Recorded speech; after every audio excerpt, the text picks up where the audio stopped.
2 on a tower asterisk asterisk asterisk. This text was prepared from the 1923 Macmillan edition by Les Bowler.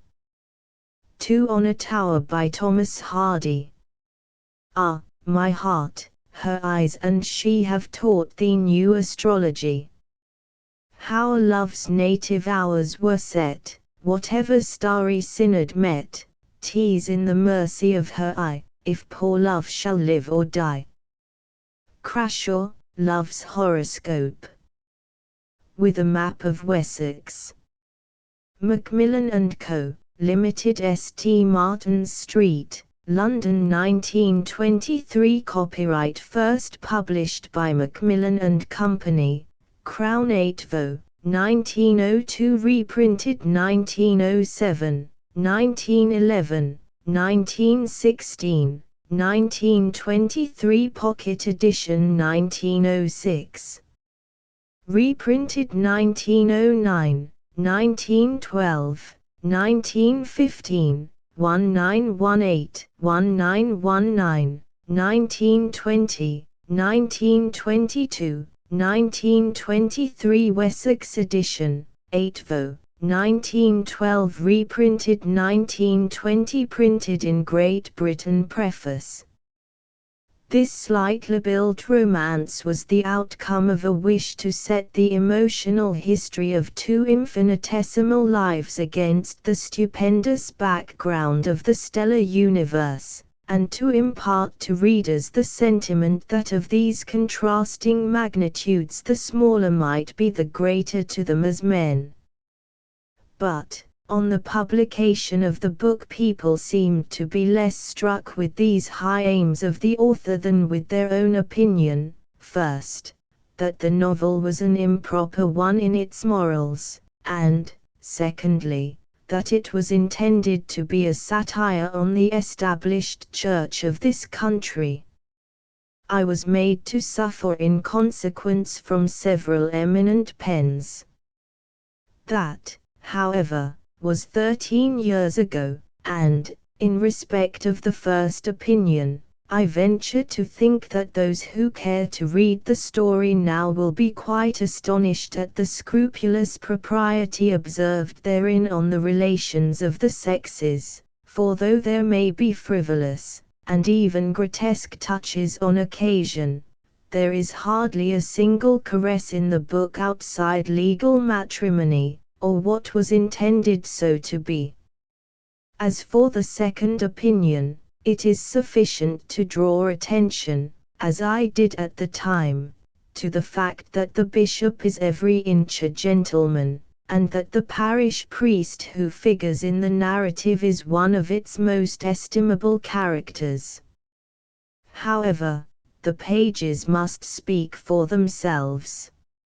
Some few readers, I trust, to take a serious view, will be reminded by this imperfect story, in a manner not unprofitable to the growth of the social sympathies, of the pathos, misery, long-suffering, and divine tenderness which in real life frequently accompany the passion of such a woman as Viviette for a lover several years her junior.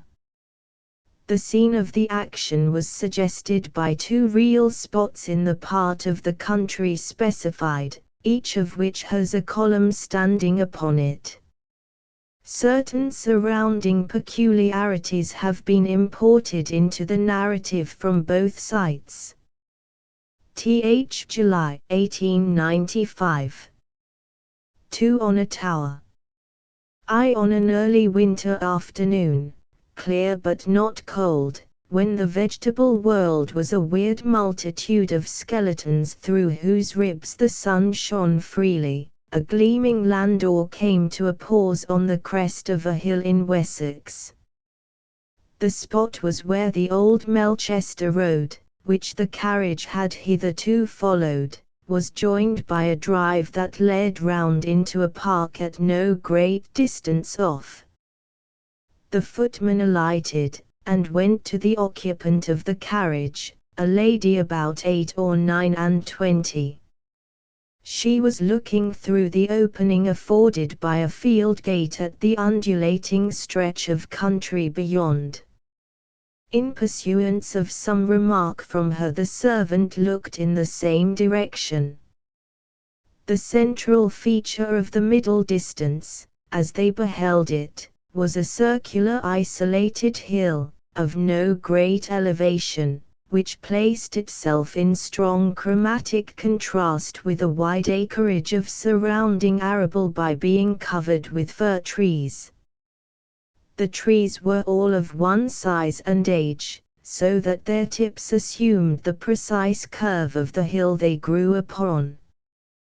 This pine-clad protuberance was yet further marked out from the general landscape by having on its summit a tower in the form of a classical column, which, though partly immersed in the plantation, rose above the tree-tops to a considerable height. Upon this object the eyes of lady and servant were bent. "Then there is no road leading near it?" she asked. "Nothing nearer than where we are now, my lady." "Then drive home," she said after a moment. And the carriage rolled on its way. A few days later, the same lady, in the same carriage, passed that spot again. Her eyes, as before, turned to the distant tower. "Nobbs," she said to the coachman, "could you find your way home through that field, so as to get near the outskirts of the plantation where the column is?" The coachman regarded the field. "Well, my lady," he observed, "in dry weather we might drive in there by inching and pinching, and so get across by 25 acres, all being well. But the ground is so heavy after these rains that perhaps it would hardly be safe to try it now." "Perhaps not," she assented indifferently. "Remember it, will you, at a drier time." And again the carriage sped along the road, the lady's eyes resting on the segmental hill, the blue trees that muffled it, and the column that formed its apex, till they were out of sight. A long time elapsed before that lady drove over the hill again. It was February, the soil was now unquestionably dry, the weather and scene being in other respects much as they had been before. The familiar shape of the column seemed to remind her that at last an opportunity for a close inspection had arrived. Giving her directions, she saw the gate opened, and after a little maneuvering the carriage swayed slowly into the uneven field. Although the pillar stood upon the hereditary estate of her husband, the lady had never visited it, owing to its insulation by this well-nigh impracticable ground. The drive to the base of the hill was tedious and jerky, and on reaching it she alighted, directing that the carriage should be driven back empty over the clods, to wait for her on the nearest edge of the field. She then ascended beneath the trees on foot. The column now showed itself as a much more important erection than it had appeared from the road, or the park, or the windows of Welland House, her residence hard by, whence she had surveyed it hundreds of times without ever feeling a sufficient interest in its details to investigate them. The column had been erected in the last century, as a substantial memorial of her husband's great-grandfather, a respectable officer who had fallen in the American War, and the reason of her lack of interest was partly owing to her relations with this husband, of which more anon. It was little beyond the sheer desire for something to do, the chronic desire of her curiously lonely life, that had brought her here now. She was in a mood to welcome anything that would in some measure disperse an almost killing ennui. She would have welcomed even a misfortune. She had heard that from the summit of the pillar 4 counties could be seen. Whatever pleasurable effect was to be derived from looking into 4 counties she resolved to enjoy today. The fir-shrouded hilltop was, according to some antiquaries, an old Roman camp, if it were not, as others insisted, an old British castle, or, as the rest swore, an old Saxon field of white enagmote, with remains of an outer and an inner vallum, a winding path leading up between their overlapping ends by an easy ascent. The spikelets from the trees formed a soft carpet over the route, and occasionally a brake of brambles barred the interspaces of the trunks. Soon she stood immediately at the foot of the column. It had been built in the Tuscan order of classic architecture, and was really a tower, being hollow with steps inside. The gloom and solitude which prevailed round the base were remarkable. The sob of the environing trees was here expressively manifest, and moved by the light breeze their thin straight stems rocked in seconds, like inverted pendulums, while some boughs and twigs rubbed the pillars' sides, or occasionally clicked in catching each other. Below the level of their summits the masonry was lichen-stained and mildewed, for the sun never pierced that moaning cloud of blue-black vegetation. Pads of moss grew in the joints of the stonework, and here and there shade-loving insects had engraved on the mortar patterns of no human style or meaning, but curious and suggestive. Above the trees the case was different. The pillar rose into the sky a bright and cheerful thing, unimpeded, clean, and flushed with the sunlight. The spot was seldom visited by a pedestrian, except perhaps in the shooting season. The rarity of human intrusion was evidenced by the mazes of rabbit runs, the feathers of shy birds, the exuviae of reptiles, as also by the well-worn paths of squirrels down the sides of trunks, and thence horizontally away. The fact of the plantation being an island in the midst of an arable plain sufficiently accounted for this lack of visitors. Few unaccustomed to such places can be aware of the insulating effect of plowed ground, when no necessity compels people to traverse it. This rotund hill of trees and brambles, standing in the center of a plowed field of some 90 or 100 acres, was probably visited less frequently than a rock would have been visited in a lake of equal extent. She walked round the column to the other side, where she found the door through which the interior was reached. The paint, if it had ever had any, was all washed from the wood, and down the decaying surface of the boards liquid rust from the nails and hinges had run in red stains. Over the door was a stone tablet, bearing, apparently, letters or words, but the inscription, whatever it was, had been smoothed over with a plaster of lichen.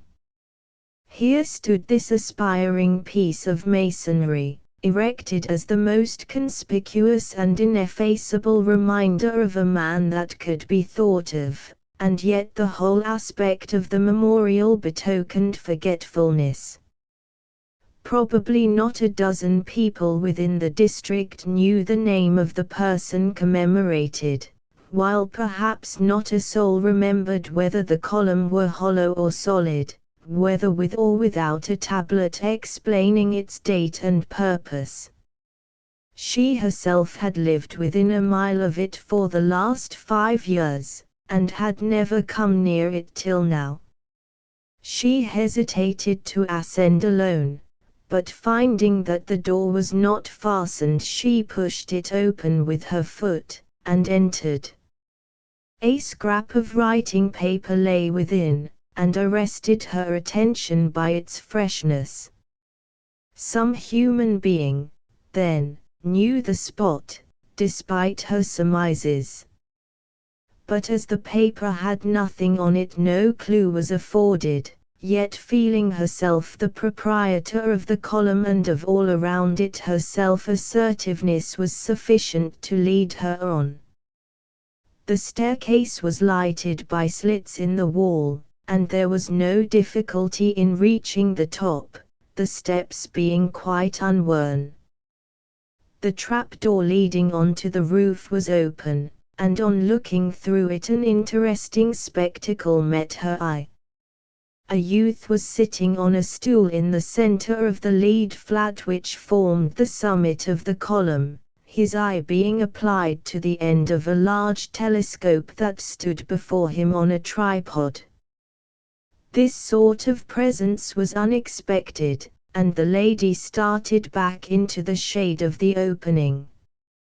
The only effect produced upon him by her footfall was an impatient wave of the hand, which he did without removing his eye from the instrument, as if to forbid her to interrupt him. Pausing where she stood, the lady examined the aspect of the individual who thus made himself so completely at home on a building which she deemed her unquestioned property. He was a youth who might properly have been characterized by a word the judicious chronicler would not readily use in such a connection, preferring to reserve it for raising images of the opposite sex. Whether because no deep felicity is likely to arise from the condition, or from any other reason, to say in these days that a youth is beautiful is not to award him that amount of credit which the expression would have carried with it if he had lived in the times of the classical dictionary.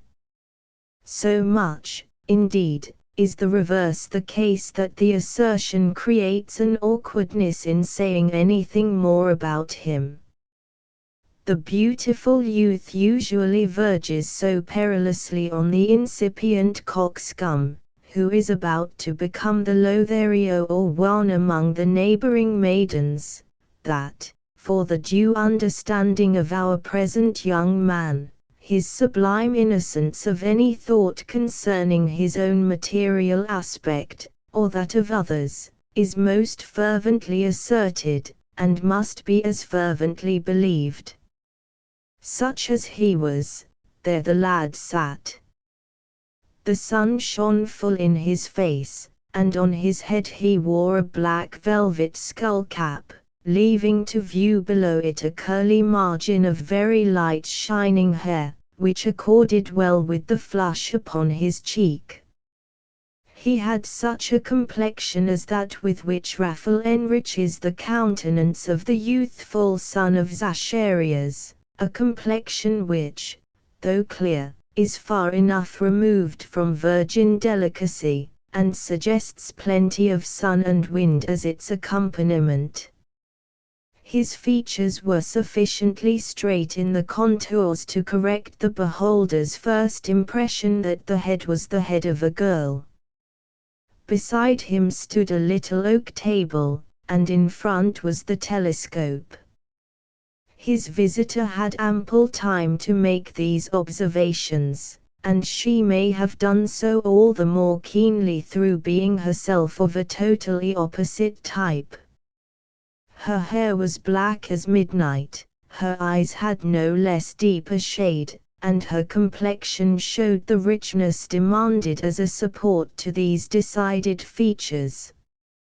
As she continued to look at the pretty fellow before her, apparently so far abstracted into some speculative world as scarcely to know a real one, a warmer wave of her warm temperament glowed visibly through her, and a qualified observer might from this have hazarded a guess that there was romance blood in her veins.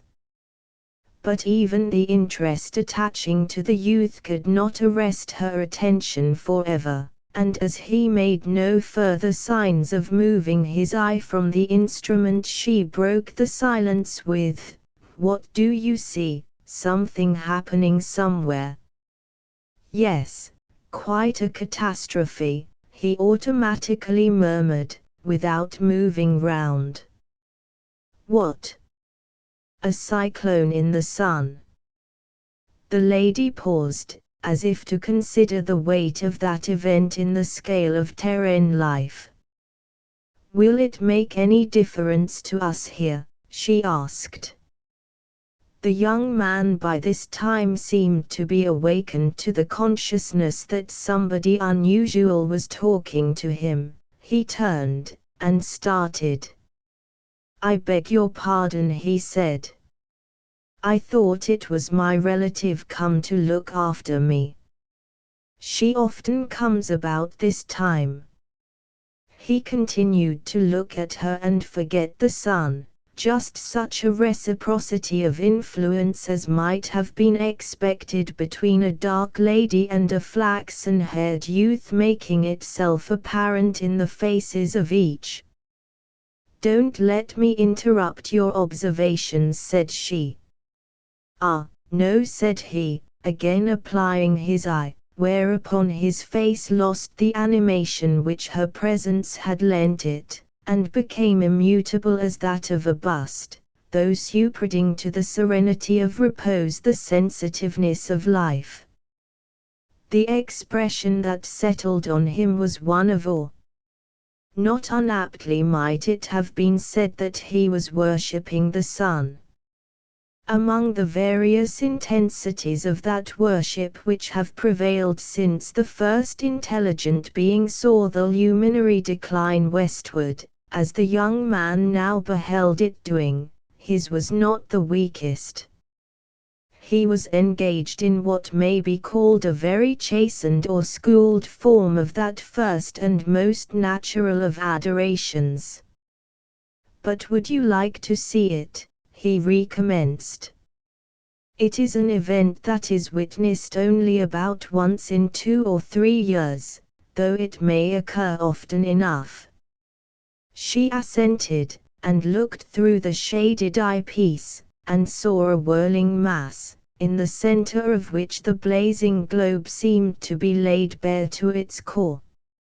It was a peep into a maelstrom of fire, taking place where nobody had ever been or ever would be.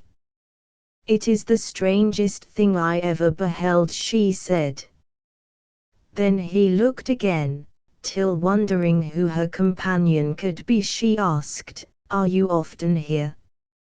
"Every night when it is not cloudy, and often in the day." "Ah, night, of course. The heavens must be beautiful from this point." "They are rather more than that." "Indeed. Have you entirely taken possession of this column?" "Entirely." "But it is my column," she said, with smiling asperity. "Then are you Lady Constantine, wife of the absent Sir Blount Constantine?" "I am Lady Constantine." "Ah, then I agree that it is your ladyship's. But will you allow me to rent it of you for a time, Lady Constantine?" "You have taken it, whether I allow it or not.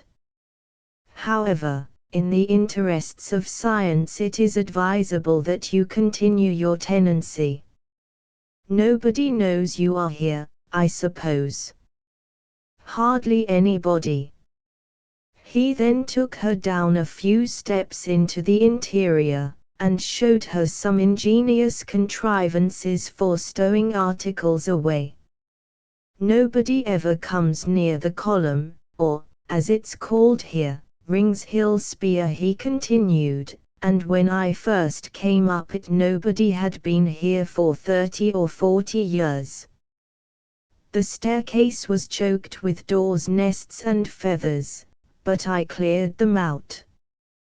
I understood the column was always kept locked. Yes, it has been so. When it was built, in 1782, the key was given to my great-grandfather, to keep by him in case visitors should happen to want it. He lived just down there where I live now. He denoted by a nod a little dell lying immediately beyond the ploughed land which environed them. He kept it in his bureau, and as the bureau descended to my grandfather, my mother, and myself, the key descended with it. After the first 30 or 40 years, nobody ever asked for it. One day I saw it, lying rusty in its niche, and, finding that it belonged to this column, I took it and came up.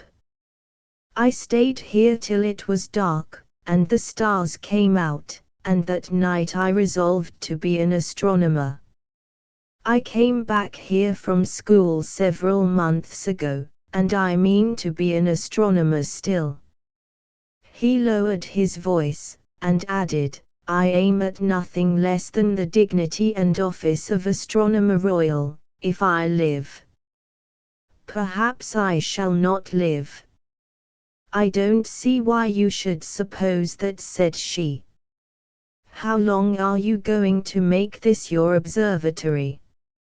About a year longer, till I have obtained a practical familiarity with the heavens.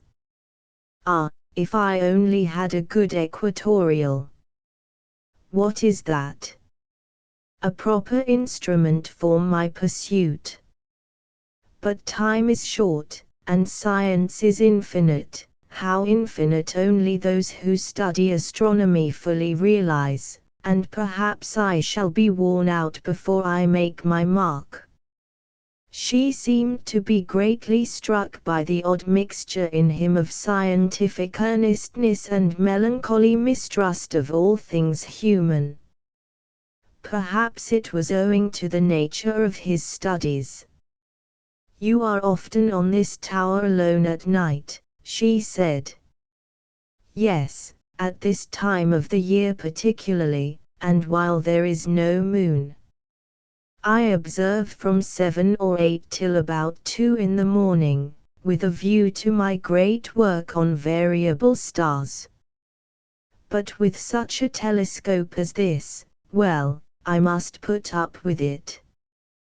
Can you see Saturn's ring and Jupiter's moons? He said dryly that he could manage to do that, not without some contempt for the state of her knowledge. I have never seen any planet or star through a telescope. If you will come the first clear night, Lady Constantine, I will show you any number. I mean, at your express wish, not otherwise.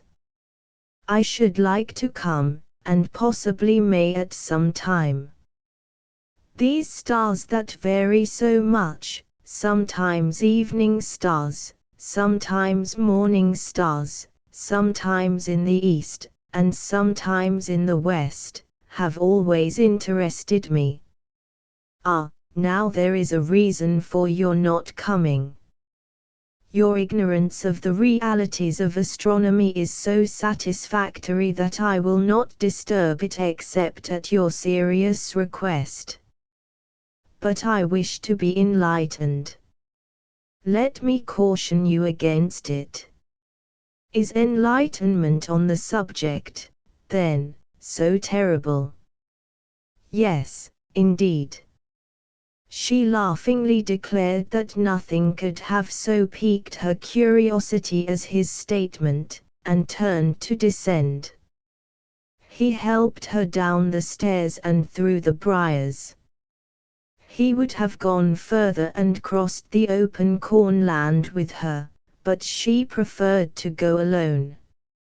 He then retraced his way to the top of the column, but, instead of looking longer at the sun, watched her diminishing towards the distant fence, behind which waited the carriage. When in the midst of the field, a dark spot on an area of brown, there crossed her path a moving figure, whom it was as difficult to distinguish from the earth he trod as the caterpillar from its leaf, by reason of the excellent match between his clothes and the clods. He was one of a dying-out generation who retained the principle, nearly unlearned now, that a man's habiliments should be in harmony with his environment. Lady Constantine and this figure halted beside each other for some minutes, then they went on their several ways. The brown person was a labouring man known to the world of Welland as Hamus, the encrusted form of the word Amos, to adopt the phrase of philologists. The reason of the halt had been some inquiries addressed to him by Lady Constantine. "Who is that, Amos Fry, I think?" she had asked. "Yes, my lady," said Hamus, "a homely barley driller, born under the eaves of your ladyship's outbuildings, in a manner of speaking, though your ladyship was neither born nor tempted at that time." "Who lives in the old house behind the plantation?" "Old Gamma Martin, my lady, and her grandson." "He has neither father nor mother, then?" "Not a single one, my lady." "Where was he educated?" "At Warborne, a place where they draw up young gamsteers' brains like rhubarb under a ninepenny pan, my lady, excusing my common way. They hit so much larning into that a could talk like the day of Pentecost, which is a wonderful thing for a simple boy, and his mother only the plainest ciphering woman in the world." "Warborne Grammar School, that's where Twisser went to." "His father, the Reverend Parson St. Cleeve, made a terrible bruckle hit in marrying, in the sight of the high. He were the curate here, my lady, for a length o' time." "Oh, curate," said Lady Constantine. "It was before I knew the village." Long and merry ago." "And he married Farmer Martin's daughter, Giles Martin, a limberish man, who used to go rather bad upon his lags, if you can mind." "I knowed the man well enough, who should know better." "The maid was a poor windling thing, and, though a playward piece o' flesh when he married her, a socked and sighed, and went out like a snov." "Yes, my lady." "Well, when Parson St. Cleeve married this homespun woman the toppermost folk wouldn't speak to his wife. Then he dropped a cuss or two, and said he'd no longer get his living by curing their tuppenny souls o' such nonsense as that, excusing my common way, and he took to farming straightway, and then dropped down dead in a nor'west thunderstorm, it being said, that Master God was in tantrums wi' for leaving his service, I give the story as I heard it, my lady, but be dazed if I believe in such trumpery about folks in the sky, nor anything else that's said on 'em, good or bad." "Well, Swithin, the boy, was sent to the grammar school, as I say but what with having 2 stations of life in his blood he's good for nothing, my lady. He mopes about, sometimes here, and sometimes there, nobody troubles about Lady Constantine thanked her informant, and proceeded onward. To her, as a woman, the most curious feature in the afternoon's incident was that this lad, of striking beauty, scientific attainments, and cultivated bearing, should be linked, on the maternal side, with a local agricultural family through his father's matrimonial eccentricity. A more attractive feature in the case was that the same youth, so capable of being ruined by flattery, blandishment, pleasure, even gross prosperity, should be at present living on in a primitive Eden of unconsciousness, with aims towards whose accomplishment a Caliban shape would have been as effective as his own. Tous within St. Cleeve lingered on at his post, until the more sanguine birds of the plantation, already recovering from their midwinter anxieties, piped a short evening hymn to the vanishing sun.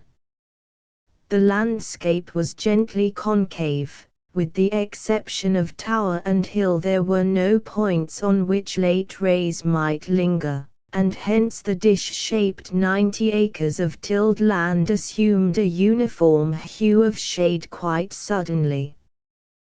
The one or two stars that appeared were quickly clouded over, and it was soon obvious that there would be no sweeping the heavens that night. After tying a piece of tarpaulin, which had once seen service on his maternal grandfather's farm, over all the apparatus around him, he went down the stairs in the dark, and locked the door. With the key in his pocket he descended through the underwood on the side of the slope opposite to that trodden by Lady Constantine, and crossed the field in a line mathematically straight, and in a manner that left no traces, by keeping in the same furrow all the way on tiptoe. In a few minutes he reached a little dell, which occurred quite unexpectedly on the other side of the field fence, and descended to a venerable thatched house, whose enormous roof, broken up by dormers as big as haycocks, could be seen even in the twilight.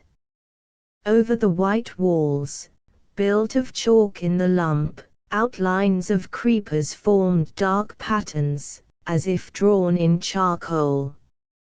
Inside the house his maternal grandmother was sitting by a wood fire. Before it stood a pipkin, in which something was evidently kept warm. An 8-legged oak table in the middle of the room was laid for a meal. This woman of 80, in a large mob cap, under which she wore a little cap to keep the other clean, retained faculties but little blunted.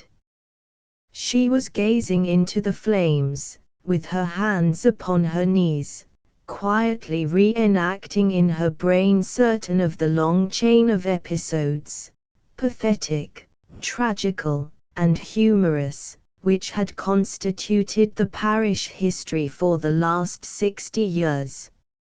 On Swithin's entry she looked up at him in a sideway direction. "You should not have waited for me, Granny," he said. "'Tis of no account, my child. I've had a nap while sitting here." "Yes, I've had a nap, and went straight up into my old country again, as usual. The place was as natural as when I left it, just 80 years ago. All the folks and my old aunt were there, as when I was a child, yet I suppose if I were really to set out and go there, hardly a soul would be left alive to say to me, 'Dog, how art?'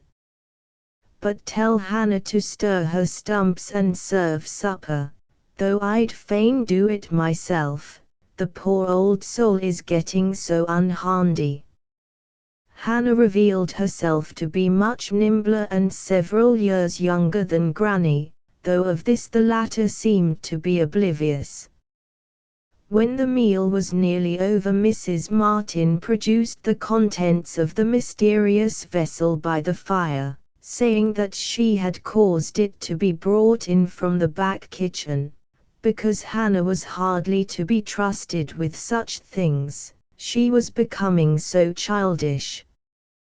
"What is it, then?" said Swithin.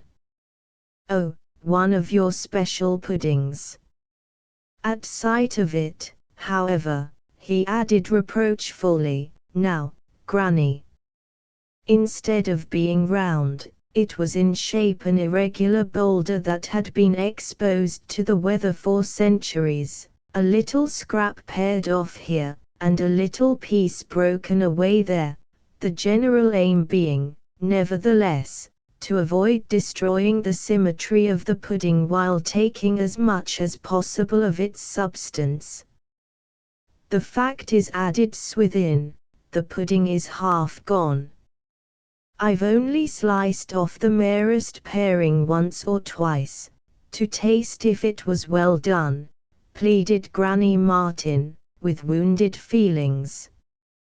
"I said to Hannah when she took it up, 'Put it here to keep it warm, as there's a better fire than in the back kitchen.'" "Well, I am not going to eat any of it," said Swithin decisively, as he rose from the table, pushed away his chair, and went upstairs, the other station of life that was in his blood and which had been brought out by the grammar school, probably stimulating him. Ah, the world is an ungrateful place. "'Twas a pity I didn't take my poor name off this earthly calendar and creep underground 60 long years ago, instead of leaving my own county to come here," mourned old Mrs. Martin. "But I told his mother how 'twould be, marrying so many notches above her. The child was sure to chaw high, like his father." When Swithin had been upstairs a minute or two, however, he altered his mind, and coming down again ate all the pudding, with the aspect of a person undertaking a deed of great magnanimity. The relish with which he did so restored the unison that knew no more serious interruptions than such as this.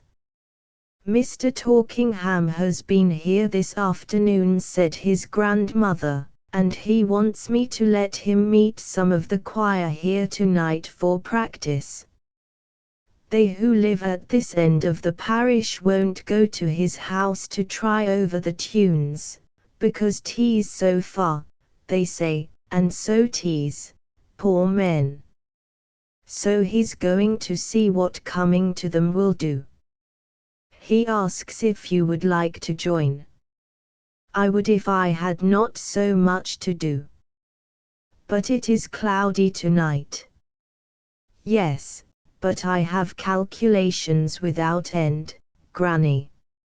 Now, don't you tell him I'm in the house, will you? And then he'll not ask for me." "But if he should, must I then tell a lie, Lord forgive me?" "No, you can say I'm upstairs, he must think what he likes. Not a word about the astronomy to any of them, whatever you do. I should be called a visionary, and all sorts." "So thou beest, child. Why can't ye do something that's of use?" At the sound of footsteps Swithin beat a hasty retreat upstairs, where he struck a light, and revealed a table covered with books and papers, while round the walls hung star maps, and other diagrams illustrative of celestial phenomena. In a corner stood a huge pasteboard tube, which a close inspection would have shown to be intended for a telescope. Swithin hung a thick cloth over the window, in addition to the curtains, and sat down to his papers. On the ceiling was a black stain of smoke, and under this he placed his lamp, evidencing that the midnight oil was consumed on that precise spot very often. Meanwhile there had entered to the room below a personage who, to judge from her voice and the quick pit-pat of her feet, was a maiden young and blithe. Mrs. Martin welcomed her by the title of Miss Tabitha Lark, and inquired what wind had brought her that way, to which the visitor replied that she had come for the singing. "Sit ye down," then said Granny. "And do you still go to the house to read to my lady?" "Yes, I go and read, Mrs. Martin, but as to getting my lady to hearken, that's more than a team of 6 horses could force her to do." The girl had a remarkably smart and fluent utterance, which was probably a cause, or a consequence, of her vocation. "'Tis the same story, then," said Grandmother Martin. "Yes. Eaten out with listlessness. She's neither sick nor sorry, but how dull and dreary she is, only herself can tell. When I get there in the morning, there she is sitting up in bed, for my lady don't care to get up, and then she makes me bring this book and that book, till the bed is heaped up with immense volumes that half bury her, making her look, as she leans upon her elbow, like the stoning of Stephen. She yawns, then she looks towards the tall glass, then she looks out at the weather, mooning her great black eyes, and fixing them on the sky as if they stuck there, while my tongue goes flick-flack along, 150 words a minute. Then she looks at the clock, then she asks me what I've been reading." "Ah, poor soul," said Granny. "No doubt she says in the morning, 'Would God it were evening,' and in the evening, 'Would God it were morning,' like the disobedient woman in Deuteronomy." Swithin, in the room overhead, had suspended his calculations, for the duologue interested him. There now crunched heavier steps outside the door, and his grandmother could be heard greeting sundry local representatives of the bass and tenor voice, who lent a cheerful and well-known personality to the names Sammy Blaw, Nat Chapman, Hezekiah Biles, and Amos Fry, the latter being one with whom the reader has already a distant acquaintance. Besides these came small producers of treble, who had not yet developed into such distinctive units of society as to require particularizing. "Is the good man come?" asked Nat Chapman. "No, I see we be here afore him." "And how is it with aged women tonight, Mrs. Martin?" "Tedious traipsing enough with this one, Nat." "Sit ye down." "Well, little Freddy, you don't wish in the morning that 'twere evening, and at evening that 'twere morning again, do you, Freddy? Trust ye for it." "Now, who might wish such a thing as that, Mrs. Martin?" "Nobody in this parish?" asked Sammy Blaw curiously. "My lady is always wishing it," spoke up Miss Tabitha Lark. "Oh, she. Nobody can be answerable for the wishes of that unnatural tribe of mankind. Not but that the woman's heartstrings is tried in many aggravating ways." "Ah, poor woman," said Granny. "The state she finds herself in, neither maid, wife, nor widow, as you may say, is not the primest form of life for keeping in good spirits. How long is it since she has heard from Sir Blount, Tabitha?" "2 years and more," said the young woman. "He went into one side of Africa, as it might be, 3 Street Martin's days back. I can mind it, because 'twas my birthday. And he meant to come out the other side. but he didn't. He has never come out at all. For all the world like losing a rat in a barlimo, said Hezekiah. He's lost, though you know where he is. His comrades nodded. My lady is a walking weariness. I seed her yawn just at the very moment when the fox was hallooed away by Launton Copse, and the hounds run DN all but past her carriage wheels. If I were she, I'd see a little life, though there's no fair, club walking, nor feast to speak of, till Easter week, that's true. She dares not. She's under solemn oath to do no such thing. Be cussed if I would keep any such oath. But here's the parson, if my ears don't deceive me. There was a noise of horses' hoofs without, a stumbling against the door scraper, a tethering to the window shutter, a creaking of the door on its hinges, and a voice which Swithin recognized as Mr. Talkingham's. He greeted each of the previous arrivals by name, and stated that he was glad to see them all so punctually assembled. Sir, said Hamus Fry. 'Tis only my jints that have kept me from assembling myself long ago. I'd assemble upon the top of Welland steeple, if 'tweren't for my jints. I assure ye, Parson Tarkenham, that in the clitch o' my knees, where the rain used to come through when I was cutting clots for the new lawn, in old my lady's time, 'tis as if rats was gnawing, every now and then. When a feller's young he's too small in the brain to see how soon a constitution can be squandered, worse luck. True, said Biles, to fill the time while the parson was engaged in finding the psalms. A man's a fool till he's 40.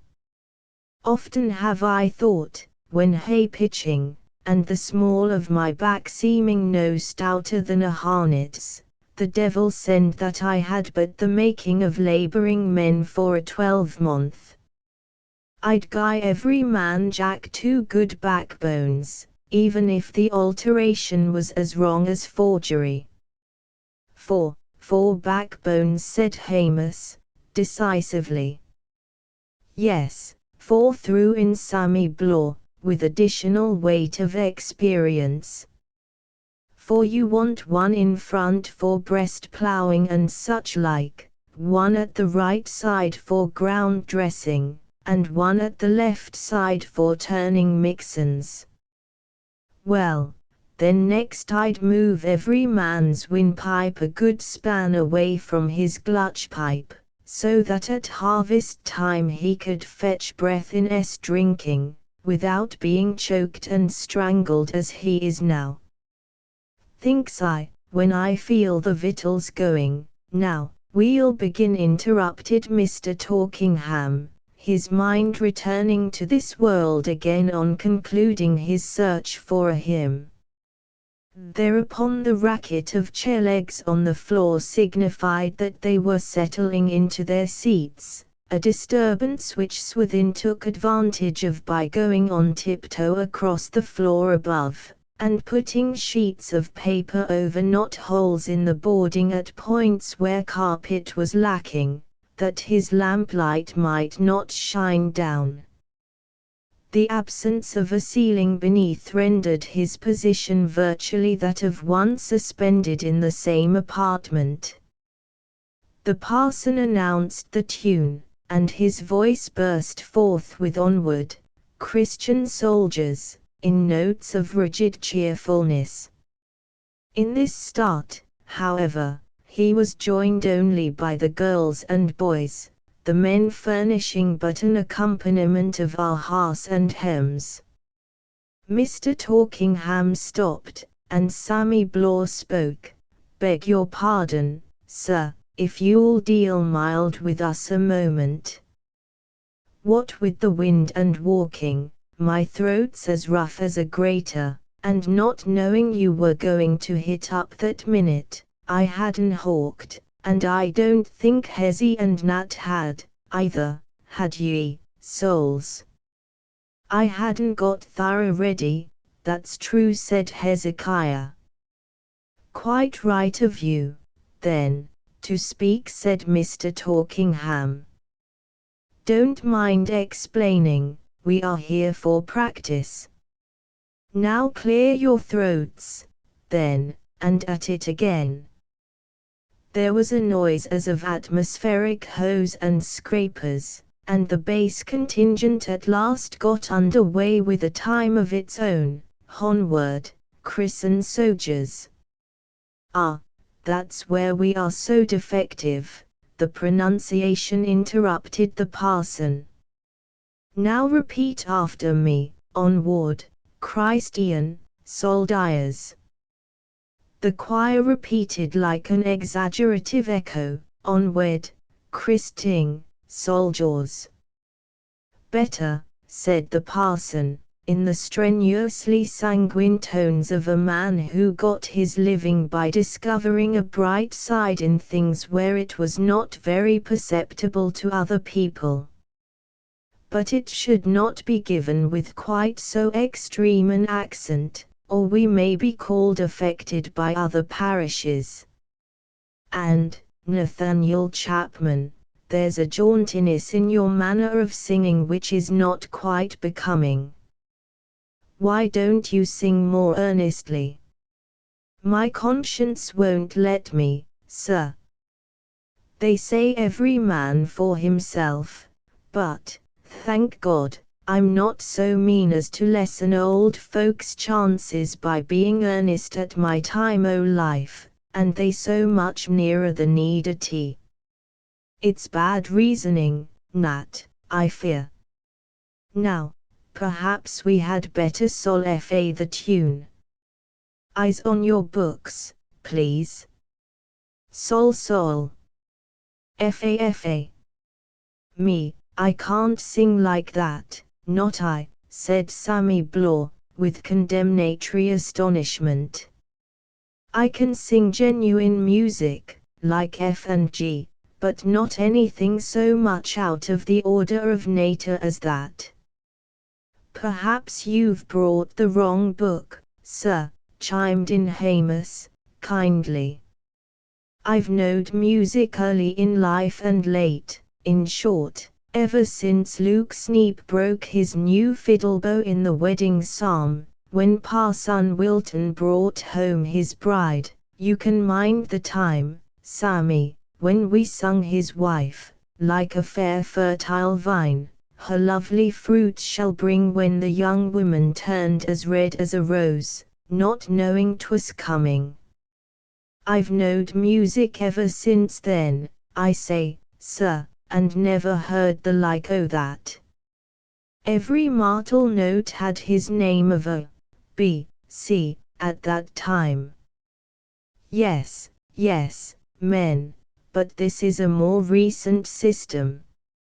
Still, you can't alter a old established note that's A or B by nature, rejoined Hamus, with yet deeper conviction that Mr. Talkingham was getting off his head. Now sound A, neighbour Sammy, and let's have a slap at Chris and Soldiers again, and show the parson the true way. Sammy produced a private tuning fork, black and grimy, which, being about 70 years of age, and wrought before pianoforte builders had sent up the pitch to make their instruments brilliant, was nearly a note flatter than the parson's. While an argument as to the true pitch was in progress, there came a knocking without. "Somebody's at the door," said a little treble girl. "Thought I heard a knock before," said the relieved choir.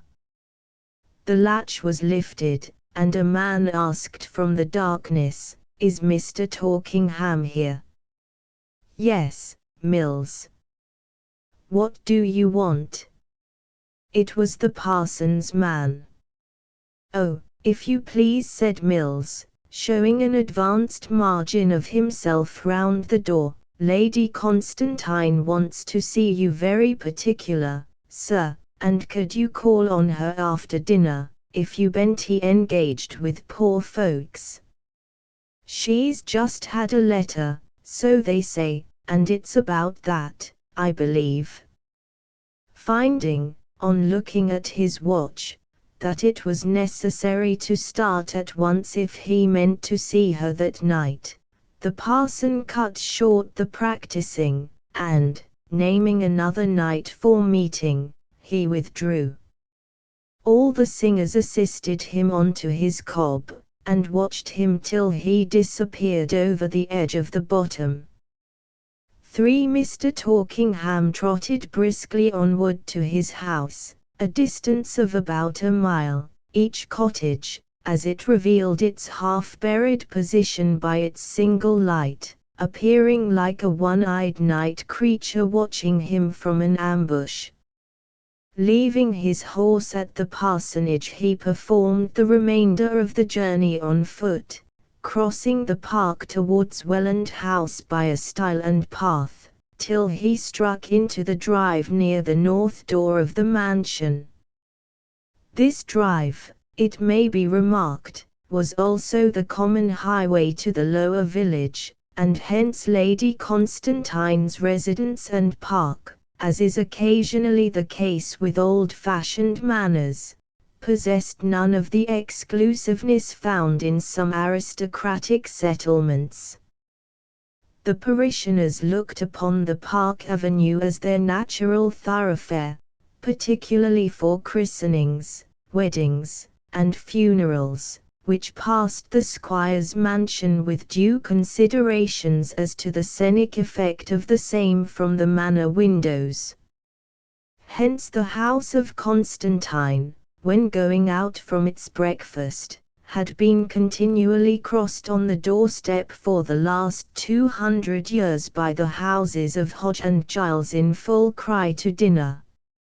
At present these collisions were but too infrequent, for though the villagers passed the north front door as regularly as ever, they seldom met a Constantine. Only one was there to be met, and she had no zest for outings before noon. The long, low front of the great house, as it was called by the parish, stretching from end to end of the terrace, was in darkness as the vicar slackened his pace before it, and only the distant fall of water disturbed the stillness of the manorial precincts. On gaining admittance he found Lady Constantine waiting to receive him. She wore a heavy dress of velvet and lace, and being the only person in the spacious apartment she looked small and isolated. In her left hand she held a letter and a couple of at-home cards. The soft dark eyes which she raised to him as he entered, large, and melancholy by circumstance far more than by quality, were the natural indices of a warm and affectionate, perhaps slightly voluptuous temperament, languishing for want of something to do, cherish, or suffer for. Mr. Torkingham seated himself. His boots, which had seemed elegant in the farmhouse, appeared rather clumsy here, and his coat, that was a model of tailoring when he stood amid the choir, now exhibited decidedly strained relations with his limbs. 3 years had passed since his induction to the living of Welland, but he had never as yet found means to establish that reciprocity with Lady Constantine which usually grows up, in the course of time, between parsonage and manor house, unless, indeed, either side should surprise the other by showing respectively a weakness for awkward modern ideas on landownership, or on church formulas, which had not been the case here. The present meeting, however, seemed likely to initiate such a reciprocity. There was an appearance of confidence on Lady Constantine's face. She said she was so very glad that he had come, and looking down at the letter in her hand was on the point of pulling it from its envelope, but she did not. After a moment she went on more quickly, "I wanted your advice, or rather your opinion, on a serious matter, on a point of conscience." Saying which she laid down the letter and looked at the cards.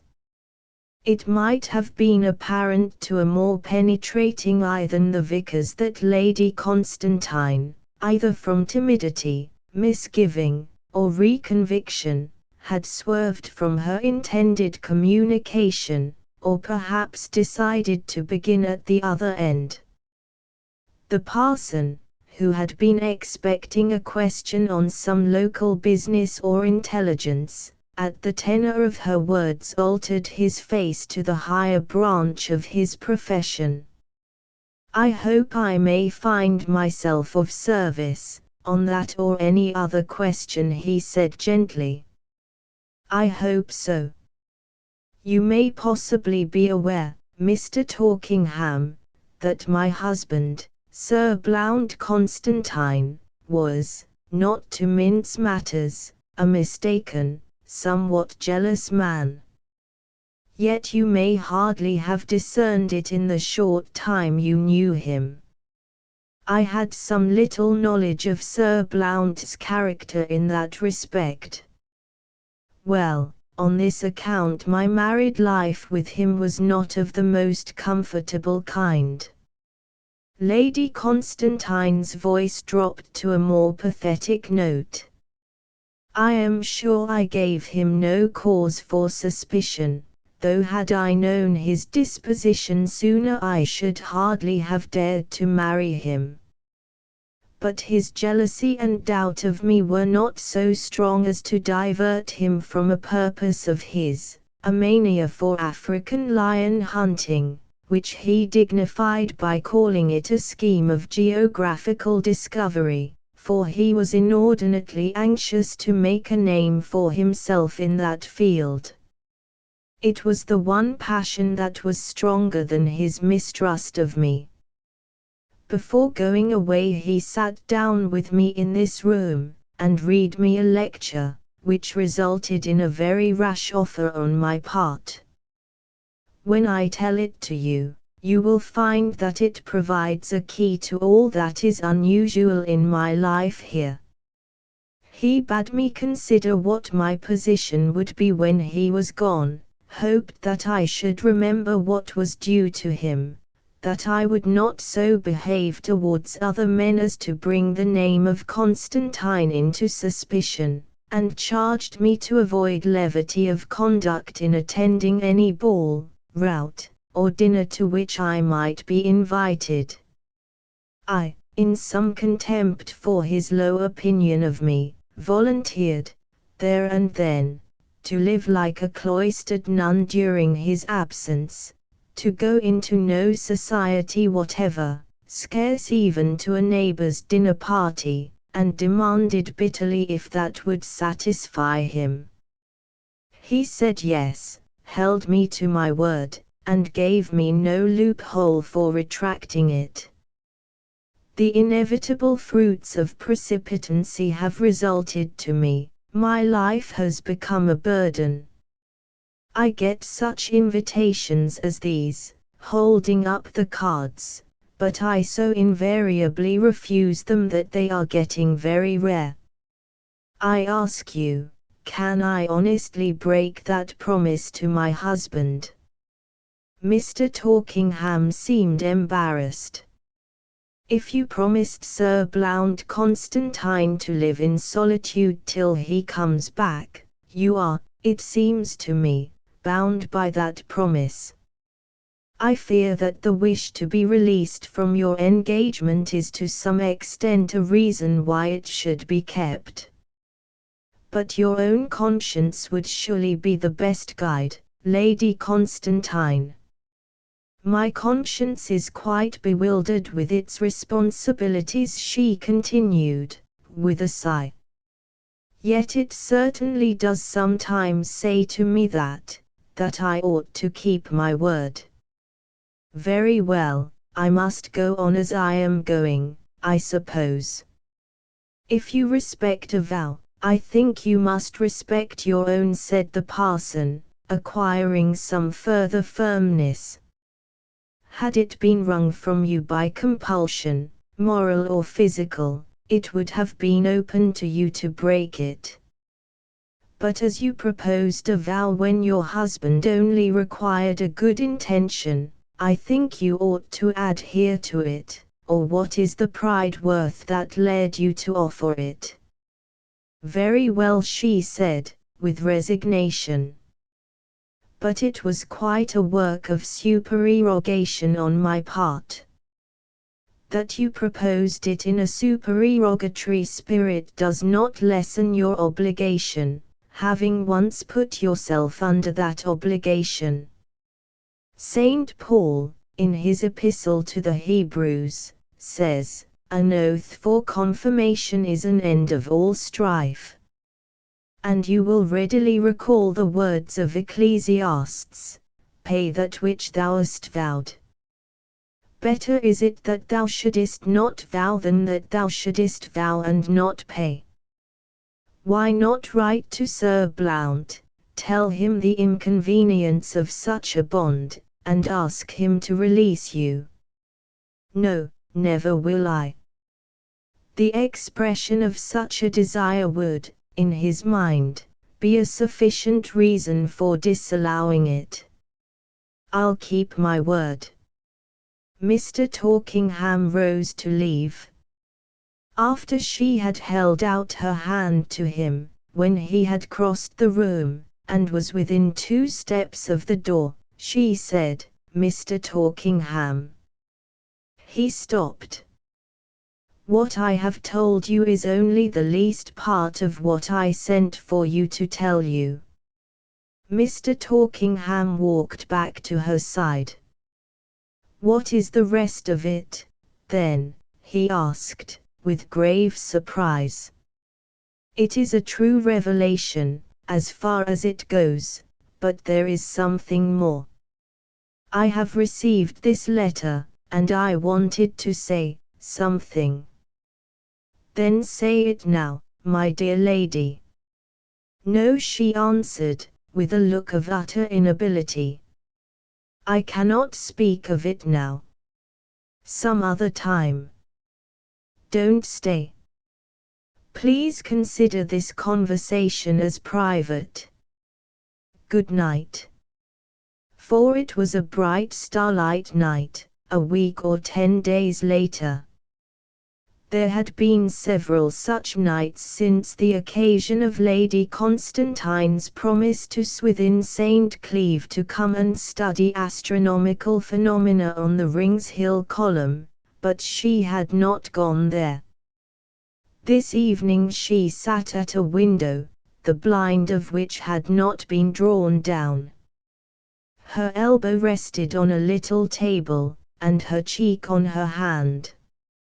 Her eyes were attracted by the brightness of the planet Jupiter, as he rode in the ecliptic opposite, beaming down upon her as if desirous of notice.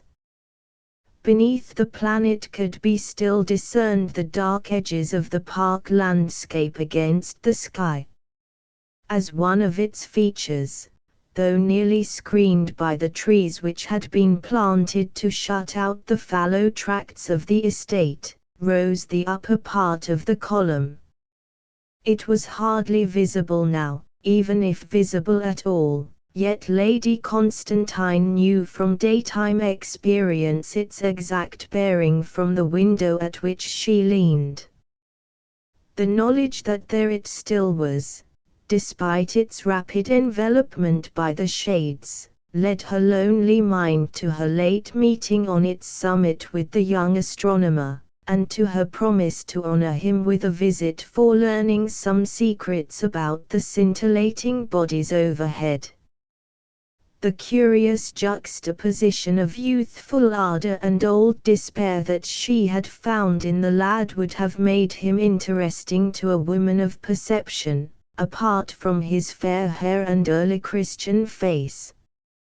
But such is the heightening touch of memory that his beauty was probably richer in her imagination than in the real. It was a moot point to consider whether the temptations that would be brought to bear upon him in his course would exceed the staying power of his nature.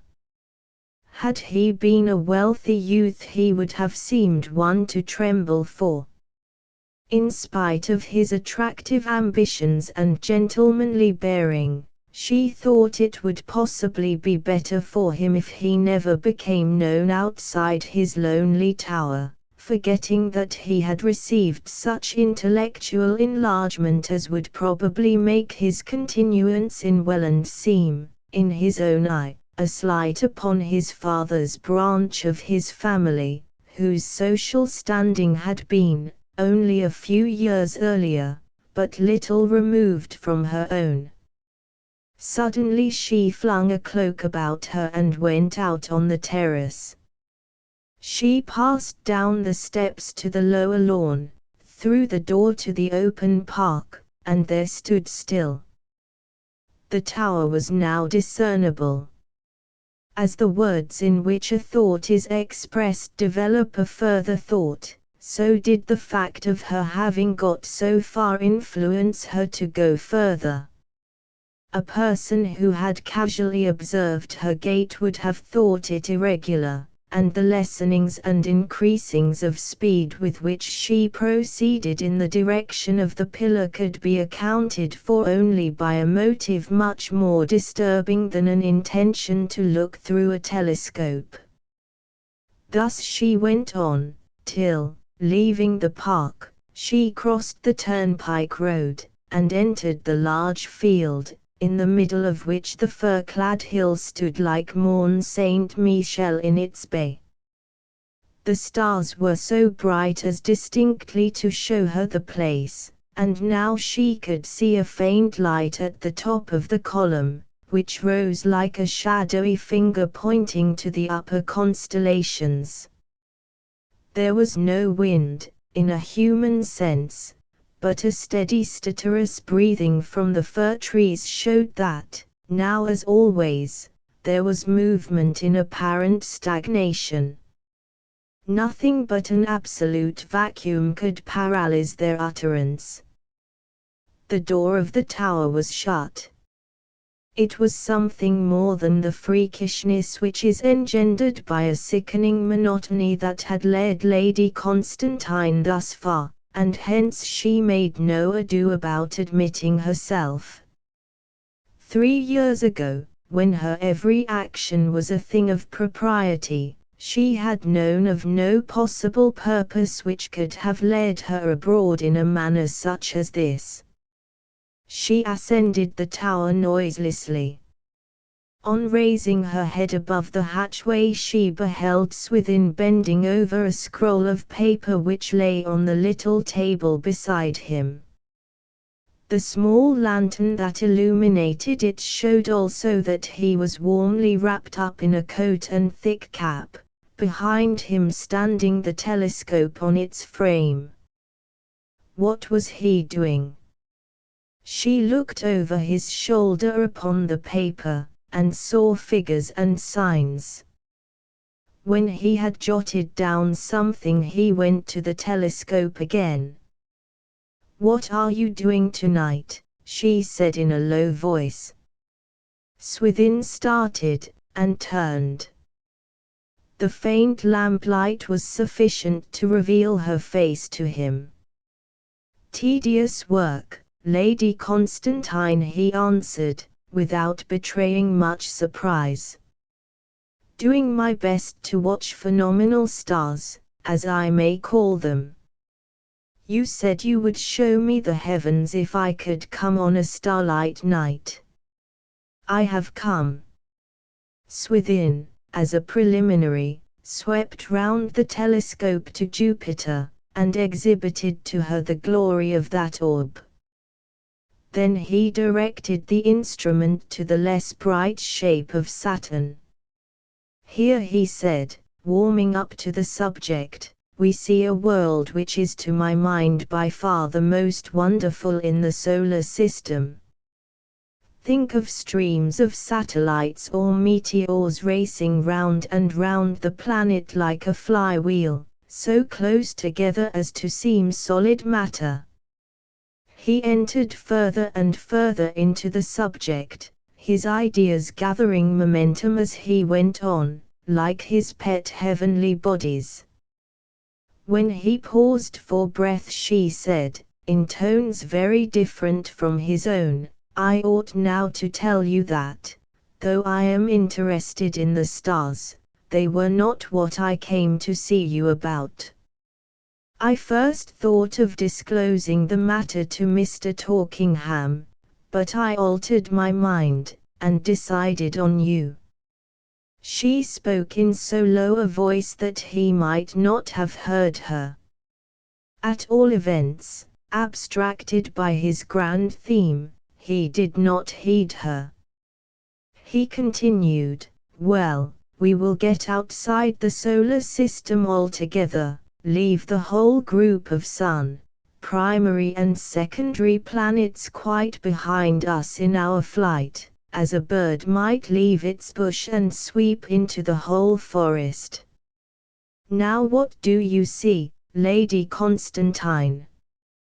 He leveled the achromatic at Sirius. She said that she saw a bright star, though it only seemed a point of light now as before. That's because it is so distant that no magnifying will bring its size up to 0. Though called a fixed star, it is, like all fixed stars, moving with inconceivable velocity, but no magnifying will show that velocity as anything but rest.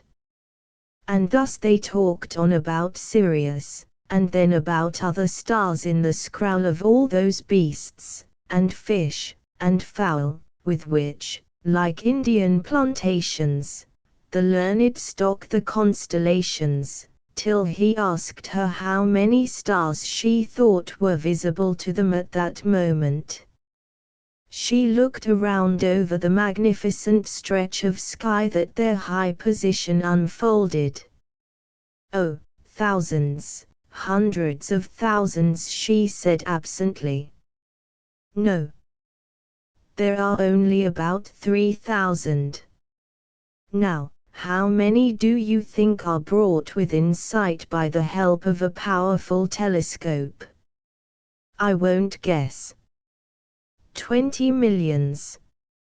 So that, whatever the stars were made for, they were not made to please our eyes. It is just the same in everything. Nothing is made for man. Is it that notion which makes you so sad for your age? She asked, with almost maternal solicitude. I think astronomy is a bad study for you. It makes you feel human insignificance too plainly. Perhaps it does. However, he added more cheerfully, though I feel the study to be one almost tragic in its quality, I hope to be the new Copernicus. What he was to the solar system I aim to be to the systems beyond. Then, by means of the instrument at hand, they traveled together from the Earth to Uranus and the mysterious outskirts of the solar system, from the solar system to a star in the Swan, the nearest fixed star in the northern sky, from the star in the Swan to remoter stars, thence to the remotest visible, till the ghastly chasm which they had bridged by a fragile line of sight was realized by Lady Constantine. We are now traversing distances beside which the immense line stretching from the earth to the sun is but an invisible point, said the youth. When, just now, we had reached a planet whose remoteness is 100 times the remoteness of the sun from the earth, we were only a 2,000th part of the journey to the spot at which we have optically arrived now. Oh, pray don't, it overpowers me, she replied, not without seriousness. It makes me feel that it is not worthwhile to live, it quite annihilates me. If it annihilates your ladyship to roam over these yawning spaces just once, think how it must annihilate me to be, as it were, in constant suspension amid them night after night. Yes.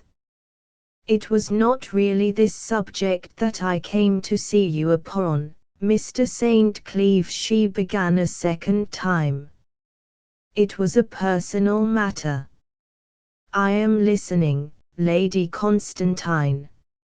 I will tell it you. Yet no, not this moment.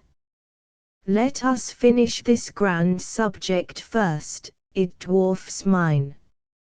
It would have been difficult to judge from her accents whether she were afraid to broach her own matter, or really interested in his. Or a certain youthful pride that he evidenced at being the elucidator of such a large theme, and at having drawn her there to hear and observe it, may have inclined her to indulge him for kindness sake. Thereupon he took exception to her use of the word grand as descriptive of the actual universe, the imaginary picture of the sky as the concavity of a dome whose base extends from horizon to horizon of our earth is grand, simply grand, and I wish I had never got beyond looking at it in that way.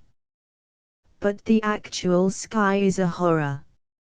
A new view of our old friends, the stars, she said, smiling up at them. But such an obviously true one, said the young man. You would hardly think, at first, that horrid monsters lie up there waiting to be discovered by any moderately penetrating mind, monsters to which those of the oceans bear no sort of comparison. What monsters may they be? Impersonal monsters, namely, immensities. Until a person has thought out the stars and their interspaces, he has hardly learned that there are things much more terrible than monsters of shape, namely, monsters of magnitude without known shape. Such monsters are the voids and waste places of the sky. Look, for instance, at those pieces of darkness in the Milky Way, he went on, pointing with his finger to where the galaxy stretched across over their heads with the luminousness of a frosted web. You see that dark opening in it near the Swan. There is a still more remarkable one south of the equator, called the Coal Sack, as a sort of nickname that has a farcical force from its very inadequacy. In these our sight plunges quite beyond any twinkler we have yet visited. Those are deep wells for the human mind to let itself down into, leave alone the human body. And think of the side caverns and secondary abysses to right and left as you pass on. Lady Constantine was heedful and silent. He tried to give her yet another idea of the size of the universe. Never was there a more ardent endeavor to bring down the immeasurable to human comprehension. By figures of speech and apt comparisons he took her mind into leading strings, compelling her to follow him into wildernesses of which she had never in her life even realized the existence. There is a size at which dignity begins, he exclaimed. Further on there is a size at which grandeur begins. Further on there is a size at which solemnity begins. Further on, a size at which awfulness begins. Further on, a size at which ghastliness begins. that size faintly approaches the size of the stellar universe. So am I not right in saying that those minds who exert their imaginative powers to bury themselves in the depths of that universe merely strain their faculties to gain a new horror? Standing, as she stood, in the presence of the stellar universe, under the very eyes of the constellations, Lady Constantine apprehended something of the earnest youth's argument. And to add a new weirdness to what the sky possesses in its size and formlessness, there is involved the quality of decay. For all the wonder of these everlasting stars, eternal spheres, and what not, they are not everlasting, they are not eternal, they burn out like candles. You see that dying one in the body of the greater bear. 2 centuries ago it was as bright as the others. The senses may become terrified by plunging among them as they are, but there is a pitifulness even in their glory. Imagine them all extinguished, and your mind feeling its way through a heaven of total darkness, occasionally striking against the black, invisible cinders of those stars. If you are cheerful, and wish to remain so, leave the study of astronomy alone. Of all the sciences, it alone deserves the character of the terrible. I am not altogether cheerful. Then if, on the other hand, you are restless and anxious about the future, study astronomy at once. Your troubles will be reduced amazingly. But your study will reduce them in a singular way, by reducing the importance of everything. So that the science is still terrible, even as a panacea. It is quite impossible to think at all adequately of the sky, of what the sky substantially is, without feeling it as a juxtaposed nightmare. It is better, far better, for men to forget the universe than to bear it clearly in mind. But you say the universe was not really what you came to see me about. What was it, may I ask, Lady Constantine? She mused, and sighed, and turned to him with something pathetic in her. The immensity of the subject you have engaged me on has completely crushed my subject out of me. Yours is celestial, mine lamentably human. And the less must give way to the greater.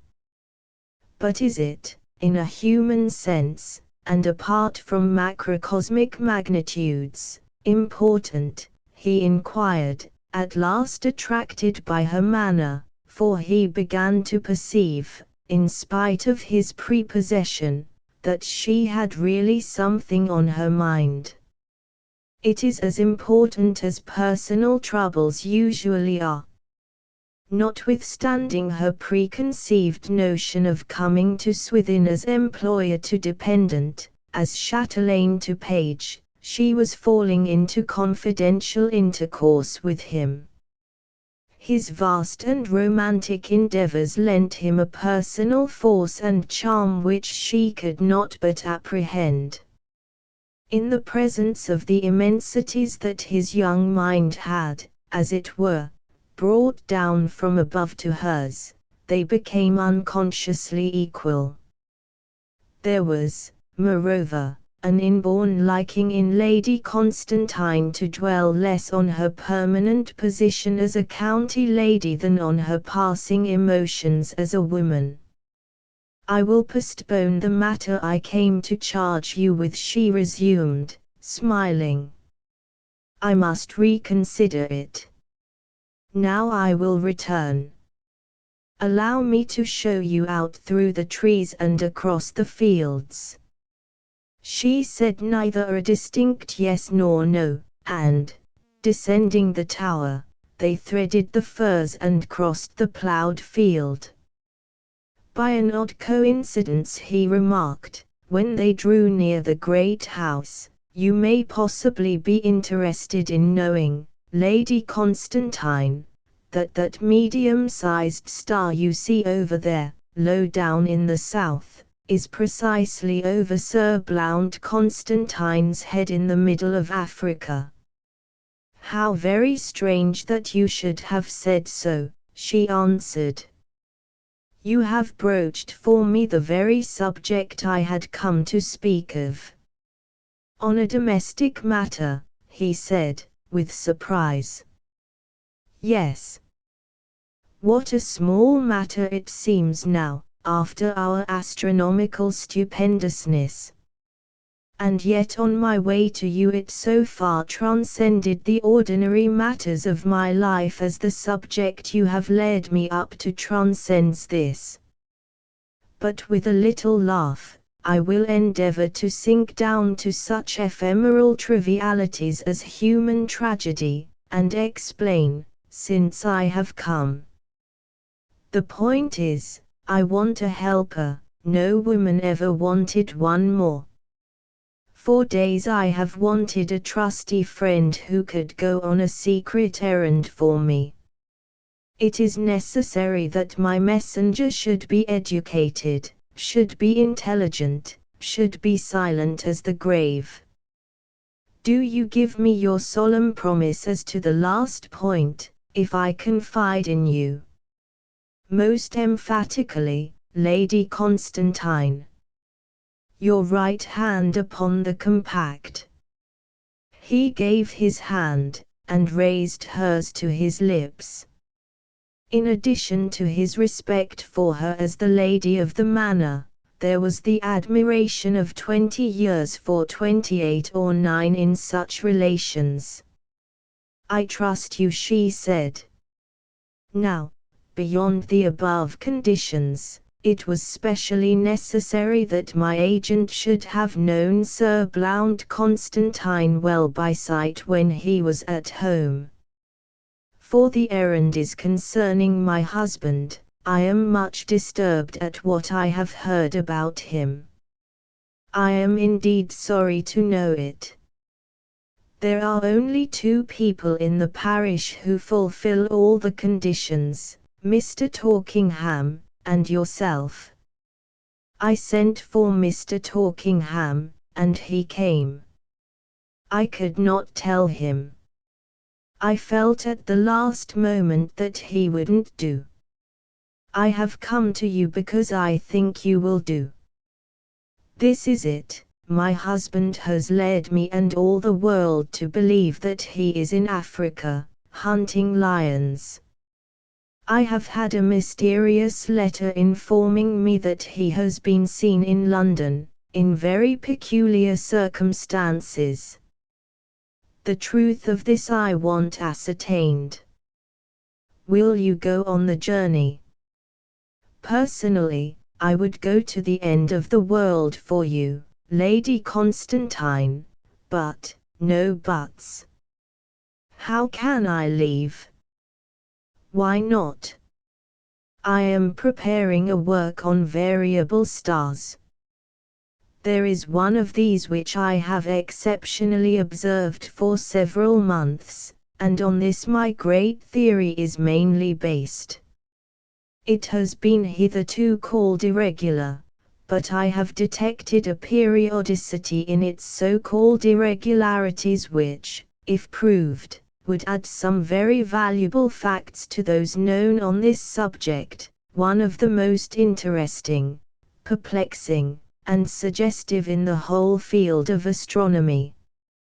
Now, to clinch my theory, there should be a sudden variation this week, or at latest next week, and I have to watch every night not to let it pass. You see my reason for declining, Lady Constantine. Young men are always so selfish, she said. It might ruin the whole of my year's labor if I leave now, returned the youth, greatly hurt. Could you not wait a fortnight longer? No, no. Don't think that I have asked you, pray. I have no wish to inconvenience you. Lady Constantine, don't be angry with me. Will you do this, watch the star for me while I am gone? If you are prepared to do it effectually, I will go. Will it be much trouble? It will be some trouble. You would have to come here every clear evening about 9. If the sky were not clear, then you would have to come at 4 in the morning, should the clouds have dispersed. Could not the telescope be brought to my house? Swithin shook his head. Perhaps you did not observe its real size, that it was fixed to a framework. I could not afford to buy an equatorial, and I have been obliged to rig up an apparatus of my own devising, so as to make it in some measure answer the purpose of an equatorial. It could be moved, but I would rather not touch it. Well, I'll go to the telescope, she went on, with an emphasis that was not wholly playful. You are the most ungallant youth I ever met with, but I suppose I must set that down to science. Yes, I'll go to the tower at 9 every night. And alone. I should prefer to keep my pursuits there unknown. And alone, she answered, quite overborne by his inflexibility. You will not miss the morning observation, if it should be necessary. I have given my word. And I give mine. I suppose I ought not to have been so exacting. He spoke with that sudden emotional sense of his own insignificance which made these alternations of mood possible. I will go anywhere, do anything for you, this moment, tomorrow or at any time. But you must return with me to the tower, and let me show you the observing process.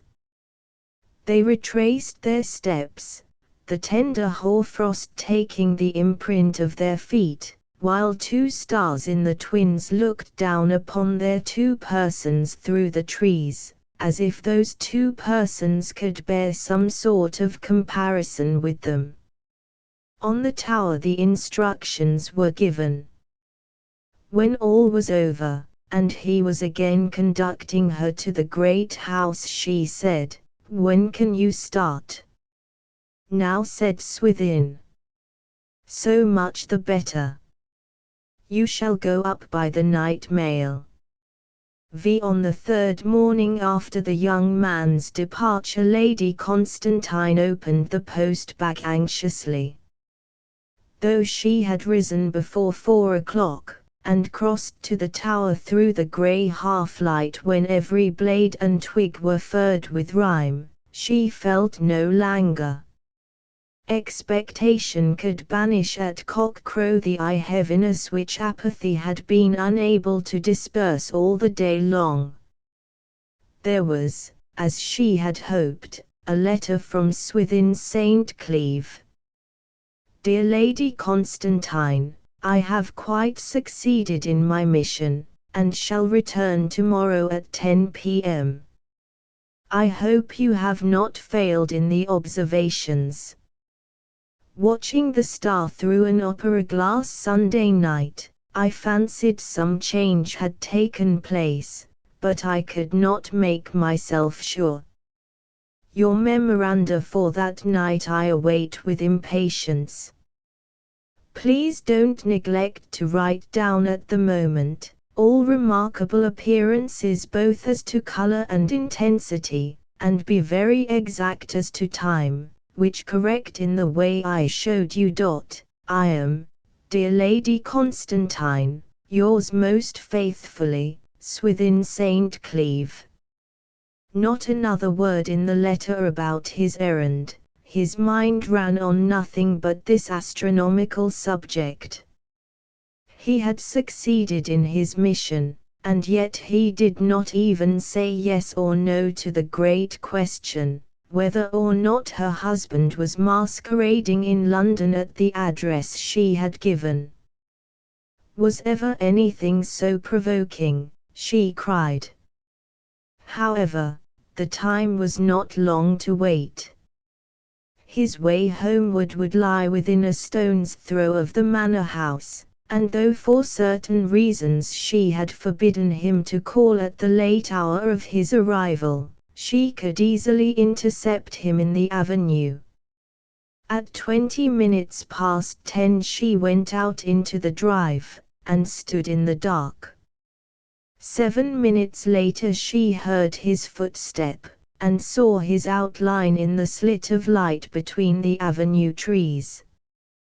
He had a valise in one hand, a greatcoat on his arm, and under his arm a parcel which seemed to be very precious, from the manner in which he held it. "Lady Constantine?" he asked softly. "Yes," she said, in her excitement holding out both her hands, though he had plainly not expected her to offer one. "Did you watch the star?" "I'll tell you everything in detail, but, pray, your errand first." "Yes, it's all right." "Did you watch every night, not missing one?" "I forgot to go twice," she murmured contritely. "Oh, Lady Constantine," he cried in dismay. "How could you serve me so? What shall I do?" "Please forgive me." "Indeed, I could not help it. I had watched, and nothing happened, and somehow my vigilance relaxed when I found nothing was likely to take place in the star. But the very circumstance of it not having happened, made it all the more likely every day." "Have you seen?" she began imploringly. Swithin sighed, lowered his thoughts to sublunary things, and told briefly the story of his journey. Sir Blount Constantine was not in London at the address which had been anonymously sent her. It was a mistake of identity. The person who had been seen there Swithin had sought out. He resembled Sir Blount strongly, but he was a stranger. "How can I reward you?" she exclaimed, when he had done. "In no way but by giving me your good wishes in what I am going to tell you on my own account."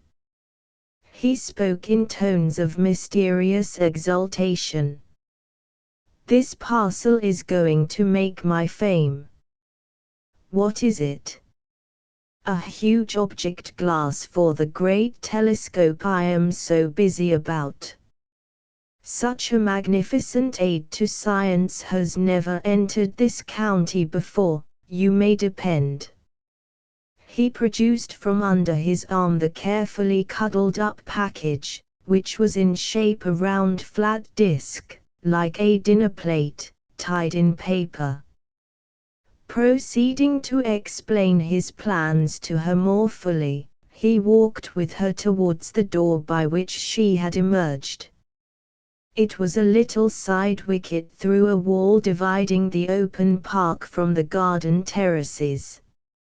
Here for a moment he placed his valise and parcel on the coping of the stone balustrade, till he had bidden her farewell.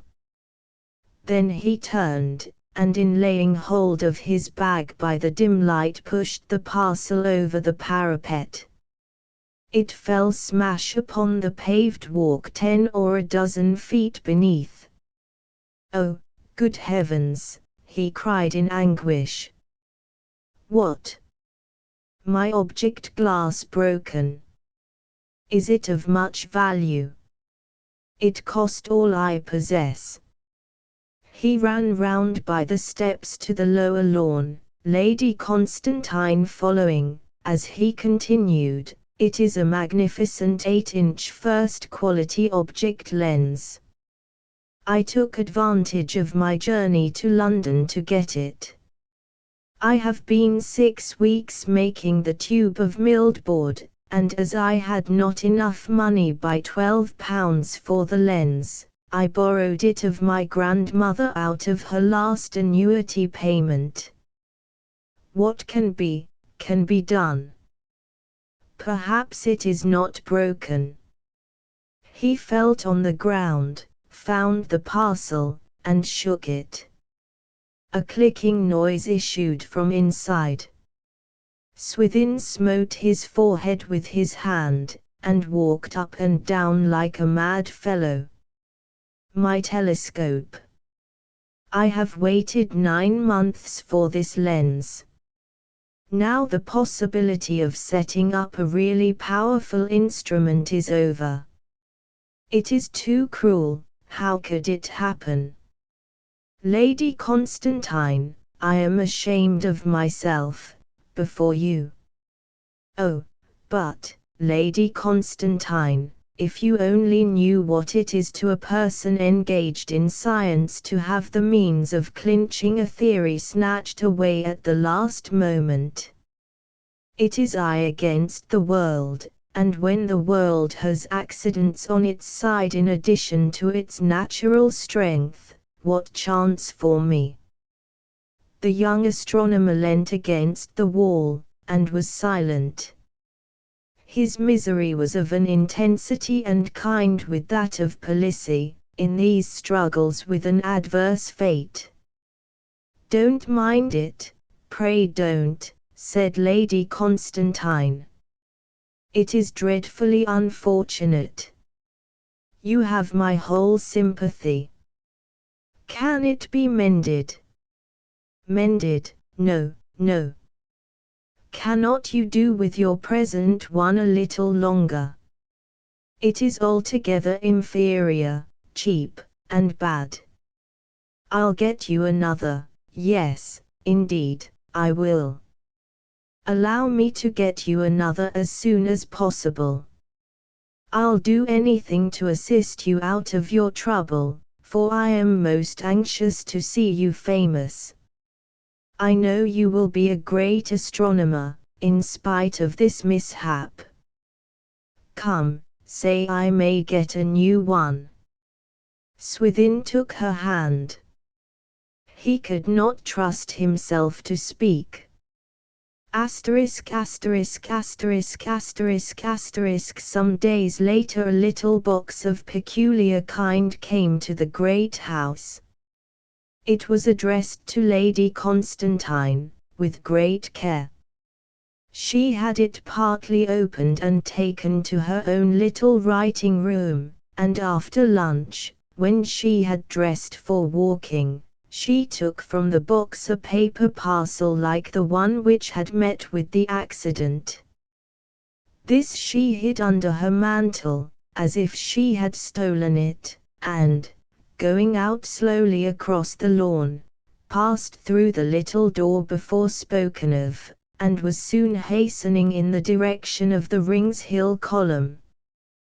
There was a bright sun overhead on that afternoon of early spring, and its rays shed an unusual warmth on southwest aspects, though shady places still retained the look and feel of winter.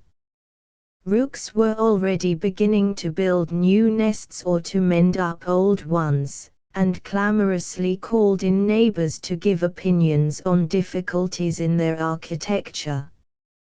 Lady Constantine swerved once from her path, as if she had decided to go to the homestead where Swithin lived, but on second thoughts she bent her steps to the column.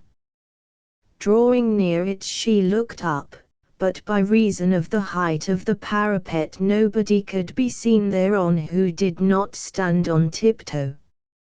She thought, however, that her young friend might possibly see her, if he were there, and come down, and that he was there she soon ascertained by finding the door unlocked, and the key inside.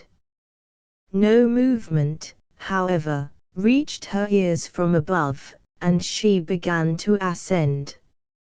Meanwhile, affairs at the top of the column had progressed as follows.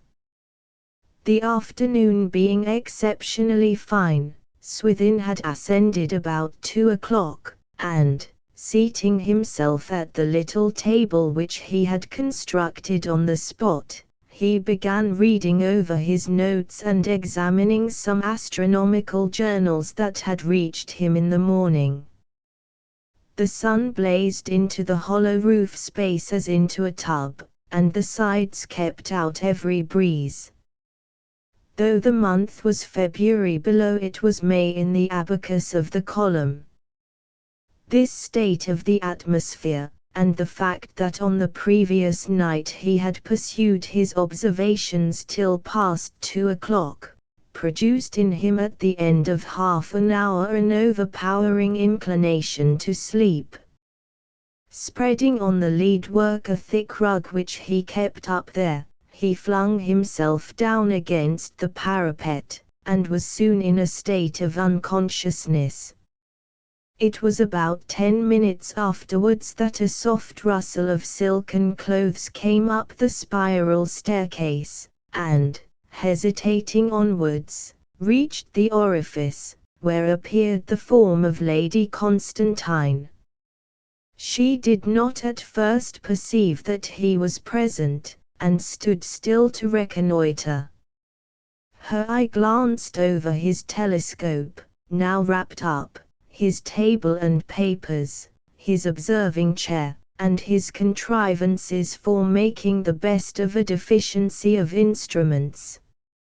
All was warm, sunny, and silent, except that a solitary bee, which had somehow got within the hollow of the abacus, was singing round inquiringly, unable to discern that ascent was the only mode of escape. In another moment she beheld the astronomer, lying in the sun like a sailor in the maintop. Lady Constantine coughed slightly. He did not awake. She then entered, and, drawing the parcel from beneath her cloak, placed it on the table. After this she waited, looking for a long time at his sleeping face, which had a very interesting appearance. She seemed reluctant to leave, yet wanted resolution to wake him, and, penciling his name on the parcel, she withdrew to the staircase, where the brushing of her dress decreased to silence as she receded round and round on her way to the base. Swithin still slept on, and presently the rustle began again in the far down interior of the column. The door could be heard closing, and the rustle came nearer, showing that she had shut herself in, no doubt to lessen the risk of an accidental surprise by any roaming villager. When Lady Constantine reappeared at the top, and saw the parcel still untouched and Swithin asleep as before, she exhibited some disappointment, but she did not retreat. Looking again at him, her eyes became so sentimentally fixed on his face that it seemed as if she could not withdraw them. There lay, in the shape of an Antinous, no amoroso, no gallant, but a guileless philosopher. His parted lips were lips which spoke, not of love, but of millions of miles. Those were eyes which habitually gazed, not into the depths of other eyes, but into other worlds. Within his temples dwelled thoughts, not of woman's looks, but of stellar aspects and the configuration of constellations. Thus, to his physical attractiveness was added the attractiveness of mental inaccessibility. The ennobling influence of scientific pursuits was demonstrated by the speculative purity which expressed itself in his eyes whenever he looked at her in speaking, and in the childlike faults of manner which arose from his obtuseness to their difference of sex. He had never, since becoming a man, looked even so low as to the level of a Lady Constantine. His heaven at present was truly in the skies, and not in that only other place where they say it can be found, in the eyes of some daughter of Eve. Would any Circe or Calypso, and if so, what one, ever check this pale-haired scientist's nocturnal sailings into the interminable spaces overhead, and hurl all his mighty calculations on cosmic force and stellar fire into limbo? Oh, the pity of it, if such should be the case. She became much absorbed in these very womanly reflections, and at last Lady Constantine sighed. Perhaps she herself did not exactly know why. Then a very soft expression lighted on her lips and eyes, and she looked at one jump 10 years more youthful than before, quite a girl in aspect, younger than he. On the table lay his implements, among them a pair of scissors, which, to judge from the shreds around, had been used in cutting curves in thick paper for some calculating process. What whim, agitation, or attraction prompted the impulse, nobody knows, but she took the scissors, and, bending over the sleeping youth, cut off one of the curls, or rather crooks, for they hardly reached a curl, into which each lock of his hair chose to twist itself in the last inch of its length. The hair fell upon the rug. She picked it up quickly, returned the scissors to the table, and, as if her dignity had suddenly become ashamed of her fantasies, hastened through the door, and descended the staircase. 6. When his nap had naturally exhausted itself, Swithin awoke. He awoke without any surprise, for he not unfrequently gave to sleep in the daytime what he had stolen from it in the night watches. The first object that met his eyes was the parcel on the table, and, seeing his name inscribed thereon, he made no scruple to open it. The sun flashed upon a lens of surprising magnitude, polished to such a smoothness that the eye could scarcely meet its reflections. Here was a crystal in whose depths were to be seen more wonders than had been revealed by the crystals of all the Cagliostros.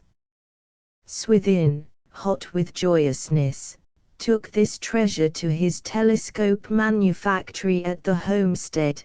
Then he started off for the great house. On gaining its precincts he felt shy of calling, never having received any hint or permission to do so, while Lady Constantine's mysterious manner of leaving the parcel seemed to demand a like mysteriousness in his approaches to her. All the afternoon he lingered about uncertainly, in the hope of intercepting her on her return from a drive, occasionally walking with an indifferent lounge across glades commanded by the windows, that if she were indoors she might know he was near. But she did not show herself during the daylight. Still impressed by her playful secrecy, he carried on the same idea after dark, by returning to the house and passing through the garden door onto the lawn front, where he sat on the parapet that breasted the terrace. Now she frequently came out here for a melancholy saunter after dinner, and tonight was such an occasion. Swithin went forward, and met her at nearly the spot where he had dropped the lens some nights earlier. "I have come to see you, Lady Constantine. How did the glass get on my table?" She laughed as lightly as a girl, that he had come to her in this way was plainly no offense thus far. Perhaps it was dropped from the clouds by a bird, she said. Why should you be so good to me? He cried. One good turn deserves another, answered she. Dear Lady Constantine, whatever discoveries result from this shall be ascribed to you as much as to me. Where should I have been without your gift? You would possibly have accomplished your purpose just the same, and have been so much the nobler for your struggle against ill luck. I hope that now you will be able to proceed with your large telescope as if nothing had happened. Oh yes, I will, certainly. I am afraid I showed too much feeling, the reverse of stoical, when the accident occurred. That was not very noble of me. There is nothing unnatural in such feeling at your age. When you are older you will smile at such moods, and at the mishaps that gave rise to them. Ah, I perceive you think me weak in the extreme, he said, with just a shade of pique. But you will never realize that an incident which filled but a degree in the circle of your thoughts covered the whole circumference of mine. No person can see exactly what and where another's horizon is. They soon parted, and she re-entered the house, where she sat reflecting for some time, till she seemed to fear that she had wounded his feelings. She awoke in the night, and thought on the same thing, till she had worked herself into a feverish fret about it. When it was morning she looked across at the tower, and sitting down, impulsively wrote the following note: Dear Mr. St. Cleeve, I cannot allow you to remain under the impression that I despised your scientific endeavors in speaking as I did last night. I think you were too sensitive to my remark. But perhaps you were agitated with the labors of the day, and I fear that watching so late at night must make you very weary. If I can help you again, please let me know. I never realized the grandeur of astronomy till you showed me how to do so. Also let me know about the new telescope. Come and see me at any time. After your great kindness in being my messenger, I can never do enough for you. I wish you had a mother or sister, and pity your loneliness. I am lonely too. Yours truly, Viviette Constantine. She was so anxious that he should get this letter the same day that she ran across to the column with it during the morning, preferring to be her own emissary in so curious a case. The door, as she had expected, was locked, and, slipping the letter under it, she went home again. During lunch her ardor in the cause of Swithin's hurt feelings cooled down, till she exclaimed to herself, as she sat at her lonely table, what could have possessed me to write in that way? After lunch she went faster to the tower than she had gone in the early morning, and peeped eagerly into the chink under the door. She could discern no letter, and, on trying the latch, found that the door would open. The letter was gone, Swithin having obviously arrived in the interval. She blushed a blush which seemed to say, I am getting foolishly interested in this young man. She had, in short, in her own opinion, somewhat overstepped the bounds of dignity. Her instincts did not square well with the formalities of her existence, and she walked home despondently.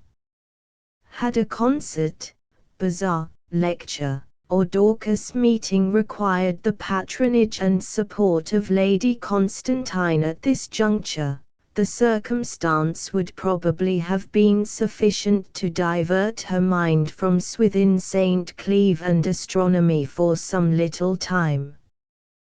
But as none of these incidents were within the range of expectation, Welland House and parish lying far from large towns and watering places, the void in her outer life continued, and with it the void in her life within.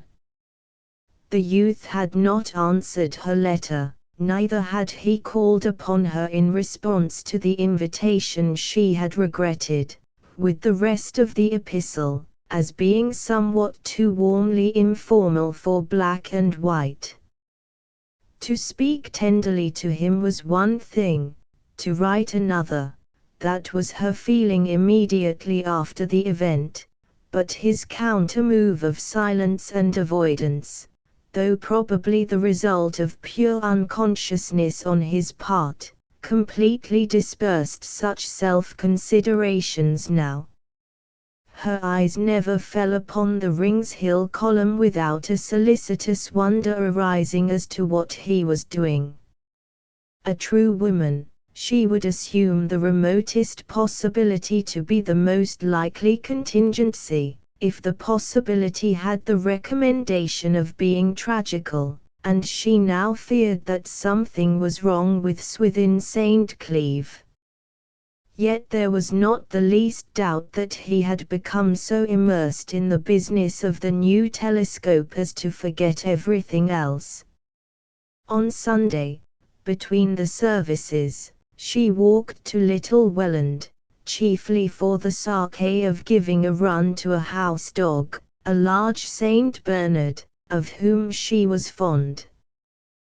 The distance was but short, and she returned along a narrow lane, divided from the river by a hedge, through whose leafless twigs the ripples flashed silver lights into her eyes.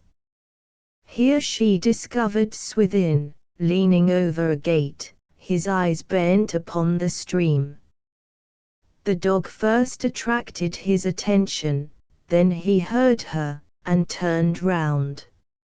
She had never seen him looking so despondent. "You have never called, though I invited you," said Lady Constantine. "My great telescope won't work," he replied lugubriously. "I am sorry for that. So it has made you quite forget me." "Ah, yes, you wrote me a very kind letter, which I ought to have answered."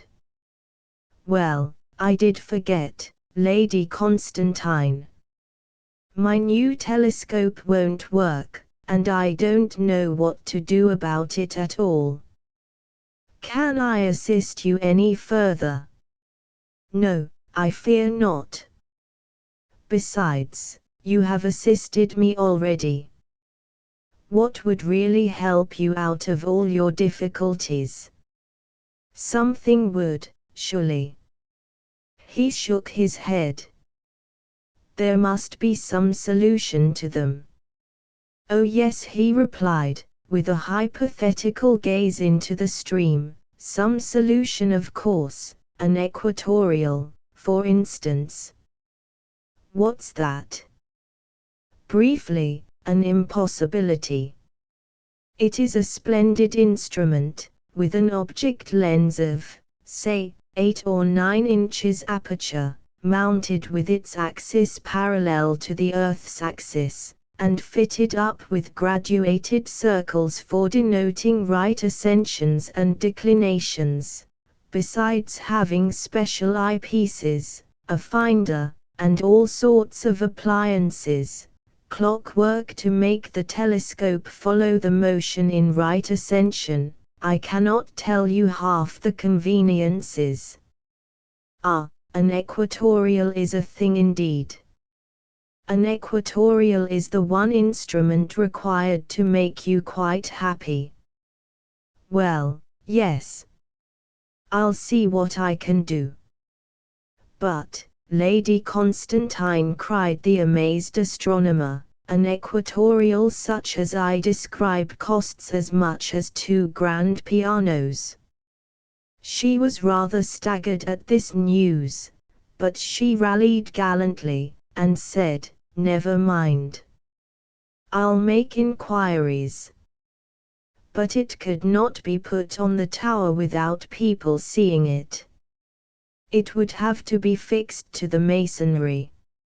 And there must be a dome of some kind to keep off the rain. A tarpaulin might do. Lady Constantine reflected. "It would be a great business, I see," she said. "Though as far as the fixing and roofing go, I would of course consent to your doing what you liked with the old column. My workmen could fix it, could they not?" "Oh yes. But what would Sir Blount say, if he came home and saw the goings-on?" Lady Constantine turned aside to hide a sudden displacement of blood from her cheek. "Ah, my husband," she whispered. "I am just now going to church," she added in a repressed and hurried tone.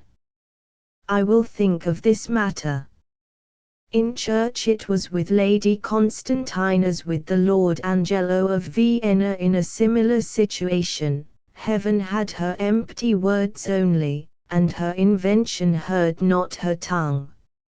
She soon recovered from the momentary consternation into which she had fallen at Swithin's abrupt query. The possibility of that young astronomer becoming a renowned scientist by her aid was a thought which gave her secret pleasure. The course of rendering him instant material help began to have a great fascination for her. It was a new and unexpected channel for her cribbed and confined emotions. With experiences so much wider than his, Lady Constantine saw that the chances were perhaps 1,000,000 to 1 against Swithin St. Cleeve ever being Astronomer Royal, or Astronomer Extraordinary of any sort, yet the remaining chance in his favour was one of those possibilities which, to a woman of bounding intellect and venturesome fancy, are pleasanter to dwell on than likely issues that have no savour of high speculation in them.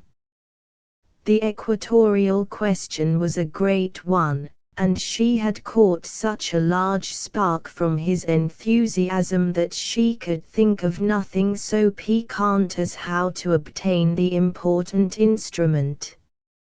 When Tabitha Lark arrived at the great house next day, instead of finding Lady Constantine in bed, as formerly, she discovered her in the library, poring over what astronomical works she had been able to unearth from the worm-eaten shelves.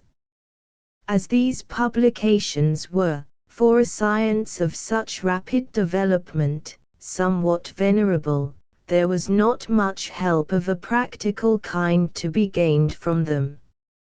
Nevertheless, the equatorial retained a hold upon her fancy, till she became as eager to see one on the Rings Hill column as Swithin himself.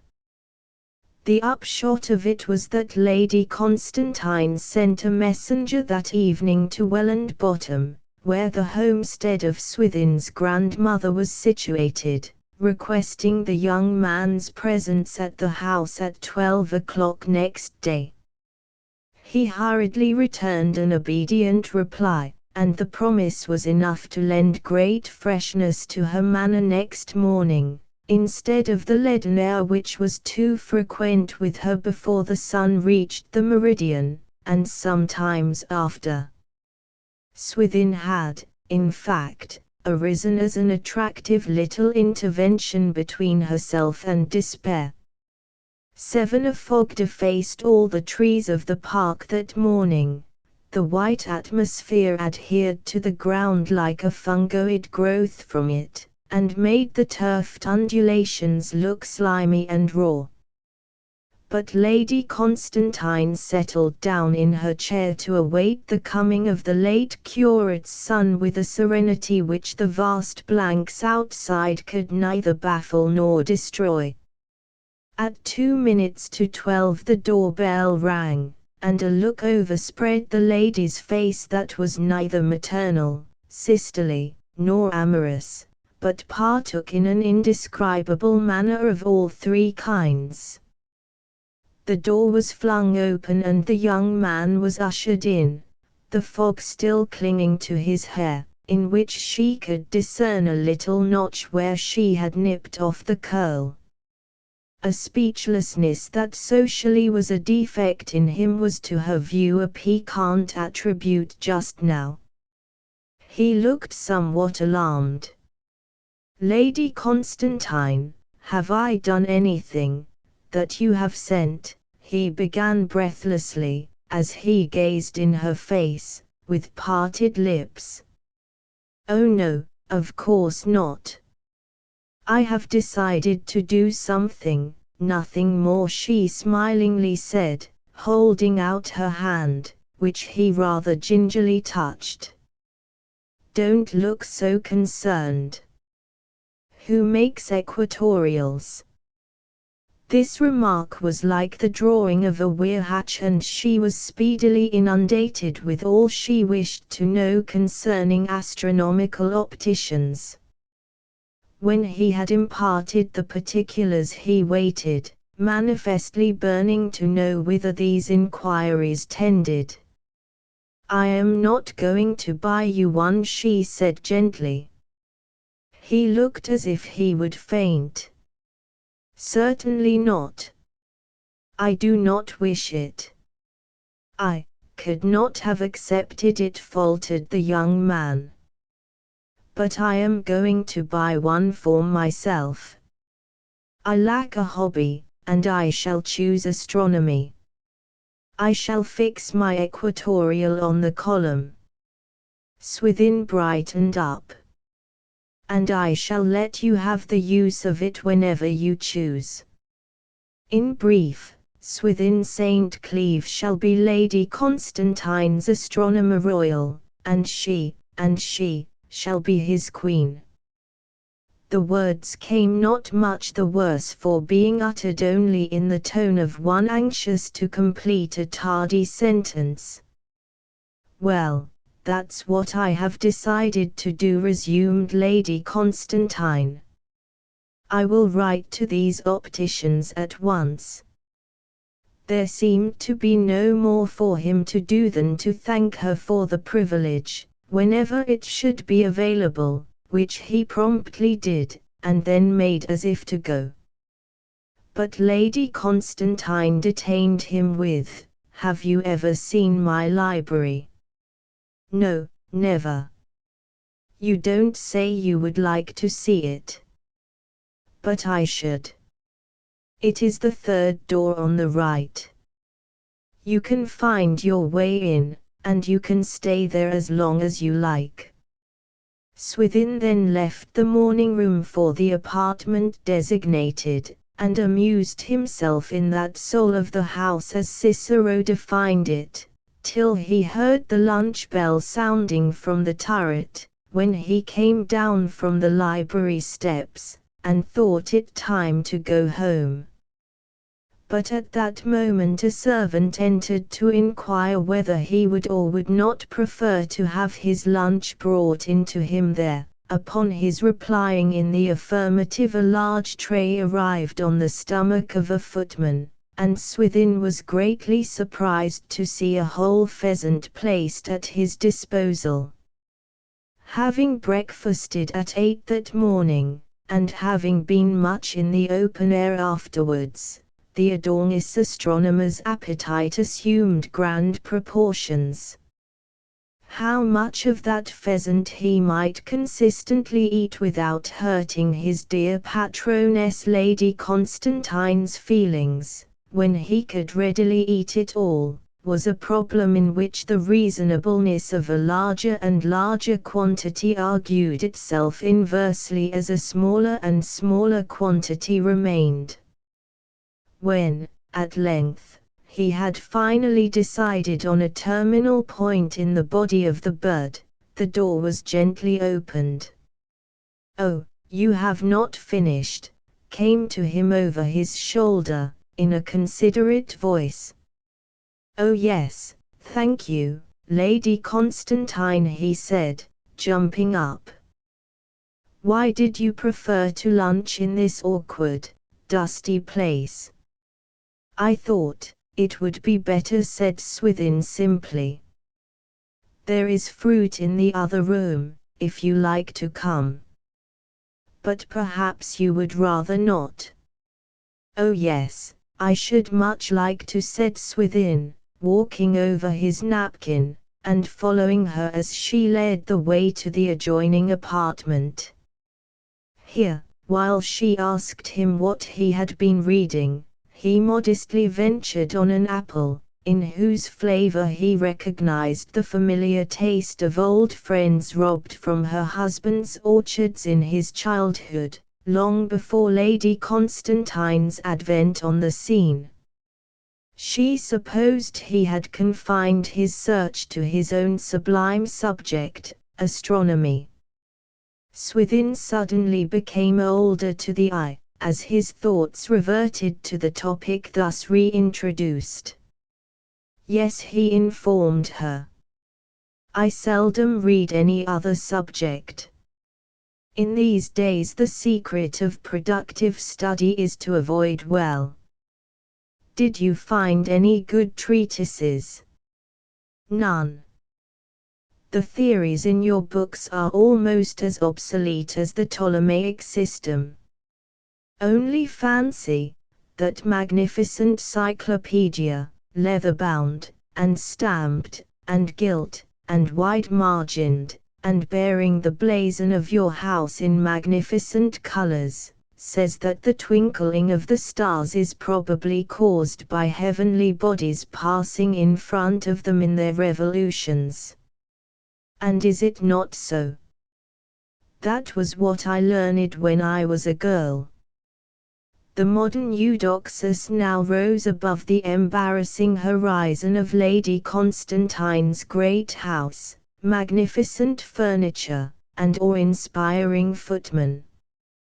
He became quite natural, all his self-consciousness fled, and his eye spoke into hers no less than his lips to her ears, as he said, "How such a theory can have lingered on to this day beats conjecture.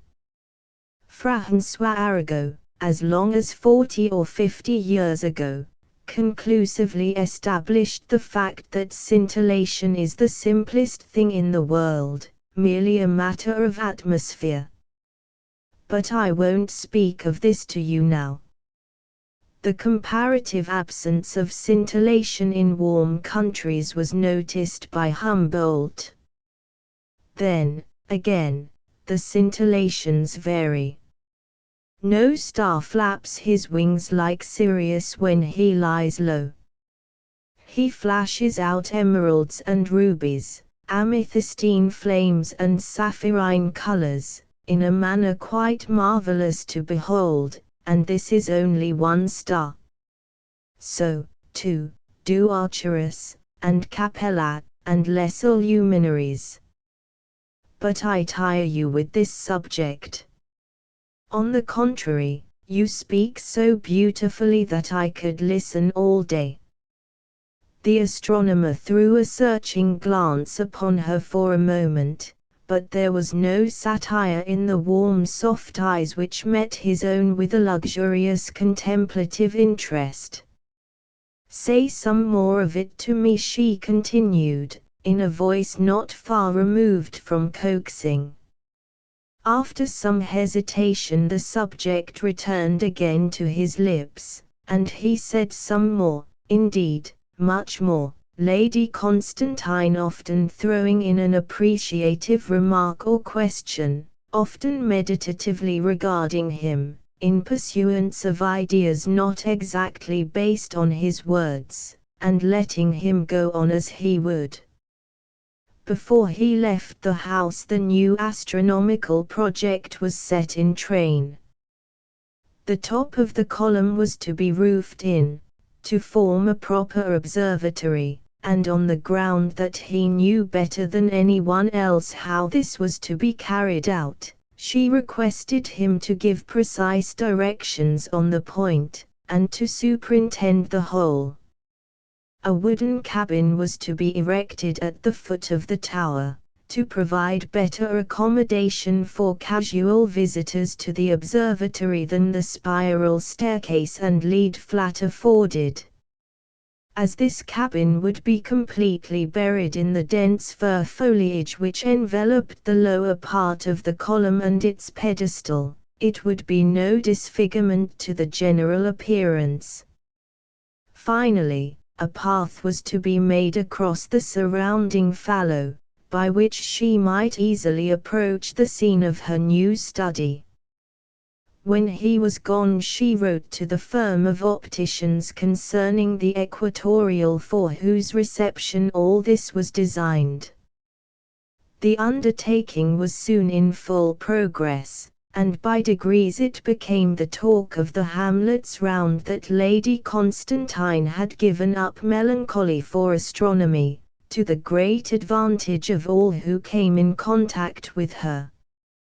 One morning, when Tabitha Lark had come as usual to read, Lady Constantine chanced to be in a quarter of the house to which she seldom wandered, and while here she heard her maid talking confidentially to Tabitha in the adjoining room on the curious and sudden interest which Lady Constantine had acquired in the moon and stars. "They do say all sorts of trumpery," observed the handmaid. "They say, though 'tis little better than mischief, to be sure, that it isn't the moon, and it isn't the stars, and it isn't the planets, that my lady cares for, but for the pretty lad who draws 'em down from the sky to please her, and being a married example, and what with sin and shame knocking at every poor maid's door afore you can say, 'Hands off, my dear,' to the civilest young man, she ought to set a better pattern." Lady Constantine's face flamed up vividly. "If Sir Blount were to come back all of a sudden, oh, my!"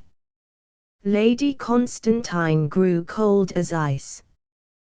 "There's nothing in it," said Tabitha scornfully. "I could prove it any day." "Well, I wish I had half her chance," sighed the lady's maid. And no more was said on the subject then. Tabitha's remark showed that the suspicion was quite in embryo as yet. Nevertheless, saying nothing to reveal what she had overheard, immediately after the reading Lady Constantine flew like a bird to where she knew that Swithin might be found. He was in the plantation, setting up little sticks to mark where the wooden cabin was to stand. She called him to a remote place under the funereal trees. "I have altered my mind," she said. "I can have nothing to do with this matter." "Indeed," said Swithin, surprised. "Astronomy is not my hobby any longer." "And you are not my astronomer royal." "Oh, Lady Constantine," cried the youth, aghast. "Why, the work is begun. I thought the equatorial was ordered." She dropped her voice, though a Jericho shout would not have been overheard. "Of course astronomy is my hobby privately, and you are to be my astronomer royal, and I still furnish the observatory, but not to the outer world. There is a reason against my indulgence in such scientific fancies openly, and the project must be arranged in this wise. The whole enterprise is yours. You rent the tower of me, you build the cabin, you get the equatorial. I simply give permission, since you desire it. The path that was to be made from the hill to the park is not to be thought of. There is to be no communication between the house and the column. The equatorial will arrive addressed to you, and its cost I will pay through you. My name must not appear, and I vanish entirely from the undertaking. This blind is necessary, she added, sighing. Goodbye. But you do take as much interest as before, and it will be yours just the same, he said, walking after her. He scarcely comprehended the subterfuge, and was absolutely blind as to its reason. Can you doubt it? But I dare not do it openly. With this she went away, and in due time there circulated through the parish an assertion that it was a mistake to suppose Lady Constantine had anything to do with Swithin St. Cleeve or his stargazing schemes. She had merely allowed him to rent the tower of her for use as his observatory, and to put some temporary fixtures on it for that purpose. After this Lady Constantine lapsed into her former life of loneliness, and by these prompt measures the ghost of a rumour which had barely started into existence was speedily laid to rest. It had probably originated in her own dwelling, and had gone but little further. Yet, despite her self-control, a certain north window of the great house, that commanded an uninterrupted view of the upper 10 feet of the column, revealed her to be somewhat frequently gazing from it at a rotundity which had begun to appear on the summit. To those with whom she came in contact she sometimes addressed such remarks as, "Is young Mr. St. Cleeve getting on with his observatory? I hope he will fix his instruments without damaging the column, which is so interesting to us as being in memory of my dear husband's great-grandfather, a truly brave man." On one occasion her building steward ventured to suggest to her that, Sir Blount having deputed to her the power to grant short leases in his absence, she should have a distinctive agreement with Swithin, as between landlord and tenant, with a stringent clause against his driving nails into the stonework of such an historical memorial. She replied that she did not wish to be severe on the last representative of such old and respected parishioners as St. Cleeve's mother's family had been, and of such a well-descended family as his father's, so that it would only be necessary for the steward to keep an eye on Mr. St. Cleeve's doings.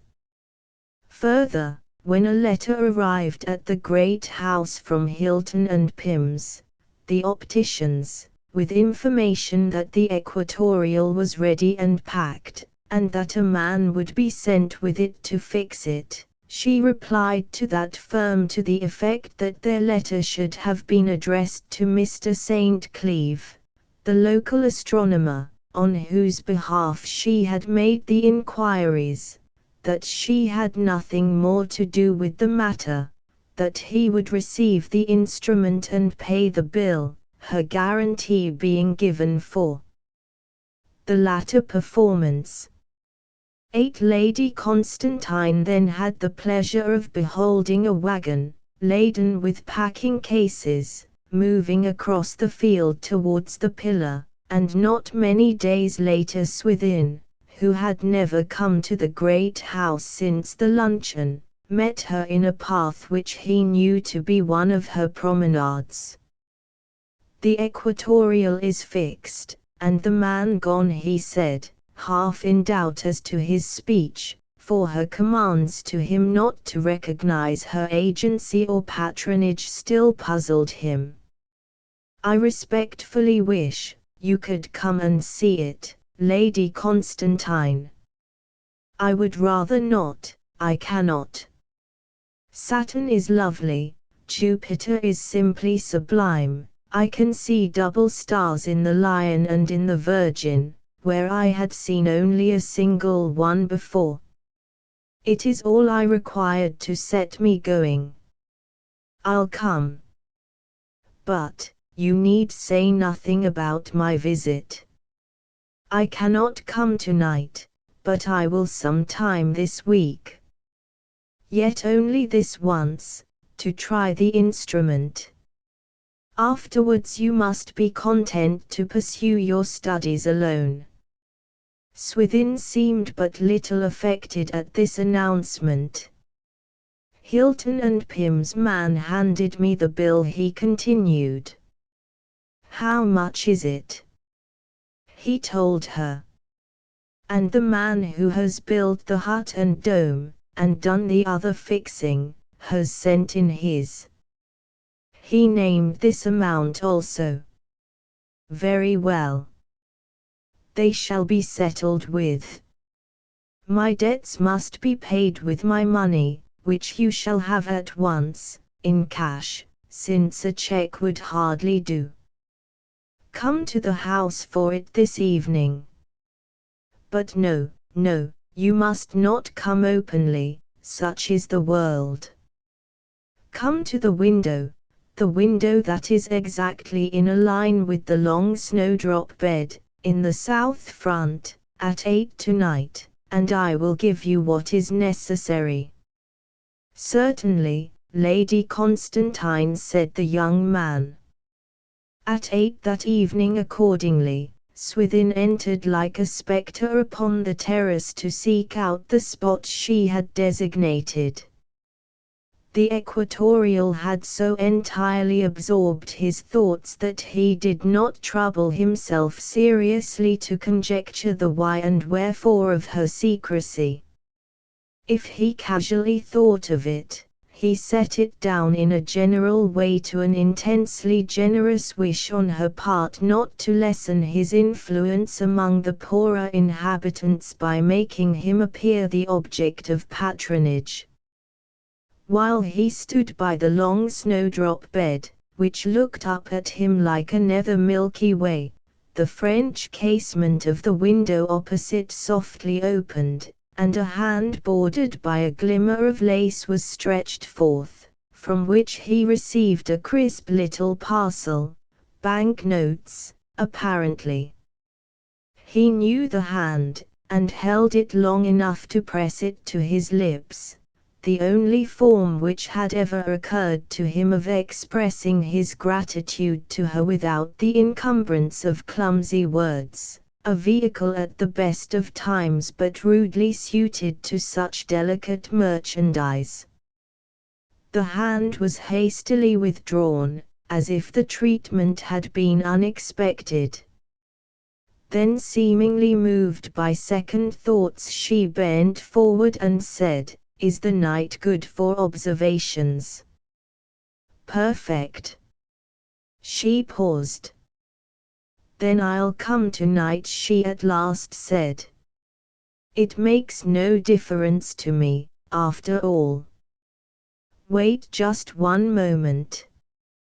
He waited, and she presently emerged, muffled up like a nun, whereupon they left the terrace and struck across the park together. Very little was said by either till they were crossing the fallow, when he asked if his arm would help her. She did not take the offered support just then, but when they were ascending the prehistoric earthwork, under the heavy gloom of the fir trees, she seized it, as if rather influenced by the oppressive solitude than by fatigue. Thus they reached the foot of the column, 10,000 spirits in prison seeming to gasp their griefs from the funereal boughs overhead, and a few twigs scratching the pillar with the drag of impish claws as tenacious as those figuring in Saint Anthony's Temptation. "How intensely dark it is just here," she whispered. "I wonder you can keep in the path." Many ancient Britons lie buried there doubtless. He led her round to the other side, where, feeling his way with his hands, he suddenly left her, appearing a moment after with a light. "What place is this?" she exclaimed. "This is the new wood cabin," said he. She could just discern the outline of a little house, not unlike a bathing machine without wheels. "I have kept lights ready here," he went on, "as I thought you might come any evening, and possibly bring company." "Don't criticize me for coming alone," she exclaimed with sensitive promptness. "There are social reasons for what I do of which you know nothing. Perhaps it is much to my discredit that I don't know." "Not at all. You are all the better for it. Heaven forbid that I should enlighten you. Well, I see this is the hut. But I am more curious to go to the top of the tower, and make discoveries." He brought a little lantern from the cabin, and lighted her up the winding staircase to the temple of that sublime mystery on whose threshold he stood as priest. The top of the column was quite changed. The tub-shaped space within the parapet, formerly open to the air and sun, was now arched over by a light dome of lathwork covered with felt. But this dome was not fixed. At the line where its base descended to the parapet there were half a dozen iron balls, precisely like cannon shot, standing loosely in a groove, and on these the dome rested its whole weight. In the side of the dome was a slit, through which the wind blew and the North Star beamed, and towards it the end of the great telescope was directed. This latter magnificent object, with its circles, axes, and handles complete, was securely fixed in the middle of the floor. "But you can only see one part of the sky through that slit," said she. The astronomer stretched out his arm, and the whole dome turned horizontally round, running on the balls with a rumble like thunder.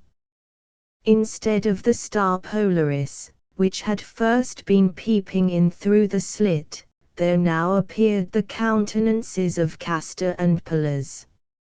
Swithin then manipulated the equatorial, and put it through its capabilities in like manner. She was enchanted. Being rather excitable, she even clapped her hands just once. She turned to him. "Now are you happy?" "But it is all yours, Lady Constantine." "At this moment." "But that's a defect which can soon be remedied." "When is your birthday?" "Next month, the 7th. "Then it shall all be yours, a birthday present." The young man protested, it was too much. "No, you must accept it all, equatorial, dome stand, hut, and everything that has been put here for this astronomical purpose. The possession of these apparatus would only compromise me. Already they are reputed to be yours, and they must be made yours. There is no help for it. If ever," here her voice lost some firmness, "if ever you go away from me, from this place, I mean, and marry, and settle in a new home elsewhere for good, and forget me, you must take these things, equatorial and all, and never tell your wife or anybody how they came to be yours." "I wish I could do something more for you," exclaimed the much-moved astronomer. "If you could but share my fame, supposing I get any, which I may die before doing, it would be a little compensation." As to my going away and marrying, I certainly shall not. I may go away, but I shall never marry. Why not? A beloved science is enough wife for me, combined, perhaps, with a little warm friendship with one of kindred pursuits. Who is the friend of kindred pursuits? Yourself. I should like it to be. You would have to become a woman before I could be that, publicly, or I a man, she replied, with dry melancholy. Why I a woman, or you a man, dear Lady Constantine? I cannot explain. No, you must keep your fame and your science all to yourself, and I must keep my troubles. Swithin, to divert her from melancholy, not knowing that in the expression of her melancholy thus and now she found much pleasure, changed the subject by asking if they should take some observations. Yes, the scenery is well hung tonight, she said, looking out upon the heavens. Then they proceeded to scan the sky, roving from planet to star, from single stars to double stars, from double to colored stars, in the cursory manner of the merely curious. They plunged down to that at other times invisible multitude in the back rows of the celestial theatre, remote layers of constellations whose shapes were new and singular, pretty twinklers which for infinite ages had spent their beams without calling forth from a single earthly poet a single line, or being able to bestow a ray of comfort on a single benighted traveller.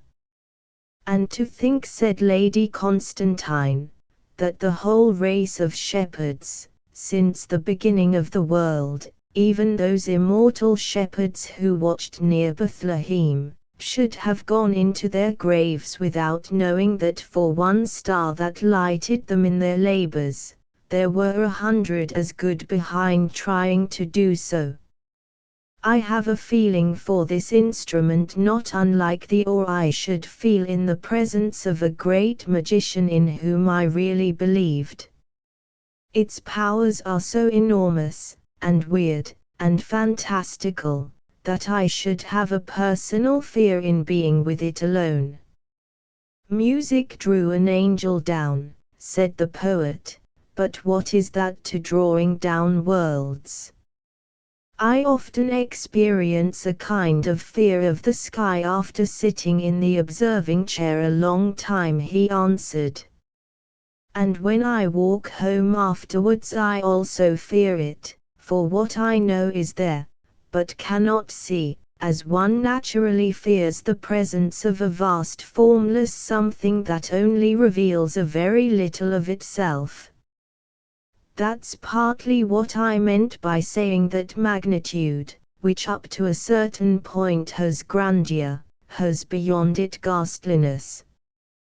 Thus the interest of their sidereal observations led them on, till the knowledge that scarce any other human vision was traveling within 100 million miles of their own gave them such a sense of the isolation of that faculty as almost to be a sense of isolation in respect of their whole personality, causing a shudder at its absoluteness. At night, when human discords and harmonies are hushed, in a general sense, for the greater part of 12 hours, there is nothing to moderate the blow with which the infinitely great, the stellar universe, strikes down upon the infinitely little, the mind of the beholder, and this was the case now. Having got closer to immensity than their fellow creatures, they saw at once its beauty and its frightfulness. They more and more felt the contrast between their own tiny magnitudes and those among which they had recklessly plunged, till they were oppressed with the presence of a vastness they could not cope with even as an idea, and which hung about them like a nightmare. He stood by her while she observed, she by him when they changed places. Once that Swithin's emancipation from a trammelling body had been effected by the telescope, and he was well away in space, she felt her influence over him diminishing to nothing. He was quite unconscious of his terrestrial neighbourings, and of herself as one of them.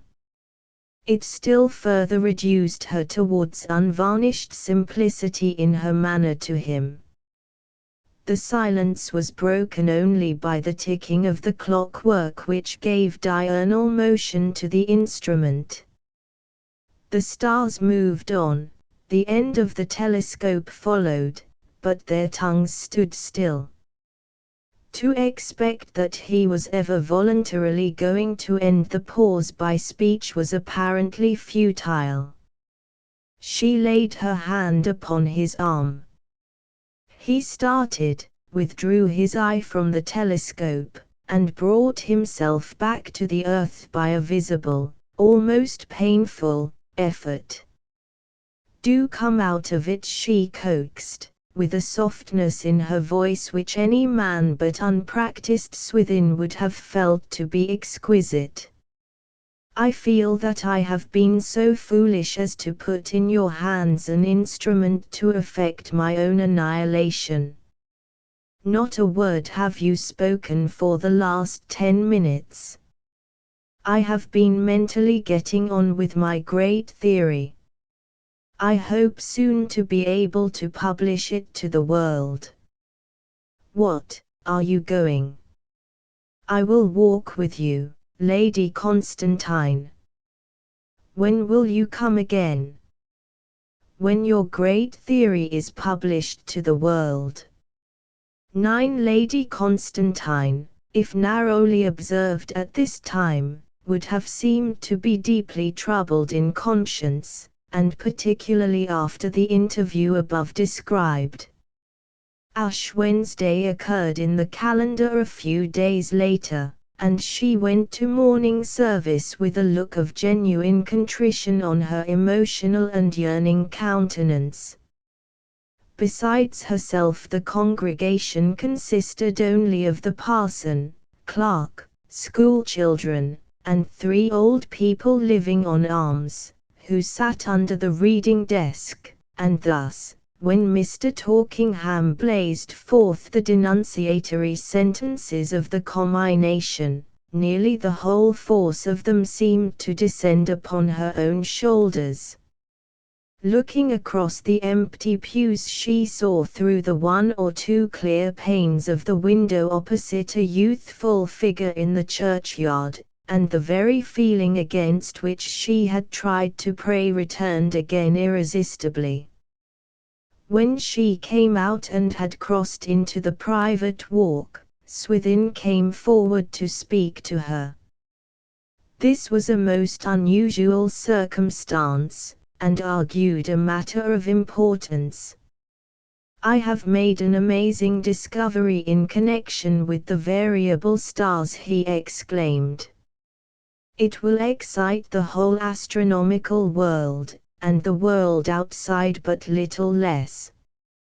I had long suspected the true secret of their variability, but it was by the merest chance on earth that I hit upon a proof of my guess.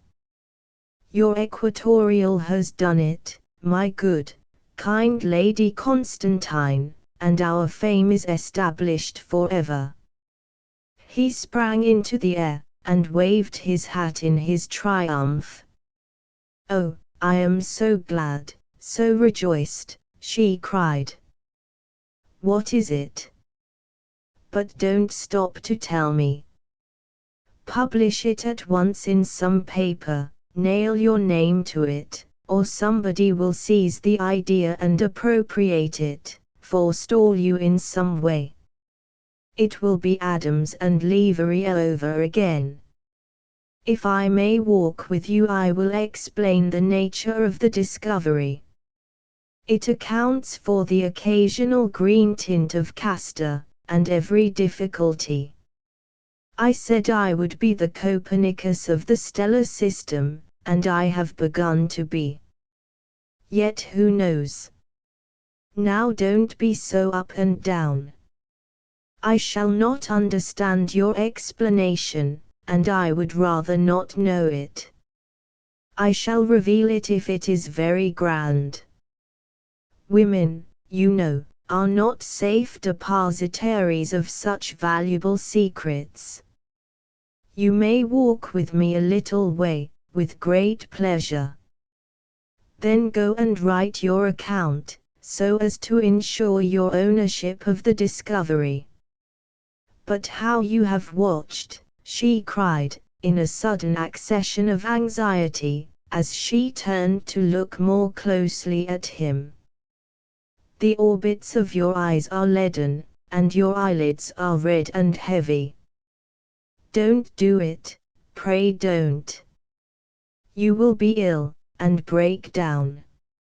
I have, it is true, been up a little late this last week, he said cheerfully.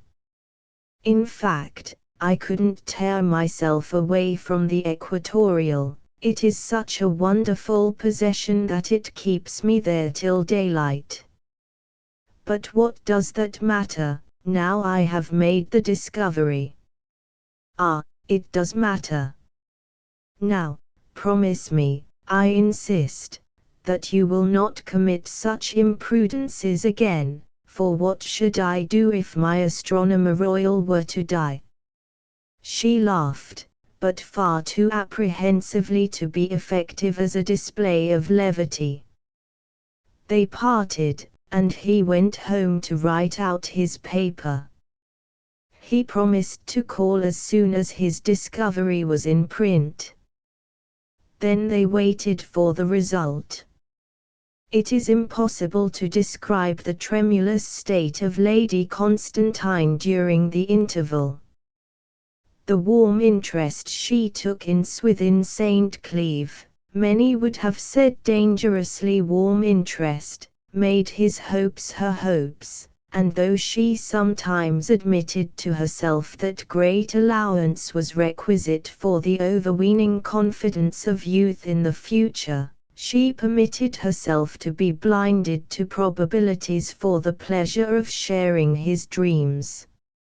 It seemed not unreasonable to suppose the present hour to be the beginning of realization to her darling wish that this young man should become famous. He had worked hard, and why should he not be famous early? His very simplicity in mundane affairs afforded a strong presumption that in things celestial he might be wise. To obtain support for this hypothesis she had only to think over the lives of many eminent astronomers. She waited feverishly for the flourish of trumpets from afar, by which she expected the announcement of his discovery to be greeted. Knowing that immediate intelligence of the outburst would be brought to her by himself, she watched from the windows of the great house each morning for a sight of his figure hastening down the glade. But he did not come. A long array of wet days passed their dreary shapes before her, and made the waiting still more tedious. On one of these occasions she ran across to the tower, at the risk of a severe cold. The door was locked. 2 days after she went again. The door was locked still. But this was only to be expected in such weather. Yet she would have gone on to his house, had there not been one reason too many against such precipitancy. As astronomer and astronomer there was no harm in their meetings, but as woman and man she feared them. 10 days passed without a sight of him, 10 blurred and dreary days, during which the whole landscape dripped like a mop, the park trees swabbed the gravel from the drive, while the sky was a zinc-colored archivolt of immovable cloud. It seemed as if the whole science of astronomy had never been real, and that the heavenly bodies, with their motions, were as theoretical as the lines and circles of a bygone mathematical problem. She could content herself no longer with fruitless visits to the column, and when the rain had a little abated she walked to the nearest hamlet, and in a conversation with the first old woman she met contrived to lead up to the subject of Swithin St. Cleeve by talking about his grandmother. "Ah, poor old heart, 'tis a bad time for her, my lady," exclaimed the dame. "What? Her grandson is dying, and such a gentleman through and through." "What? Oh, it has something to do with that dreadful discovery." "Discovery, my lady?" She left the old woman with an evasive answer, and with a breaking heart crept along the road. Tears brimmed into her eyes as she walked, and by the time that she was out of sight sobs burst forth tumultuously. "I am too fond of him," she moaned, "but I can't help it, and I don't care if it's wrong, I don't care." Without further considerations as to who beheld her doings she instinctively went straight towards Mrs. Martin's. Seeing a man coming she calmed herself sufficiently to ask him through her dropped veil how poor Mr. St. Cleeve was that day. But she only got the same reply, "They say he is dying, my lady."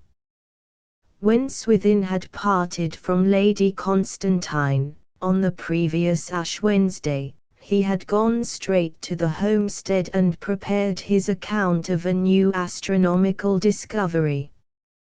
It was written perhaps in too glowing a rhetoric for the true scientific tone of mind, but there was no doubt that his assertion met with a most startling aptness all the difficulties which had accompanied the received theories on the phenomena attending those changeable suns of marvelous systems so far away. It accounted for the nebulous mist that surrounds some of them at their weakest time, in short, took up a position of probability which has never yet been successfully assailed. The papers were written in triplicate, and carefully sealed up with blue wax. One copy was directed to Greenwich, another to the Royal Society, another to a prominent astronomer. A brief statement of the essence of the discovery was also prepared for the leading daily paper. He considered these documents, embodying as they did 2 years of his constant thought, reading, and observation, too important to be entrusted for posting to the hands of a messenger, too important to be sent to the sub-post office at hand. Though the day was wet, dripping wet, he went on foot with them to a chief office, 5 miles off, and registered them. Quite exhausted by the walk, after his long night work, wet through, yet sustained by the sense of a great achievement, he called at a bookseller's for the astronomical periodicals to which he subscribed. Then, resting for a short time at an inn, he plodded his way homewards, reading his papers as he went, and planning how to enjoy a repose on his laurels of a week or more.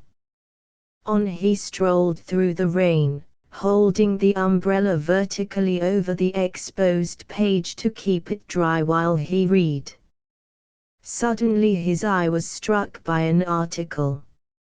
It was the review of a pamphlet by an American astronomer, in which the author announced a conclusive discovery with regard to variable stars. The discovery was precisely the discovery of Swithin St. Cleeve. Another man had forestalled his fame by a period of about 6 weeks. Then the youth found that the goddess Philosophy, to whom he had vowed to dedicate his whole life, would not in return support him through a single hour of despair. In truth, the impishness of circumstance was newer to him than it would have been to a philosopher of 70. In a wild wish for annihilation he flung himself down on a patch of heather that lay a little removed from the road, and in this humid bed remained motionless, while time passed by unheeded. At last, from sheer misery and weariness, he fell asleep. The March rain pelted him mercilessly. The beaded moisture from the heavily charged locks of heath penetrated him through back and sides, and clotted his hair to unsightly tags and tufts. When he awoke it was dark.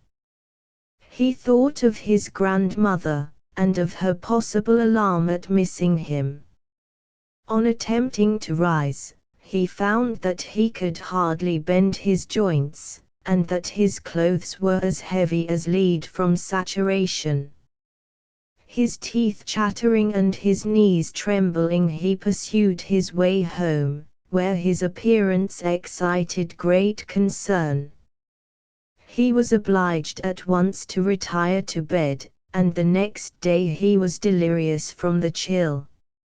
It was about 10 days after this unhappy occurrence that Lady Constantine learnt the news, as above described, and hastened along to the homestead in that state of anguish in which the heart is no longer under the control of the judgment, and self-abandonment even to error, verges on heroism.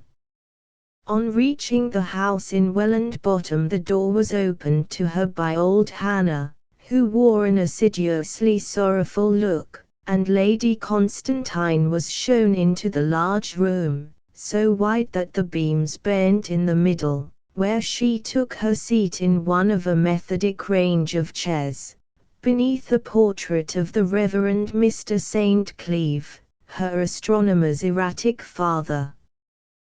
The 8 unwatered dying plants, in the row of 8 flower pots, denoted that there was something wrong in the house. Mrs. Martin came downstairs fretting, her wonder at beholding Lady Constantine not altogether displacing the previous mood of grief. "Here's a pretty kettle of fish, my lady," she exclaimed. Lady Constantine said, "Hush," and pointed inquiringly upward.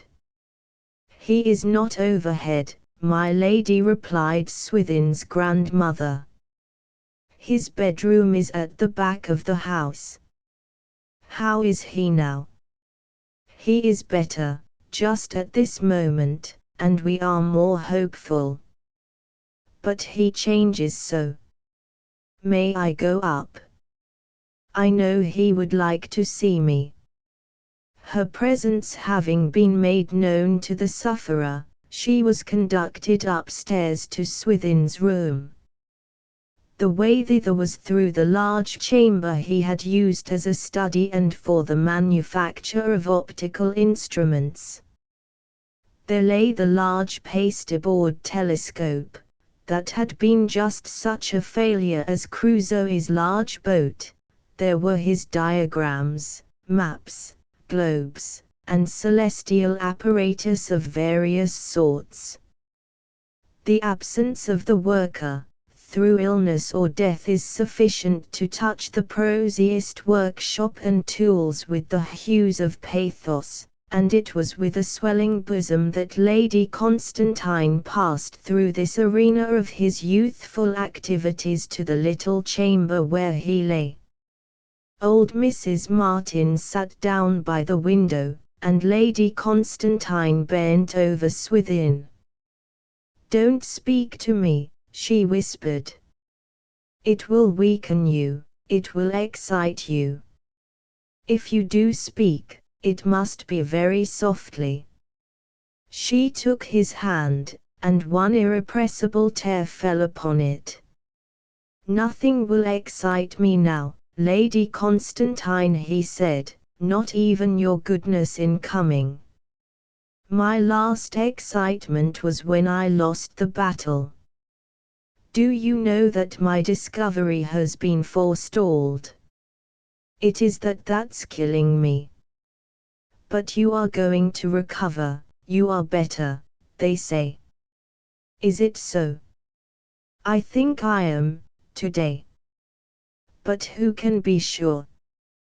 The poor boy was so upset at finding that his labor had been thrown away, said his grandmother, that he lay down in the rain, and chilled his life out. How could you do it? Lady Constantine whispered. Oh, how could you think so much of renown, and so little of me? Why, for every discovery made there are 10 behind that await making. To commit suicide like this, as if there were nobody in the world to care for you. It was done in my haste, and I am very, very sorry for it. I beg both you and all my few friends never, never to forgive me. It would kill me with self-reproach if you were to pardon my rashness. At this moment the doctor was announced, and Mrs. Martin went downstairs to receive him. Lady Constantine thought she would remain to hear his report, and for this purpose withdrew, and sat down in a nook of the adjoining workroom of Swithin, the doctor meeting her as he passed through it into the sick chamber. He was there a torturingly long time, but at length he came out to the room she waited in, and crossed it on his way downstairs. She rose and followed him to the stairhead. How is he? She anxiously asked. Will he get over it? The doctor, not knowing the depth of her interest in the patient, spoke with the blunt candor natural towards a comparatively indifferent inquirer. No, Lady Constantine, he replied, there's a change for the worse. And he retired down the stairs. Scarcely knowing what she did, Lady Constantine ran back to Swithin's side, flung herself upon the bed and in a paroxysm of sorrow kissed him. The placid inhabitants of the parish of Welland, including warbling waggoners, lone shepherds, ploughmen, the blacksmith, the carpenter, the gardener at the great house, the steward and agent, the parson, clerk, and so on, were hourly expecting the announcement of St. Cleeve's death. The sexton had been going to see his brother-in-law, 9 miles distant, but promptly postponed the visit for a few days, that there might be the regular professional hand present to toll the bell in a note of due fullness and solemnity, an attempt by a deputy, on a previous occasion of his absence, having degenerated into a miserable stammering clang that was a disgrace to the parish. But Swithin St. Cleeve did not decease, a fact of which, indeed, the habituated reader will have been well aware ever since the rain came down upon the young man in the 9th chapter, and led to his alarming illness. Though, for that matter, so many maimed histories are hourly enacting themselves in this dun-colored world as to lend almost a priority of interest to narratives concerning those who lay great bases for eternity which prove more short than waste or ruining.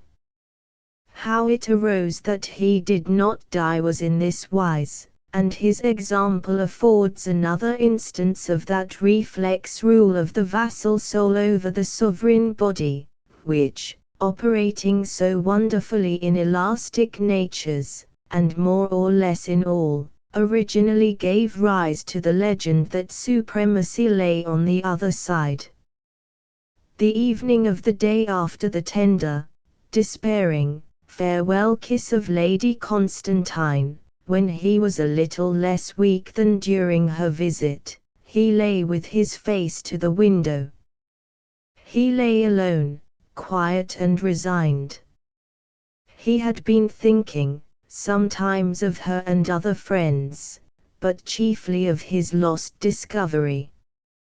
Although nearly unconscious at the time, he had yet been aware of that kiss, as the delicate flush which followed it upon his cheek would have told, but he had attached little importance to it as between woman and man.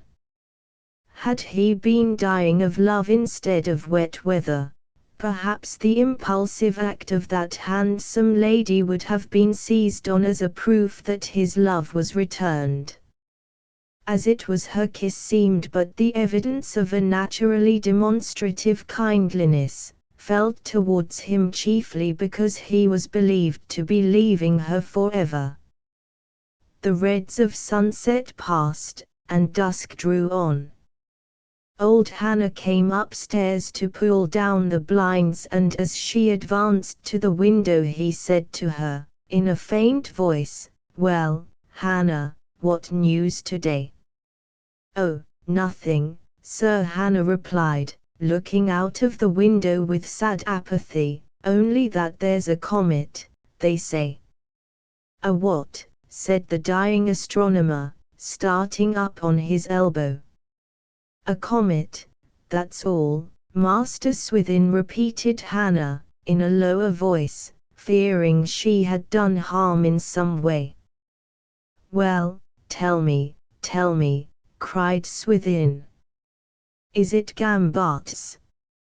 Is it Charles V.'s, or Halius, or Fay's, or whose?" "Hush," said she, thinking St. Cleeve slightly delirious again. "'Tis God Amighty's, of course. I haven't seen myself, but they say he's getting bigger every night, and that he'll be the biggest one known for 50 years when he's full growth. There, you must not talk any more now, or I'll go away." Here was an amazing event, little noise as it had made in the happening. Of all phenomena that he had longed to witness during his short astronomical career, those appertaining to comets had excited him most. That the magnificent comet of 1811 would not return again for 30 centuries had been quite a permanent regret with him. And now, when the bottomless abyss of death seemed yawning beneath his feet, one of these much-desired apparitions, as large, apparently, as any of its tribe, had chosen to show itself. "Oh, if I could but live to see that comet through my equatorial," he cried. Compared with comets, variable stars, which he had hitherto made his study, were, from their remoteness, uninteresting. They were to the former as the celebrities of Ujiji or Unyamwisi to the celebrities of his own country. Members of the solar system, these dazzling and perplexing rangers, the fascination of all astronomers, rendered themselves still more fascinating by the sinister suspicion attaching to them of being possibly the ultimate destroyers of the human race. In his physical prostration St. Cleeve wept bitterly at not being hale and strong enough to welcome with proper honor the present specimen of these desirable visitors. The strenuous wish to live and behold the new phenomenon, supplanting the utter weariness of existence that he had heretofore experienced, gave him a new vitality. The crisis past, there was a turn for the better, and after that he rapidly mended. the comet had in all probability saved his life. The limitless and complex wonders of the sky resumed their old power over his imagination. The possibilities of that unfathomable blue ocean were endless. Finer feats than ever he would perform were to be achieved in its investigation. What Lady Constantine had said, that for one discovery made 10 awaited making, was strikingly verified by the sudden appearance of this splendid marvel. The windows of St. Cleeve's bedroom faced the west, and nothing would satisfy him but that his bed should be so pulled round as to give him a view of the low sky, in which the as yet minute tadpole of fire was recognizable. The mere sight of it seemed to lend him sufficient resolution to complete his own cure forthwith. His only fear now was lest, from some unexpected cause or other, the comet would vanish before he could get to the observatory on Rings Hill Spear. In his fervor to begin observing, he directed that an old telescope, which he had used in his first celestial attempts, should be tied at one end to the bedpost, and at the other fixed near his eye as he reclined. Equipped only with this rough improvisation, he began to take notes. Lady Constantine was forgotten, till one day, suddenly, wondering if she knew of the important phenomenon, he revolved in his mind whether as a fellow student and sincere friend of his she ought not to be sent for, and instructed in the use of the equatorial. But though the image of Lady Constantine, in spite of her kindness and unmistakably warm heart, had been obscured in his mind by the heavenly body, she had not so readily forgotten him.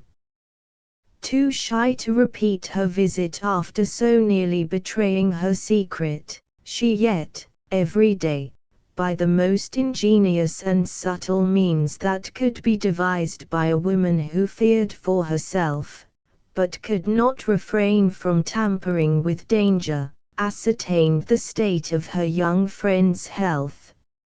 On hearing of the turn in his condition, she rejoiced on his account, and became yet more despondent on her own.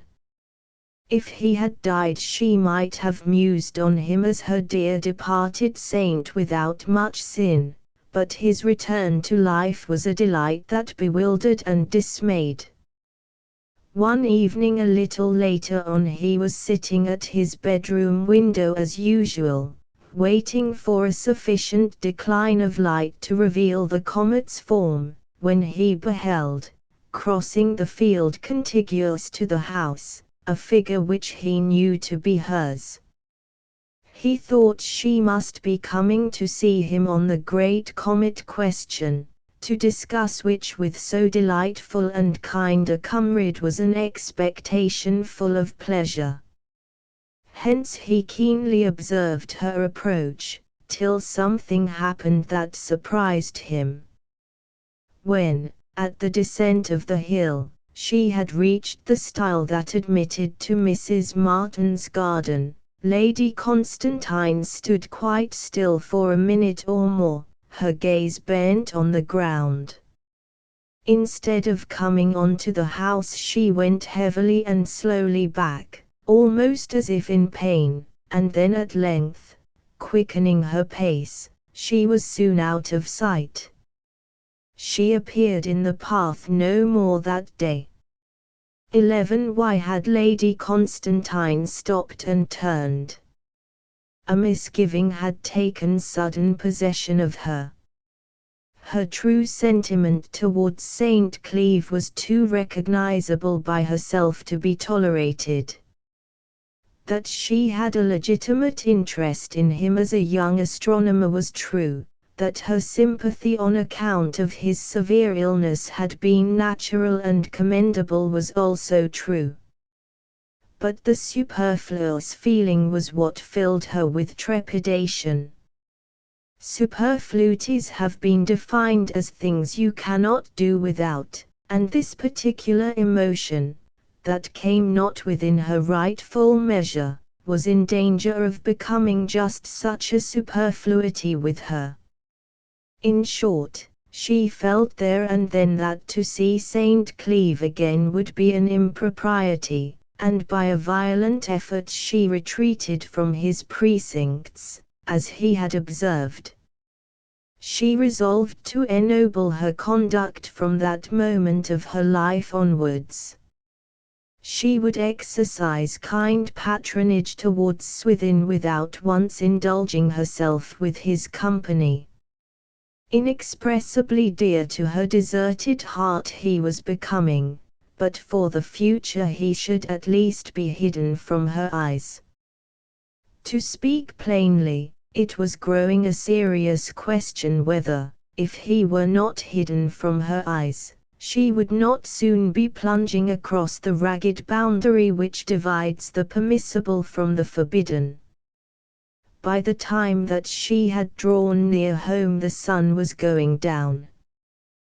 The heavy, many-chevroned church, now subdued by violet shadow except where its upper courses caught the western stroke of flame color, stood close to her grounds, as in many other parishes, though the village of which it formerly was the nucleus had become quite depopulated. Its cottages had been demolished to enlarge the park, leaving the old building to stand there alone, like a standard without an army.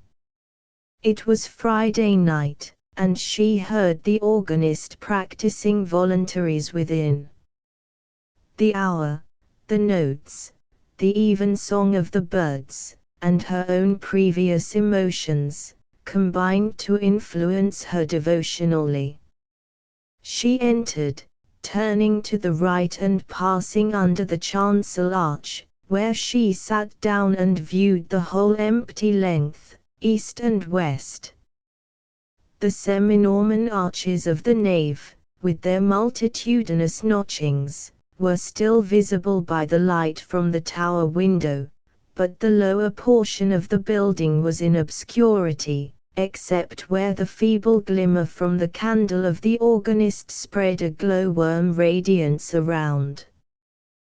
The player, who was Miss Tabitha Lark, continued without intermission to produce her wandering sounds, unconscious of anyone's presence except that of the youthful blower at her side.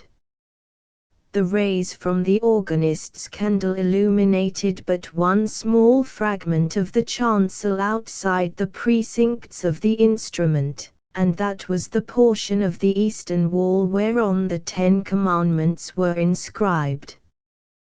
The gilt letters shone sternly into Lady Constantine's eyes, and she, being as impressionable as a turtle dove, watched a certain one of those commandments on the second table, till its thunder broke her spirit with blank contrition. She knelt down, and did her utmost to eradicate those impulses towards St. Cleeve which were inconsistent with her position as the wife of an absent man, though not unnatural in her as his victim. She knelt till she seemed scarcely to belong to the time she lived in, which lost the magnitude that the nearness of its perspective lent it on ordinary occasions, and took its actual rank in the long line of other centuries. Having once got out of herself, seen herself from afar off, she was calmer, and went on to register a magnanimous vow. She would look about for some maiden fit and likely to make St. Cleeve happy, and this girl she would endow with what money she could afford, that the natural result of their apposition should do him no worldly harm. The interest of her, Lady Constantine's, life should be in watching the development of love between Swithin and the ideal maiden.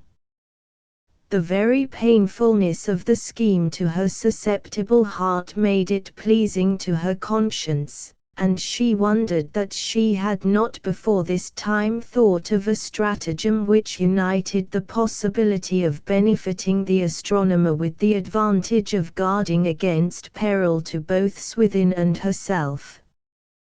By providing for him a suitable helpmate, she would preclude the dangerous awakening in him of sentiments reciprocating her own. Arrived at a point of exquisite misery through this heroic intention, Lady Constantine's tears moistened the books upon which her forehead was bowed. And as she heard her feverish heart throb against the desk, she firmly believed the wearing impulses of that heart would put an end to her sad life, and momentarily recalled the banished image of St. Cleeve to apostrophize him in thoughts that paraphrased the quaint lines of Heine's Liebchen: "Dear my love, press thy hand to my breast, and tell if thou tracest the knocks in that narrow cell, a carpenter dwells there, cunning is he, and slyly he's shaping a coffin for me." Lady Constantine was disturbed by a break in the organist's meandering practice, and raising her head she saw a person standing by the player. It was Mr. Torkingham, and what he said was distinctly audible. He was inquiring for herself. "I thought I saw Lady Constantine walk this way," he rejoined to Tabitha's negative. "I am very anxious indeed to meet with her." She went forward. "I am here," she said. "Don't stop playing, Miss Lark." "What is it, Mr. Torkingham?" Tabitha thereupon resumed her playing, and Mr. Torkingham joined Lady Constantine. "I have some very serious intelligence to break to your ladyship," he said. "But I will not interrupt you here." He had seen her rise from her knees to come to him. "I will call at the house the first moment you can receive me after reaching home." "No, tell me here," she said, seating herself. He came close, and placed his hand on the poppy head of the seat. "I have received a communication," he resumed haltingly, "in which I am requested to prepare you for the contents of a letter that you will receive tomorrow morning." "I am quite ready." "The subject is briefly this, Lady Constantine, that you have been a widow for more than 18 months. Dead?" "Yes. Sir Blount was attacked by dysentery and malarious fever, on the banks of the Zuga in South Africa, so long ago as last October 12 months, and it carried him off. Of the 3 men who were with him, 2 succumbed to the same illness, 100 miles further on, while the third, retracing his steps into a healthier district, remained there with a native tribe, and took no pains to make the circumstances known. It seems to be only by the mere accident of his having told some third party that we know of the matter now. This is all I can tell you at present." She was greatly agitated for a few moments, and the table of the law opposite, which now seemed to appertain to another dispensation, glistened indistinctly upon a vision still obscured by the old tears. "Shall I conduct you home?" asked the parson. "No, thank you," said Lady Constantine. "I would rather go alone." 12 On the afternoon of the next day, Mr. Torkingham, who occasionally dropped in to see St. Cleeve, called again as usual, after duly remarking on the state of the weather, congratulating him on his sure though slow improvement, and answering his inquiries about the comet. He said, "You have heard, I suppose, of what has happened to Lady Constantine. No. Nothing serious. Yes, it is serious. The parson informed him of the death of Sir Blount, and of the accidents which had hindered all knowledge of the same, accidents favoured by the estrangement of the pair and the cessation of correspondence between them for some time. His listener received the news with the concern of a friend, Lady Constantine's aspect in his eyes depending but little on her condition matrimonially.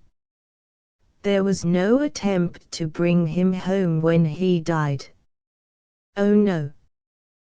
The climate necessitates instant burial. We shall have more particulars in a day or two, doubtless. Poor Lady Constantine, so good and so sensitive as she is. I suppose she is quite prostrated by the bad news. Well, she is rather serious, not prostrate. The household is going into mourning. Ah, no, she would not be quite prostrate, murmured Swithin, recollecting himself. He was unkind to her in many ways. Do you think she will go away from Welland? That the vicar could not tell.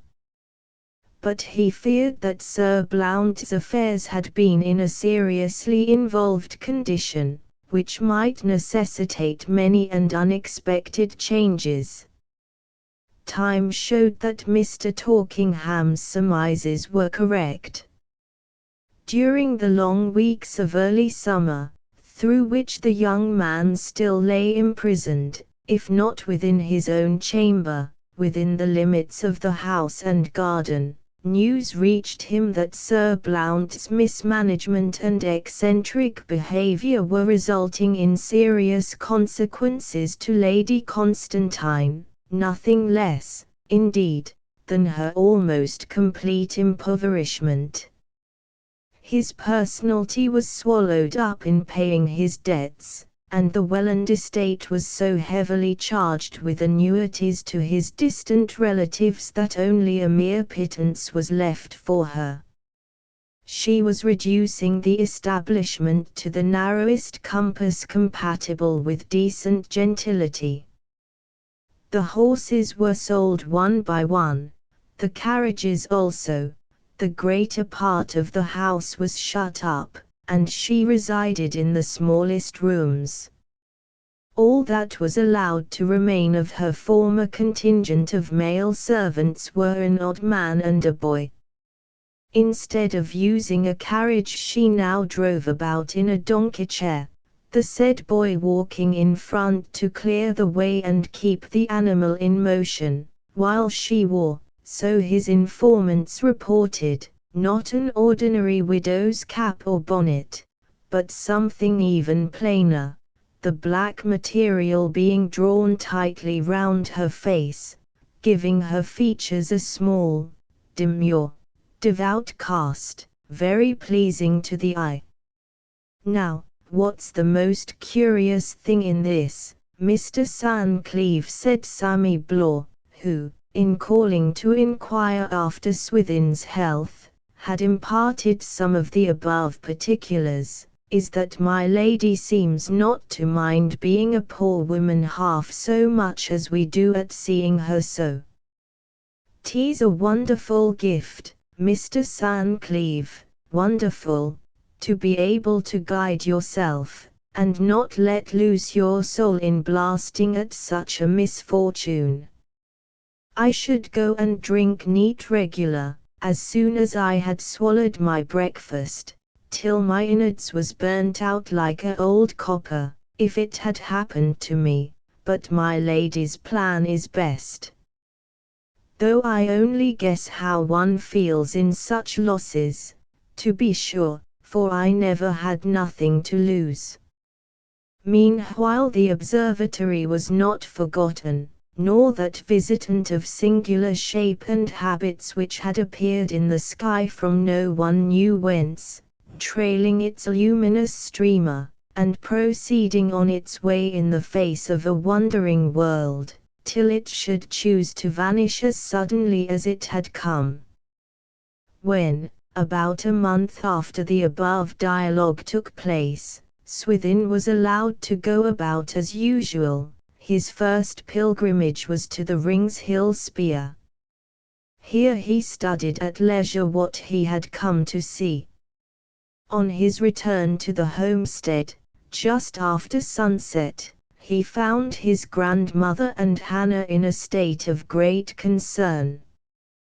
The former was looking out for him against the evening light, her face showing itself worn and rutted, like an old highway, by the passing of many days. Her information was that in his absence Lady Constantine had called in her driving chair, to inquire for him. Her ladyship had wished to observe the comet through the great telescope, but had found the door locked when she applied at the tower. Would he kindly leave the door unfastened tomorrow, she had asked, that she might be able to go to the column on the following evening for the same purpose. She did not require him to attend. During the next day he sent Hannah with the key to Welland House, not caring to leave the tower open. As evening advanced and the comet grew distinct, he doubted if Lady Constantine could handle the telescope alone with any pleasure or profit to herself.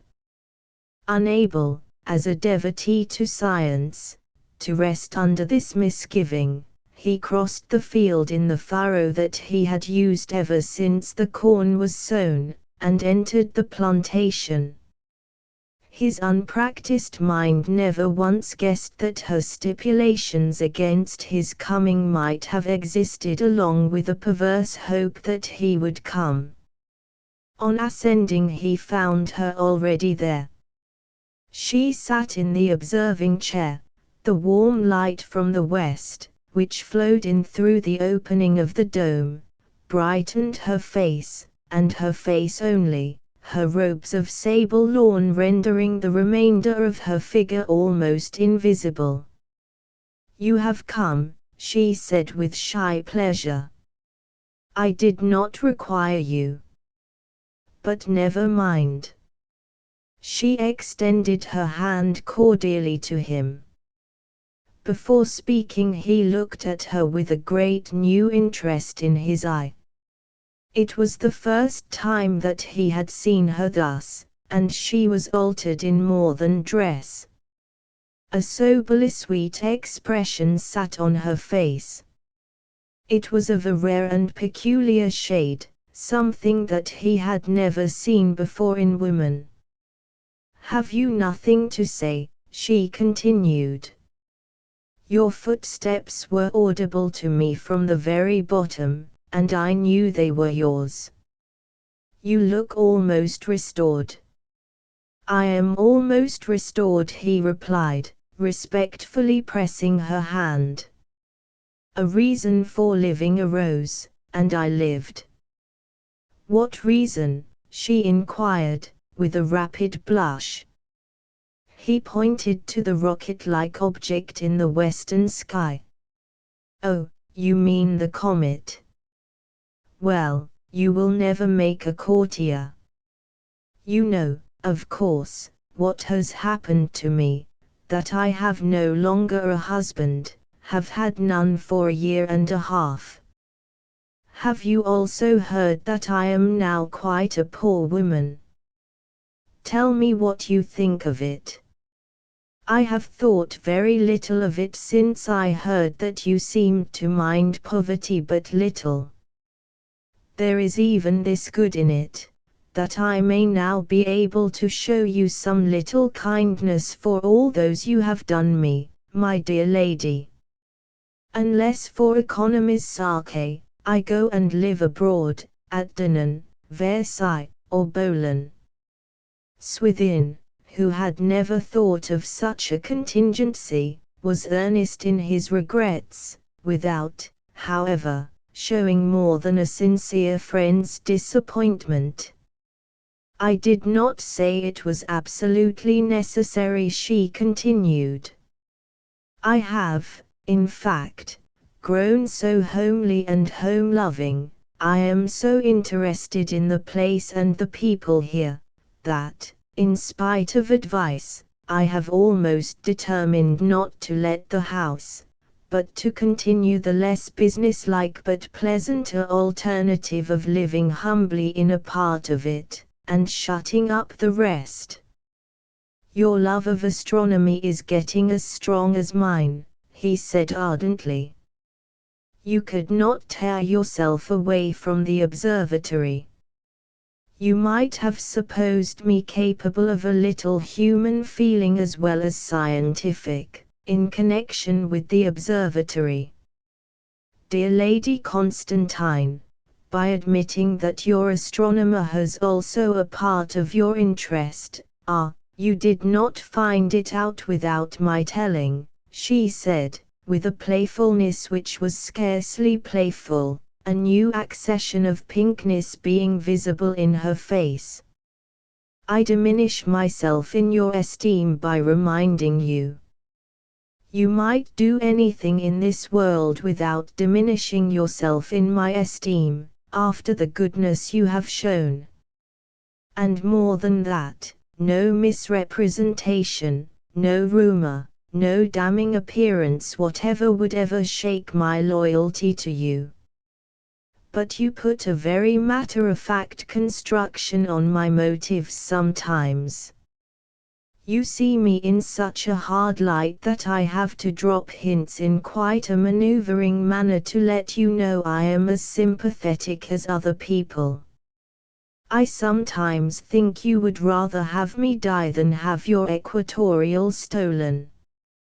Confess that your admiration for me was based on my house and position in the county.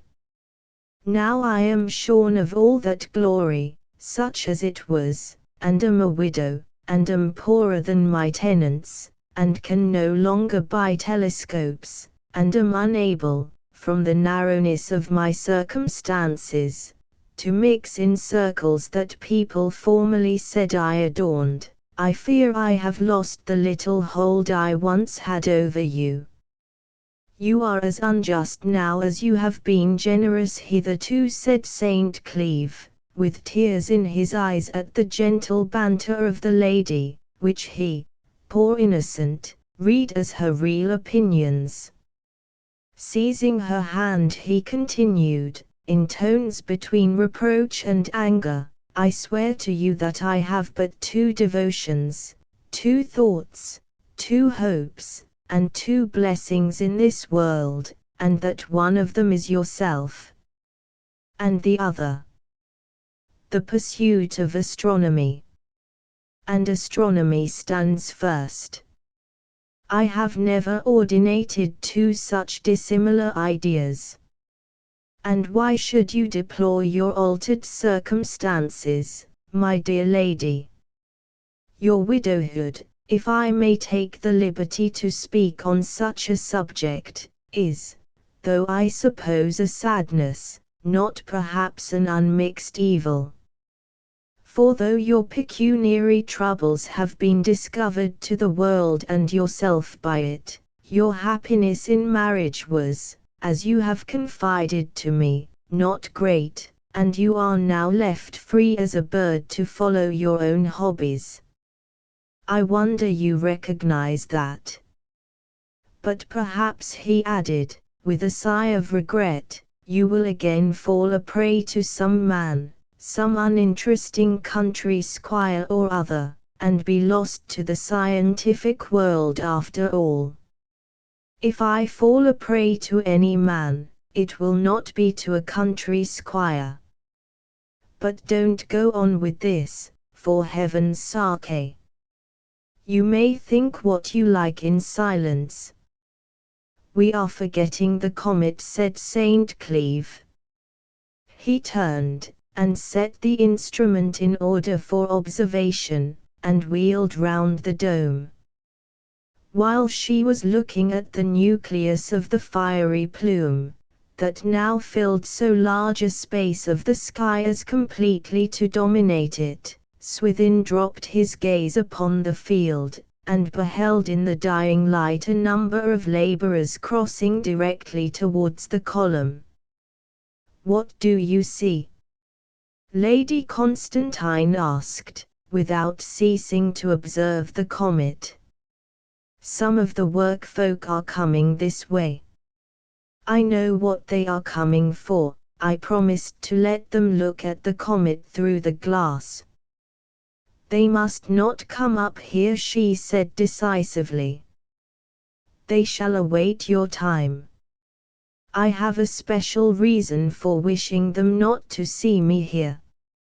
If you ask why, I can tell you. They mistakenly suspect my interest to be less in astronomy than in the astronomer, and they must have no showing for such a wild notion." "What can you do to keep them out?" "I'll lock the door," said Swithin. "They will then think I am away." He ran down the staircase, and she could hear him hastily turning the key. Lady Constantine sighed. "What weakness, what weakness," she said to herself. "That envied power of self-control, where is it? That power of concealment which a woman should have, where? To run such risks, to come here alone, oh, if it were known! But I was always so, always." She jumped up, and followed him downstairs. 13 He was standing immediately inside the door at the bottom, though it was so dark she could hardly see him.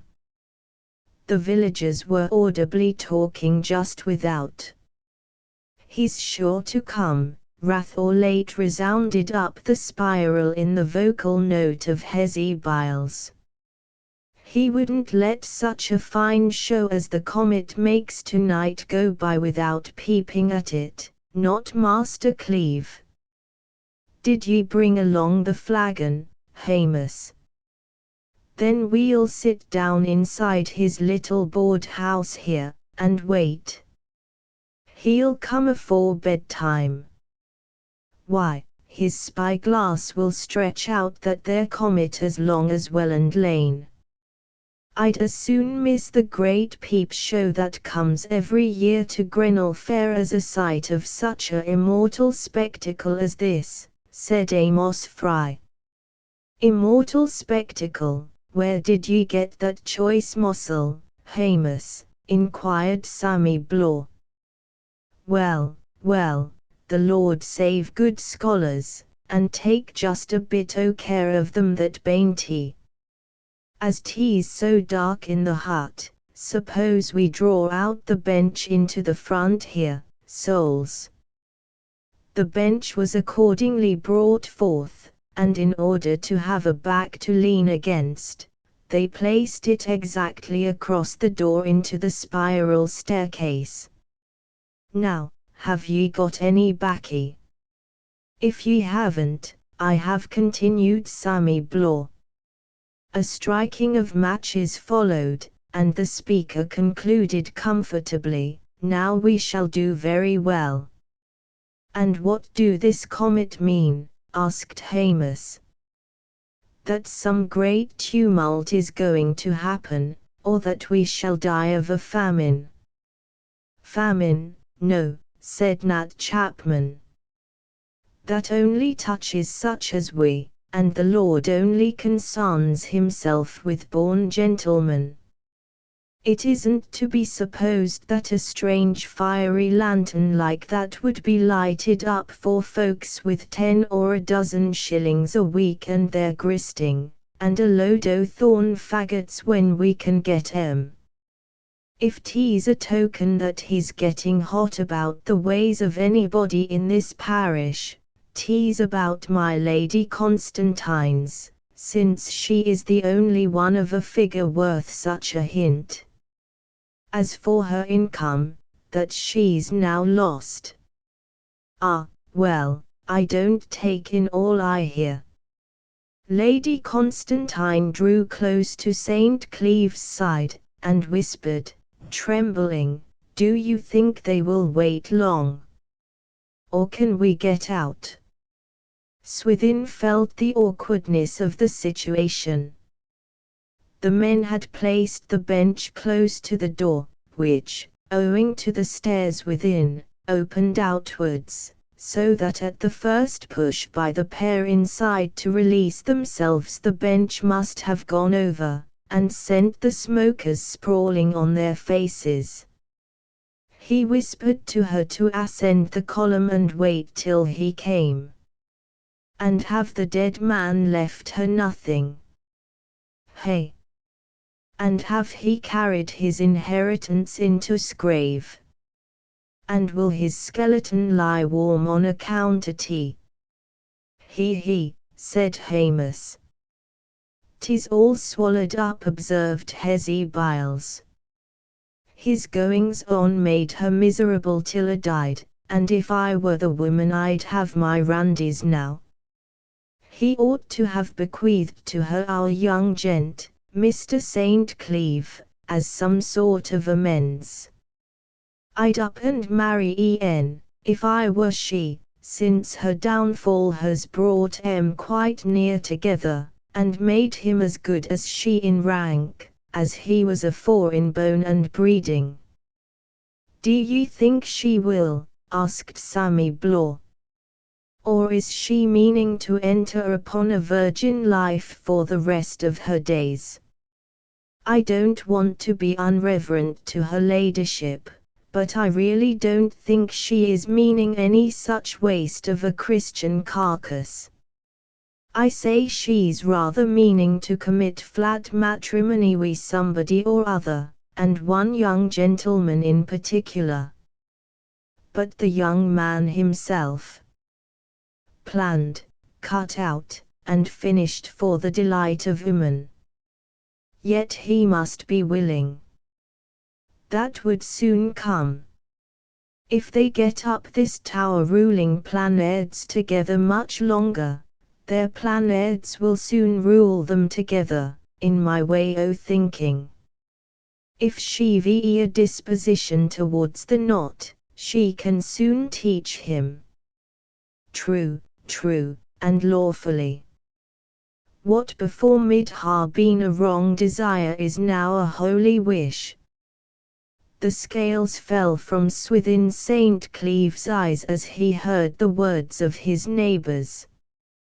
How suddenly the truth dawned upon him, how it bewildered him, till he scarcely knew where he was, how he recalled the full force of what he had only half apprehended at earlier times, particularly of that sweet kiss she had impressed on his lips when she supposed him dying. These vivid realizations are difficult to tell in slow verbiage. He could remain there no longer, and with an electrified heart he retreated up the spiral. He found Lady Constantine halfway to the top, standing by a loophole, and when she spoke he discovered that she was almost in tears. Are they gone? She asked. I fear they will not go yet, he replied, with a nervous fluctuation of manner that had never before appeared in his bearing towards her. What shall I do? She asked. I ought not to be here, nobody knows that I am out of the house. Oh, this is a mistake. I must go home somehow. Did you hear what they were saying? No, said she. What is the matter? Surely you are disturbed. What did they say? It would be the exaggeration of frankness in me to tell you. Is it what a woman ought not to be made acquainted with? It is, in this case. It is so new and so indescribable an idea to me, that, He leant against the concave wall, quite tremulous with strange incipient sentiments. "What sort of an idea?" she asked gently. "It is an awakening. In thinking of the heaven above, I did not perceive the earth beneath. The better heaven beneath.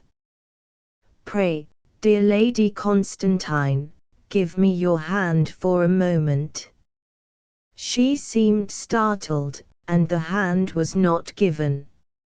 "I am so anxious to get home," she repeated. "I did not mean to stay here more than 5 minutes. I fear I am much to blame for this accident," he said. "I ought not to have intruded here. But don't grieve. I will arrange for your escape, somehow. Be good enough to follow me down." They redescended, and, whispering to Lady Constantine to remain a few stairs behind, he began to rattle and unlock the door. The men precipitately removed their bench, and Swithin stepped out, the light of the summer night being still enough to enable them to distinguish him. "Well, Hezekiah, and Samuel, and Nat, how are you?" he said boldly. "Well, sir, 'tis much as before me," replied Nat. "1 hour a week wi' God A'mighty and the rest with the devil, as a chap may say.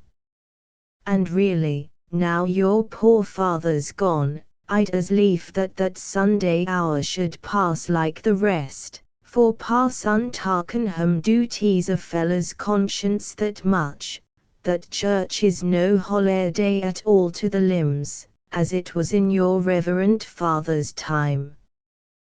But we've been waiting here, Mr. Sancleve, supposing ye had not come. I have been staying at the top, and fastened the door not to be disturbed. Now I am sorry to disappoint you, but I have another engagement this evening, so that it would be inconvenient to admit you. Tomorrow evening, or any evening but this, I will show you the comet and any stars you like." They readily agreed to come the next night, and prepared to depart.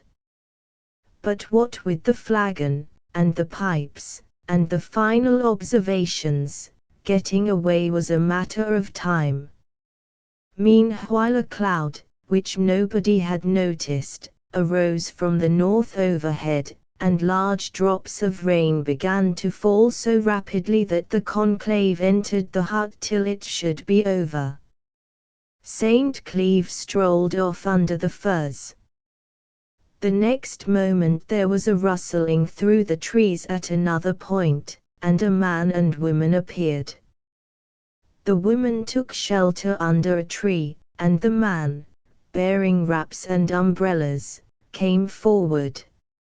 "My lady's man and maid," said Sammy. "Is her ladyship here?" asked the man. "No, I reckon her ladyship keeps more kissable company," replied Nat Chapman. "Pack o' stuff," said Blore. "Not here." "Well, to be sure. We can't find her anywhere in the White House. I've been sent to look for her with these overclothes and umbrella. I've suffered horseflesh traipsing up and down, and can't find her nowhere. Lord, Lord, where can she be, and 2 months' wages owing to me? Why so anxious, Anthony Green, as I think your name is shaped?"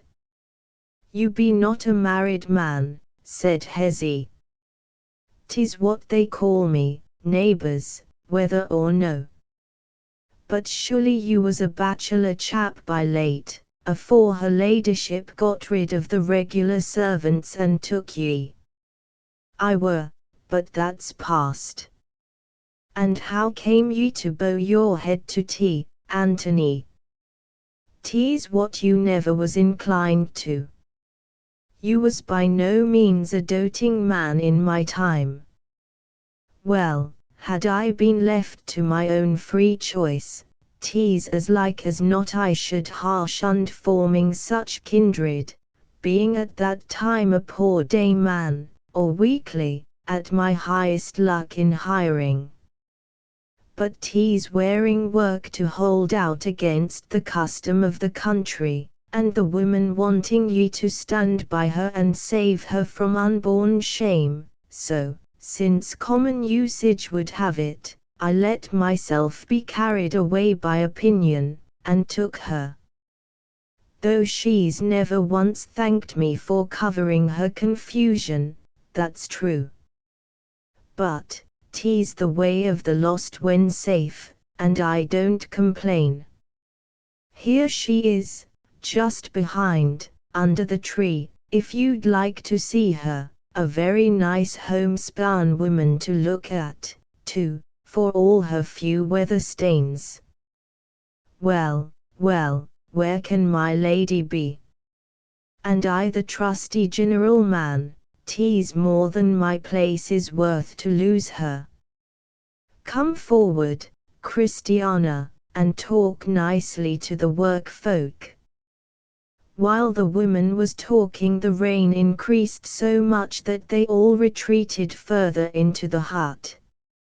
Saint Cleeve, who had impatiently stood a little way off, now saw his opportunity, and, putting in his head, said, "The rain beats in, you had better shut the door. I must ascend and close up the dome." Slamming the door upon them without ceremony, he quickly went to Lady Constantine in the column, and telling her they could now pass the villagers unseen, he gave her his arm.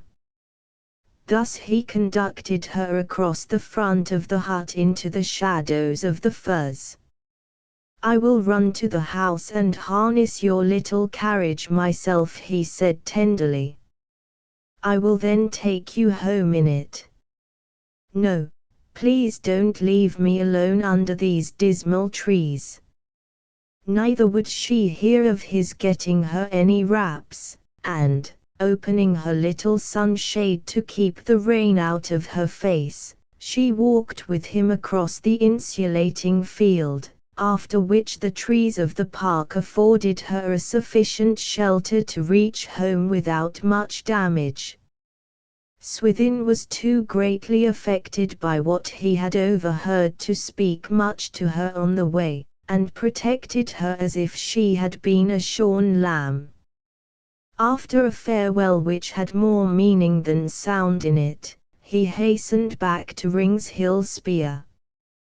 The workfolk were still in the hut, and, by dint of friendly converse and a sip at the flagon, had so cheered Mr. and Mrs. Anthony Green that they neither thought nor cared what had become of Lady Constantine. St. Cleeve's sudden sense of new relations with that sweet patroness had taken away in 1/2 hour his natural ingenuousness. Henceforth he could act a part. "I have made all secure at the top," he said, putting his head into the hut. "I am now going home. When the rain stops, lock this door and bring the key to my house." 14. The laboured resistance which Lady Constantine's judgment had offered to her rebellious affection ere she learned that she was a widow, now passed into a bashfulness that rendered her almost as unstable of mood as before. But she was one of that metal, fervid, cordial, and spontaneous, who had not the heart to spoil a passion, and her affairs having gone to rack and ruin by no fault of her own, she was left to a painfully narrowed existence which lent even something of rationality to her attachment. Thus it was that her tender and unambitious soul found comfort in her reverses.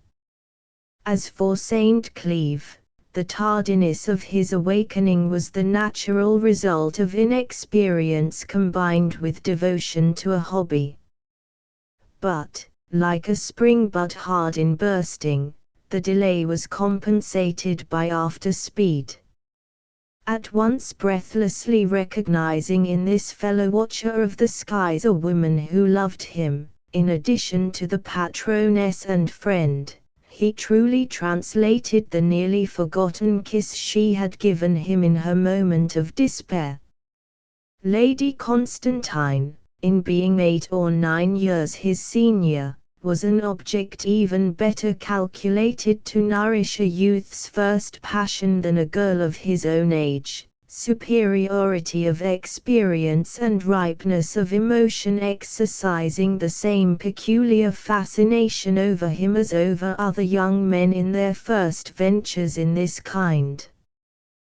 The alchemy which thus transmuted an abstracted astronomer into an eager lover, and, must it be said, spoilt a promising young physicist to produce a commonplace inamorato, may be almost described as working its change in one short night.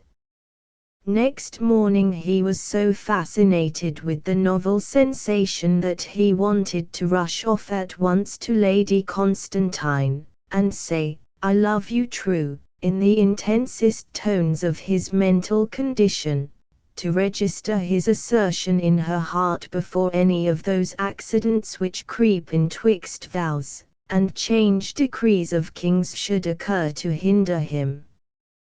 But his embarrassment at standing in a new position towards her would not allow him to present himself at her door in any such hurry. He waited on, as helplessly as a girl, for a chance of encountering her. But though she had tacitly agreed to see him on any reasonable occasion, Lady Constantine did not put herself in his way. She even kept herself out of his way. Now that for the first time he had learned to feel a strong impatience for their meeting, her shyness for the first time led her to delay it. But given two people living in one parish, who long from the depths of their hearts to be in each other's company, what resolves of modesty, policy, pride, or apprehension will keep them for any length of time apart? One afternoon he was watching the sun from his tower, half echoing the Greek astronomer's wish that he might be set close to that luminary for the wonder of beholding it in all its glory, under the slight penalty of being consumed the next instant. He glanced over the highroad between the field and the park, which sublunary features now too often distracted his attention from his telescope, and saw her passing along that way. She was seated in the donkey carriage that had now taken the place of her landau, the white animal looking no larger than a cat at that distance.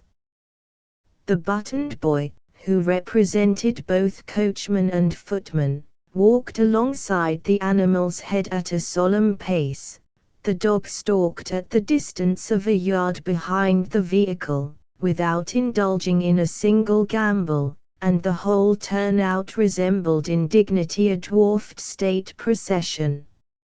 Here was an opportunity but for two obstructions: the boy, who might be curious, and the dog, who might bark and attract the attention of any laborers or servants near.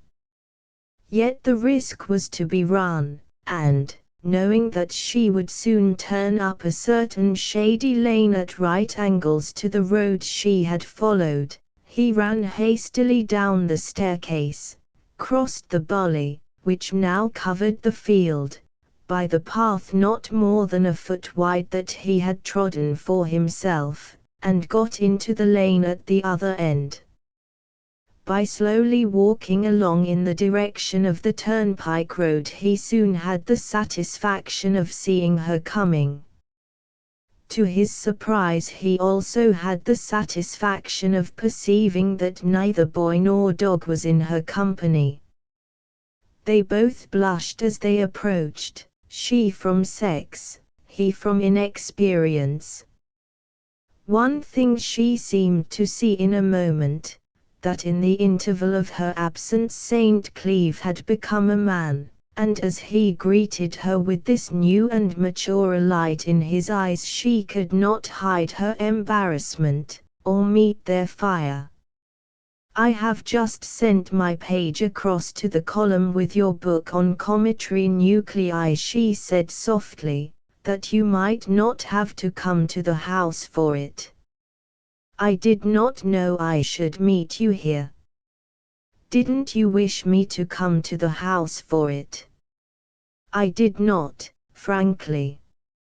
"You know why, do you not?" "Yes, I know." "Well, my longing is at rest. I have met you again.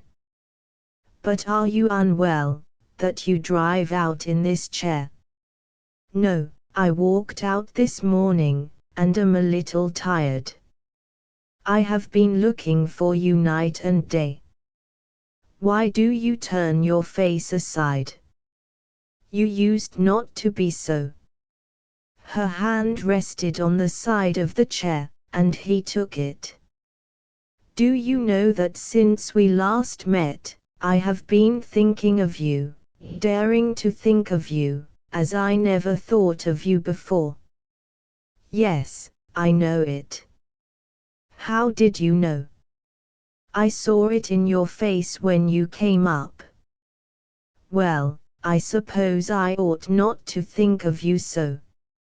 And yet, had I not learned to, I should never fully have felt how gentle and sweet you are. Only think of my loss if I had lived and died without seeing more in you than in astronomy. But I shall never leave off doing so now. When you talk I shall love your understanding, when you are silent I shall love your face. But how shall I know that you care to be so much to me?" Her manner was disturbed as she recognized the impending self-surrender, which she knew not how to resist, and was not altogether at ease in welcoming. "Oh, Lady Constantine," he continued, bending over her, "give me some proof more than mere seeming and inference, which are all I have at present, that you don't think this I tell you of presumption in me. I have been unable to do anything since I last saw you for pondering uncertainly on this. Some proof, or little sign, that we are one in heart." A blush settled again on her face, and half in effort, half in spontaneity, she put her finger on her cheek. He almost devotionally kissed the spot. "Does that suffice?" she asked, scarcely giving her words voice. "Yes, I am convinced." "Then that must be the end. Let me drive on, the boy will be back again soon." She spoke hastily, and looked askance to hide the heat of her cheek. "No, the tower door is open, and he will go to the top, and waste his time in looking through the telescope. Then you should rush back, for he will do some damage." "No, he may do what he likes, tinker and spoil the instrument, destroy my papers, anything, so that he will stay there and leave us alone."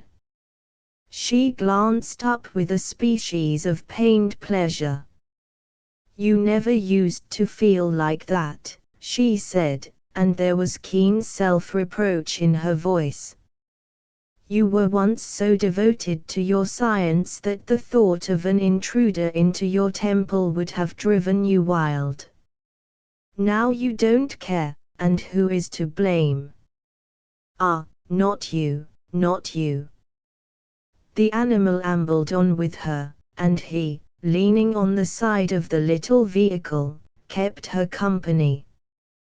"Well, don't let us think of that," he said.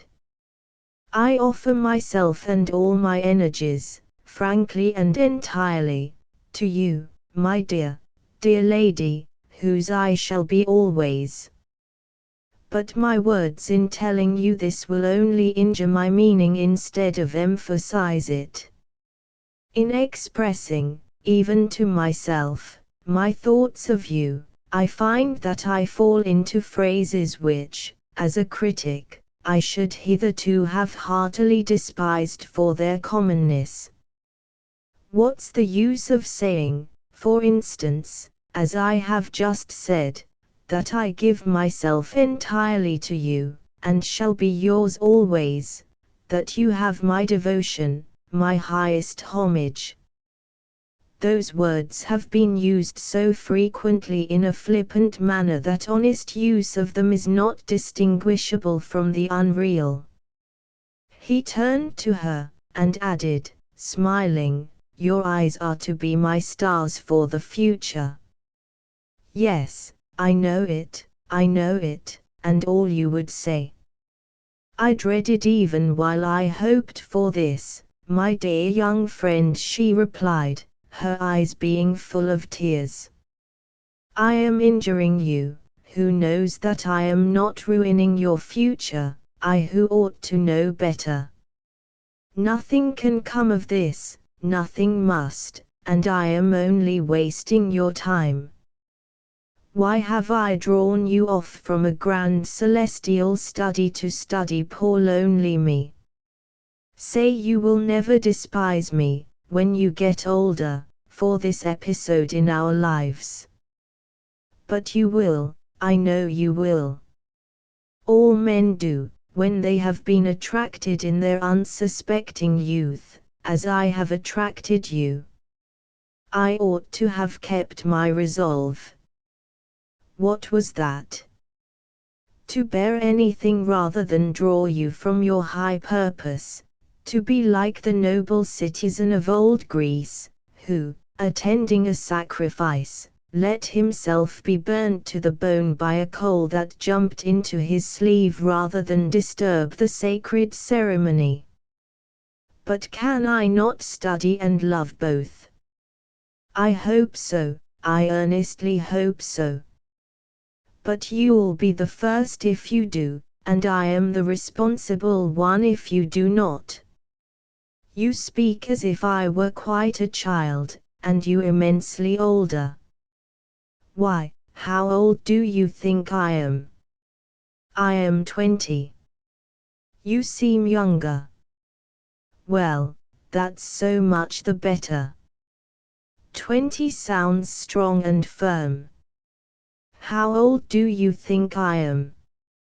"I have never thought of considering." He innocently turned to scrutinize her face. She winced a little. But the instinct was premature. Time had taken no liberties with her features as yet, nor had trouble very roughly handled her. "I will tell you," she replied, speaking almost with physical pain, yet as if determination should carry her through. "I am 28, nearly, I mean a little more, a few months more." "Am I not a fearful deal older than you?" "At first it seems a great deal," he answered, musing. "But it doesn't seem much when one gets used to it." "Nonsense," she exclaimed. "It is a good deal." "Very well, then, sweetest Lady Constantine, let it be," he said gently. "You should not let it be. A polite man would have flatly contradicted me." "Oh, I am ashamed of this," she added a moment after, with a subdued, sad look upon the ground. "I am speaking by the card of the outer world, which I have left behind utterly, no such lip service is known in your sphere. I care nothing for those things, really, but that which is called the Eve in us will out sometimes. Well, we will forget that now, as we must, at no very distant date, forget all the rest of this. He walked beside her thoughtfully a while, with his eyes also bent on the road. Why must we forget it all? He inquired. It is only an interlude. An interlude. It is no interlude to me. Oh, how can you talk so lightly of this, Lady Constantine? And yet, if I were to go away from here, I might, perhaps, soon reduce it to an interlude. Yes, he resumed impulsively, I will go away. Love dies, and it is just as well to strangle it in its birth, it can only die once. I'll go. No, no, she said, looking up apprehensively. I misled you. It is no interlude to me, it is tragical. I only meant that from a worldly point of view it is an interlude, which we should try to forget. But the world is not all. You will not go away. But he continued drearily, yes, yes, I see it all, you have enlightened me. It will be hurting your prospects even more than mine, if I stay. Now Sir Blount is dead, you are free again, may marry where you will, but for this fancy of ours. I'll leave Welland before harm comes of my staying. Don't decide to do a thing so rash, she begged, seizing his hand, and looking miserable at the effect of her words. I shall have nobody left in the world to care for. And now I have given you the great telescope, and lent you the column, it would be ungrateful to go away. I was wrong, believe me that I did not mean that it was a mere interlude to me. Oh, if you only knew how very, very far it is from that. It is my doubt of the result to you that makes me speak so slightingly. They were now approaching crossroads, and casually looking up they beheld, 30 or 40 yards beyond the crossing, Mr. Torkingham, who was leaning over a gate, his back being towards them. As yet he had not recognized their approach. The master passion had already supplanted St. Cleeve's natural ingenuousness by subtlety. Would it be well for us to meet Mr. Torkingham just now? He began. Certainly not, she said hastily, and pulling the rein she instantly drove down the right-hand road. I cannot meet anybody, she murmured. Would it not be better that you leave me now, not for my pleasure, but that there may arise no distressing tales about us before we know how to act in this, she smiled faintly at him, heart-aching extremity. They were passing under a huge oak tree, whose limbs, irregular with shoulders, knuckles, and elbows, stretched horizontally over the lane in a manner recalling Absalom's death. A slight rustling was perceptible amid the leafage as they drew out from beneath it, and turning up his eyes Swithin saw that very buttoned page whose advent they had dreaded, looking down with interest at them from a perch not much higher than a yard above their heads. He had a bunch of oak apples in one hand, plainly the object of his climb, and was furtively watching Lady Constantine with the hope that she might not see him. But that she had already done, though she did not reveal it, and, Fearing that the latter words of their conversation had been overheard, they spoke not till they had passed the next turning. She stretched out her hand to his. "This must not go on," she said imploringly. "My anxiety as to what may be said of such methods of meeting makes me too unhappy. See what has happened." She could not help smiling. Out of the frying pan into the fire. After meanly turning to avoid the parson, we have rushed into a worse publicity. It is too humiliating to have to avoid people, and lowers both you and me.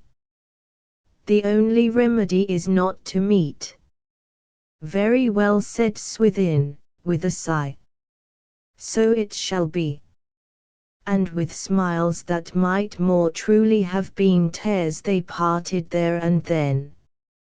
15 The summer passed away, and autumn, with its infinite suite of tints, came creeping on. Darker grew the evenings, tearfuller the moonlights, and heavier the dews. Meanwhile the comet had waxed to its largest dimensions, so large that not only the nucleus but a portion of the tail had been visible in broad day. It was now on the wane, though every night the equatorial still afforded an opportunity of observing the singular object which would soon disappear altogether from the heavens for perhaps thousands of years. But the astronomer of the Rings Hill sphere was no longer a match for his celestial materials. Scientifically he had become but a dim vapor of himself. The lover had come into him like an armed man, and cast out the student, and his intellectual situation was growing a life and death matter. The resolve of the pair had been so far kept. They had not seen each other in private for 3 months. But on one day in October he ventured to write a note to her. "I can do nothing. I have ceased to study, ceased to observe. The equatorial is useless to me.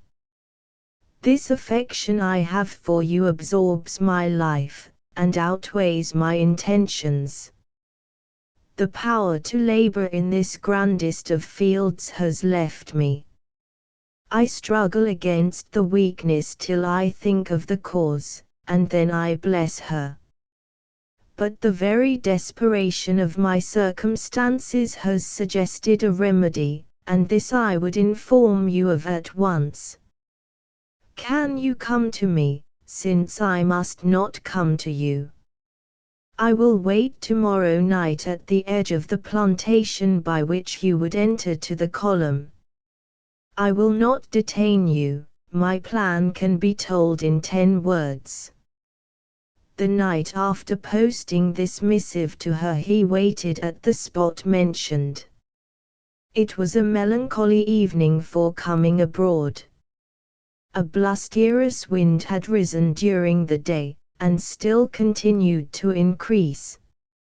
Yet he stood watchful in the darkness, and was ultimately rewarded by discerning a shady muffled shape that embodied itself from the field, accompanied by the scratching of silk over stubble.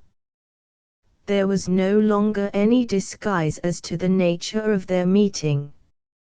It was a lover's assignation, pure and simple, and boldly realizing it as such he clasped her in his arms. "I cannot bear this any longer," he exclaimed. 3 months since I saw you alone. Only a glimpse of you in church, or a bow from the distance, in all that time.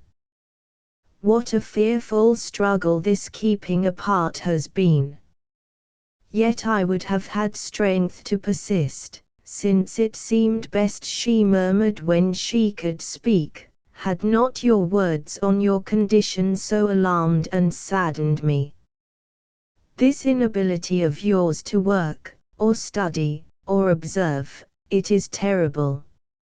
So terrible a sting is it to my conscience that your hint about a remedy has brought me instantly. Yet I don't altogether mind it, since it is you, my dear, who have displaced the work, and yet the loss of time nearly distracts me, when I have neither the power to work nor the delight of your company. But your remedy? Oh, I cannot help guessing it. Yes, you are going away. Let us ascend the column, we can speak more at ease there. Then I will explain all. I would not ask you to climb so high, but the hut is not yet furnished. He entered the cabin at the foot, and having lighted a small lantern, conducted her up the hollow staircase to the top, where he closed the slides of the dome to keep out the wind, and placed the observing chair for her. I can stay only 5 minutes, she said, without sitting down. You said it was important that you should see me, and I have come. I assure you it is at a great risk. If I am seen here at this time I am ruined forever. But what would I not do for you? O Swithin, your remedy, is it to go away? There is no other, and yet I dread that like death. I can tell you in a moment, but I must begin at the beginning. All this ruinous idleness and distraction is caused by the misery of our not being able to meet with freedom. The fear that something may snatch you from me keeps me in a state of perpetual apprehension. It is too true also of me. I dread that some accident may happen, and waste my days in meeting the trouble halfway. So our lives go on, and our labors stand still. Now for the remedy. Dear Lady Constantine, allow me to marry you. She started, and the wind without shook the building, sending up a yet intenser moan from the firs. I mean, marry you quite privately.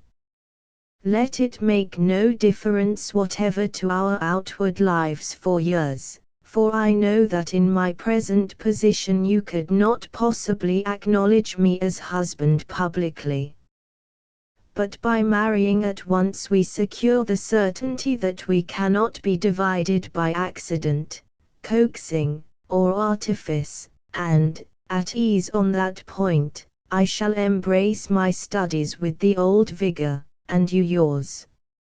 Lady Constantine was so agitated at the unexpected boldness of such a proposal from one hitherto so boyish and deferential that she sank into the observing chair, her intention to remain for only a few minutes being quite forgotten. She covered her face with her hands. No, no, I dare not, she whispered. But is there a single thing else left to do? He pleaded, kneeling down beside her, less in supplication than in abandonment. What else can we do? Wait till you are famous. But I cannot be famous unless I strive, and this distracting condition prevents all striving. Could you not strive on if I gave you a promise, a solemn promise, to be yours when your name is fairly well known? St. Cleeve breathed heavily. It will be a long, weary time, he said. And even with your promise I shall work but half-heartedly. Every hour of study will be interrupted with suppose this or this happens, suppose somebody persuades her to break her promise, worse still, suppose some rival maligns me, and so seduces her away. No, Lady Constantine, dearest, best as you are, that element of distraction would still remain, and where that is, no sustained energy is possible. Many erroneous things have been written and said by the sages, but never did they flow to greater fallacy than that love serves as a stimulus to win the loved one by patient toil. I cannot argue with you, she said weakly. My only possible other chance would lie in going away, he resumed after a moment's reflection, with his eyes on the lantern flame, which waved and smoked in the currents of air that leaked into the dome from the fierce wind stream without.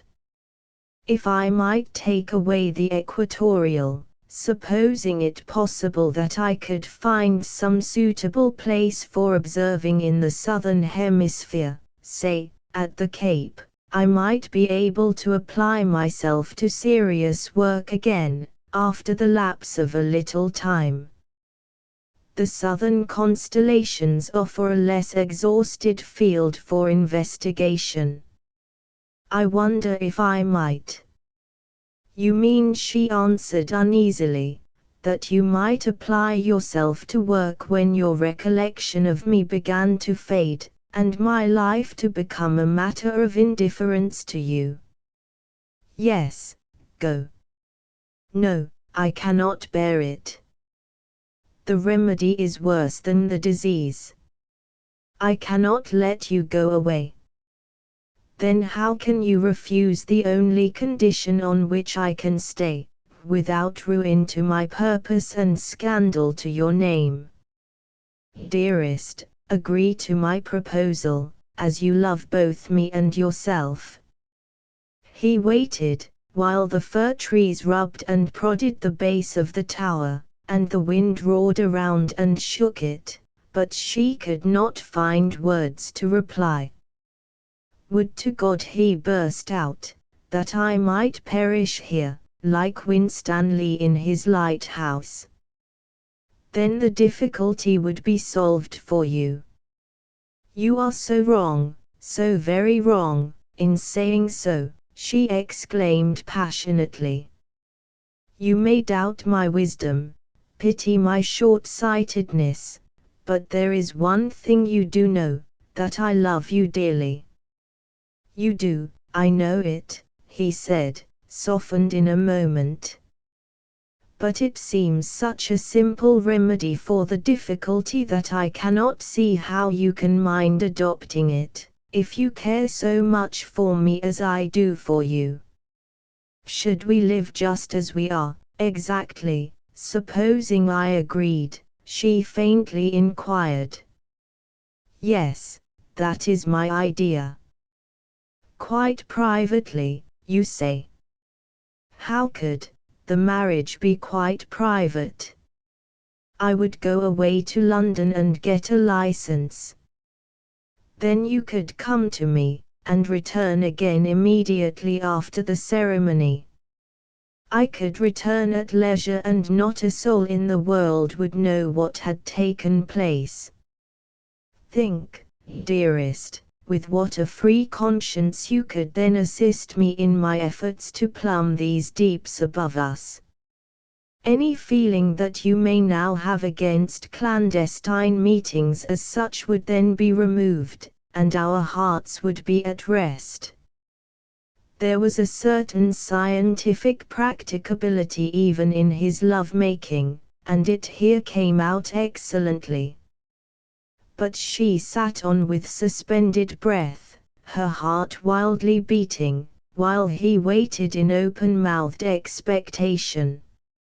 Each was swayed by the emotion within them, much as the candle flame was swayed by the tempest without. It was the most critical evening of their lives. The pale rays of the little lantern fell upon her beautiful face, snugly and neatly bound in by her black bonnet, but not a beam of the lantern leaked out into the night to suggest to any watchful eye that human life at its highest excitement was beating within the dark and isolated tower, for the dome had no windows, and every shutter that afforded an opening for the telescope was hermetically closed. Predilections and misgivings so equally strove within her still youthful breast that she could not utter a word. Her intention wheeled this way and that like the balance of a watch. His unexpected proposition had brought about the smartest encounter of inclination with prudence, of impulse with reserve, that she had ever known.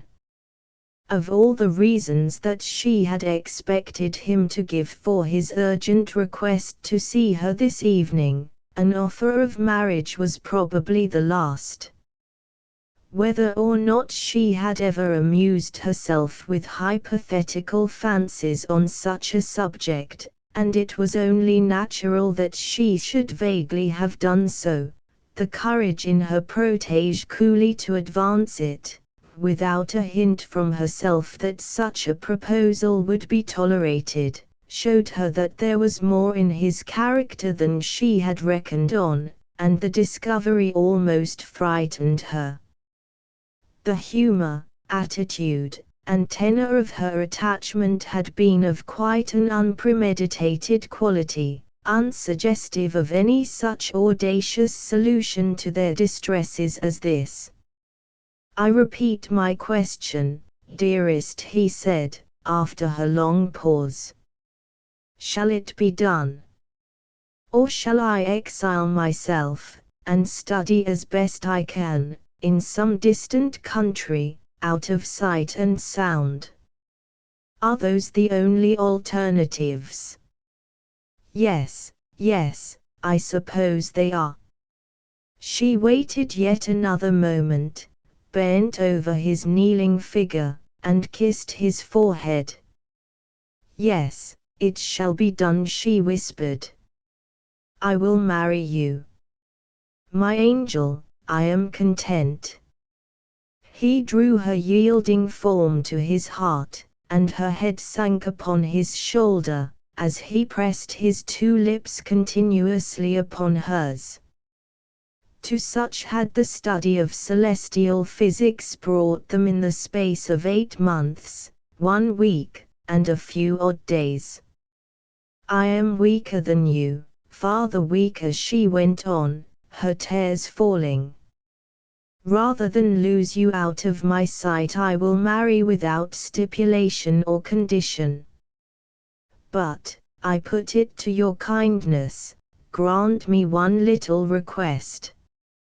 He instantly assented. "It is that, in consideration of my peculiar position in this county, you can't understand it, you will not put an end to the absolute secrecy of our relationship without my full assent.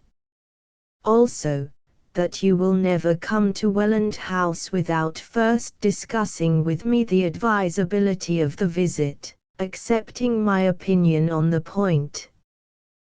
There, see how a timid woman tries to fence herself in. My dear lady love, neither of those two high-handed courses should I have taken, even had you not stipulated against them. The very essence of our marriage plan is that those two conditions are kept. I see as well as you do, even more than you do, how important it is that for the present, for a long time hence, I should still be but the curate's lonely son, unattached to anybody or anything, with no object of interest but his science, and you the recluse lady of the manor, to whom he is only an acquaintance. See what deceits love sows in honest minds. It would be a humiliation to you at present that I could not bear if a marriage between us were made public, an inconvenience without any compensating advantage. I am so glad you assume it without my setting it before you. Now I know you are not only good and true, but politic and trustworthy. Well, then, here is our covenant.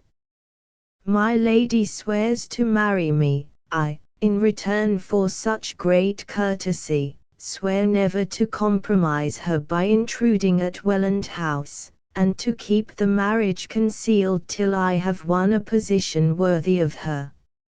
Or till I request it to be made known, she added, possibly foreseeing a contingency which had not occurred to him. Or till you request it, he repeated. It is agreed, murmured Lady Constantine.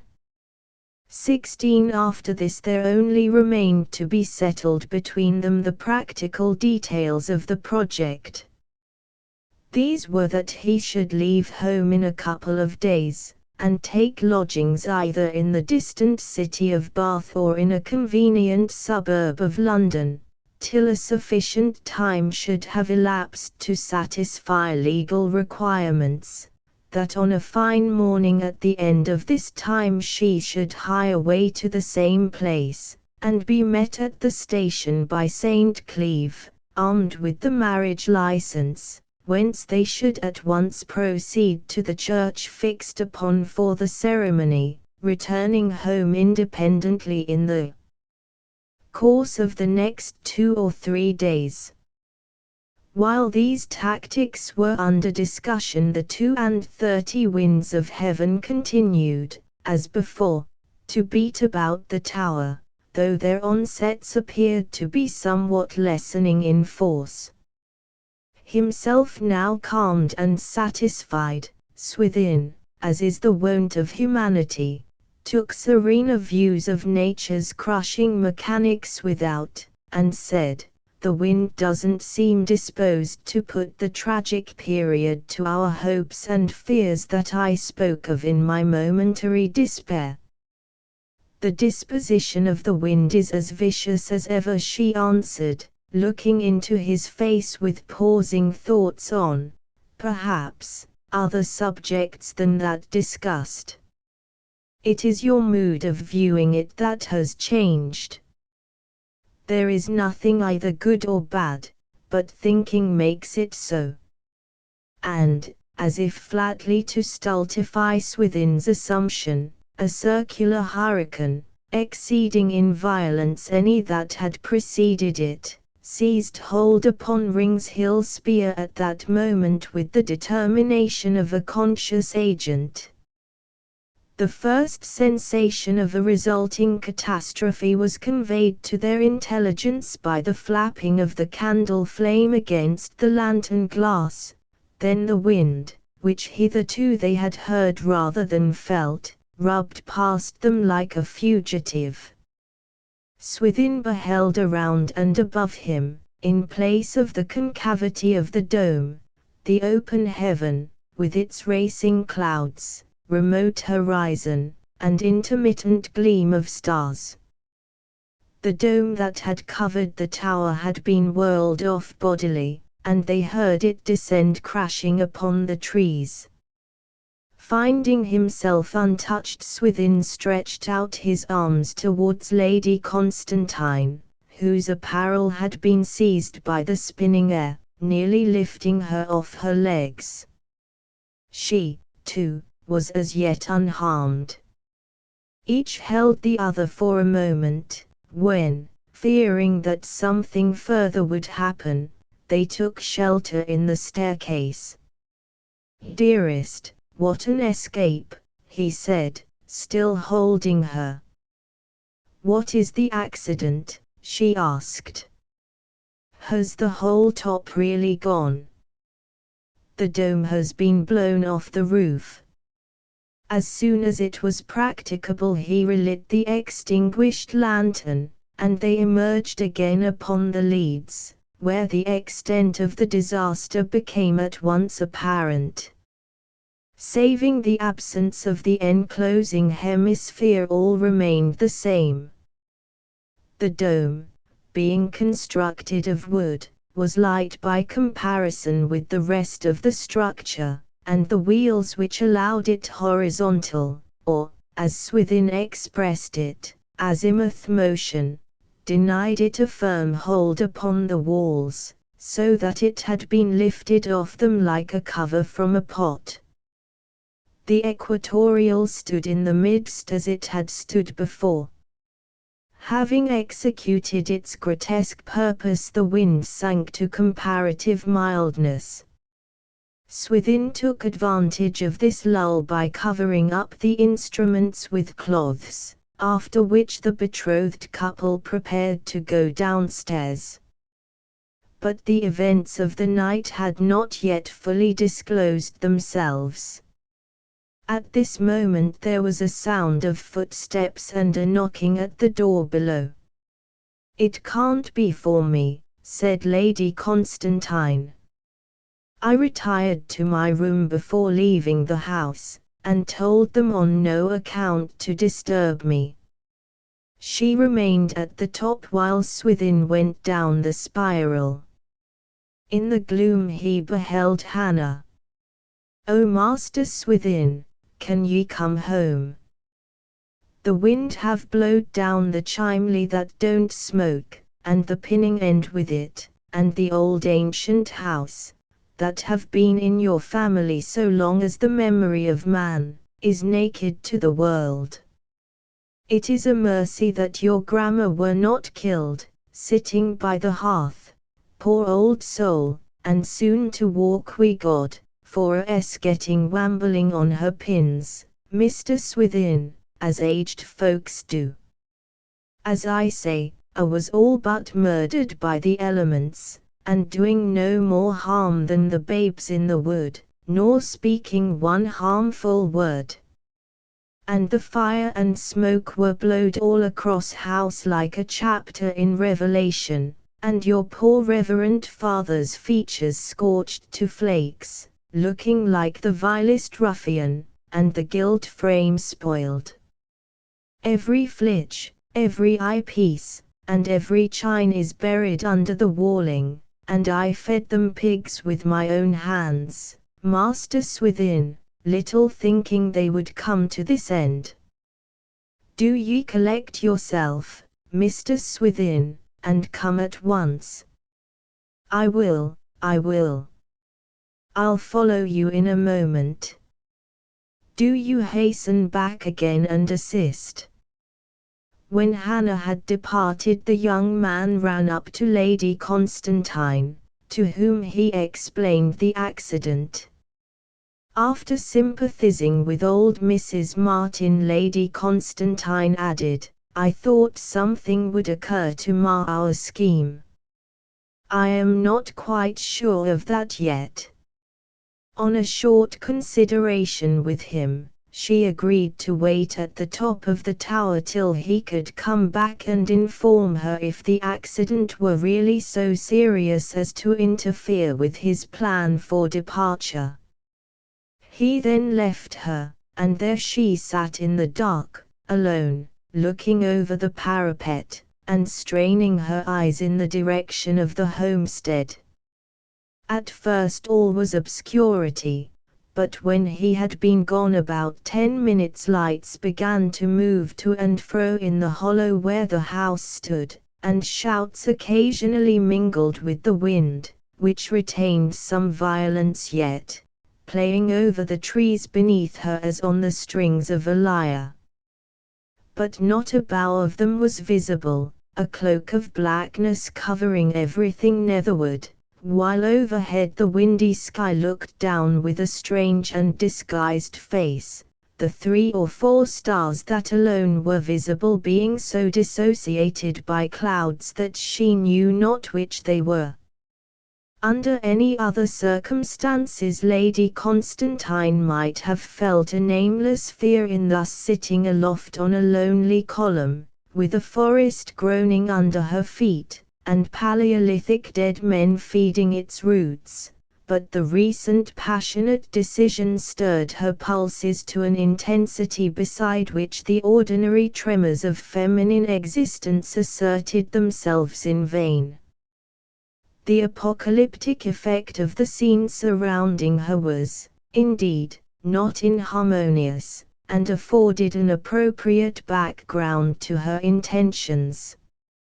After what seemed to her an interminable space of time, quick steps in the staircase became audible above the roar of the firs, and in a few instants St. Cleeve again stood beside her.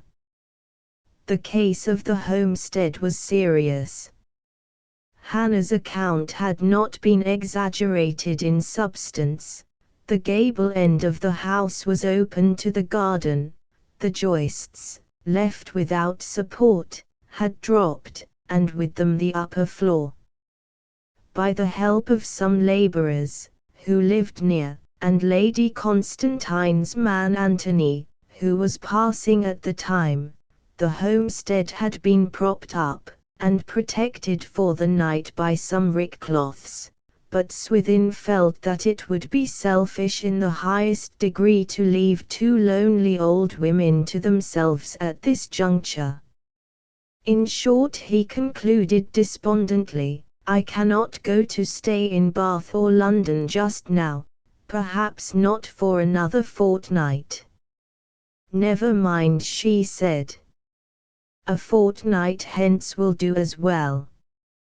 And I have these for you, he continued. Your man Green was passing my grandmother's on his way back from Warborne, where he had been, he says, for any letters that had come for you by the evening post. As he stayed to assist the other men, I told him I would go on to your house with the letters he had brought. Of course I did not tell him I should see you here. Thank you. Of course not. Now I'll return at once.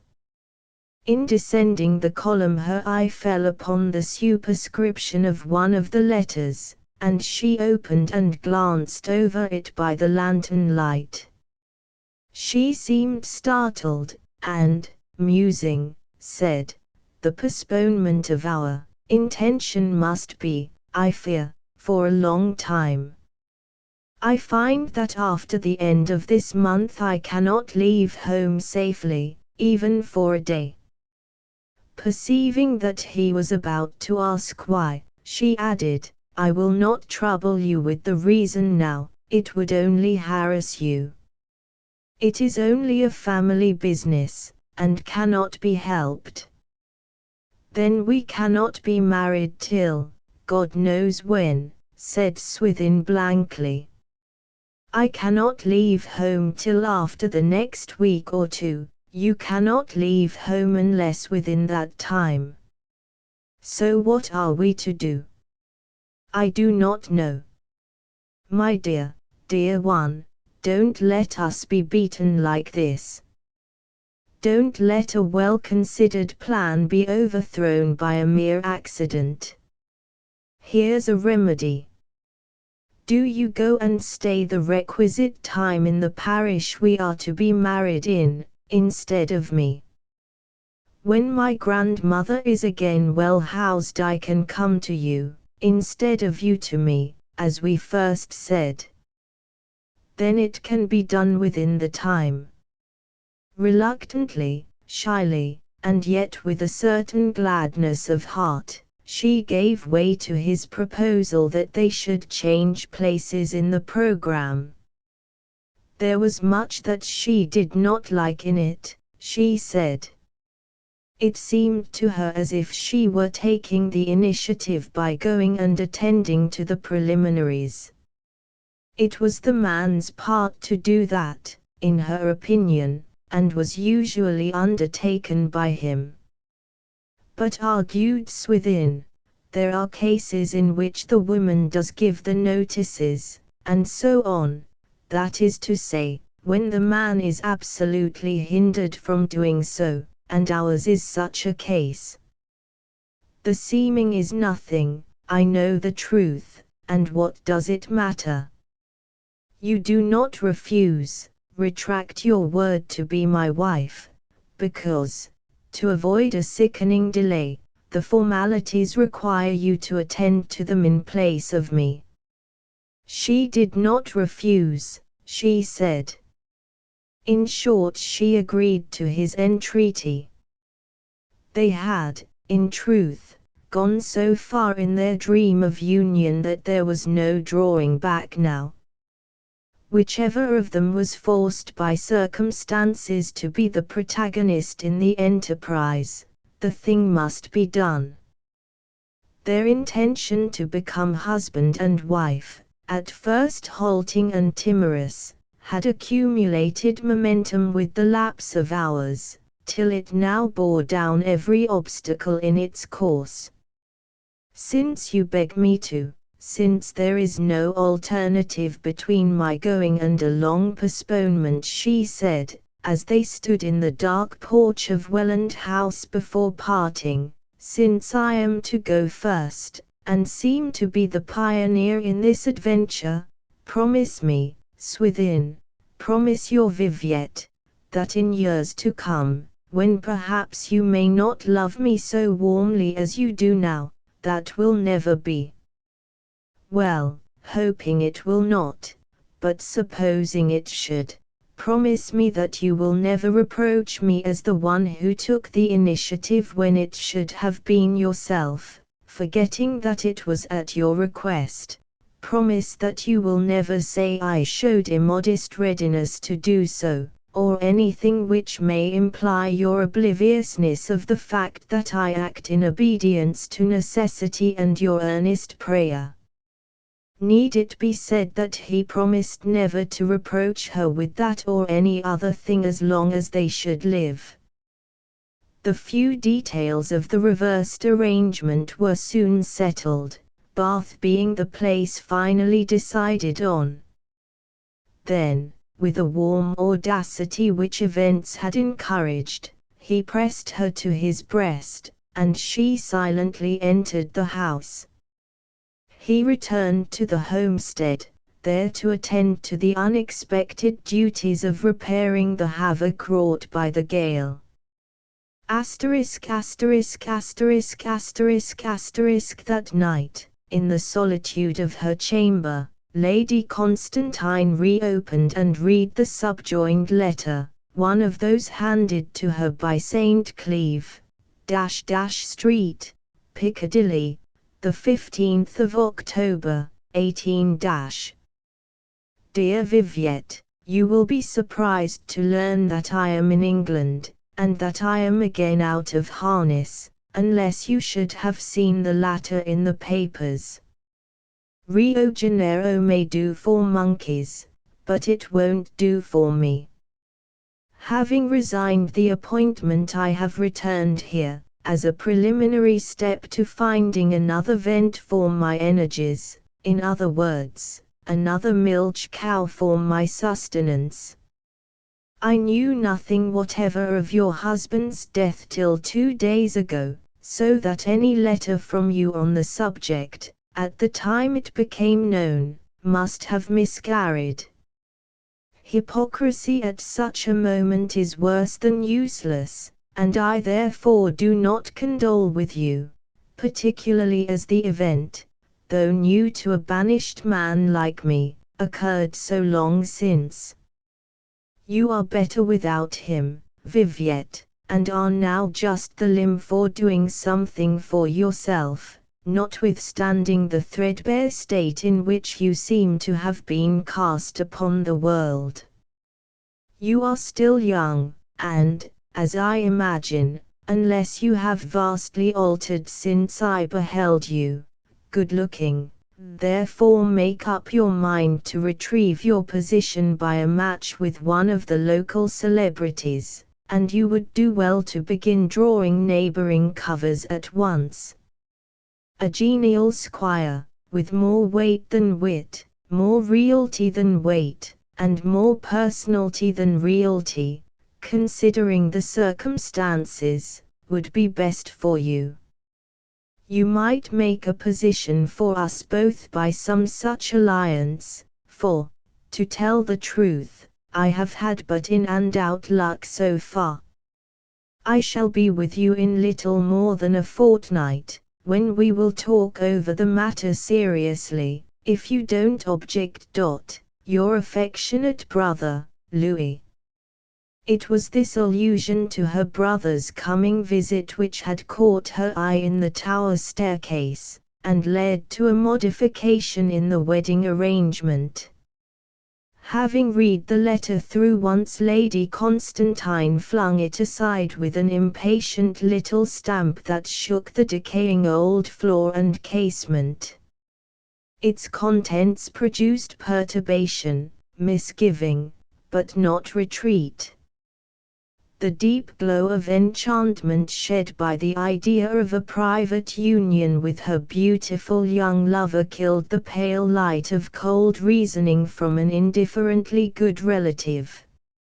"Oh, no," she murmured, as she sat, covering her face with her hand.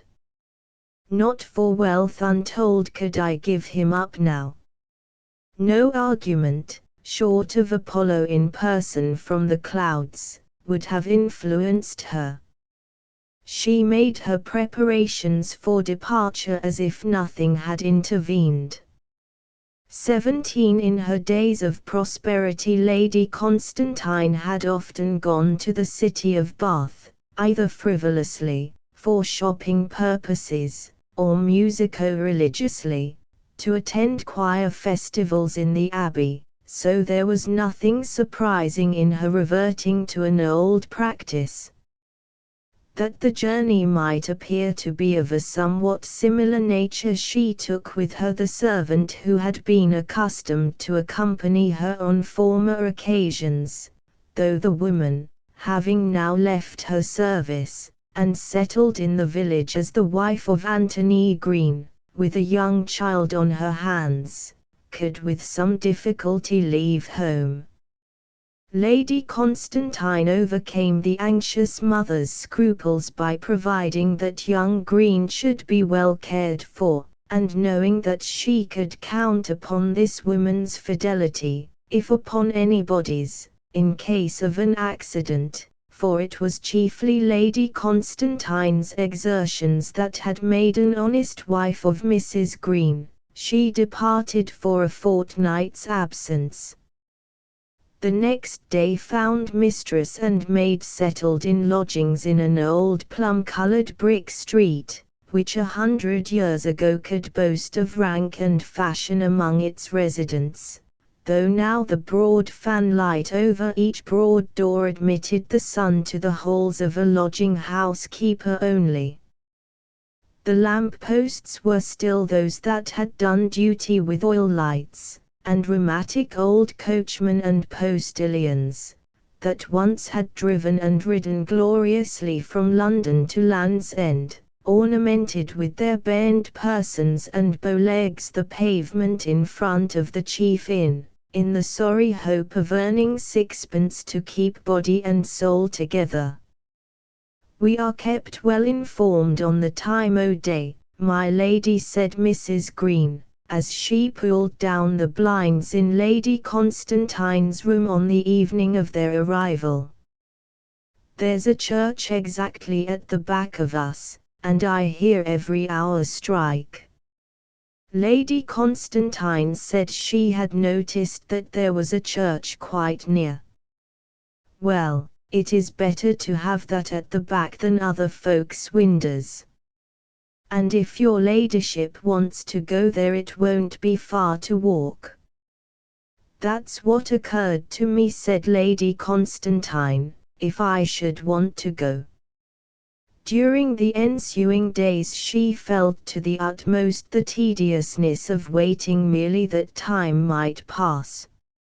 Not a soul knew her there, and she knew not a soul, a circumstance which, while it added to her sense of secrecy, intensified her solitude.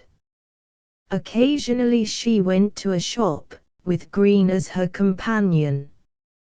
Though there were purchases to be made, they were by no means of a pressing nature, and but poorly filled up the vacancies of those strange, speculative days surrounded by a shade of fear, yet poetized by sweet expectation. On the 13th day she told Green that she was going to take a walk, and leaving the house she passed by the obscurest streets to the abbey. After wandering about beneath the aisles till her courage was screwed to its highest, she went out at the other side, and, looking timidly round to see if anybody followed, walked on till she came to a certain door, which she reached just at the moment when her heart began to sink to its very lowest, rendering all the screwing up in vain. Whether it was because the month was October, or from any other reason, the deserted aspect of the quarter in general sat especially on this building. Moreover, the pavement was up, and heaps of stone and gravel obstructed the footway. Nobody was coming, nobody was going, in that thoroughfare. She appeared to be the single one of the human race bent upon marriage business, which seemed to have been unanimously abandoned by all the rest of the world as proven folly. But she thought of Swithin, his blonde hair, ardent eyes, and eloquent lips, and was carried onward by the very reflection. Entering the surrogate's room, Lady Constantine managed, at the last juncture, to state her errand in tones so collected as to startle even herself, to which her listener replied also as if the whole thing were the most natural in the world. When it came to the affirmation that she had lived 15 days in the parish, she said with dismay, "Oh no. I thought the 15 days meant the interval of residence before the marriage takes place. I have lived here only 13 days and a half. Now I must come again." "Ah, well, I think you need not be so particular," said the surrogate. "As a matter of fact, though the letter of the law requires 15 days residence, many people make 5 sufficient. The provision is inserted, as you doubtless are aware, to hinder runaway marriages as much as possible, and secret unions, and other such objectionable practices. You need not come again." That evening Lady Constantine wrote to Swithin St. Cleeve the last letter of the fortnight. "My dearest, do come to me as soon as you can. By a sort of favoring blunder I have been able to shorten the time of waiting by a day. Come at once, for I am almost broken down with apprehension.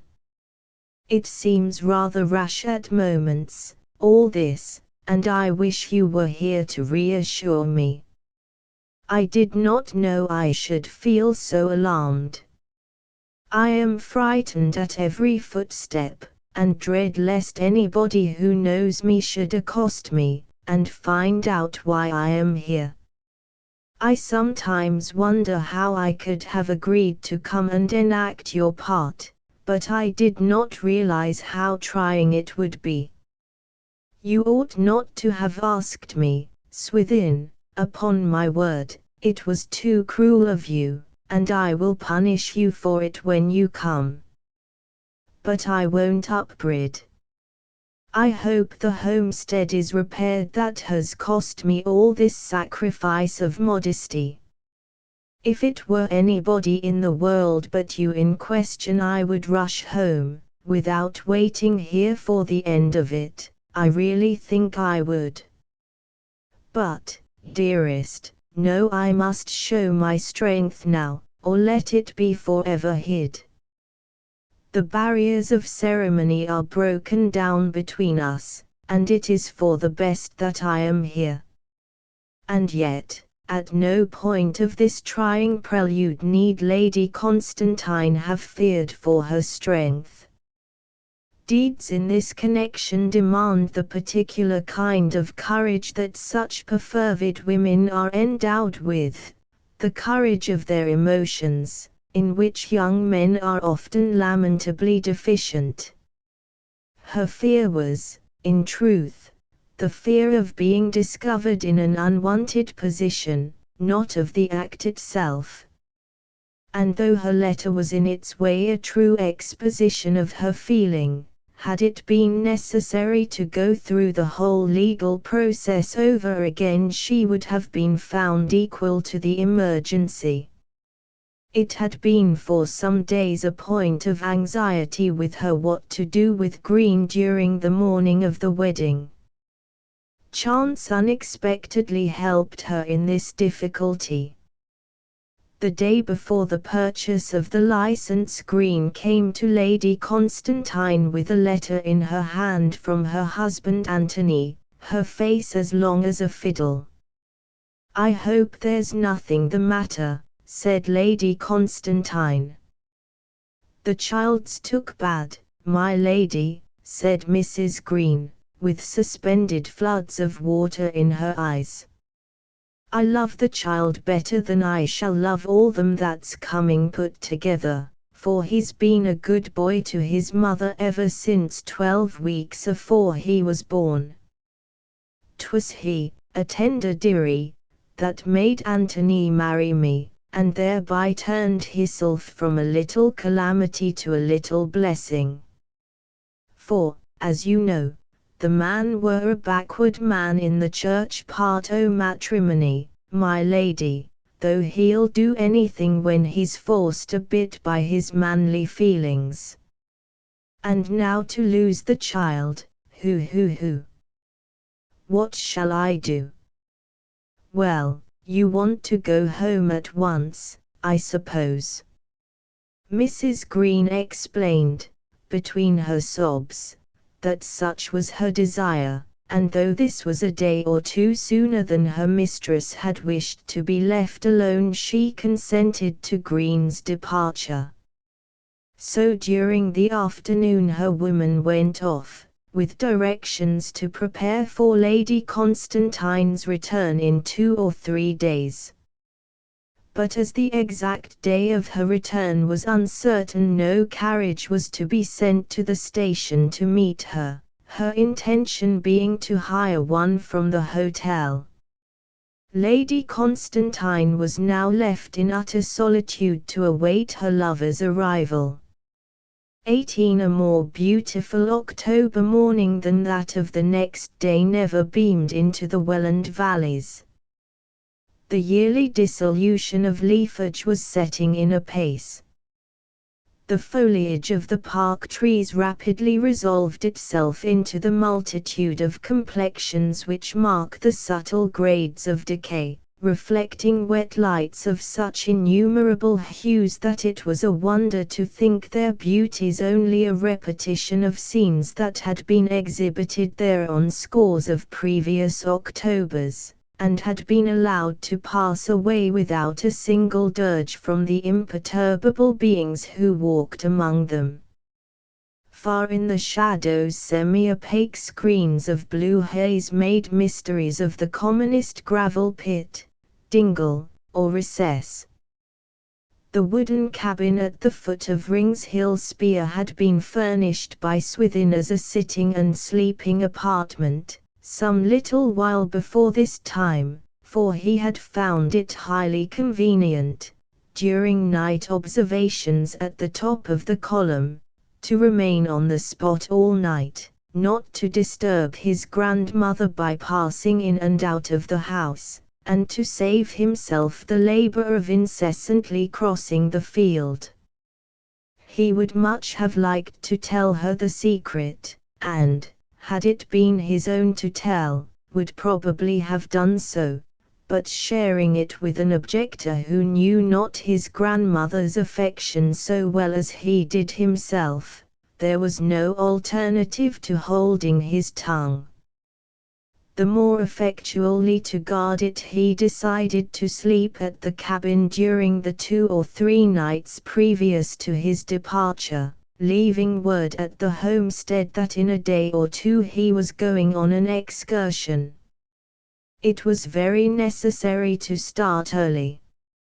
Long before the great eye of the sun was lifted high enough to glance into the Welland Valley, Saint Cleeve arose from his bed in the cabin and prepared to depart, cooking his breakfast upon a little stove in the corner.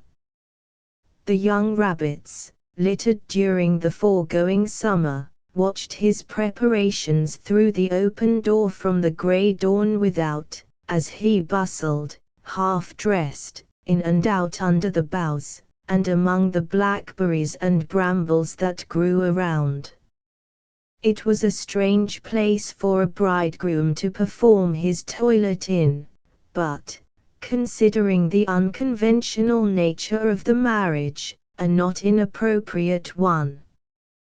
What events had been enacted in that earthen camp since it was first thrown up, nobody could say, but the primitive simplicity of the young man's preparations accorded well with the prehistoric spot on which they were made. Embedded under his feet were possibly even now rude trinkets that had been worn at bridal ceremonies of the early inhabitants. Little signified those ceremonies today, or the happiness or otherwise of the contracting parties.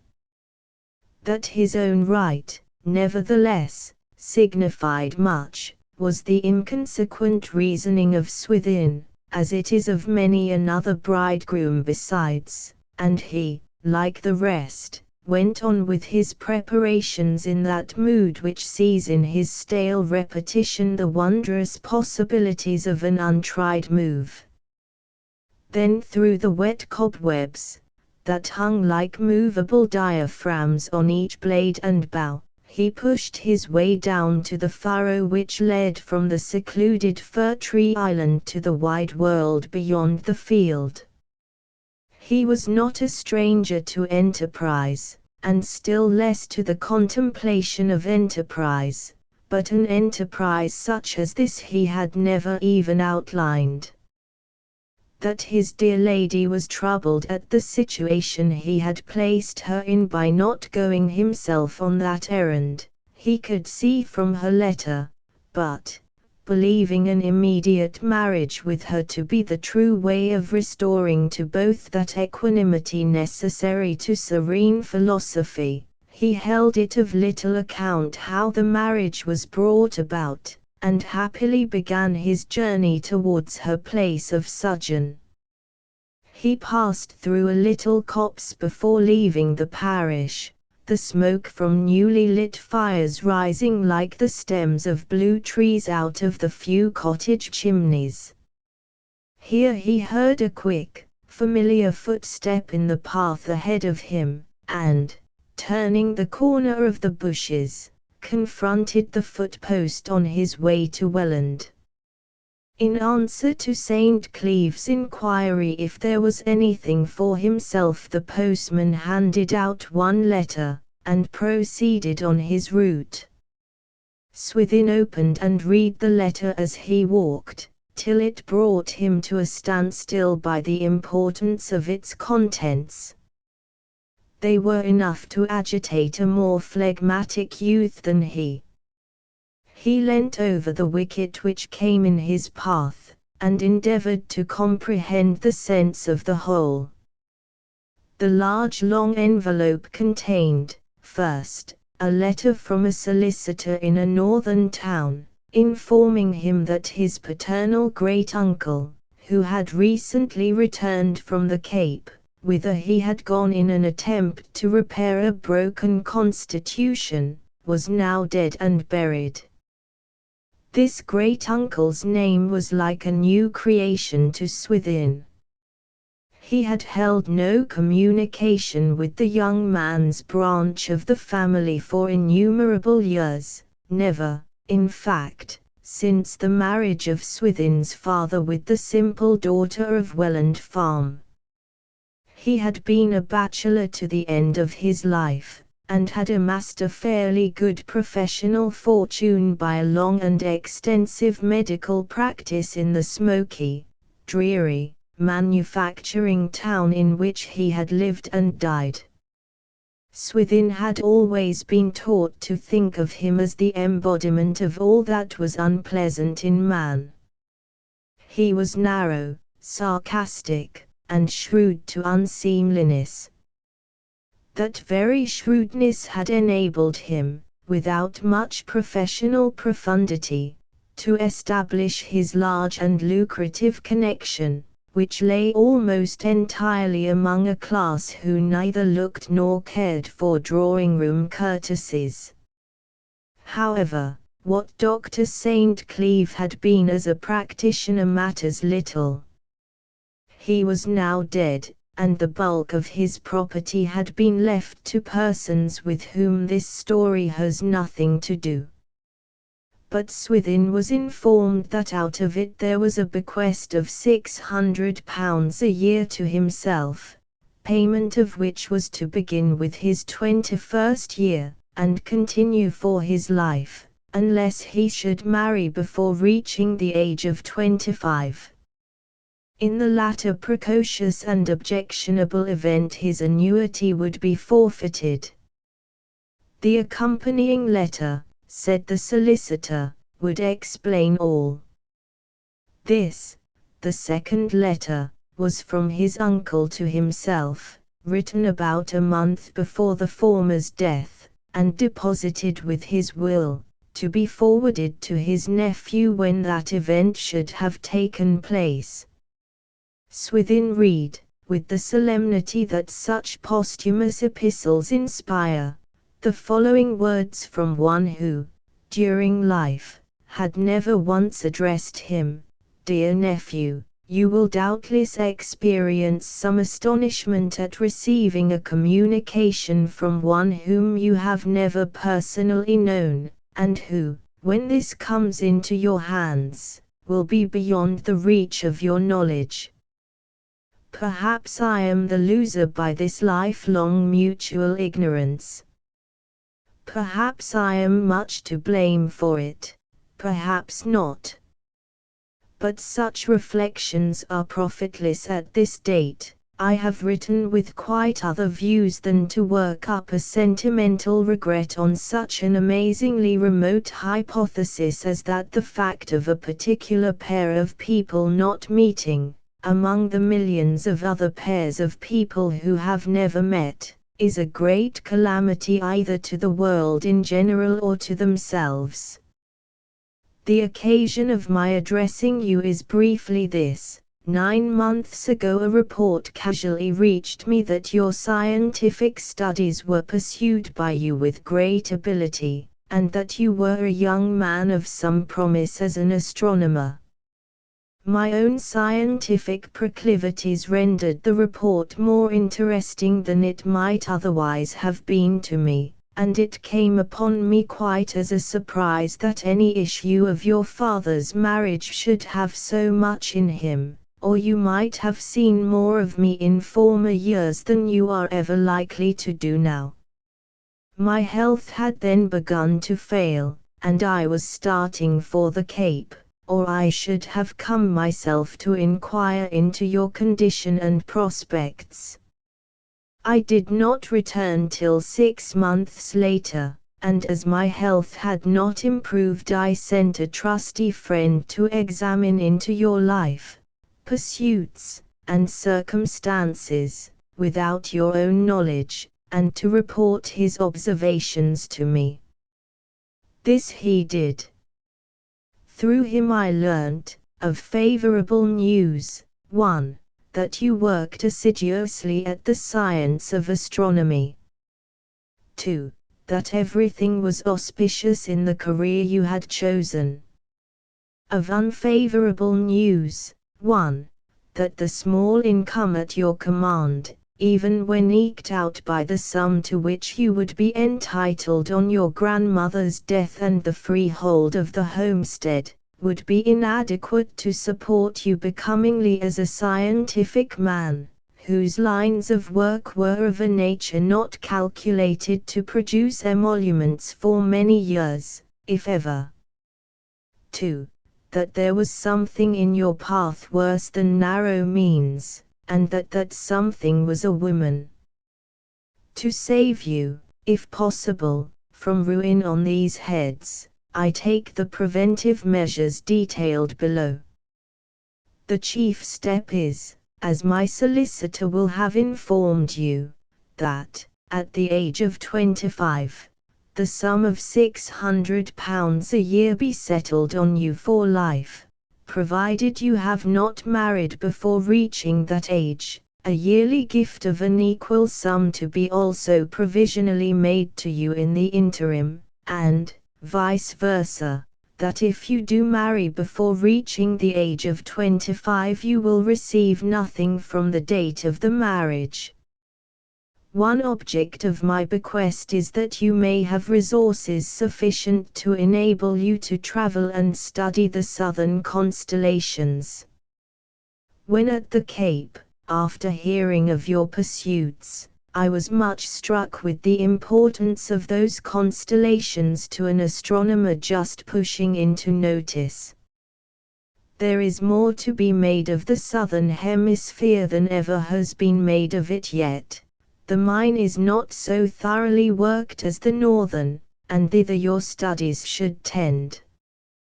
The only other preventive step in my power is that of exhortation, at which I am not an adept. Nevertheless, I say to you, Swithin St. Cleeve, don't make a fool of yourself, as your father did. If your studies are to be worth anything, believe me, they must be carried on without the help of a woman. Avoid her, and every one of the sex, if you mean to achieve any worthy thing. Eschew all of that sort for many a year yet. Moreover, I say, the lady of your acquaintance avoid in particular. I have heard nothing against her moral character hitherto. I have no doubt it has been excellent. She may have many good qualities, both of heart and of mind. But she has, in addition to her original disqualification as a companion for you, that is, that of sex, these two serious drawbacks. She is much older than yourself, much older, said Swithin resentfully. And she is so impoverished that the title she derives from her late husband is a positive objection. Beyond this, frankly, I don't think well of her. I don't think well of any woman who dotes upon a man younger than herself. To care to be the first fancy of a young fellow like you shows no great common sense in her. If she were worth her salt she would have too much pride to be intimate with a youth in your unassured position, to say no worse. She is old enough to know that a liaison with her may, and almost certainly would, be your ruin, and, on the other hand, that a marriage would be preposterous, unless she is a complete goose. And in that case there is even more reason for avoiding her than if she were in her few senses. A woman of honorable feeling, nephew, would be careful to do nothing to hinder you in your career, as this putting of herself in your way most certainly will. Yet I hear that she professes a great anxiety on this same future of yours as a physicist. The best way in which she can show the reality of her anxiety is by leaving you to yourself. Perhaps she persuades herself that she is doing you no harm. Well, let her have the benefit of the possible belief, but depend upon it that in truth she gives the lie to her conscience by maintaining such a transparent fallacy. Women's brains are not formed for assisting at any profound science, they lack the power to see things except in the concrete. She'll blab your most secret plans and theories to every one of her acquaintance. She's got none, said Swithin, beginning to get warm. And make them appear ridiculous by announcing them before they are matured. If you attempt to study with a woman, You'll be ruled by her to entertain fancies instead of theories, air castles instead of intentions, qualms instead of opinions, sickly prepossessions instead of reasoned conclusions. Your wide heaven of study, young man, will soon reduce itself to the miserable narrow expanse of her face, and your myriad of stars to her two trumpery eyes. A woman waking a young man's passions just at a moment when he is endeavoring to shine intellectually, is doing little less than committing a crime. Like a certain philosopher, I would, upon my soul, have all young men from 18 to 25 kept under barrels, seeing how often, in the lack of some such sequestering process, the woman sits down before each as his destiny, and too frequently enervates his purpose, till he abandons the most promising course ever conceived. But no more. I now leave your fate in your own hands. Your well-wishing relative, Jocelyn St. Cleeve, doctor in medicine. As coming from a bachelor and hardened misogynist of 72, the opinions herein contained were nothing remarkable, but their practical result in restricting the sudden endowment of Swithin's researches by conditions which turned the favor into a harassment was, at this unique moment, discomforting and distracting in the highest degree. Sensational, however, as the letter was, the passionate intention of the day was not hazarded for more than a few minutes thereby. The truth was, the caution and bribe came too late, too unexpectedly, to be of influence. They were the sort of thing which required fermentation to render them effective. Had St. Cleeve received the exhortation a month earlier, had he been able to run over in his mind, at every wakeful hour of 30 consecutive nights, a private catechism on the possibilities opened up by this annuity, there is no telling what might have been the stress of such a web of perplexity upon him, a young man whose love for celestial physics was second to none. But to have held before him, at the last moment, the picture of a future advantage that he had never once thought of, or discounted for present staying power, it affected him about as much as the view of horizons shown by sheet lightning. He saw an immense prospect, it went, and the world was as before. He caught the train at Warborne, and moved rapidly towards Bath, not precisely in the same key as when he had dressed in the hut at dawn, but, as regarded the mechanical part of the journey, as unhesitatingly as before. And with the change of scene even his gloom left him, his bosom's lord sat lightly in his throne. St. Cleeve was not sufficiently in mind of poetical literature to remember that wise poets are accustomed to read that lightness of bosom inversely.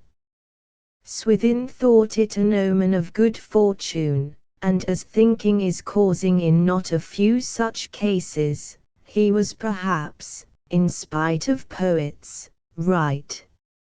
19 At the station Lady Constantine appeared, standing expectant. He saw her face from the window of the carriage long before she saw him. He no sooner saw her than he was satisfied to his heart's content with his prize. If his great-uncle had offered him from the grave a kingdom instead of her, he would not have accepted it. Swithin jumped out, and nature never painted in a woman's face more devotion than appeared in my lady's at that moment. To both the situation seemed like a beautiful allegory, not to be examined too closely, lest its defects of correspondence with real life should be apparent. They almost feared to shake hands in public, so much depended upon their passing that morning without molestation. A fly was called and they drove away.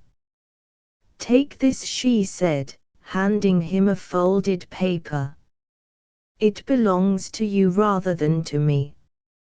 At crossings, and other occasional pauses, pedestrians turned their faces and looked at the pair, for no reason but that, among so many, there were naturally a few of the sort who have eyes to note what incidents come in their way as they plod on, but the two in the vehicle could not but fear that these innocent beholders had special detective designs on them. "You look so dreadfully young," she said with humorous fretfulness, as they drove along, Swithin's cheeks being amazingly fresh from the morning air. "Do try to appear a little haggard, that the parson mayn't ask us awkward questions." Nothing further happened, and they were set down opposite a shop about 50 yards from the church door, at 5 minutes to 11.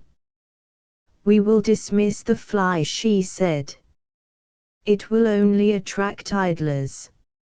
On turning the corner and reaching the church they found the door ajar, but the building contained only two persons, a man and a woman, the clerk and his wife, as they learnt. Swithin asked when the clergyman would arrive. The clerk looked at his watch, and said, "At just on 11 o'clock. "He ought to be here," said Swithin. "Yes," replied the clerk, as the hour struck. "The fact is, sir, he is a deputy, and apt to be rather wandering in his wits as regards time and such like, which have stood in the way of the man's getting a benefit. But no doubt he'll come." "The regular incumbent is away, then?"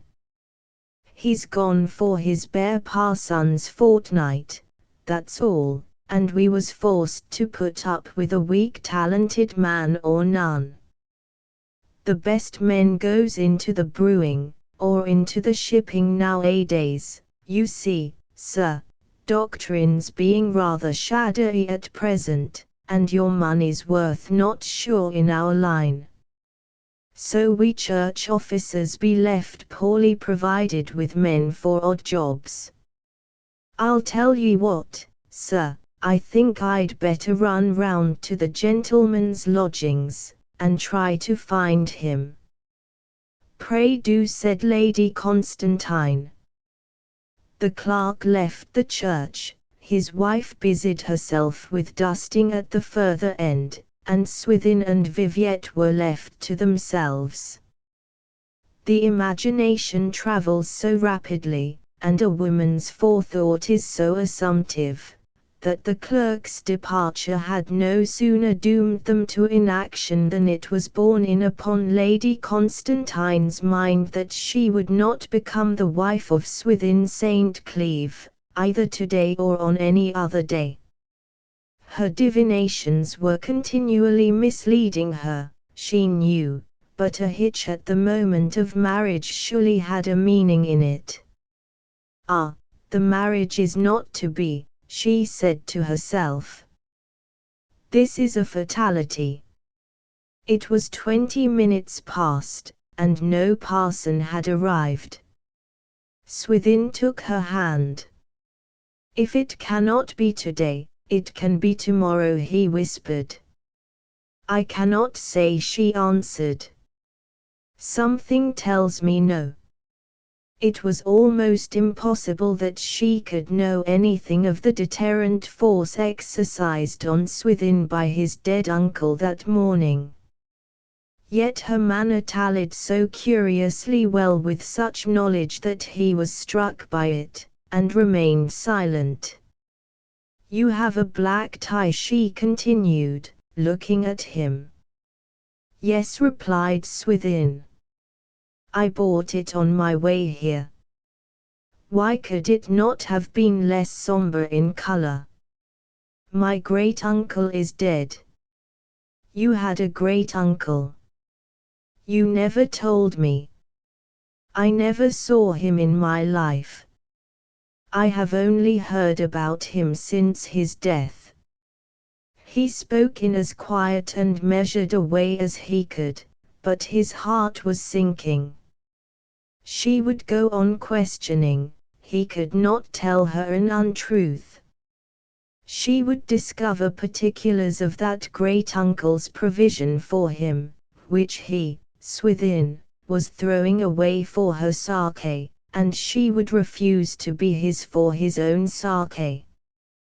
His conclusion at this moment was precisely what hers had been 5 minutes sooner: they were never to be husband and wife. But she did not continue her questions, for the simplest of all reasons. Hasty footsteps were audible in the entrance, and the parson was seen coming up the aisle, the clerk behind him wiping the beads of perspiration from his face. The somewhat sorry clerical specimen shook hands with them, and entered the vestry, and the clerk came up and opened the book. The poor gentleman's memory is a bit topsy-turvy, whispered the latter. He had got it in his mind that 'twere a funeral, and I found him wandering about the cemetery looking for us. However, all's well as ends well. And the clerk wiped his forehead again. How ill-omened, murmured Viviette.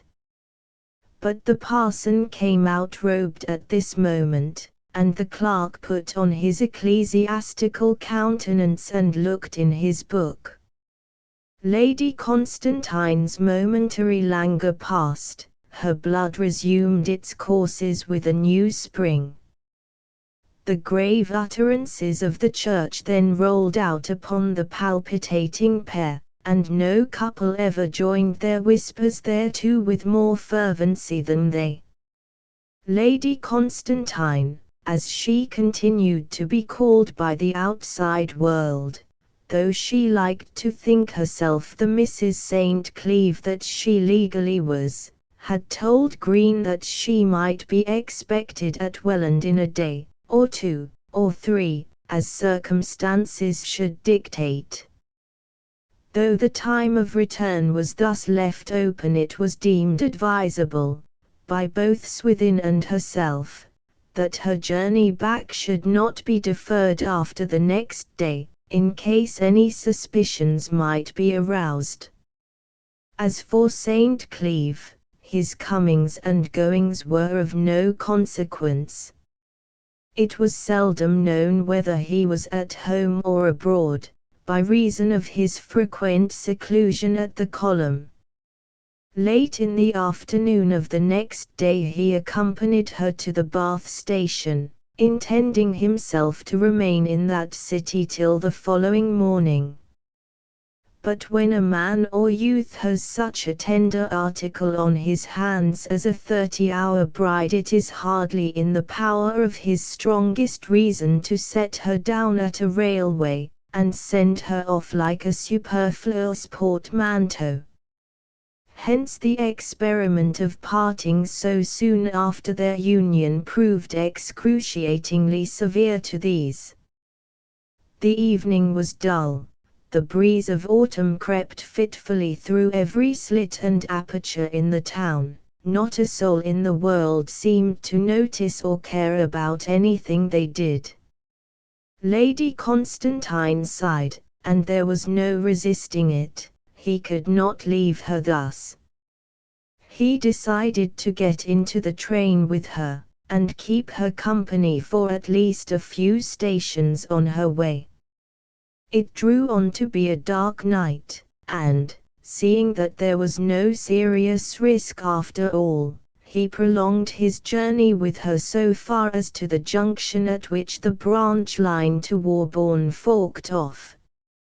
Here it was necessary to wait a few minutes, before either he could go back or she could go on. They wandered outside the station doorway into the gloom of the road, and there agreed to part. While she yet stood holding his arm, a phaeton sped towards the station entrance, where, in ascending the slope to the door, the horse suddenly jibbed. The gentleman who was driving, being either impatient, or possessed with a theory that all jibbers may be started by severe whipping, applied the lash. As a result of it, the horse thrust round the carriage to where they stood, and the end of the driver's sweeping whip cut across Lady Constantine's face with such severity as to cause her an involuntary cry. Swithin turned her round to the lamplight, and discerned a streak of blood on her cheek. By this time the gentleman who had done the mischief, with many words of regret, had given the reins to his man and dismounted. "I will go to the waiting room for a moment," whispered Viviette hurriedly, and, loosing her hand from his arm, she pulled down her veil and vanished inside the building. The stranger came forward and raised his hat. He was a slightly built and apparently town-bred man of 28 or 30. His manner of address was at once careless and conciliatory. "I am greatly concerned at what I have done," he said. "I sincerely trust that your wife—" But observing the youthfulness of Swithin, he withdrew the word suggested by the manner of Swithin towards Lady Constantine. "I trust the young lady was not seriously cut." "I trust not," said Swithin, with some vexation. "Where did the lash touch her?" "Straight down her cheek." "Do let me go to her, and learn how she is, and humbly apologize. I'll inquire." He went to the ladies' room, in which Viviette had taken refuge.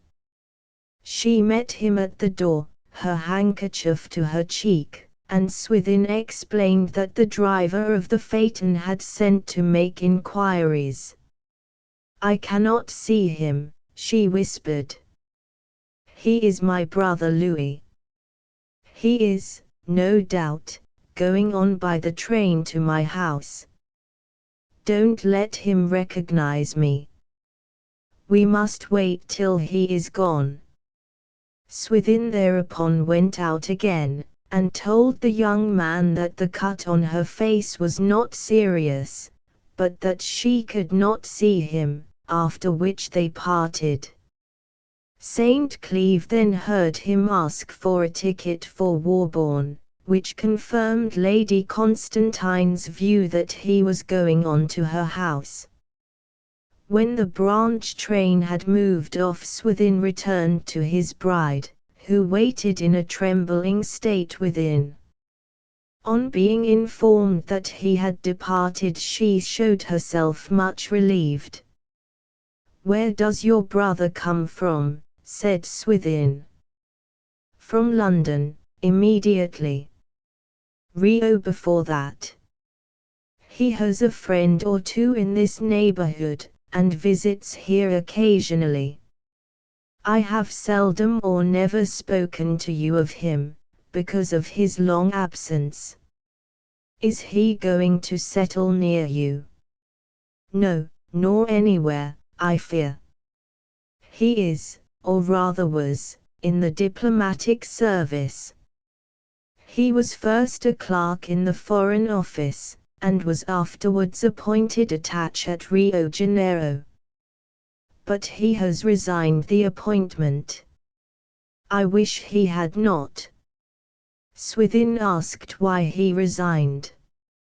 "He complained of the banishment, and the climate, and everything that people complain of who are determined to be dissatisfied, though, poor fellow, there is some ground for his complaints. Perhaps some people would say that he is idle. But he is scarcely that, he is rather restless than idle, so that he never persists in anything. Yet if a subject takes his fancy, he will follow it up with exemplary patience till something diverts him. He is not kind to you, is he, dearest? Why do you think that? Your manner seems to say so. Well, he may not always be kind. But look at my face, does the mark show? A streak, straight as a meridian, was visible down her cheek. The blood had been brought almost to the surface, but was not quite through, that which had originally appeared thereon having possibly come from the horse. It signified that tomorrow the red line would be a black one. Swithin informed her that her brother had taken a ticket for Warborne, and she at once perceived that he was going on to visit her at Welland, though from his letter she had not expected him so soon by a few days. Meanwhile, continued Swithin, you can now get home only by the late train, having missed that one. But, Swithin, don't you see my new trouble? If I go to Welland House tonight, and find my brother just arrived there, and he sees this cut on my face, which I suppose you described to him, I did. He will know I was the lady with you, whom he called my wife. I wonder why we look husband and wife already. Then what am I to do?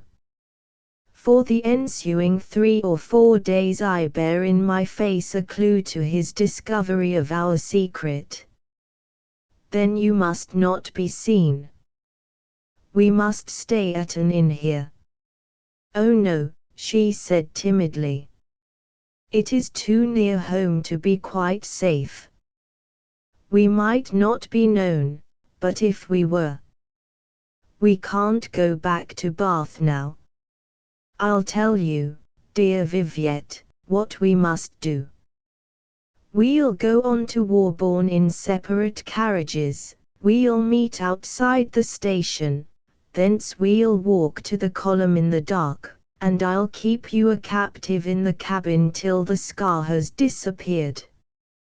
As there was nothing which better recommended itself, this course was decided on, and after taking from her trunk the articles that might be required for an incarceration of 2 or 3 days, they left the said trunk at the cloak-room, and went on by the last train, which reached Warborne about 10 o'clock. It was only necessary for Lady Constantine to cover her face with the thick veil that she had provided for this escapade, to walk out of the station without fear of recognition. St. Cleeve came forth from another compartment, and they did not rejoin each other till they had reached a shadowy bend in the old turnpike road, beyond the irradiation of the Warborne lamplight. The walk to Welland was long. It was the walk which Swithin had taken in the rain when he had learnt the fatal forestallment of his stellar discovery, but now he was moved by a less desperate mood, and blamed neither God nor man. They were not pressed for time, and passed along the silent, lonely way with that sense rather of predestination than of choice in their proceedings which the presence of night sometimes imparts. Reaching the park gate, they found it open, and from this they inferred that her brother Louis had arrived. Leaving the house and park on their right, they traced the highway yet a little further, and, plunging through the stubble of the opposite field, drew near the isolated earthwork bearing the plantation and tower, which together rose like a flattened dome and lantern from the lighter-hued plain of stubble. It was far too dark to distinguish firs from other trees by the eye alone, but the peculiar dialect of sylvan language which the piney multitude used would have been enough to proclaim their class at any time. In the lovers' stealthy progress up the slopes a dry stick here and there snapped beneath their feet, seeming like a shot of alarm. On being unlocked, the hut was found precisely as Swithin had left it 2 days before.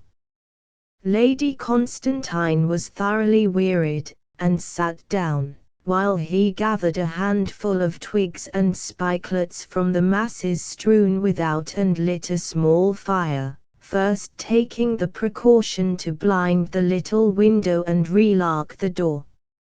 Lady Constantine looked curiously around by the light of the blaze. The hut was small as the prophet's chamber provided by the Shunammite. In one corner stood the stove, with a little table and chair, a small cupboard hard by, a pitcher of water, a rack overhead, with various articles, including a kettle and a gridiron, while the remaining 3 or 4 feet at the other end of the room was fitted out as a dormitory, for Swithin's use during late observations in the tower overhead. "It is not much of a palace to offer you," he remarked, smiling. "But at any rate, it is a refuge." The cheerful firelight dispersed in some measure Lady Constantine's anxieties. "If we only had something to eat," she said. "Dear me," cried St. Cleeve, blankly. "That's a thing I never thought of." "Nor I, till now," she replied. He reflected with misgiving. "Beyond a small loaf of bread in the cupboard I have nothing. However, just outside the door there are lots of those little rabbits, about the size of rats, that the keepers call runners. And they are as tame as possible. But I fear I could not catch one now. Yet, dear Viviette, wait a minute, I'll try. You must not be starved." He softly let himself out, and was gone some time. When he reappeared, he produced, not a rabbit, but 4 sparrows and a thrush. "I could do nothing in the way of a rabbit without setting a wire," he said. "But I have managed to get these by knowing where they roost." He showed her how to prepare the birds, and, having set her to roast them by the fire, departed with the pitcher, to replenish it at the brook which flowed near the homestead in the neighboring bottom. "They are all asleep at my grandmother's," he informed her when he re-entered, panting, with the dripping pitcher. "They imagine me to be 100 miles off." The birds were now ready, and the table was spread. With this fare, eked out by dry toast from the loaf, and moistened with cups of water from the pitcher, to which Swithin added a little wine from the flask he had carried on his journey, they were forced to be content for their supper. When Lady Constantine awoke the next morning, Swithin was nowhere to be seen. Before she was quite ready for breakfast she heard the key turn in the door, and felt startled, till she remembered that the comer could hardly be anybody but he. He brought a basket with provisions, an extra cup and saucer, and so on. In a short space of time the kettle began singing on the stove, and the morning meal was ready. The sweet resinous air from the firs blew in upon them as they sat at breakfast. The birds hopped round the door, which, somewhat riskily, they ventured to keep open, and at their elbow rose the lank column into an upper realm of sunlight, which only reached the cabin in fitful darts and flashes through the trees. "I could be happy here forever," said she, clasping his hand. "I wish I could never see my great gloomy house again, since I am not rich enough to throw it open, and live there as I ought to do. Poverty of this sort is not unpleasant at any rate." "What are you thinking of?" "I am thinking about my outing this morning." On reaching my grandmother's, she was only a little surprised to see me. I was obliged to breakfast there, or appear to do so, to divert suspicion, and this food is supposed to be wanted for my dinner and supper. There will of course be no difficulty in my obtaining an ample supply for any length of time, as I can take what I like from the buttery without observation. But as I looked in my grandmother's face this morning, and saw her looking affectionately in mine, and thought how she had never concealed anything from me, and had always had my welfare at heart, I felt that I should like to tell her what we have done. "Oh no, please not, Swithin," she exclaimed piteously. "Very well," he answered. "On no consideration will I do so without your consent." And no more was said on the matter. The morning was passed in applying wet rag and other remedies to the purple line on Viviette's cheek, and in the afternoon they set up the equatorial under the replaced dome, to have it in order for night observations. The evening was clear, dry, and remarkably cold by comparison with the daytime weather. After a frugal supper they replenished the stove with charcoal from the homestead, which they also burnt during the day, an idea of Viviette's, that the smoke from a wood fire might not be seen more frequently than was consistent with the occasional occupation of the cabin by Swithin, as heretofore. At 8 o'clock she insisted upon his ascending the tower for observations, in strict pursuance of the idea on which their marriage had been based, namely, that of restoring regularity to his studies.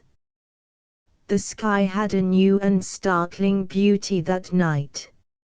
A broad, fluctuating, semicircular arch of vivid white light spanned the northern quarter of the heavens, reaching from the horizon to the star Eta in the Greater Bear.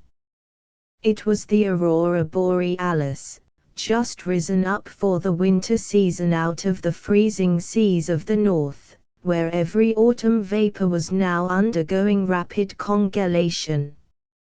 "Oh, let us sit and look at it," she said, and they turned their backs upon the equatorial and the southern glories of the heavens to this new beauty in a quarter which they seldom contemplated.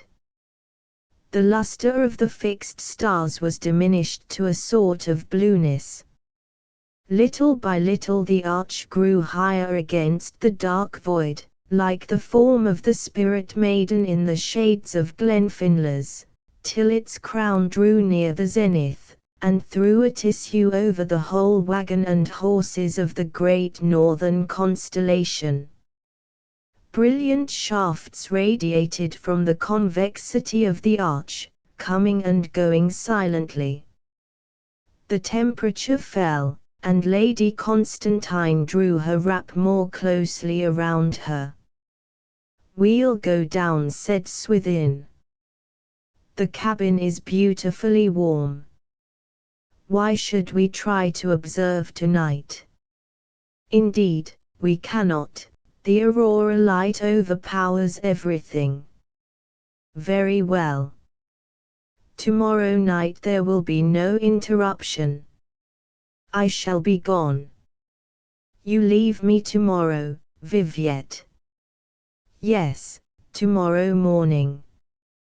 The truth was that, with the progress of the hours and days, the conviction had been borne in upon Viviette more and more forcibly that not for kingdoms and principalities could she afford to risk the discovery of her presence here by any living soul. "But let me see your face, dearest," he said. "I don't think it will be safe for you to meet your brother yet." As it was too dark to see her face on the summit where they sat, they descended the winding staircase, and in the cabin Swithin examined the damaged cheek. The line, though so far attenuated as not to be observable by anyone but a close observer, had not quite disappeared. But in consequence of her reiterated and almost tearful anxiety to go, and as there was a strong probability that her brother had left the house, Swithin decided to call at Welland next morning, and reconnoitre with a view to her return. Locking her in, he crossed the dewy stubble into the park. The house was silent and deserted, and only one tall stalk of smoke ascended from the chimneys. Notwithstanding that the hour was nearly 9, he knocked at the door. "Is Lady Constantine at home?" asked Swithin, with a disingenuousness now habitual, yet unknown to him 6 months before. "No, Mr. St. Cleeve, my lady has not returned from Bath. We expect her every day. Nobody staying in the house. My lady's brother has been here, but he is gone on to Budmouth. He will come again in 2 or 3 weeks, I understand." This was enough.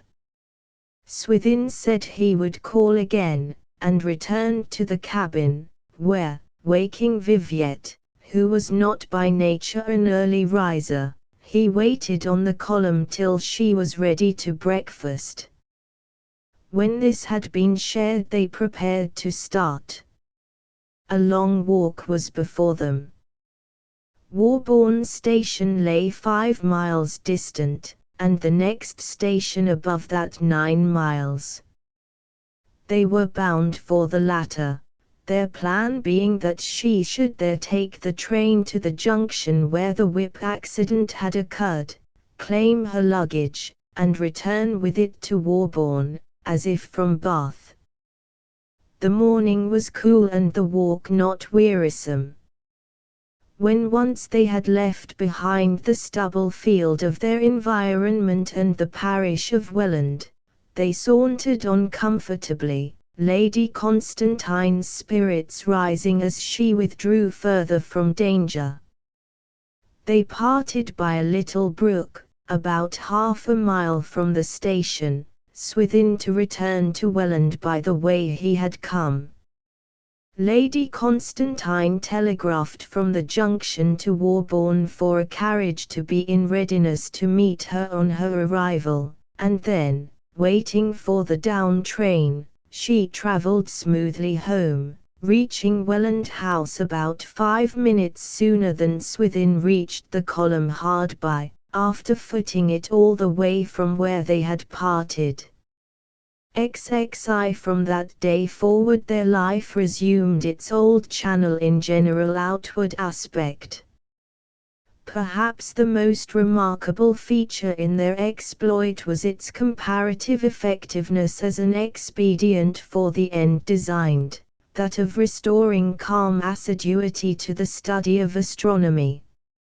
Swithin took up his old position as the lonely philosopher at the column, and Lady Constantine lapsed back to immured existence at the house, with apparently not a friend in the parish. The enforced narrowness of life which her limited resources necessitated was now an additional safeguard against the discovery of her relations with St. Cleeve. Her neighbours seldom troubled her, as much, it must be owned, from a tacit understanding that she was not in a position to return invitations as from any selfish coldness engendered by her want of wealth. At the first meeting of the secretly united pair after their short honeymoon, they were compelled to behave as strangers to each other. It occurred in the only part of Welland which deserved the name of a village street, and all the labourers were returning to their midday meal, with those of their wives who assisted at outdoor work. Before the eyes of this innocent though quite untrustworthy group, Swithin and his Viviette could only shake hands in passing, though she contrived to say to him in an undertone, "My brother does not return yet for some time. He has gone to Paris. I will be on the lawn this evening, if you can come." It was a fluttered smile that she bestowed on him, and there was no doubt that every fibre of her heart vibrated afresh at meeting, with such reserve, one who stood in his close relation to her. The shades of night fell early now, and Swithin was at the spot of appointment about the time that he knew her dinner would be over. It was just where they had met at the beginning of the year, but many changes had resulted since then. The flower beds that had used to be so neatly edged were now jagged and leafy. Black stars appeared on the pale surface of the gravel walks, denoting tufts of grass that grew unmolested there. Lady Constantine's external affairs wore just that aspect which suggests that new blood may be advantageously introduced into the line, and new blood had been introduced, in good sooth, with what social result remained to be seen. She silently entered on the scene from the same window which had given her passage in months gone by. They met with a concerted embrace, and St. Cleeve spoke his greeting in whispers. "We are quite safe, dearest," said she. "But the servants?" "My meagre staff consists of only 2 women and the boy, and they are away in the other wing. I thought you would like to see the inside of my house, after showing me the inside of yours. So we will walk through it instead of staying out here." She let him in through the casement, and they strolled forward softly, Swithin with some curiosity, never before having gone beyond the library and adjoining room. The whole western side of the house was at this time shut up, her life being confined to 2 or 3 small rooms in the southeast corner. The great apartments through which they now whisperingly walked wore already that funereal aspect that comes from disuse and inattention. Triangular cobwebs already formed little hammocks for the dust in corners of the wainscot, and a close smell of wood and leather, seasoned with mouse droppings, pervaded the atmosphere. So seldom was the solitude of these chambers intruded on by human feet that more than once a mouse stood and looked the twain in the face from the arm of a sofa, or the top of a cabinet, without any great fear.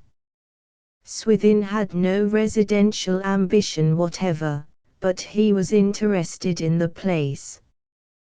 "Will the house ever be thrown open to gaiety, as it was in old times?" said he. "Not unless you make a fortune," she replied laughingly. "It is mine for my life, as you know, but the estate is so terribly saddled with annuities to Sir Blount's distant relatives, one of whom will succeed me here, that I have practically no more than my own little private income to exist on." "And are you bound to occupy the house?" "Not bound to. But I must not let it on lease." And was there any stipulation in the event of your remarriage? It was not mentioned. It is satisfactory to find that you lose nothing by marrying me, at all events, dear Viviette. I hope you lose nothing either, at least, of consequence. What have I to lose? I meant your liberty. Suppose you become a popular physicist. Popularity seems cooling towards art and coquetting with science nowadays, and a better chance offers, and one who would make you a newer and brighter wife than I am comes in your way. Will you never regret this? Will you never despise me? Swithin answered by a kiss, and they again went on, proceeding like a couple of burglars, lest they should draw the attention of the cook or green. In one of the upper rooms his eyes were attracted by an old chamber organ, which had once been lent for use in the church. He mentioned his recollection of the same, which led her to say, "That reminds me of something. There is to be a confirmation in our parish in the spring, and you once told me that you had never been confirmed. What shocking neglect! Why was it? I hardly know. The confusion resulting from my father's death caused it to be forgotten, I suppose. Now, dear Swithin, you will do this to please me, be confirmed on the present occasion. Since I have done without the virtue of it so long, might I not do without it altogether? No, no, she said earnestly. I do wish it, indeed. I am made unhappy when I think you don't care about such serious matters. Without the church to cling to, what have we? Each other. But seriously, I should be inverting the established order of spiritual things. People ought to be confirmed before they are married. That's really of minor consequence. Now, don't think slightingly of what so many good men have laid down as necessary to be done. And, dear Swithin, I somehow feel that a certain levity which has perhaps shown itself in our treatment of the sacrament of marriage, by making a clandestine adventure of what is, after all, a solemn rite, would be well atoned for by a due seriousness in other points of religious observance. This opportunity should therefore not be passed over. I thought of it all last night, and you are a parson's son, remember, and he would have insisted on it if he had been alive. In short, Swithin, do be a good boy, and observe the Church's ordinances. Lady Constantine, by virtue of her temperament, was necessarily either lover or devote, and she vibrated so gracefully between these two conditions that nobody who had known the circumstances could have condemned her inconsistencies. To be led into difficulties by those mastering emotions of hers, to aim at escape by turning round and seizing the apparatus of religion, which could only rightly be worked by the very emotions already bestowed elsewhere, it was, after all, but nature's well-meaning attempt to preserve the honor of her daughter's conscience in the trying quandary to which the conditions of sex had given rise. As Viviette could not be confirmed herself, and as Communion Sunday was a long way off, she urged Swithin thus. "And the new bishop is such a good man," she continued. "I used to have a slight acquaintance with him when he was a parish priest." "Very well, dearest. To please you I'll be confirmed. My grandmother, too, will be delighted, no doubt."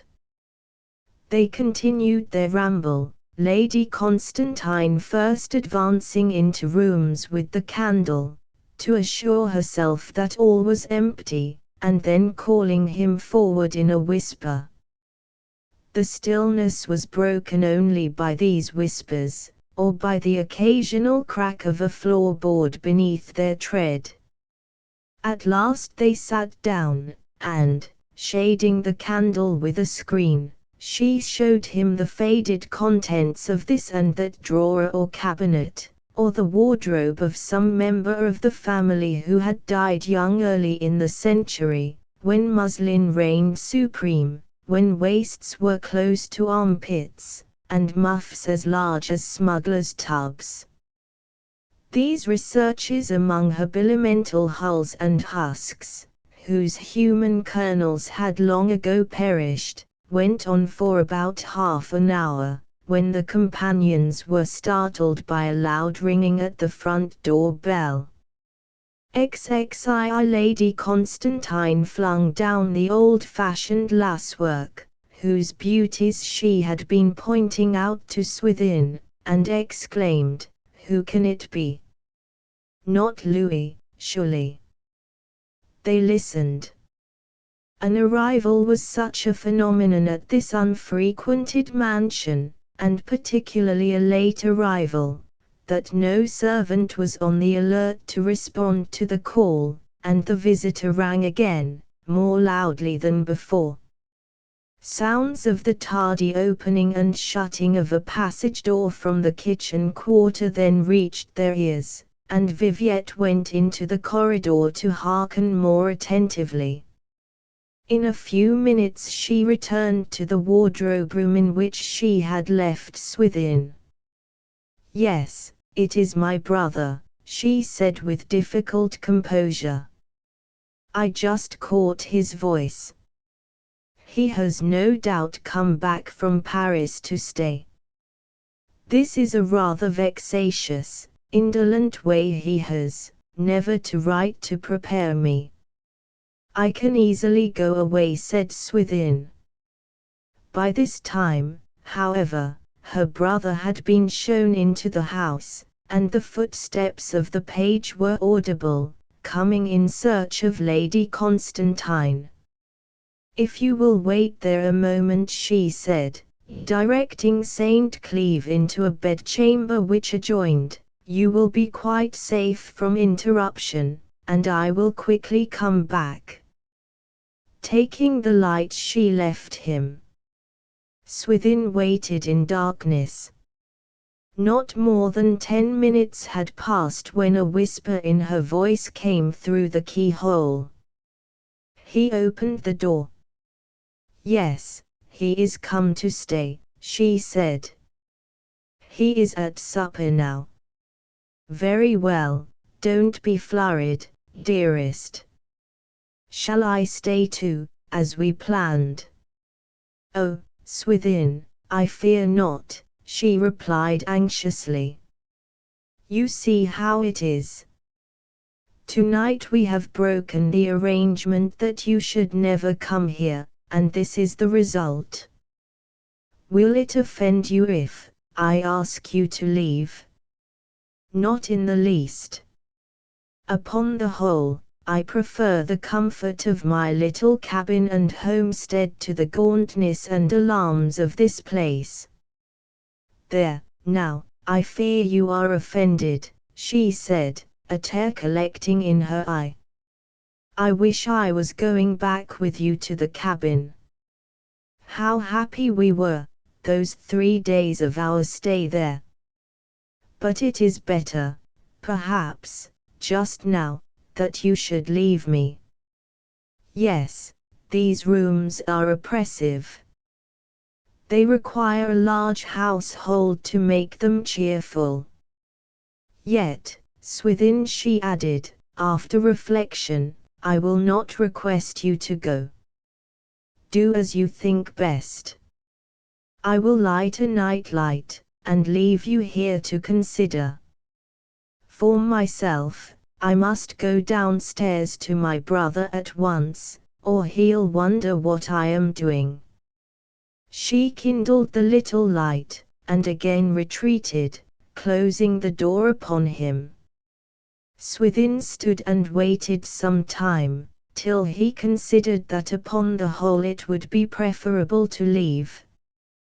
With this intention he emerged and went softly along the dark passage towards the extreme end, where there was a little crooked staircase that would conduct him down to a disused side door.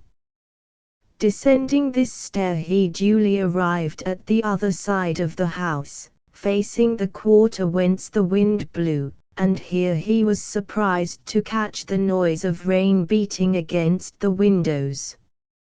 It was a state of weather which fully accounted for the visitor's impatient ringing. St. Cleeve was in a minor kind of dilemma. The rain reminded him that his hat and greatcoat had been left downstairs, in the front part of the house, and though he might have gone home without either in ordinary weather, it was not a pleasant feat in the pelting winter rain. Retracing his steps to Viviette's room, he took the light, and opened a closet door that he had seen ajar on his way down.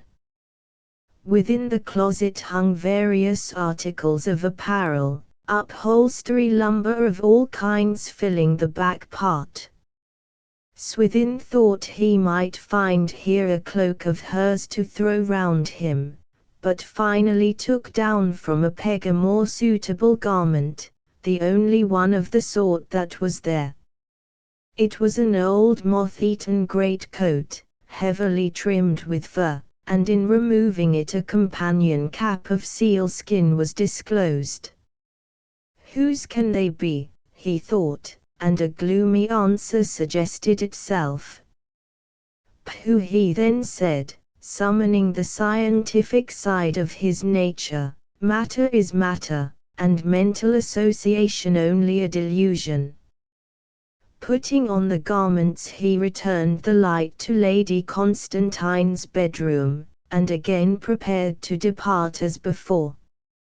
Scarcely, however, had he regained the corridor a second time, when he heard a light footstep, seemingly Viviette's, again on the front landing. Wondering what she wanted with him further, he waited, taking the precaution to step into the closet till sure it was she.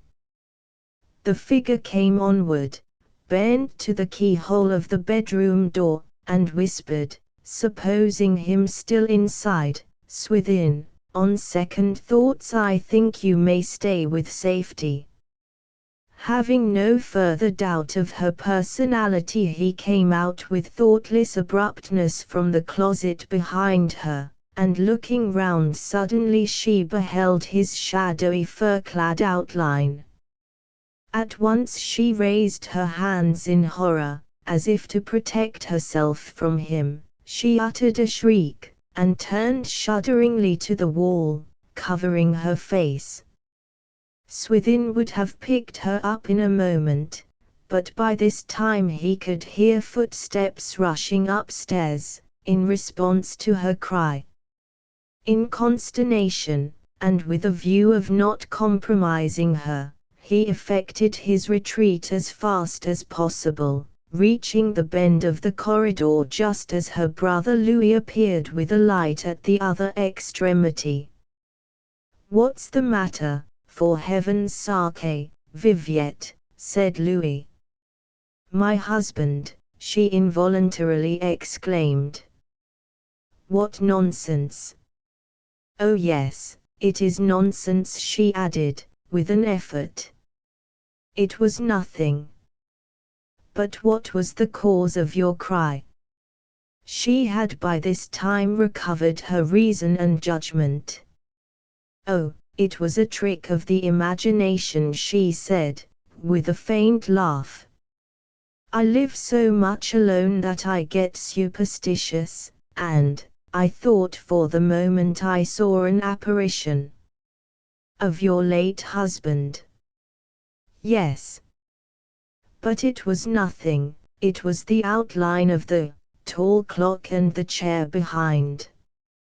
Would you mind going down, and leaving me to go into my room for a moment? She entered the bedroom, and her brother went downstairs.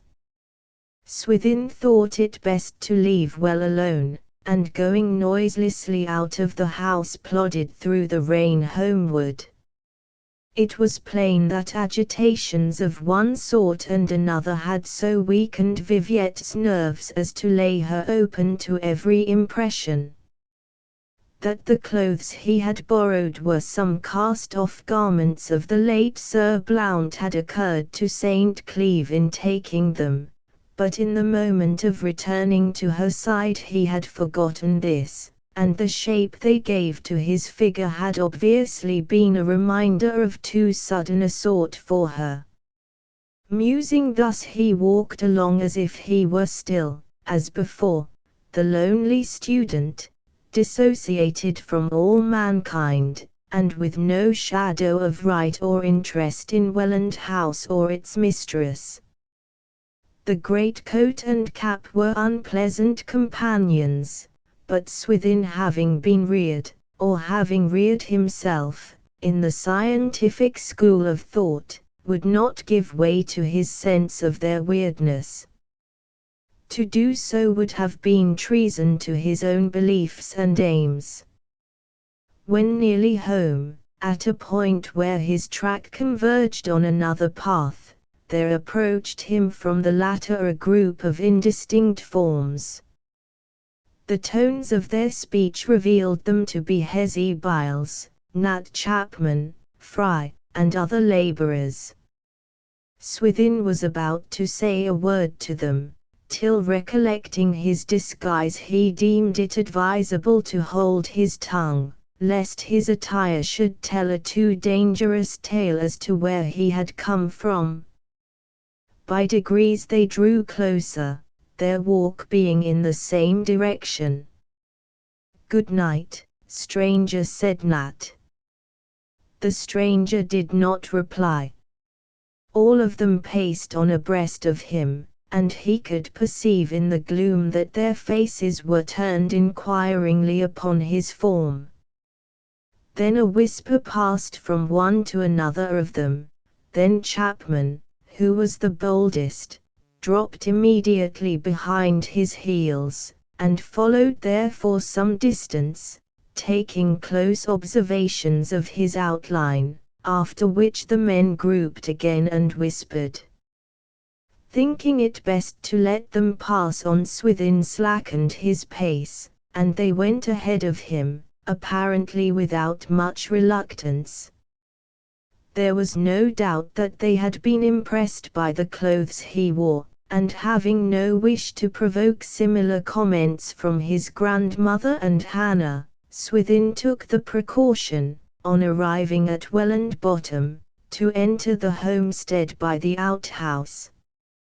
Here he deposited the cap and coat in secure hiding, afterwards going round to the front and opening the door in the usual way.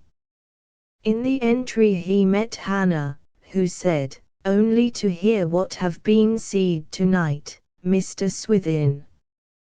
The workfolk have dropped in to tell us." In the kitchen were the men who had outstripped him on the road.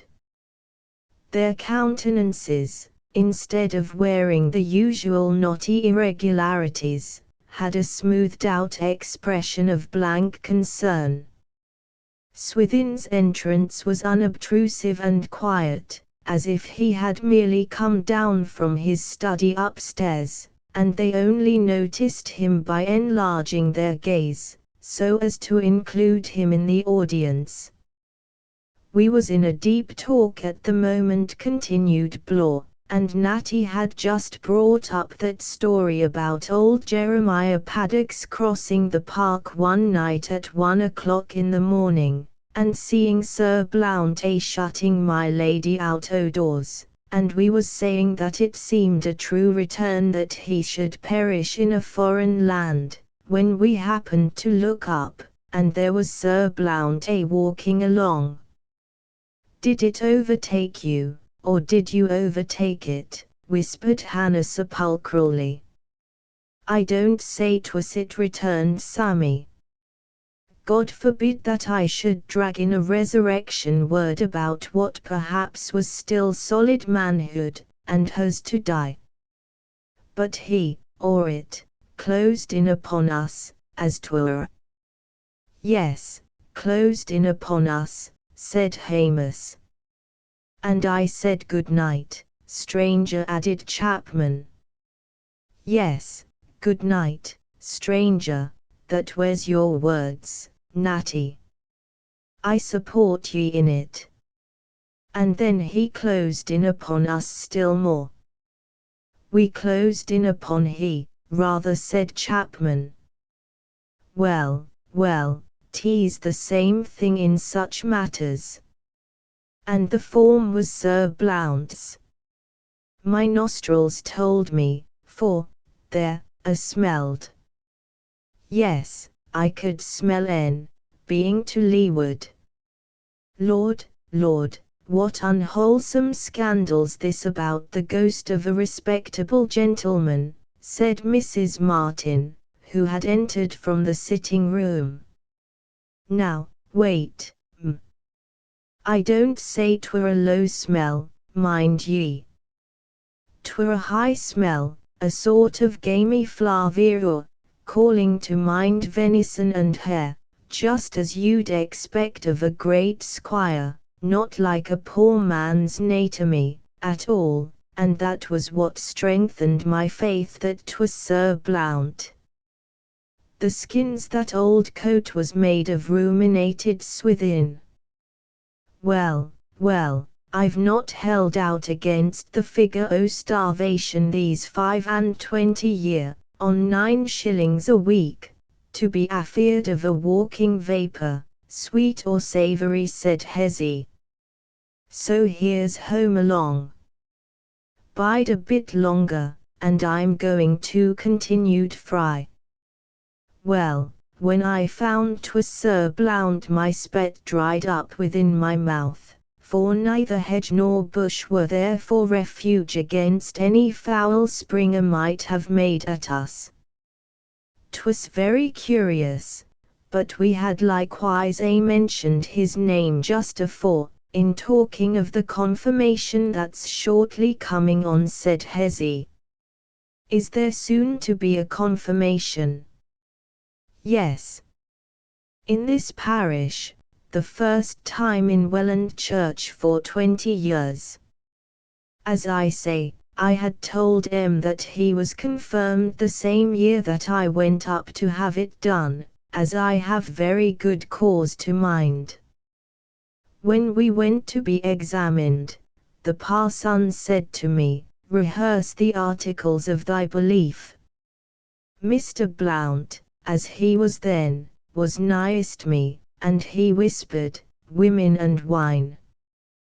'Women and wine,' says I to the parson, and for that I was sent back till next confirmation, Sir Blount never owning that he was the rascal. Confirmation was a sight different at that time," mused Biles. "The bishops didn't lay it on so strong then as they do now. Nowadays, your bishop gives both hands to every Jack Rag and Tom Straw that drops the knee afore him, but 'twas 6 chaps to 1 blessing when we was boys. The bishop o' that time would stretch out his palms and run his fingers over our row of crowns as offhand as a bank gentleman telling money. The great lords of the church in them days wasn't particular to a soul or two more or less, and, for my part, I think living was easier for tea.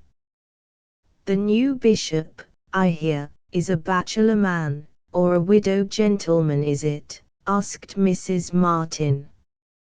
"Bachelor, I believe, Mr. Sancleve, making so bold. You've never faced him yet, I think." Mrs. Martin shook her head. No, it was a piece of neglect. I hardly know how it happened, she said.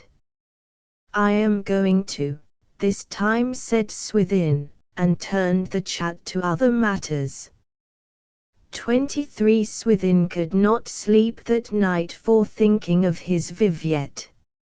Nothing told so significantly of the conduct of her first husband towards the poor lady as the abiding dread of him which was revealed in her by any sudden revival of his image or memory.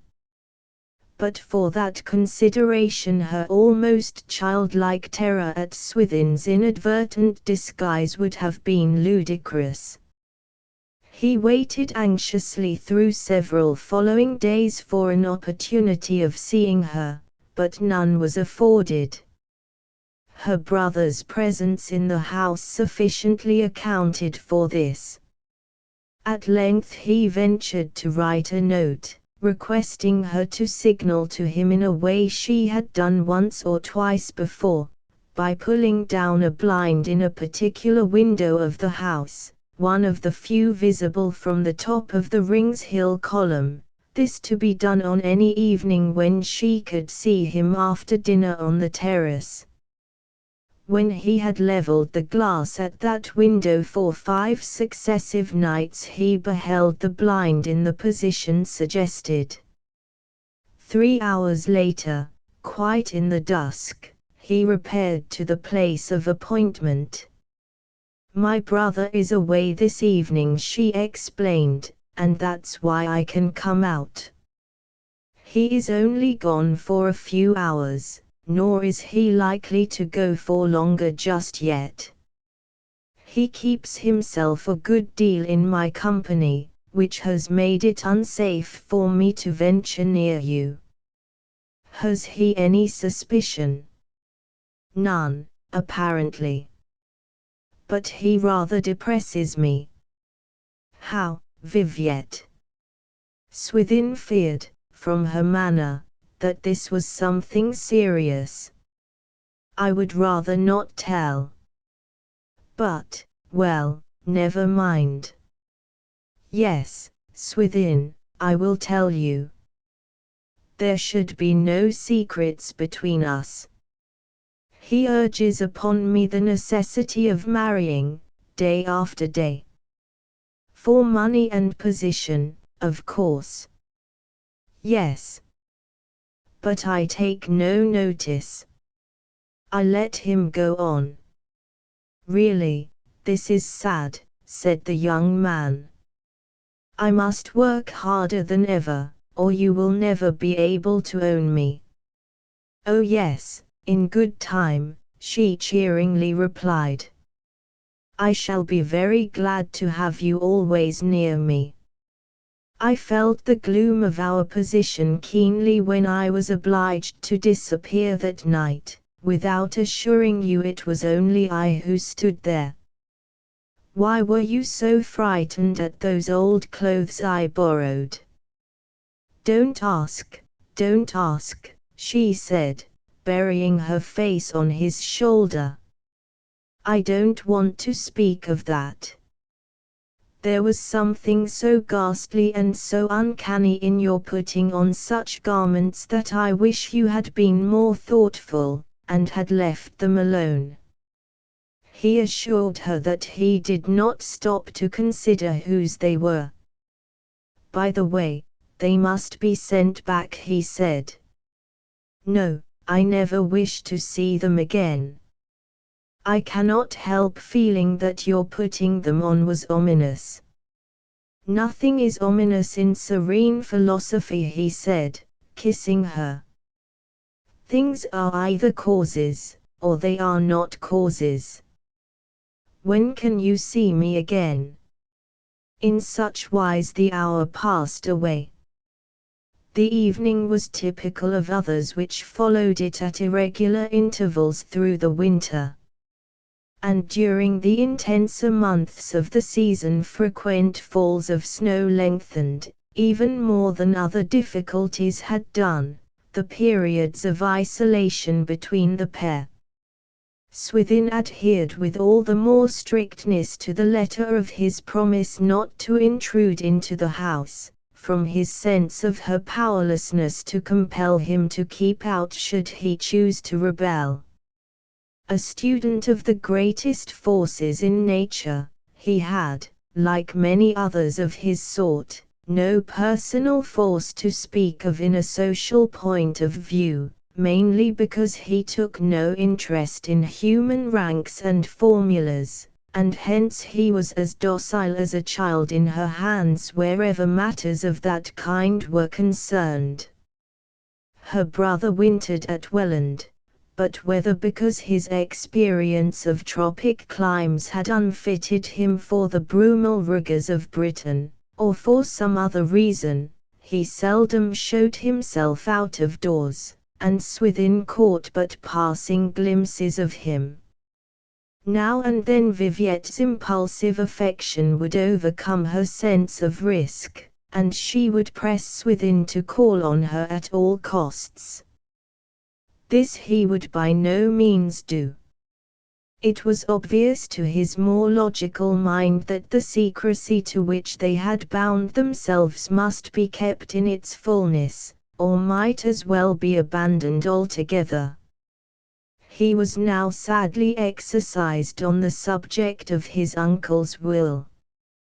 There had as yet been no pressing reasons for a full and candid reply to the solicitor who had communicated with him, owing to the fact that the payments were not to begin till Swithin was 21, but time was going on, and something definite would have to be done soon.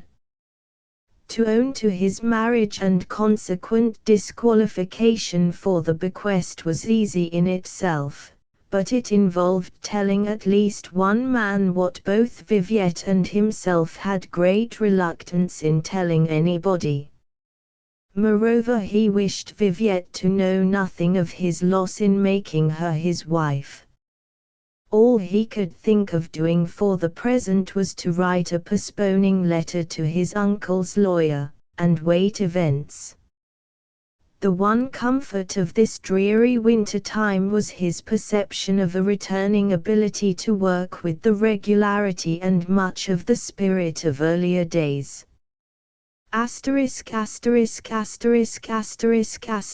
One bright night in April there was an eclipse of the moon, and Mr. Torkingham, by arrangement, brought to the observatory several labouring men and boys, to whom he had promised a sight of the phenomenon through the telescope.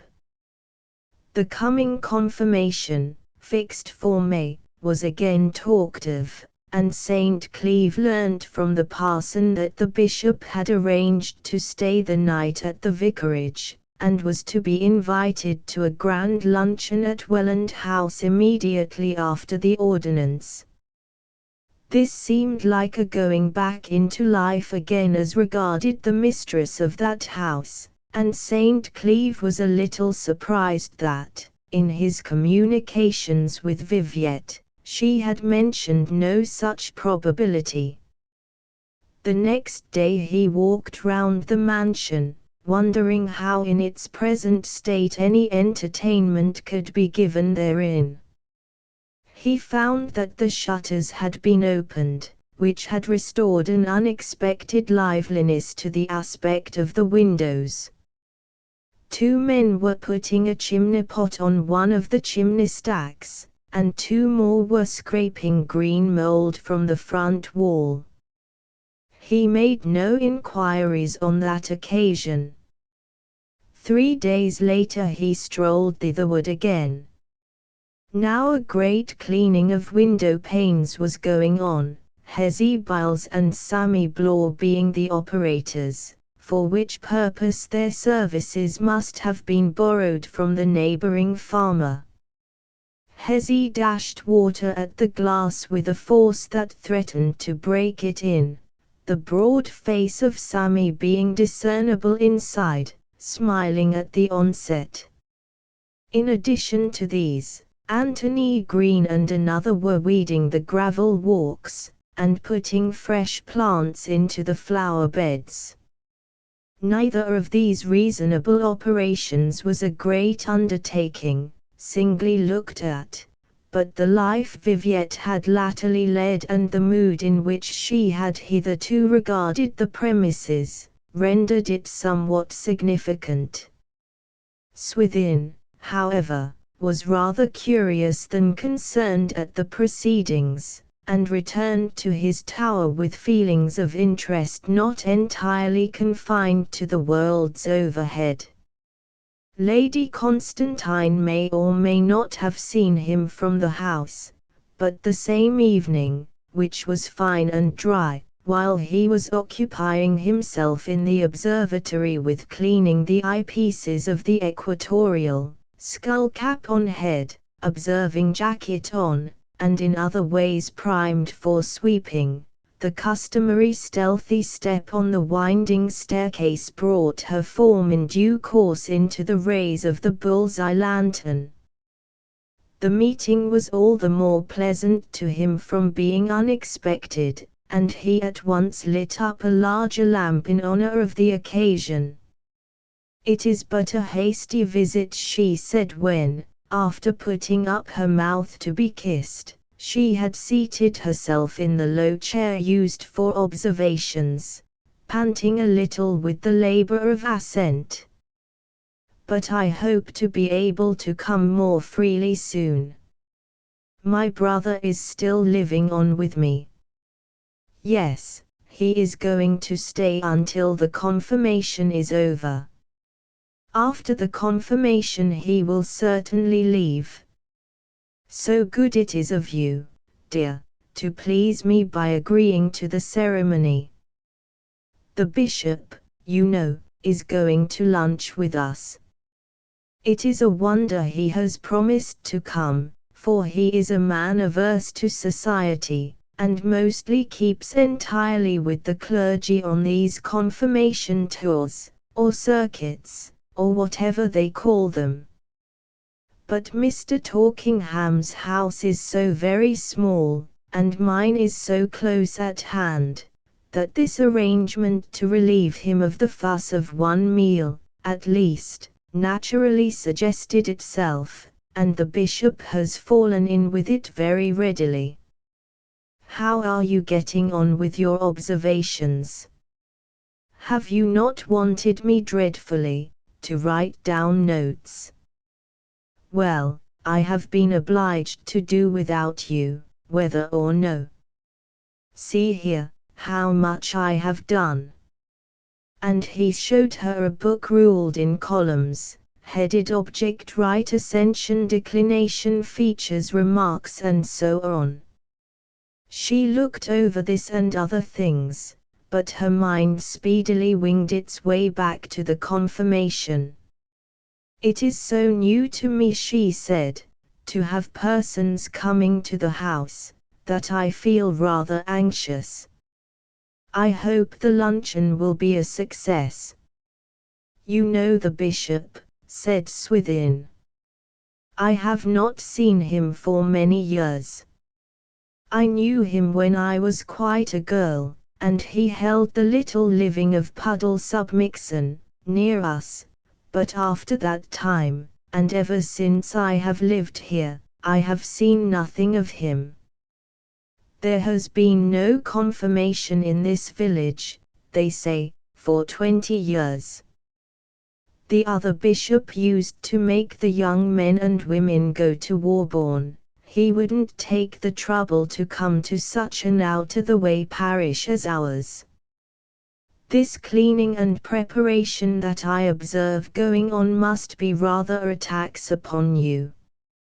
My brother Louis sees to it, and, what is more, bears the expense." "Your brother," said Swithin, with surprise. "Well, he insisted on doing so," she replied, in a hesitating, despondent tone. "He has been active in the whole matter, and was the first to suggest the invitation. I should not have thought of it. Well, I will hold aloof till it is all over. Thanks, dearest, for your considerateness. I wish it was not still advisable. But I shall see you on the day, and watch my own philosopher all through the service from the corner of my pew. I hope you are well prepared for the rite, Swithin, she added, turning tenderly to him. It would perhaps be advisable for you to give up this astronomy till the confirmation is over, in order to devote your attention exclusively to that more serious matter. More serious? Well, I will do the best I can. I am sorry to see that you are less interested in astronomy than you used to be, Viviette. No, it is only that these preparations for the bishop unsettle my mind from study. Now put on your other coat and hat, and come with me a little way. As if the morning of the confirmation was come. It was mid-May time, bringing with it weather not, perhaps, quite so blooming as that assumed to be natural to the month by the joyous poets of 300 years ago, but a very tolerable, well-wearing May, that the average rustic would willingly have compounded for in lieu of Mays occasionally fairer, but usually more foul. Among the larger shrubs and flowers which composed the outworks of the Welland gardens, the lilac, the laburnum, and the guelder rose hung out their respective colours of purple, yellow, and white, whilst within these, belted round from every disturbing gale, rose the columbine, the peony, the larkspur, and the Solomon's seal. The animate things that moved amid this scene of colour were plodding bees, gadding butterflies, and numerous sauntering young feminine candidates for the impending confirmation, who, having gaily bedecked themselves for the ceremony, were enjoying their own appearance by walking about in twos and threes till it was time to start. Swithin St. Cleeve, whose preparations were somewhat simpler than those of the village belles, waited till his grandmother and Hannah had set out, and then, locking the door, followed towards the distant church. On reaching the churchyard gate he met Mr. Torkingham, who shook hands with him in the manner of a man with several irons in the fire, and telling Swithin where to sit, disappeared to hunt up some candidates who had not yet made themselves visible. Casting his eyes round for Viviette, and seeing nothing of her, Swithin went on to the church porch, and looked in. From the north side of the nave smiled a host of girls, gaily uniform in dress, age, and a temporary repression of their natural tendency to skip like a hare over the meshes of good counsel. Their white muslin dresses, their round white caps, from beneath whose borders hair knots and curls of various shades of brown escaped upon their low shoulders, as if against their will, lighted up the dark pews and grey stonework to an unwonted warmth and life. On the south side were the young men and boys, heavy, angular, and massive, as indeed was rather necessary, considering what they would have to bear at the hands of wind and weather before they returned to that mouldy nave for the last time. Over the heads of all these he could see into the chancel to the square pew on the north side, which was attached to Welland House. There he discerned Lady Constantine already arrived, her brother Louis sitting by her side. Swithin entered and seated himself at the end of a bench, and she, who had been on the watch, at once showed by subtle signs her consciousness of the presence of the young man who had reversed the ordained sequence of the church services on her account. She appeared in black attire, though not strictly in mourning, a touch of red in her bonnet setting off the richness of her complexion without making her gay. Handsomest woman in the church she decidedly was, and yet a disinterested spectator who had known all the circumstances would probably have felt that, the future considered, Swithin's more natural mate would have been one of the muslin-clad maidens who were to be presented to the bishop with him that day.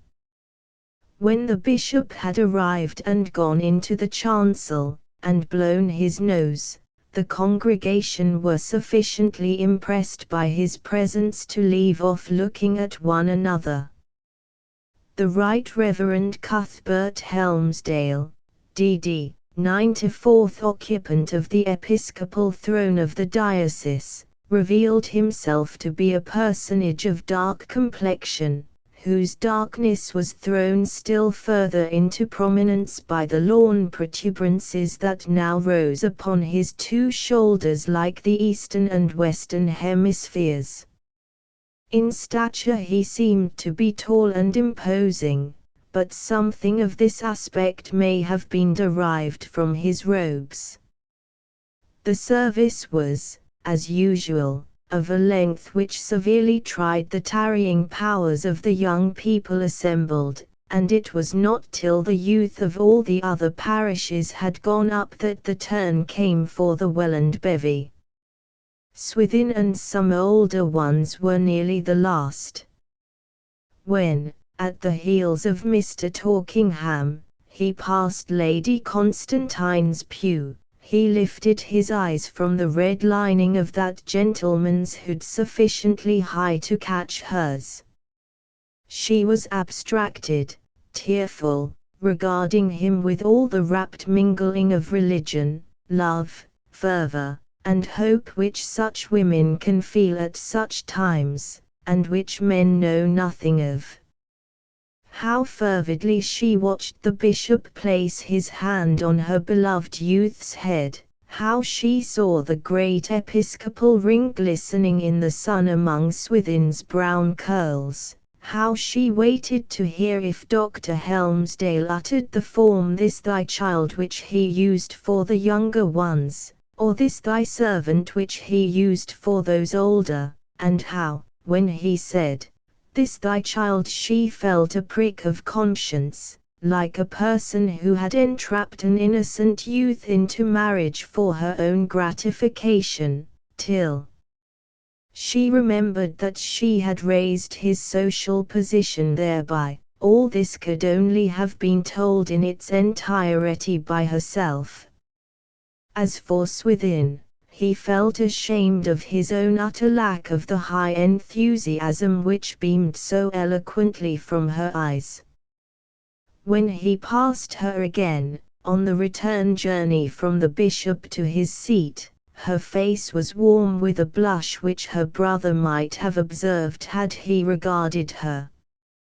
Whether he had observed it or not, as soon as St. Cleeve had sat himself down again, Louis Glanville turned and looked hard at the young astronomer. This was the first time that St. Cleeve and Viviette's brother had been face to face in a distinct light, their first meeting having occurred in the dusk of the railway station. Swithin was not in the habit of noticing people's features. He scarcely ever observed any detail of physiognomy in his friends, a generalization from their whole aspect forming his idea of them, and he now only noted a young man of perhaps 30, who lolled a good deal, and in whose small dark eyes seemed to be concentrated the activity that the rest of his frame decidedly lacked. This gentleman's eyes were henceforward, to the end of the service, continually fixed upon Swithin, but as this was their natural direction, from the position of his seat, there was no great strangeness in the circumstance. Swithin wanted to say to Viviette, "Now I hope you are pleased, I have conformed to your ideas of my duty, leaving my fitness out of consideration, but as he could only see her bonnet and forehead it was not possible even to look the intelligence. He turned to his left hand, where the organ stood, with Miss Tabitha Lark seated behind it. It being now sermon time, the youthful blower had fallen asleep over the handle of his bellows, and Tabitha pulled out her handkerchief intending to flap him awake with it. With the handkerchief tumbled out a whole family of unexpected articles, a silver thimble, a photograph, a little purse, a scent bottle, some loose halfpence, 9 green gooseberries, a key. They rolled to Swithin's feet, and, passively obeying his first instinct, he picked up as many of the articles as he could find, and handed them to her amid the smiles of the neighbors. Tabitha was half dead with humiliation at such an event, happening under the very eyes of the bishop on this glorious occasion. She turned pale as a sheet, and could hardly keep her seat. Fearing she might faint, Swithin, who had genuinely sympathized, bent over and whispered encouragingly, "Don't mind it, Tabitha. Shall I take you out into the air?" She declined his offer, and presently the sermon came to an end. Swithin lingered behind the rest of the congregation sufficiently long to see Lady Constantine, accompanied by her brother, the bishop, the bishop's chaplain, Mr. Torkingham, and several other clergy and ladies, enter to the grand luncheon by the door which admitted from the churchyard to the lawn of Welland House, the whole group talking with a vivacity all the more intense, as it seemed, from the recent 2 hours' enforced repression of their social qualities within the adjoining building. The young man stood till he was left quite alone in the churchyard, and then went slowly homeward over the hill, perhaps a trifle depressed at the impossibility of being near Viviette in this her one day of gaiety, and joining in the conversation of those who surrounded her. Not that he felt much jealousy of her situation, as his wife, in comparison with his own. He had so clearly understood from the beginning that, in the event of marriage, their outward lives were to run on as before, that to rebel now would have been unmanly in himself and cruel to her, by adding to embarrassments that were great enough already. His momentary doubt was of his own strength to achieve sufficiently high things to render him, in relation to her, other than a patronized young favorite, whom she had married at an immense sacrifice of position. Now, at 20, he was doomed to isolation even from a wife. Could it be that at, say 30, he would be welcomed everywhere? But with motion through the sun and air his mood assumed a lighter complexion, and on reaching home he remembered with interest that Venus was in a favorable aspect for observation that afternoon. XXV. Meanwhile the interior of Welland House was rattling with the progress of the ecclesiastical luncheon. The bishop, who sat at Lady Constantine's side, seemed enchanted with her company, and from the beginning she engrossed his attention almost entirely. The truth was that the circumstance of her not having her whole soul centered on the success of the repast and the pleasure of Bishop Helmsdale, imparted to her, in a great measure, the mood to ensure both. Her brother Louis it was who had laid out the plan of entertaining the bishop, to which she had assented but indifferently. She was secretly bound to another, on whose career she had staked all her happiness.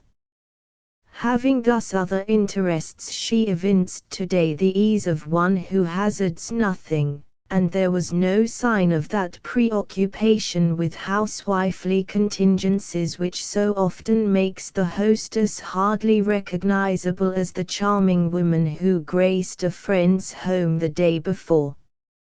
In marrying Swithin, Lady Constantine had played her card, recklessly, impulsively, ruinously, perhaps, but she had played it, it could not be withdrawn, and she took this morning's luncheon as an episode that could result in nothing to her beyond the day's entertainment. Hence, by that power of indirectness to accomplish in an hour what strenuous aiming will not effect in a lifetime, she fascinated the bishop to an unprecedented degree. A bachelor, he rejoiced in the commanding period of life that stretches between the time of waning impulse and the time of incipient dotage, when a woman can reach the male heart neither by awakening a young man's passion nor an old man's infatuation. He must be made to admire, or he can be made to do nothing. Unintentionally, that is how Viviette operated on her guest. Lady Constantine, to external view, was in a position to desire many things, and of a sort to desire them. She was obviously, by nature, impulsive to indiscretion. But instead of exhibiting activities to correspond, recently gratified affection lent to her manner just now a sweet serenity, a truly Christian contentment, which it puzzled the learned bishop exceedingly to find in a warm young widow, and increased his interest in her every moment. Thus matters stood when the conversation veered round to the morning's confirmation. That was a singularly engaging young man who came up among Mr. Torkingham's candidates, said the bishop to her somewhat abruptly. But abruptness does not catch a woman without her wit. Which one? She said innocently. That youth with the corn-colored hair, as a poet of the new school would call it, who sat just at the side of the organ. Do you know who he is? In answering, Viviette showed a little nervousness, for the first time that day. Oh yes. He is the son of an unfortunate gentleman who was formerly curate here, a Mr. St. Cleeve. I never saw a handsomer young man in my life, said the bishop. Lady Constantine blushed. There was a lack of self-consciousness, too, in his manner of presenting himself, which very much won me. A Mr. St. Cleeve, do you say? A curate's son. His father must have been St. Cleeve of all angels, whom I knew. How comes he to be staying on here? What is he doing? Mr. Torkingham, who kept one ear on the bishop all the lunch time, finding that Lady Constantine was not ready with an answer, hastened to reply, Your lordship is right. His father was an all-angels man. The youth is rather to be pitied. He was a man of talent, affirmed the bishop. But I quite lost sight of him. He was curate to the late vicar, resumed the parson, and was much liked by the parish, but, being erratic in his tastes and tendencies, he rashly contracted a marriage with the daughter of a farmer, and then quarrelled with the local gentry for not taking up his wife. This lad was an only child. There was enough money to educate him, and he is sufficiently well provided for to be independent of the world so long as he is content to live here with great economy. but of course this gives him few opportunities of bettering himself. Yes, naturally, replied the Bishop of Melchester. Better have been left entirely dependent on himself. These half-incomes do men little good, unless they happen to be either weaklings or geniuses. Lady Constantine would have given the world to say, "He is a genius, and the hope of my life," but it would have been decidedly risky, and in another moment was unnecessary, for Mr. Torkingham said, "There is a certain genius in this young man, I sometimes think." "Well, he really looks quite out of the common," said the bishop. "Youthful genius is sometimes disappointing," observed Viviette, not believing it in the least. "Yes," said the bishop. "Though it depends, Lady Constantine, on what you understand by disappointing. It may produce nothing visible to the world's eye, and yet may complete its development within to a very perfect degree. Objective achievements, though the only ones which are counted, are not the only ones that exist and have value, and I for one should be sorry to assert that, because a man of genius dies as unknown to the world as when he was born, he therefore was an instance of wasted material. Objective achievements were, however, those that Lady Constantine had a weakness for in the present case, and she asked her more experienced guest if he thought early development of a special talent a good sign in youth.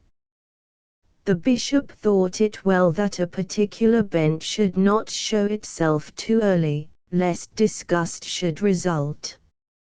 Still, argued Lady Constantine rather firmly, for she felt this opinion of the bishop's to be one throwing doubt on Swithin, sustained fruition is compatible with early bias. Tycho Brahe showed quite a passion for the solar system when he was but a youth, and so did Kepler, and James Ferguson had a surprising knowledge of the stars by the time he was 11 or 12. Yes, sustained fruition, conceded the bishop, rather liking the words, is certainly compatible with early bias. Fenelon preached at 14. He, Mr. St. Cleeve, is not in the church, said Lady Constantine. He is a scientific young man, my lord, explained Mr. Torkingham. An astronomer, she added, with suppressed pride. An astronomer. Really, that makes him still more interesting than being handsome and the son of a man I knew. How and where does he study astronomy? He has a beautiful observatory. He has made use of an old column that was erected on this manor to the memory of one of the Constantines. It has been very ingeniously adapted for his purpose, and he does very good work there. I believe he occasionally sends up a paper to the Royal Society, or Greenwich, or somewhere, and to astronomical periodicals. I should have had no idea, from his boyish look, that he had advanced so far, the bishop answered. And yet I saw on his face that within there was a book worth studying. His is a career I should very much like to watch. A thrill of pleasure chased through Lady Constantine's heart at this praise of her chosen one. It was an unwitting compliment to her taste and discernment in singling him out for her own, despite its temporary inexpediency. Her brother Louis now spoke. I fancy he is as interested in one of his fellow creatures as in the science of astronomy, observed the cynic dryly. "In whom?" said Lady Constantine quickly. "In the fair maiden who sat at the organ, a pretty girl, rather. I noticed a sort of by-play going on between them occasionally, during the sermon, which meant mating, if I am not mistaken." "She," said Lady Constantine. "She is only a village girl, a dairyman's daughter, Tabitha Lark, who used to come to read to me. She may be a savage, for all that I know, but there is something between those two young people, nevertheless." The bishop looked as if he had allowed his interest in a stranger to carry him too far, and Mr. Torkingham was horrified at the irreverent and easy familiarity of Louis Glanville's talk in the presence of a consecrated bishop. As for Viviette, her tongue lost all its volubility. She felt quite faint at heart, and hardly knew how to control herself. "I have never noticed anything of the sort," said Mr. Torkingham. "It would be a matter for regret," said the bishop, "if he should follow his father in forming an attachment that would be a hindrance to him in any honorable career, though perhaps an early marriage, intrinsically considered, would not be bad for him. A youth who looks as if he had come straight from old Greece may be exposed to many temptations, should he go out into the world without a friend or counselor to guide him."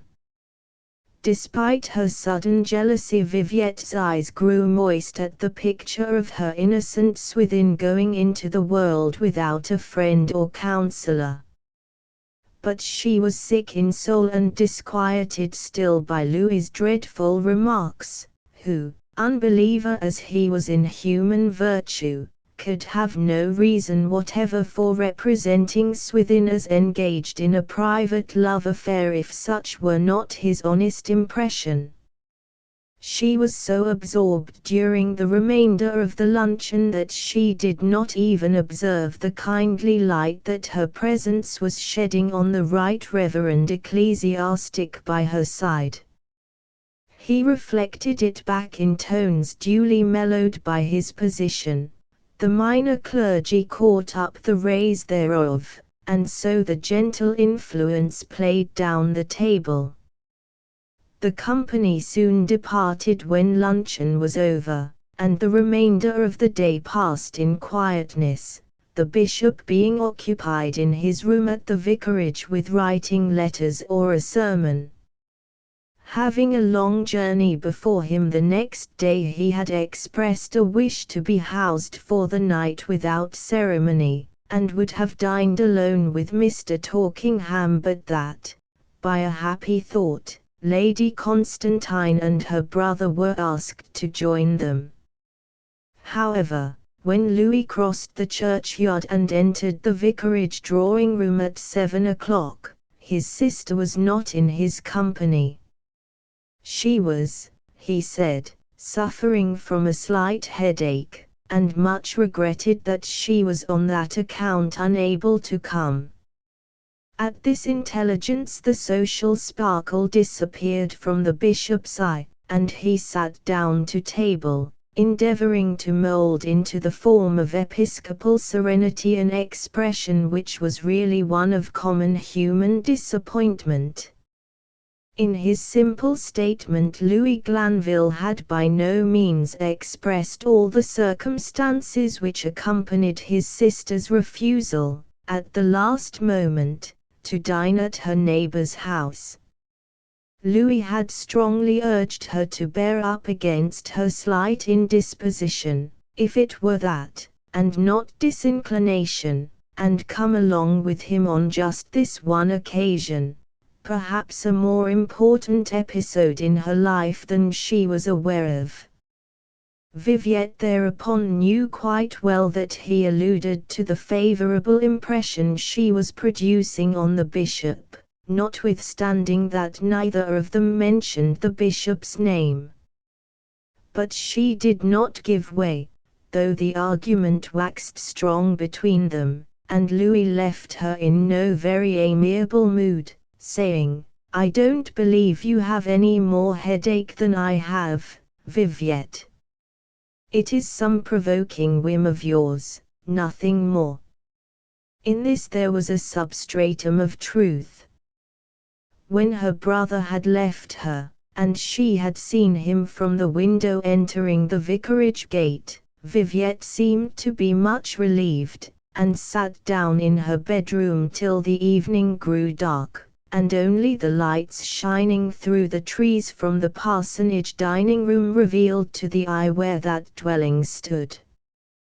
Then she arose, and putting on the cloak she had used so many times before for the same purpose, she locked her bedroom door, to be supposed within, in case of the accidental approach of a servant, and let herself privately out of the house.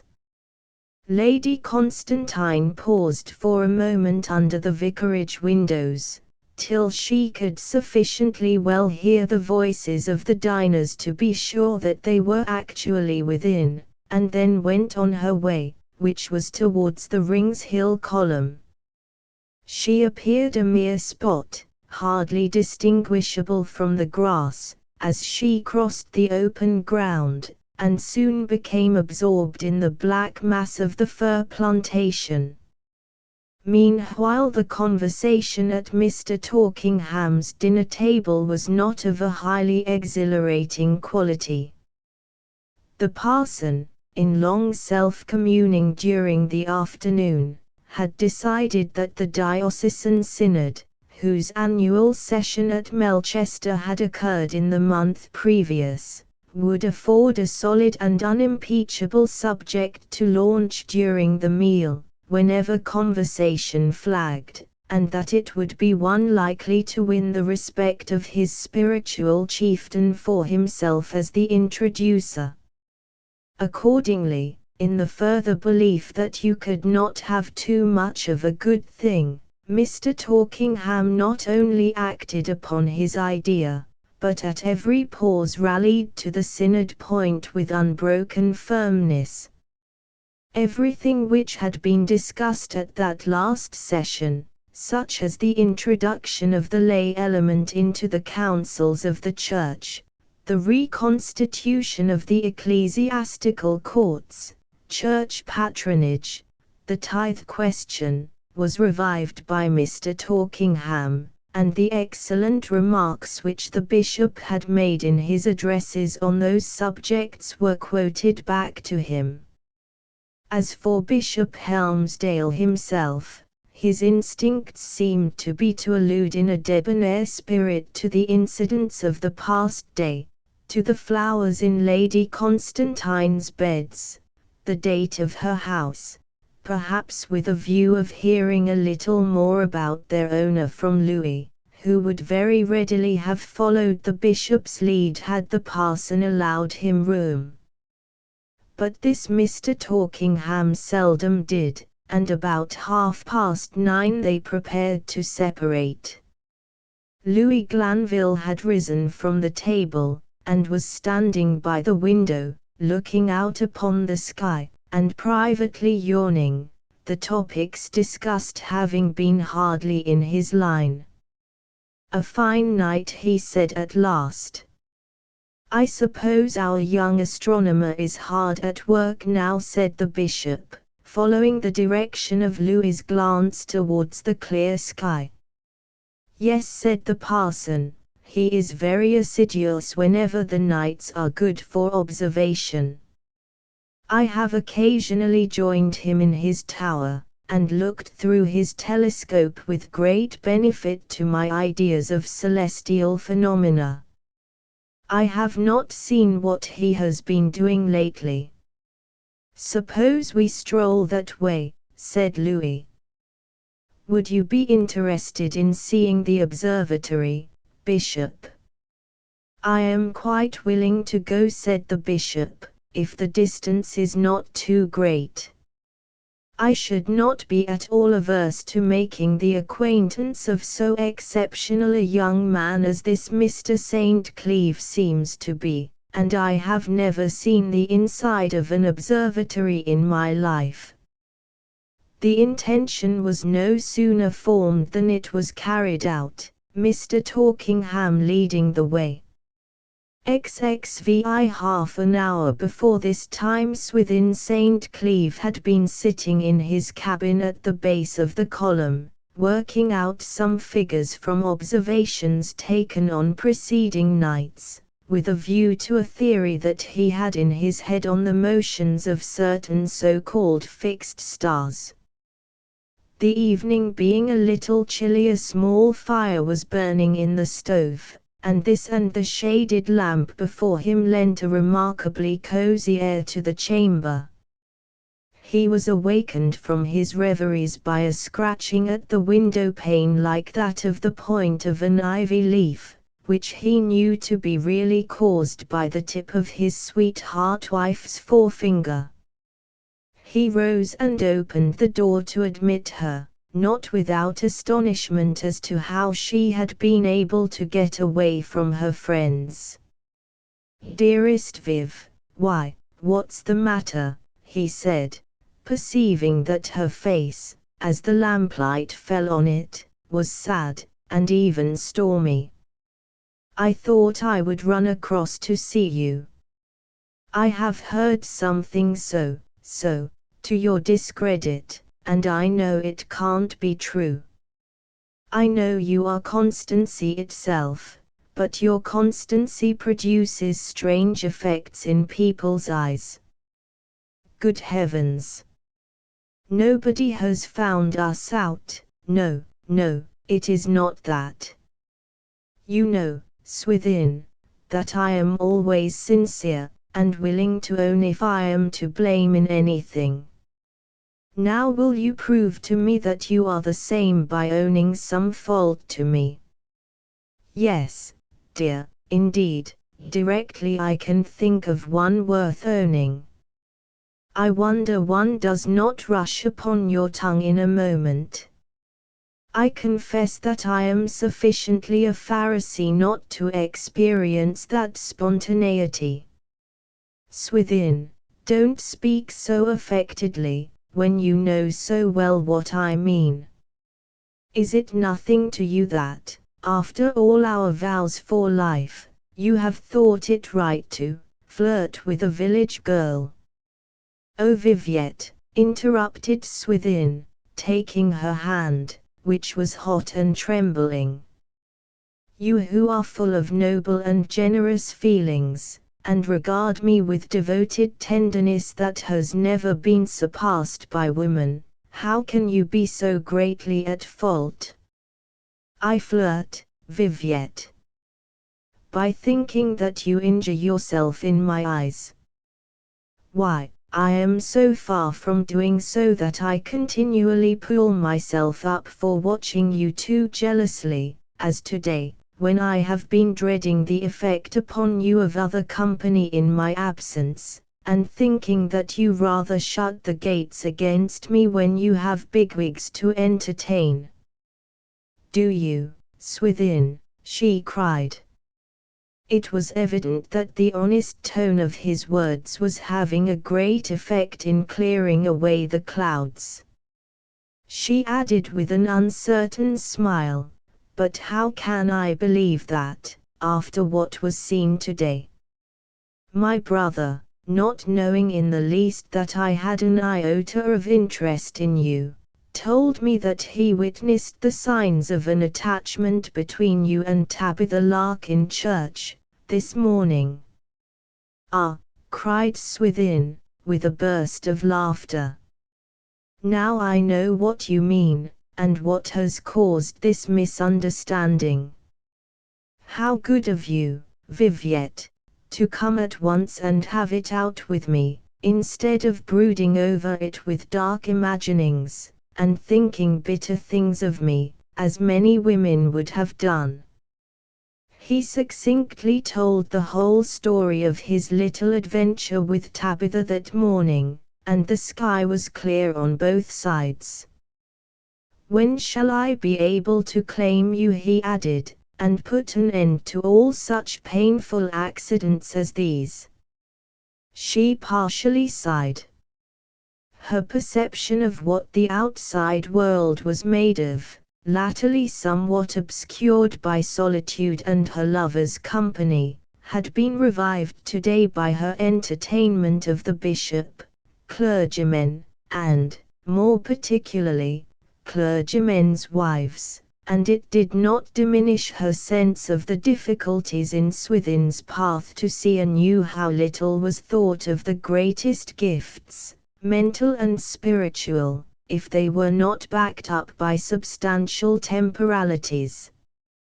However, the pair made the best of their future that circumstances permitted, and the interview was at length drawing to a close when there came, without the slightest forewarning, a smart rat-tat-tat upon the little door. "Oh, I am lost," said Viviette, seizing his arm. "Why was I so incautious?" "It is nobody of consequence," whispered Swithin assuringly. "Somebody from my grandmother, probably, to know when I am coming home." They were unperceived so far, for the only window which gave light to the hut was screened by a curtain. At that moment they heard the sound of their visitors' voices, and, with a consternation as great as her own, Swithin discerned the tones of Mr. Torkingham and the Bishop of Melchester. "Where shall I get? What shall I do?" said the poor lady, clasping her hands. Swithin looked around the cabin, and a very little look was required to take in all its resources. At one end, as previously explained, were a table, stove, chair, cupboard, and so on, while the other was completely occupied by a diminutive Arabian bedstead, hung with curtains of pink and white chintz. On the inside of the bed there was a narrow channel, about a foot wide, between it and the wall of the hut. Into this cramped retreat Viviette slid herself, and stood trembling behind the curtains. By this time the knock had been repeated more loudly, the light through the window blind unhappily revealing the presence of some inmate. Swithin threw open the door, and Mr. Torkingham introduced his visitors. The bishop shook hands with the young man, told him he had known his father, and at Swithin's invitation, weak as it was, entered the cabin, the vicar and Louis Glanville remaining on the threshold, not to inconveniently crowd the limited space within. Bishop Helmsdale looked benignantly around the apartment, and said, "Quite a settlement in the backwoods, quite far enough from the world to afford the votary of science the seclusion he needs, and not so far as to limit his resources. A hermit might apparently live here in as much solitude as in a primeval forest.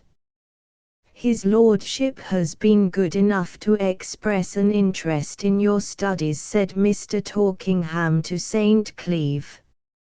"And we have come to ask you to let us see the observatory."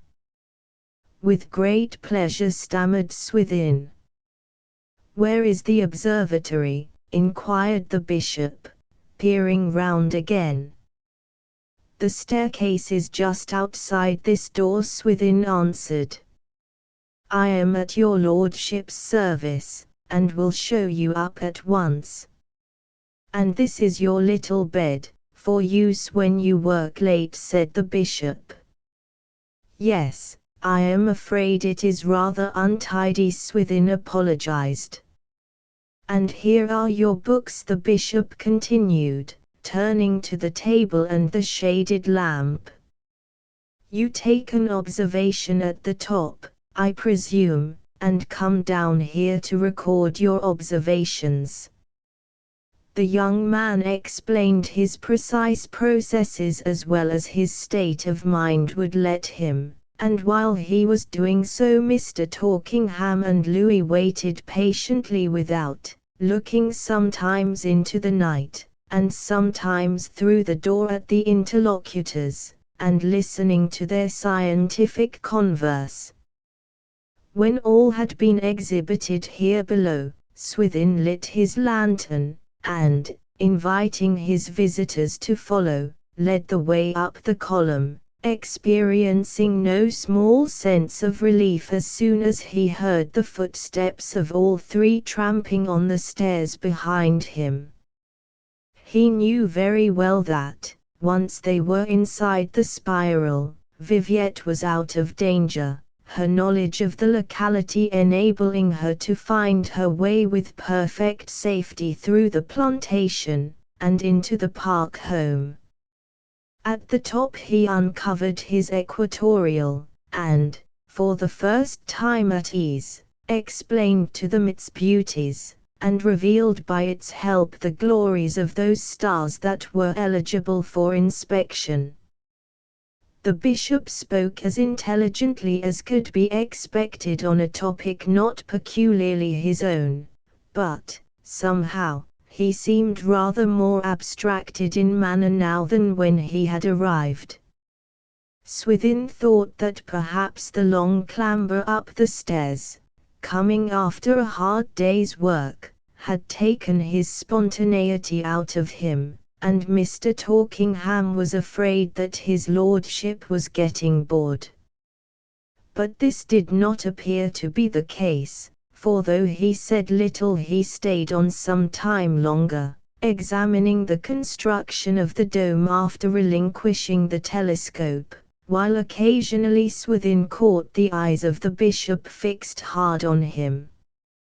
"Perhaps he sees some likeness of my father in me," the young man thought, and the party making ready to leave at this time he conducted them to the bottom of the tower. Swithin was not prepared for what followed their descent. All were standing at the foot of the staircase.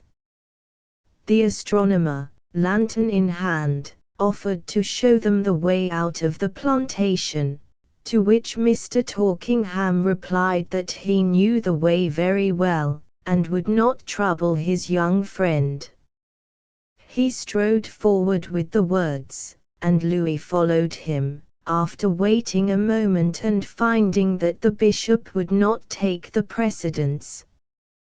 The latter and Swithin were thus left together for one moment, whereupon the bishop turned. "Mr. St. Cleeve," he said in a strange voice, "I should like to speak to you privately, before I leave, tomorrow morning. Can you meet me, let me see, in the churchyard, at 10:30 o'clock?" "Oh yes, my lord, certainly," said Swithin. And before he had recovered from his surprise the bishop had joined the others in the shades of the plantation. Swithin immediately opened the door of the hut, and scanned the nook behind the bed. As he had expected, his bird had flown. All night the astronomer's mind was on the stretch with curiosity as to what the bishop could wish to say to him. A dozen conjectures entered his brain, to be abandoned in turn as unlikely. That which finally seemed the most plausible was that the bishop, having become interested in his pursuits, and entertaining friendly recollections of his father, was going to ask if he could do anything to help him on in the profession he had chosen. Should this be the case, thought the suddenly sanguine youth, it would seem like an encouragement to that spirit of firmness which had led him to reject his late uncle's offer because it involved the renunciation of Lady Constantine. At last he fell asleep, and when he awoke it was so late that the hour was ready to solve what conjecture could not. After a hurried breakfast he paced across the fields, entering the churchyard by the south gate precisely at the appointed minute. The enclosure was well adapted for a private interview, being bounded by bushes of laurel and alder nearly on all sides. He looked round. The bishop was not there, nor any living creature save himself. Swithin sat down upon a tombstone to await Bishop Helmsdale's arrival.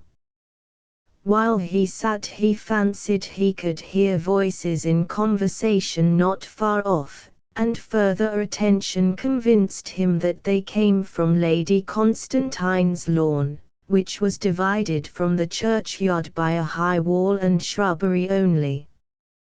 As the bishop still delayed his coming, though the time was nearly 11, and as the lady whose sweet voice mingled with those heard from the lawn was his personal property, Swithin became exceedingly curious to learn what was going on within that screened promenade.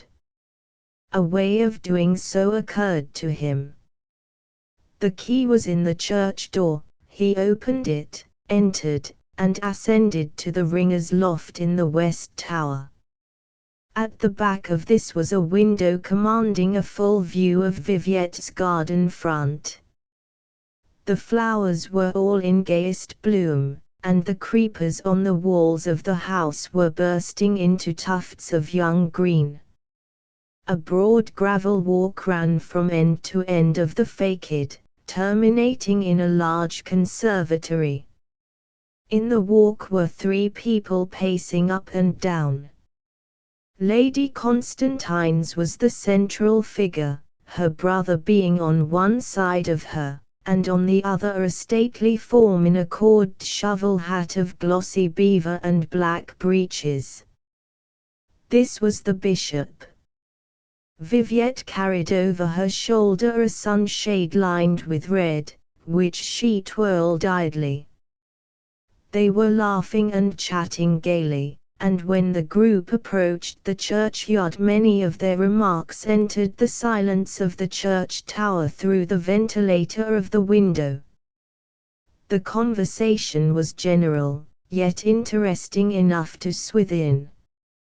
At length Louis stepped upon the grass and picked up something that had lain there, which turned out to be a bowl. Throwing it forward he took a second, and bowled it towards the first, or jack. The bishop, who seemed to be in a sprightly mood, followed suit, and bowled one in a curve towards the jack, turning and speaking to Lady Constantine as he concluded the feat. As she had not left the gravelled terrace he raised his voice, so that the words reached Swithin distinctly. "Do you follow us?" he asked gaily. "I am not skillful," she said. "I always bowl narrow." The bishop meditatively paused. "This moment reminds one of the scene in Richard II," he said. "I mean the Duke of York's garden, where the Queen and her 2 ladies play, and the Queen says, 'What sports shall we devise here in this garden, to drive away the heavy thought of care?' To which her lady answers, 'Madam, we'll play at bowls.'" "That's an unfortunate quotation for you," said Lady Constantine, "for if I don't forget, the Queen declines, saying, 'Twill make me think the world is full of rubs, and that my fortune runs against the bias. Then I cite mal à propos. But it is an interesting old game, and might have been played at that very date on this very green." The bishop lazily bowled another, and while he was doing it Viviette's glance rose by accident to the church tower window, where she recognized Swithin's face. Her surprise was only momentary, and waiting till both her companions' backs were turned, she smiled and blew him a kiss. In another minute she had another opportunity, and blew him another, afterwards blowing him one a third time. Her blowings were put a stop to by the bishop and Louis throwing down the bowls and rejoining her in the path, the house clock at the moment striking 11:30. "This is a fine way of keeping an engagement," said Swithin to himself. "I have waited an hour while you indulge in those trifles." He fumed, turned, and behold, somebody was at his elbow, Tabitha Lark. Swithin started, and said, "How did you come here, Tabitha?" "In the course of my calling, Mr. St. Cleeve," said the smiling girl. "I come to practice on the organ. When I entered I saw you up here through the tower arch, and I crept up to see what you were looking at. The bishop is a striking man, is he not?" "Yes, rather," said Swithin. "I think he is much devoted to Lady Constantine, and I am glad of it. Aren't you?" "Oh yes, very," said Swithin, wondering if Tabitha had seen the tender little salutes between Lady Constantine and himself. "I don't think she cares much for him," added Tabitha judicially. "Or, even if she does, she could be got away from him in no time by a younger man." "Pooh, that's nothing," said Swithin impatiently. Tabitha then remarked that her blower had not come to time, and that she must go to look for him, upon which she descended the stairs, and left Swithin again alone. A few minutes later the bishop suddenly looked at his watch, Lady Constantine having withdrawn towards the house. Apparently apologizing to Louis, the bishop came down the terrace, and through the door into the churchyard. Swithin hastened downstairs and joined him in the path under the sunny wall of the aisle. Their glances met, and it was with some consternation that Swithin beheld the change that a few short minutes had wrought in that episcopal countenance. On the lawn with Lady Constantine the rays of an almost perpetual smile had brightened his dark aspect like flowers in a shady place. Now the smile was gone as completely as yesterday.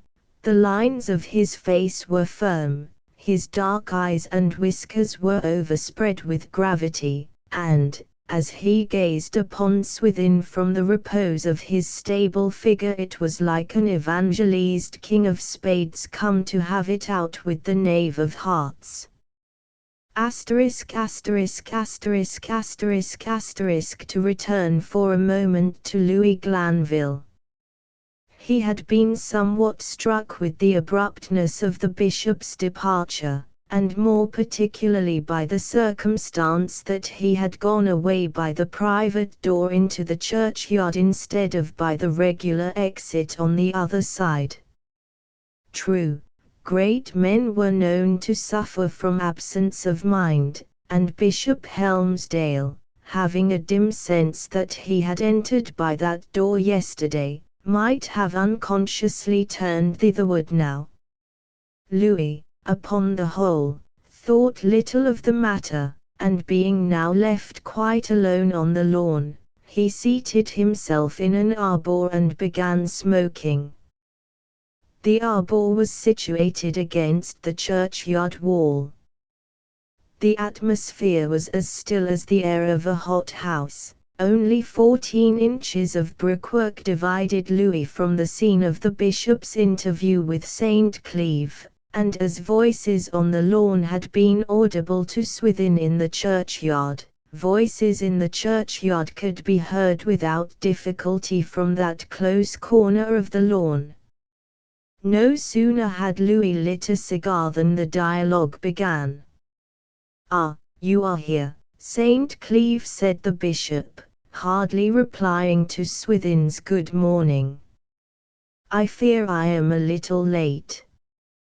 "Well, my request to you to meet me may have seemed somewhat unusual, seeing that we were strangers till a few hours ago. I don't mind that, if your lordship wishes to see me. I thought it best to see you regarding your confirmation yesterday, and my reason for taking a more active step with you than I should otherwise have done is that I have some interest in you through having known your father when we were undergraduates. His rooms were on the same staircase with mine at All Angels, and we were friendly till time and affairs separated us even more completely than usually happens. However, about your presenting yourself for confirmation." The bishop's voice grew stern. "If I had known yesterday morning what I knew 12 hours later, I wouldn't have confirmed you at all." "Indeed, my lord." "Yes, I say it, and I mean it. I visited your observatory last night." "You did, my lord." "In inspecting it I noticed something which I may truly describe as extraordinary. I have had young men present themselves to me who turned out to be notoriously unfit, either from giddiness, from being profane or intemperate, or from some bad quality or other. But I never remember a case which equaled the cool culpability of this. While infringing the first principles of social decorum, you might at least have respected the ordinance sufficiently to have stayed away from it altogether. Now I have sent for you here to see if a last entreaty and a direct appeal to your sense of manly uprightness will have any effect in inducing you to change your course of life." The voice of Swithin in his next remark showed how tremendously this attack of the bishop had told upon his feelings. Louis, of course, did not know the reason why the words should have affected him precisely as they did. To anyone in the secret the double embarrassment arising from misapprehended ethics and inability to set matters right, because his word of secrecy to another was inviolable, would have accounted for the young man's emotion sufficiently well. "I am very sorry your lordship should have seen anything objectionable," said Swithin. "May I ask what it was?" "You know what it was. Something in your chamber, which forced me to the above conclusions. I disguised my feelings of sorrow at the time for obvious reasons, but I never in my whole life was so shocked." "At what, my lord?" "At what I saw." "Pardon me, Bishop Helmsdale, but you said just now that we are strangers, so what you saw in my cabin concerns me only." "There I contradict you. 24 hours ago that remark would have been plausible enough, but by presenting yourself for confirmation at my hands you have invited my investigation into your principles." Swithin sighed. "I admit it," he said. "And what do I find them?" "You say reprehensible. But you might at least let me hear the proof." "I can do more, sir. I can let you see it." There was a pause. Louis Glanville was so highly interested that he stood upon the seat of the arbor, and looked through the leafage over the wall. The bishop had produced an article from his pocket. "What is it?" said Swithin, laboriously scrutinizing the thing. "Why, don't you see," said the bishop, holding it out between his finger and thumb in Swithin's face. "A bracelet, a coral bracelet. I found the wanton object on the bed in your cabin. And of the sex of the owner there can be no doubt. More than that, she was concealed behind the curtains, for I saw them move." In the decision of his opinion, the bishop threw the coral bracelet down on a tombstone. "Nobody was in my room, my lord, who had not a perfect right to be there," said the younger man. "Well, well, that's a matter of assertion. Now don't get into a passion, and say to me in your haste what you'll repent of saying afterwards." "I am not in a passion, I assure your lordship. I am too sad for passion." "Very well, that's a hopeful sign. Now I would ask you, as one man of another, do you think that to come to me, the bishop of this large and important diocese, as you came yesterday, and pretend to be something that you are not, is quite upright conduct, leave alone religious? Think it over. We may never meet again. But bear in mind what your bishop and spiritual head says to you, and see if you cannot mend before it is too late." Swithin was meek as Moses, but he tried to appear sturdy. "My lord, I am in a difficult position," he said mournfully. "How difficult, nobody but myself can tell.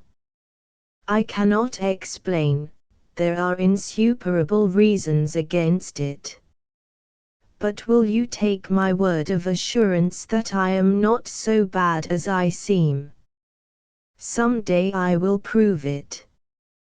Till then I only ask you to suspend your judgment on me." The bishop shook his head incredulously and went towards the vicarage, as if he had lost his hearing. Swithin followed him with his eyes, and Louis followed the direction of Swithin's. Before the bishop had reached the vicarage entrance, Lady Constantine crossed in front of him. She had a basket on her arm, and was, in fact, going to visit some of the poorer cottages. Who could believe the bishop now to be the same man that he had been a moment before? The darkness left his face as if he had come out of a cave. His look was all sweetness, and shine, and gaiety, as he again greeted Viviette. The conversation which arose between the bishop and Lady Constantine was of that lively and reproductive kind which cannot be ended during any reasonable halt of two people going in opposite directions.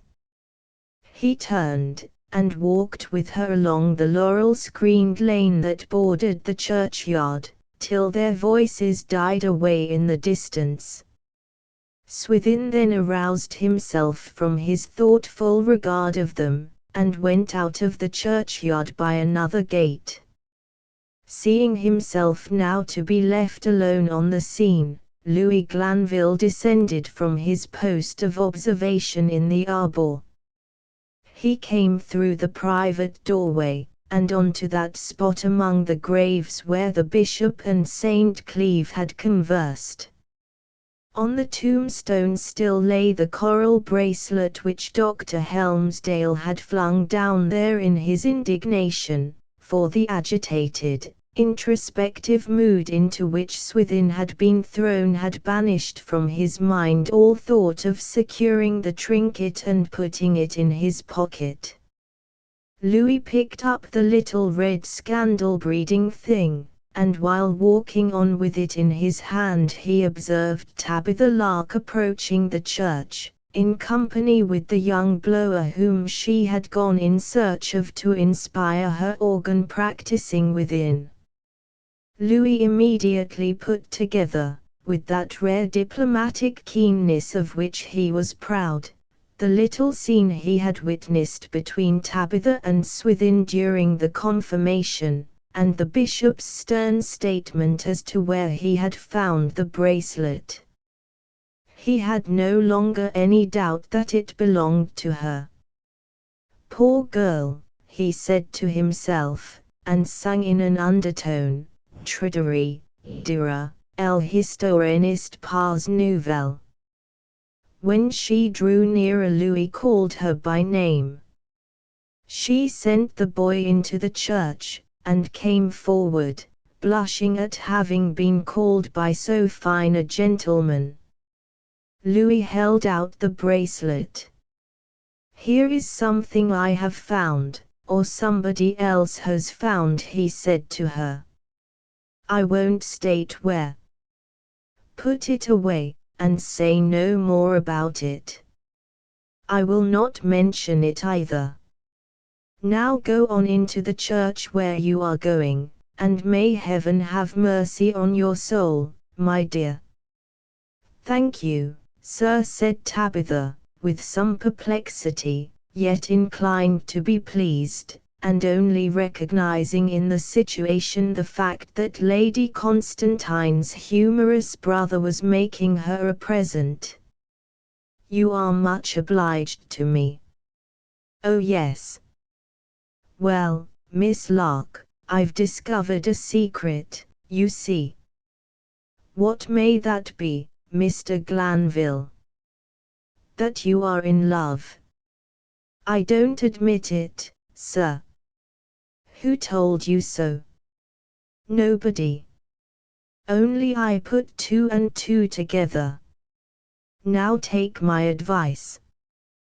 Beware of lovers.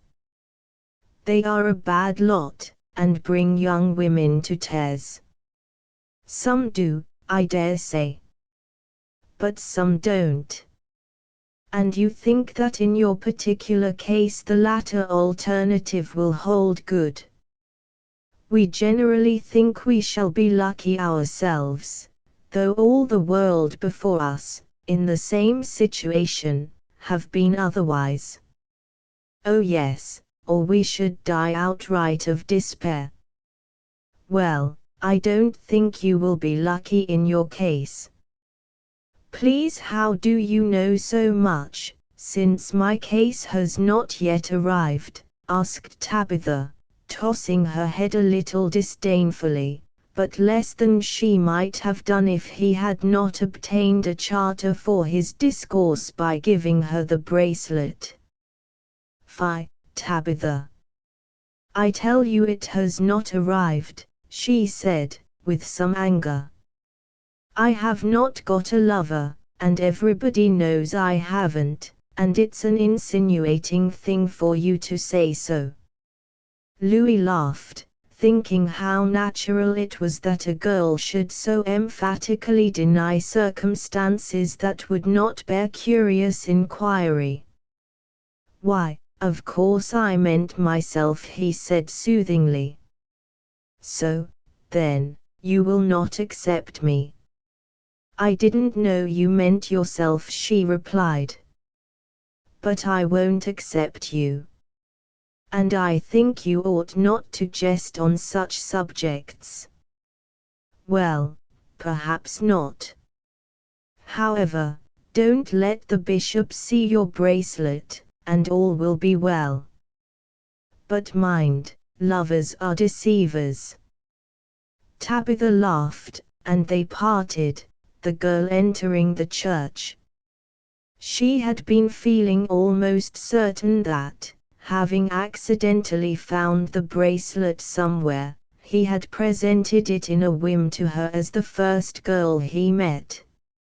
Yet now she began to have momentary doubts whether he had not been laboring under a mistake, and had imagined her to be the owner.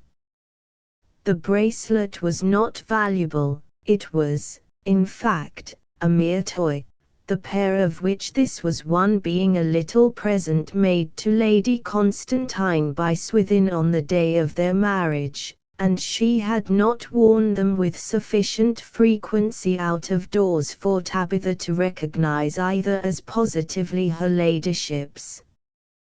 But when, out of sight of the blower, the girl momentarily tried it on, in a corner by the organ, it seemed to her that the ornament was possibly Lady Constantine's.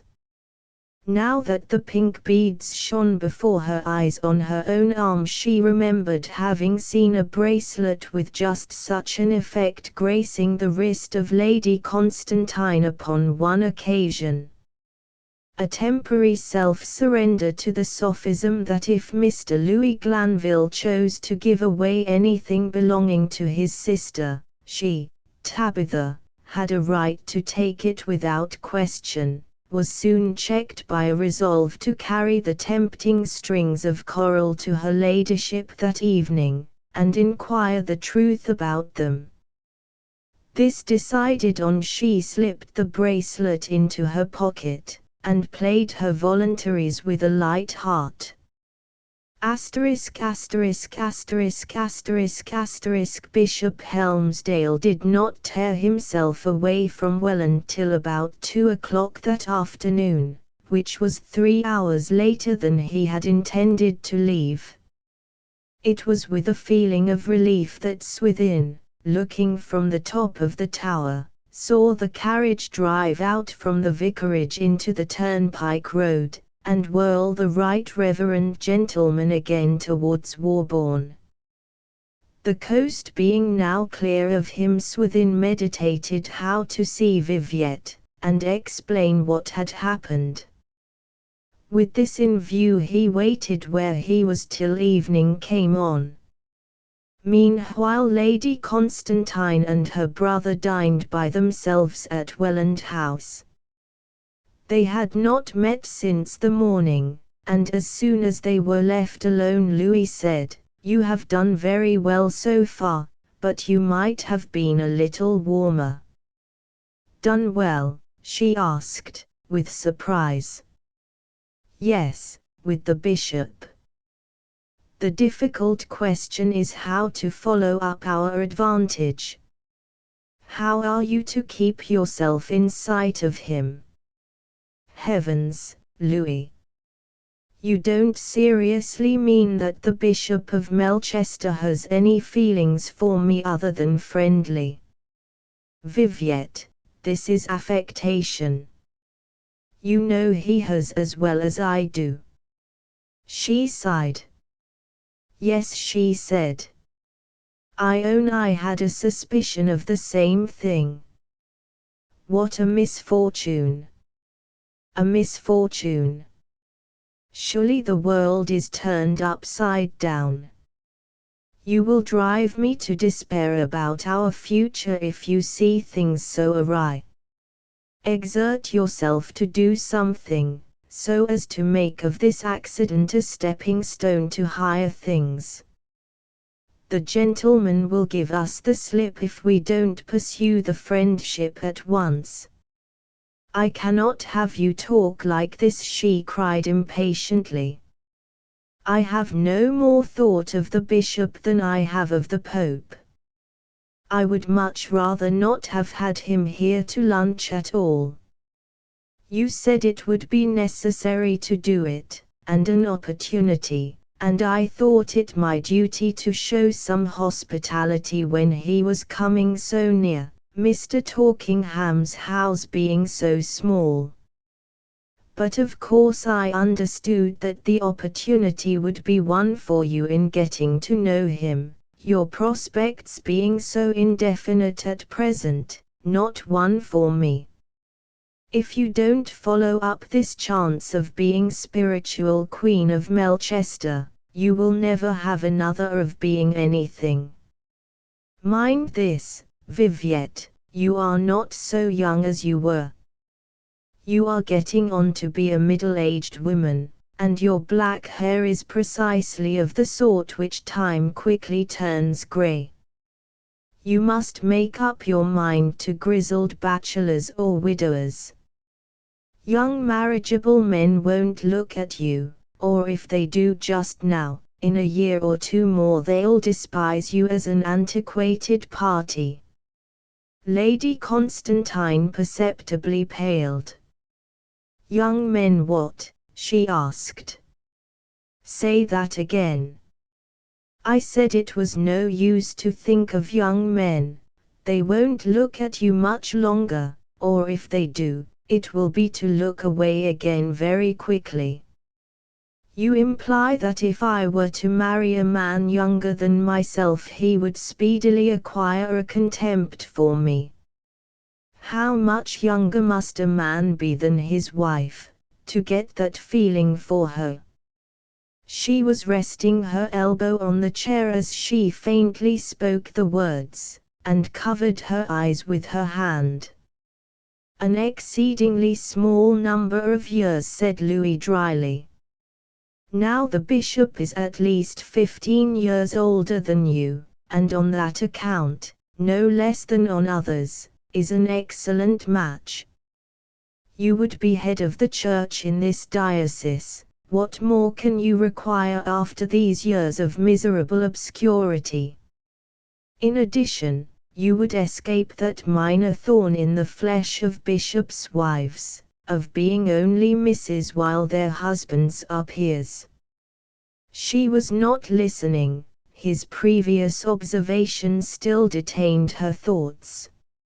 "Louis," she said, "in the case of a woman marrying a man much younger than herself, does he get to dislike her, even if there has been a social advantage to him in the union?" "Yes, not a whit less. Ask any person of experience." "But what of that? Let's talk of our own affairs. You say you have no thought of the bishop. And yet if he had stayed here another day or two he would have proposed to you straight off." "Seriously, Louis, I could not accept him." "Why not?" "I don't love him." "Oh, I like those words," cried Louis, throwing himself back in his chair and looking at the ceiling in satirical enjoyment. "A woman who at 22 married for convenience, at 30 talks of not marrying without love, the rule of inverse, that is, in which more requires less, and less requires more. As your only brother, older than yourself, and more experienced, I insist that you encourage the bishop." "Don't quarrel with me, Louis," she said piteously. "We don't know that he thinks anything of me, we only guess." "I know it, and you shall hear how I know. I am of a curious and conjectural nature, as you are aware. Last night, when everybody had gone to bed, I stepped out for a 5 minutes' smoke on the lawn, and walked down to where you get near the vicarage windows. While I was there in the dark one of them opened, and Bishop Helmsdale leant out. The illuminated oblong of your window shone him full in the face between the trees, and presently your shadow crossed it. He waved his hand, and murmured some tender words, though what they were exactly I could not hear. What a vague, imaginary story, as if he could know my shadow. Besides, a man of the bishop's dignity wouldn't have done such a thing. When I knew him as a younger man he was not at all romantic, and he's not likely to have grown so now. That's just what he is likely to have done. No lover is so extreme a specimen of the species as an old lover. Come, Viviette, no more of this fencing. I have entered into the project heart and soul, so much that I have postponed my departure till the matter is well under way. Louis, my dear Louis, you will bring me into some disagreeable position," said she, clasping her hands. I do entreat you not to interfere or do anything rash about me. The step is impossible. I have something to tell you some day. I must live on, and endure, everything except this penury, replied Louis, unmoved. Come, I have begun the campaign by inviting Bishop Helmsdale, and I'll take the responsibility of carrying it on. All I ask of you is not to make a ninny of yourself. Come, give me your promise. No, I cannot, I don't know how to. I only know one thing, that I am in no hurry be hanged. Agree, like a good sister, to charm the bishop. I must consider, she replied, with perturbed evasiveness. It being a fine evening, Louis went out of the house to enjoy his cigar in the shrubbery. On reaching his favorite seat he found he had left his cigar case behind him. He immediately returned for it.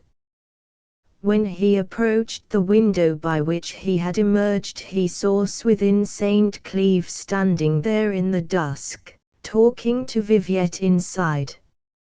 St. Cleeve's back was towards Louis, but, whether at a signal from her or by accident, he quickly turned and recognized Glanville, whereupon raising his hat to Lady Constantine, the young man passed along the terrace walk and out by the churchyard door. Louis rejoined his sister. I didn't know you allowed your lawn to be a public thoroughfare for the parish, he said. I am not exclusive, especially since I have been so poor, replied she. Then do you let everybody pass this way, or only that illustrious youth because he is so good-looking? I have no strict rule in the case. Mr. St. Cleeve is an acquaintance of mine, and he can certainly come here if he chooses. Her color rose somewhat, and she spoke warmly.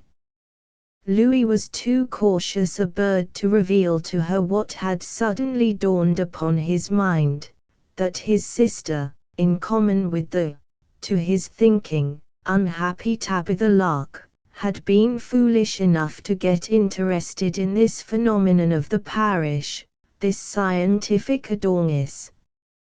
But he resolved to cure at once her tender feeling, if it existed, by letting out a secret which would inflame her dignity against the weakness. A good-looking young man, he said, with his eyes where Swithin had vanished. But not so good as he looks. In fact, a regular young sinner. What do you mean?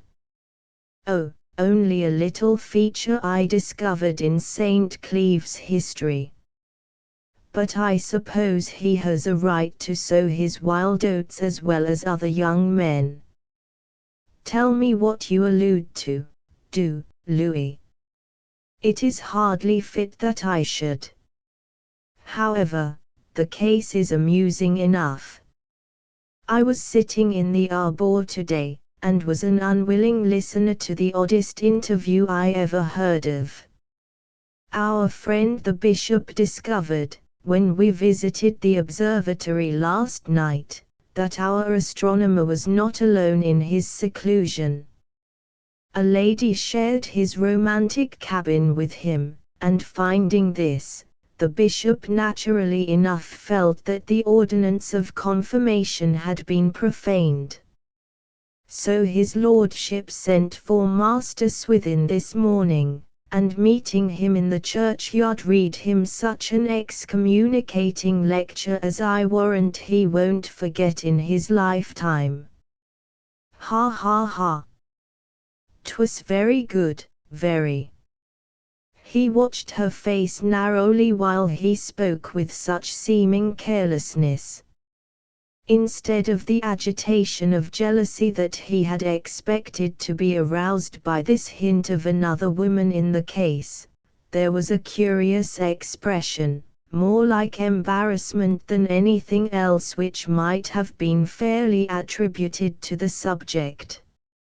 "Can it be that I am mistaken?" he asked himself. The possibility that he might be mistaken restored Louis to good humor, and lights having been brought, he sat with his sister for some time, talking with purpose of Swithin's low rank on one side, and the sordid struggles that might be in store for him. St. Cleeve being in the unhappy case of deriving his existence through two channels of society, it resulted that he seemed to belong to either this or that according to the altitude of the beholder. Louis threw the light entirely on Swithin's agricultural side, bringing out old Mrs. Martin and her connections and her ways of life with luminous distinctness, till Lady Constantine became greatly depressed. She, in her hopefulness, had almost forgotten, latterly, that the bucolic element, so incisively represented by Messrs. Hezzy Biles, Hamus Fry, Sammy Blaw, and the rest, entered into his condition at all. To her he had been the son of his academic father alone. But she would not reveal the depression to which she had been subjected by this resuscitation of the homely half of poor Swithin, presently putting an end to the subject by walking hither and thither about the room. "What have you lost?" said Louis, observing her movements. "Nothing of consequence, a bracelet." "Coral?" he inquired calmly. "Yes." "How did you know it was coral?" "You have never seen it, have you?" He was about to make answer, but the amazed enlightenment which her announcement had produced in him through knowing where the bishop had found such an article, led him to reconsider himself. Then, like an astute man, by no means sure of the dimensions of the intrigue he might be uncovering, he said carelessly, "I found such a one in the churchyard today. But I thought it appeared to be of no great rarity, and I gave it to one of the village girls who was passing by." "Did she take it?" "Who was she?" said the unsuspecting Viviette. "Really, I don't remember." "I suppose it is of no consequence." "Oh no, its value is nothing, comparatively. It was only one of a pair such as young girls wear." Lady Constantine could not add that, in spite of this, she herself valued it as being Swithin's present, and the best he could afford.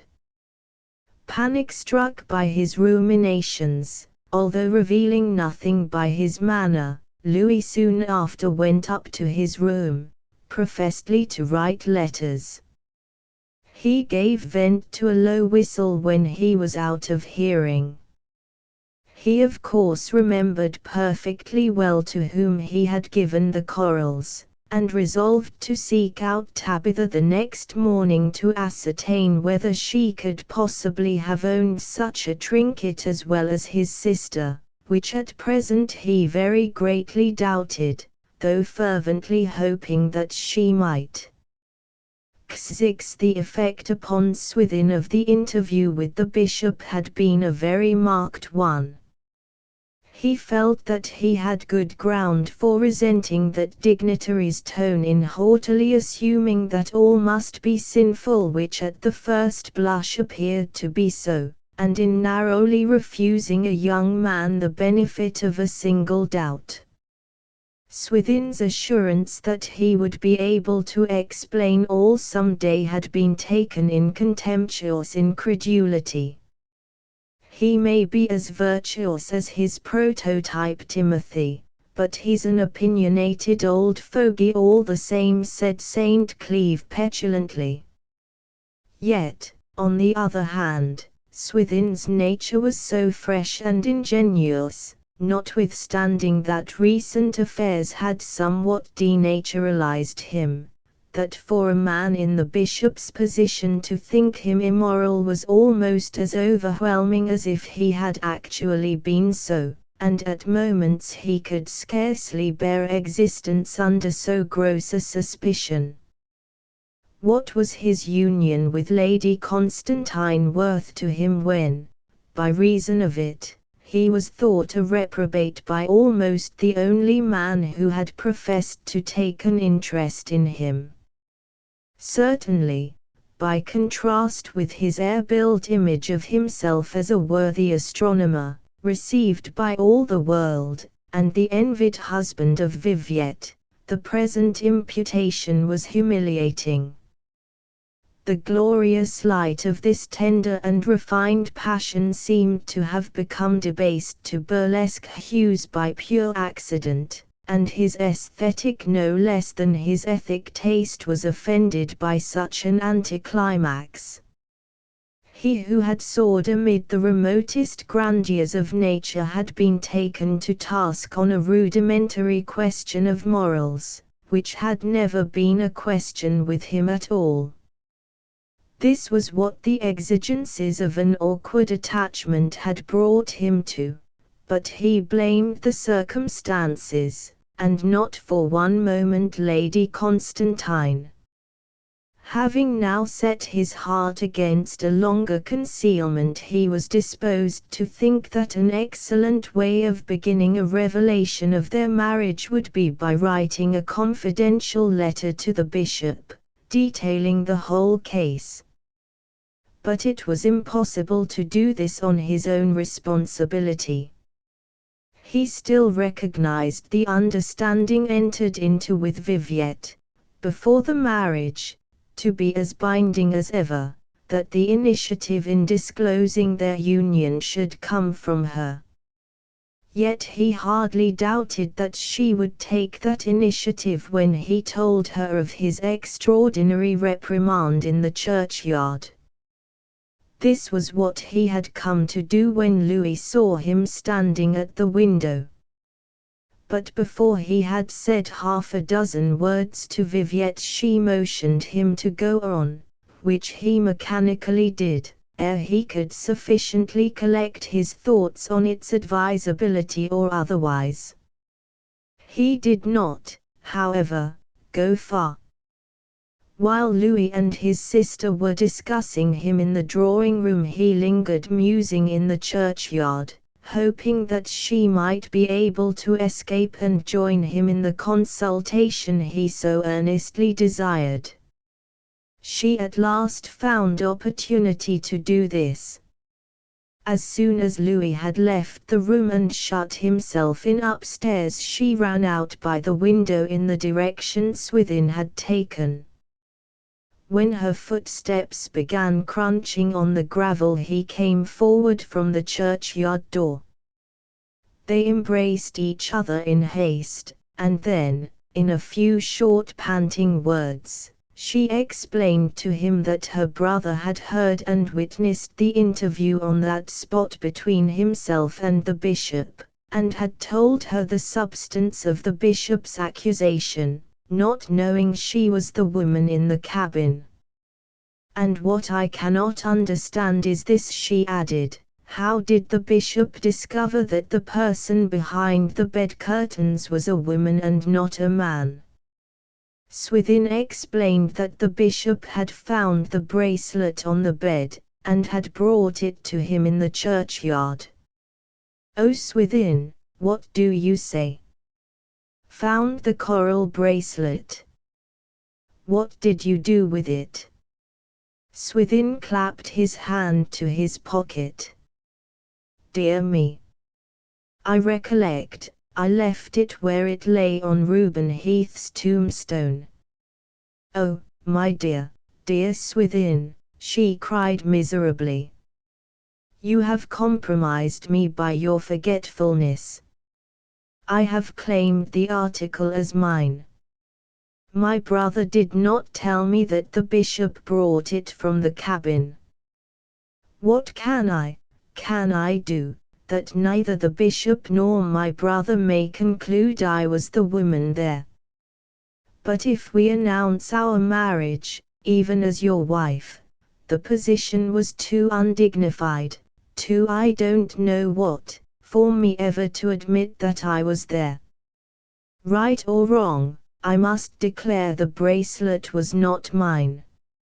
Such an escapade, why, it would make me ridiculous in the county, and anything rather than that. I was in hope that you would agree to let our marriage be known, said Swithin, with some disappointment. I thought that these circumstances would make the reason for doing so doubly strong. Yes. But there are, alas, reasons against it still stronger. Let me have my way. Certainly, dearest. I promised that before you agreed to be mine. My reputation, what is it? Perhaps I shall be dead and forgotten before the next transit of Venus. She soothed him tenderly, but could not tell him why she felt the reasons against any announcement as yet to be stronger than those in favor of it. How could she, when her feeling had been cautiously fed and developed by her brother Louis's unvarnished exhibition of Swithin's material position in the eyes of the world, that of a young man, the scion of a family of farmers recently her tenants, living at the homestead with his grandmother, Mrs. Martin. To soften her refusal she said in declaring it, one concession, Swithin, I certainly will make. I will see you oftener. I will come to the cabin and tower frequently, and will contrive, too, that you come to the house occasionally. During the last winter we passed whole weeks without meeting, don't let us allow that to happen again. Very well, dearest, said Swithin good-humouredly. I don't care so terribly much for the old man's opinion of me, after all. For the present, then, let things be as they are. Nevertheless, the youth felt her refusal more than he owned, but the unequal temperament of Swithin's age, so soon depressed on his own account, was also soon to recover on hers, and it was with almost a child's forgetfulness of the past that he took her view of the case. When he was gone she hastily re-entered the house.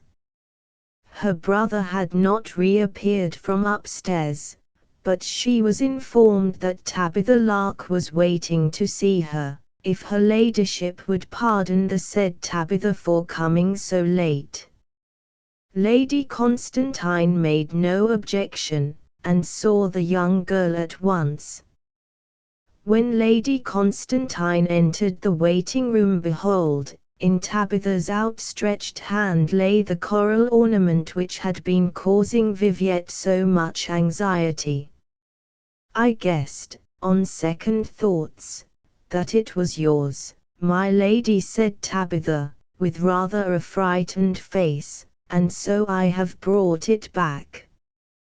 But how did you come by it, Tabitha?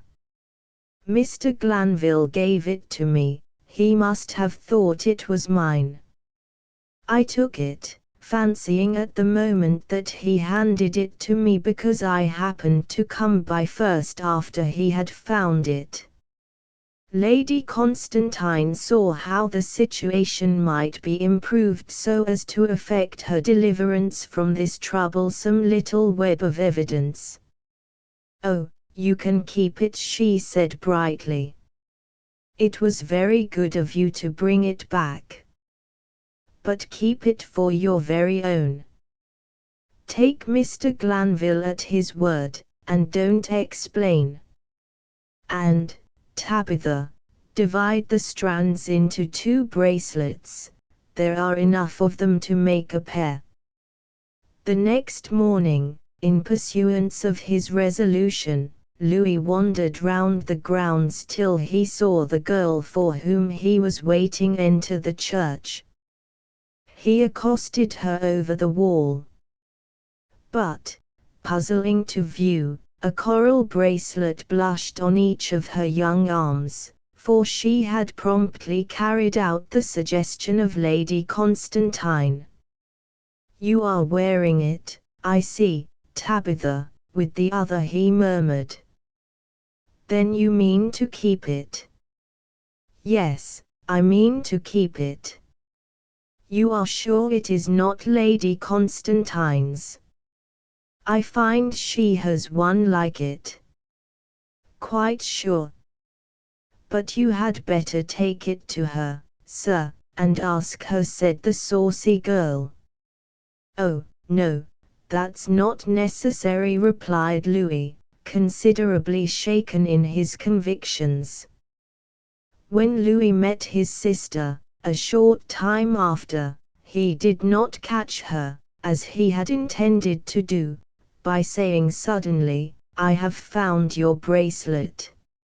I know who has got it." "You cannot have found it," she replied quietly, "for I have discovered that it was never lost," and stretching out both her hands she revealed one on each, Viviette having performed the same operation with her remaining bracelet that she had advised Tabitha to do with the other. Louis was mystified, but by no means convinced. In spite of this attempt to hoodwink him, his mind returned to the subject every hour of the day. There was no doubt that either Tabitha or Viviette had been with Swithin in the cabin. He recapitulated every case that had occurred during his visit to Welland in which his sister's manner had been of a colour to justify the suspicion that it was she. There was that strange incident in the corridor, when she had screamed at what she described to be a shadowy resemblance to her late husband. How very improbable that this fancy should have been the only cause of her agitation. Then he had noticed, during Swithin's confirmation, a blush upon her cheek when he passed her on his way to the bishop, and the fervour in her glance during the few moments of the imposition of hands. Then he suddenly recalled the night at the railway station, when the accident with the whip took place, and how, when he reached Welland House an hour later, he had found no Viviette there. Running thus from incident to incident, he increased his suspicions without being able to cull from the circumstances anything amounting to evidence, but evidence he now determined to acquire without saying a word to anyone. His plan was of a cruel kind, to set a trap into which the pair would blindly walk if any secret understanding existed between them of the nature he suspected. Louis began his stratagem by calling at the tower one afternoon, as if on the impulse of the moment.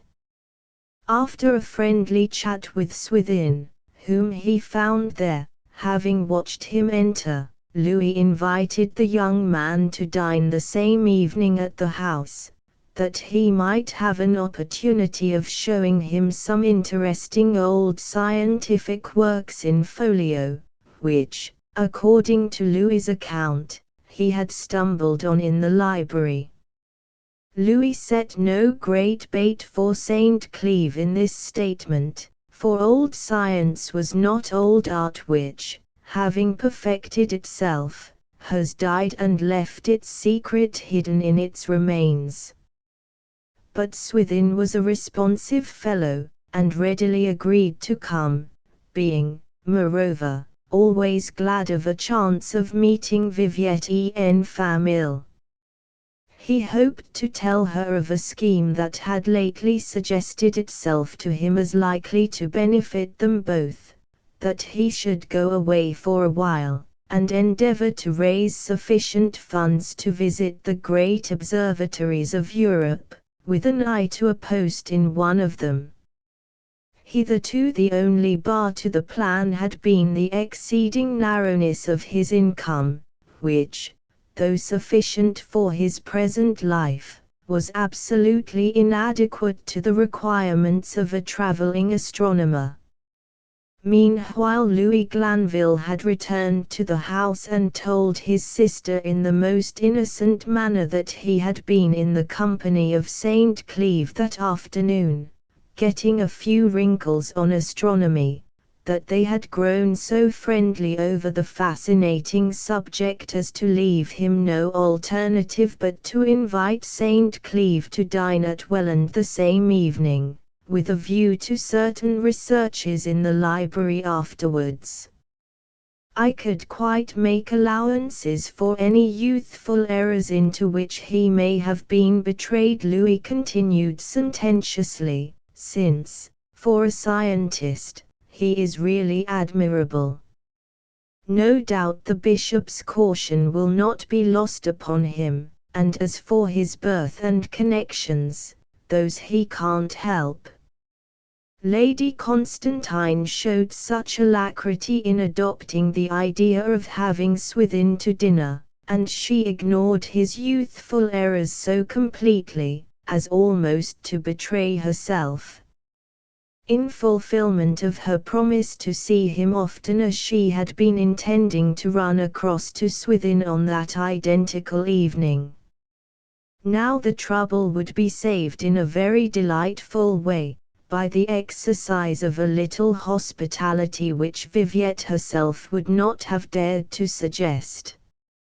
Dinner time came, and with it Swithin, exhibiting rather a blushing and nervous manner that was, unfortunately, more likely to betray their cause than was Viviette's own more practiced bearing. Throughout the meal Louis sat like a spider in the corner of his web, observing them narrowly, and at moments flinging out an artful thread here and there, with a view to their entanglement. But they underwent the ordeal marvelously well. Perhaps the actual tie between them, through being so much closer and of so much more practical a nature than even their critics supposed it, was in itself a protection against their exhibiting that ultra-reciprocity of manner which, if they had been merely lovers, might have betrayed them. After dinner the trio duly adjourned to the library as had been planned, and the volumes were brought forth by Louis with the zest of a bibliophilist.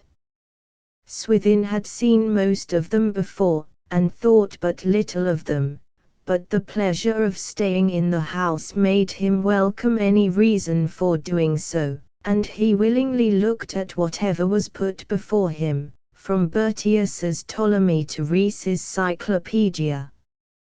The evening thus passed away, and it began to grow late. Swithin, who, among other things, had planned to go to Greenwich next day to view the Royal Observatory, would every now and then start up and prepare to leave for home, when Glanville would unearth some other volume and so detain him yet another half-hour. "By George," he said, looking at the clock when Swithin was at last really about to depart. "I didn't know it was so late. Why not stay here tonight, St. Cleeve? It is very dark, and the way to your place is an awkward cross-cut over the fields. It would not inconvenience us at all, Mr. St. Cleeve, if you would care to stay," said Lady Constantine. "I am afraid, the fact is, I wanted to take an observation at 20 minutes past 2, began Swithin. "Oh, now, never mind your observations," said Louis. That's only an excuse. Do that tomorrow night. Now you will stay. It is settled. Viviette, say he must stay, and we'll have another hour of these charming intellectual researches. Viviette obeyed with delightful ease. Do stay, Mr. St. Cleeve, she said sweetly. Well, in truth I can do without the observation, replied the young man, as he gave way. It is not of the greatest consequence. Thus it was arranged, but the researches among the tomes were not prolonged to the extent that Louis had suggested. In 3/4 of an hour from that time they had all retired to their respective rooms, Lady Constantine's being on one side of the west corridor, Swithin's opposite, and Louis at the further end.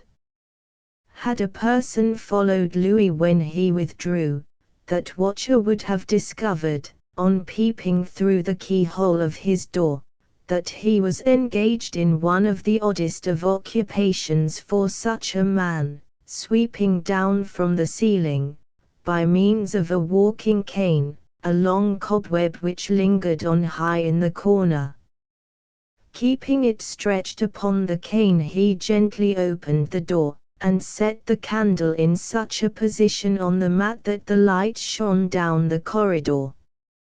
Thus guided by its rays he passed out slipperless, till he reached the door of St. Cleeve's room, where he applied the dangling spider's thread in such a manner that it stretched across like a tight rope from jamb to jamb, barring, in its fragile way, entrance and egress. The operation completed, he retired again, and, extinguishing his light, went through his bedroom window out upon the flat roof of the portico to which it gave access. Here Louis made himself comfortable in his chair and smoking cap, enjoying the fragrance of a cigar for something like half an hour.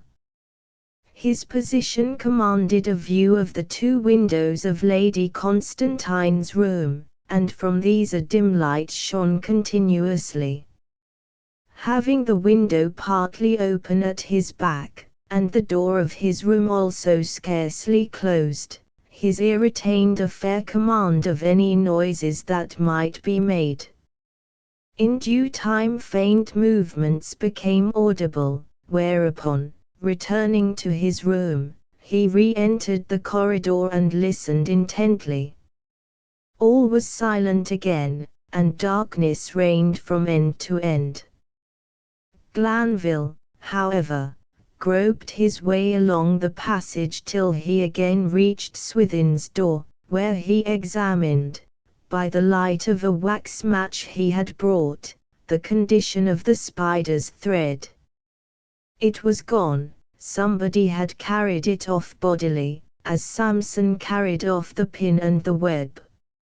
In other words, a person had passed through the door.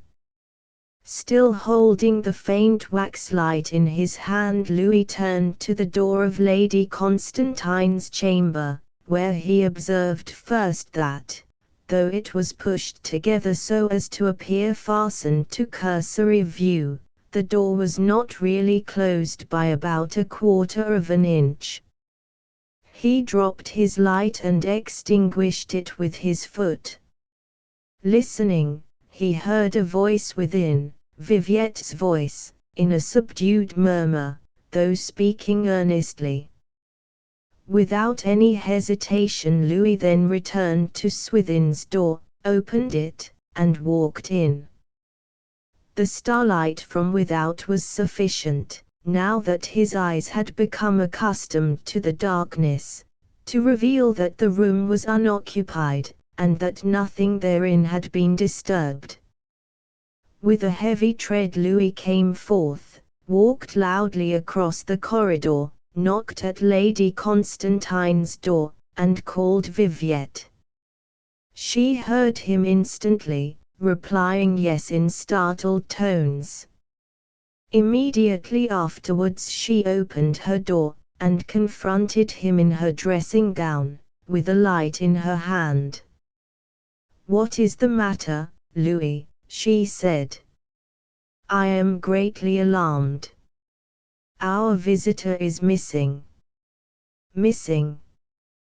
What, Mr. St. Cleeve?" "Yes. I was sitting up to finish a cigar, when I thought I heard a noise in this direction. On coming to his room I find he is not there. Good heaven! I wonder what has happened," she exclaimed, in apparently intense alarm. "I wonder," said Glanville grimly. "Suppose he is a somnambulist? If so, he may have gone out and broken his neck. I have never heard that he is one, but they say that sleeping in strange places disturbs the minds of people who are given to that sort of thing, and provokes them to it. Unfortunately for your theory, his bed has not been touched." "Oh, what then can it be?" Her brother looked her full in the face. "Viviette," he said sternly. She seemed puzzled. "Well," she replied, in simple tones. "I heard voices in your room," he continued. "Voices? A voice, yours?" "Yes, you may have done so. It was mine. A listener is required for a speaker." "True, Louis. Well, to whom were you speaking?" "God." "Viviette, I am ashamed of you." "I was saying my prayers." "Prayers, to God?" "To Saint Swithin, rather." "What do you mean, Louis?" she asked, flushing up warm, and drawing back from him. "It was a form of prayer I use, particularly when I am in trouble. It was recommended to me by the bishop, and Mr. Torkingham commends it very highly." "On your honor, if you have any," he said bitterly. "Whom have you there in your room?" "No human being." "Flatly, I don't believe you." She gave a dignified little bow, and, waving her hand into the apartment, said, "Very well, then search and see." Louis entered, and glanced round the room, behind the curtains, under the bed, out of the window, a view from which showed that escape thence would have been impossible, everywhere, in short, capable or incapable of affording a retreat to humanity, but discovered nobody. All he observed was that a light stood on the low table by her bedside, that on the bed lay an open prayer book, the counterpane being unpressed, except into a little pit beside the prayer book, apparently where her head had rested in kneeling. "But where is St. Cleeve?" he said, turning in bewilderment from these evidences of innocent devotion. "Where can he be?" she chimed in, with real distress. "I should so much like to know. Look about for him. I am quite uneasy." "I will, on one condition, that you own that you love him." "Why should you force me to that?" she murmured. "It would be no such wonder if I did." "Come, you do." "Well, I do. Now I'll look for him." Louis took a light, and turned away, astonished that she had not indignantly resented his intrusion and the nature of his questioning. At this moment a slight noise was heard on the staircase, and they could see a figure rising step by step, and coming forward against the long lights of the staircase window. It was Swithin, in his ordinary dress, and carrying his boots in his hand. When he beheld them standing there so motionless, he looked rather disconcerted, but came on towards his room.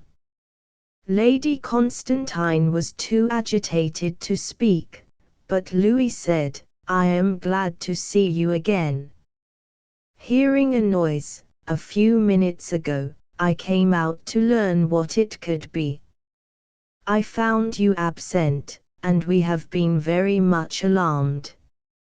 "I am very sorry," said Swithin, with contrition. "I owe you 100 apologies, but the truth is that on entering my bedroom I found the sky remarkably clear, and though I told you that the observation I was to make was of no great consequence, on thinking it over alone I felt it ought not to be allowed to pass, so I was tempted to run across to the observatory, and make it, as I had hoped, without disturbing anybody. If I had known that I should alarm you I would not have done it for the world." Swithin spoke very earnestly to Louis, and did not observe the tender reproach in Viviette's eyes when he showed by his tale his decided notion that the prime use of dark nights lay in their furtherance of practical astronomy.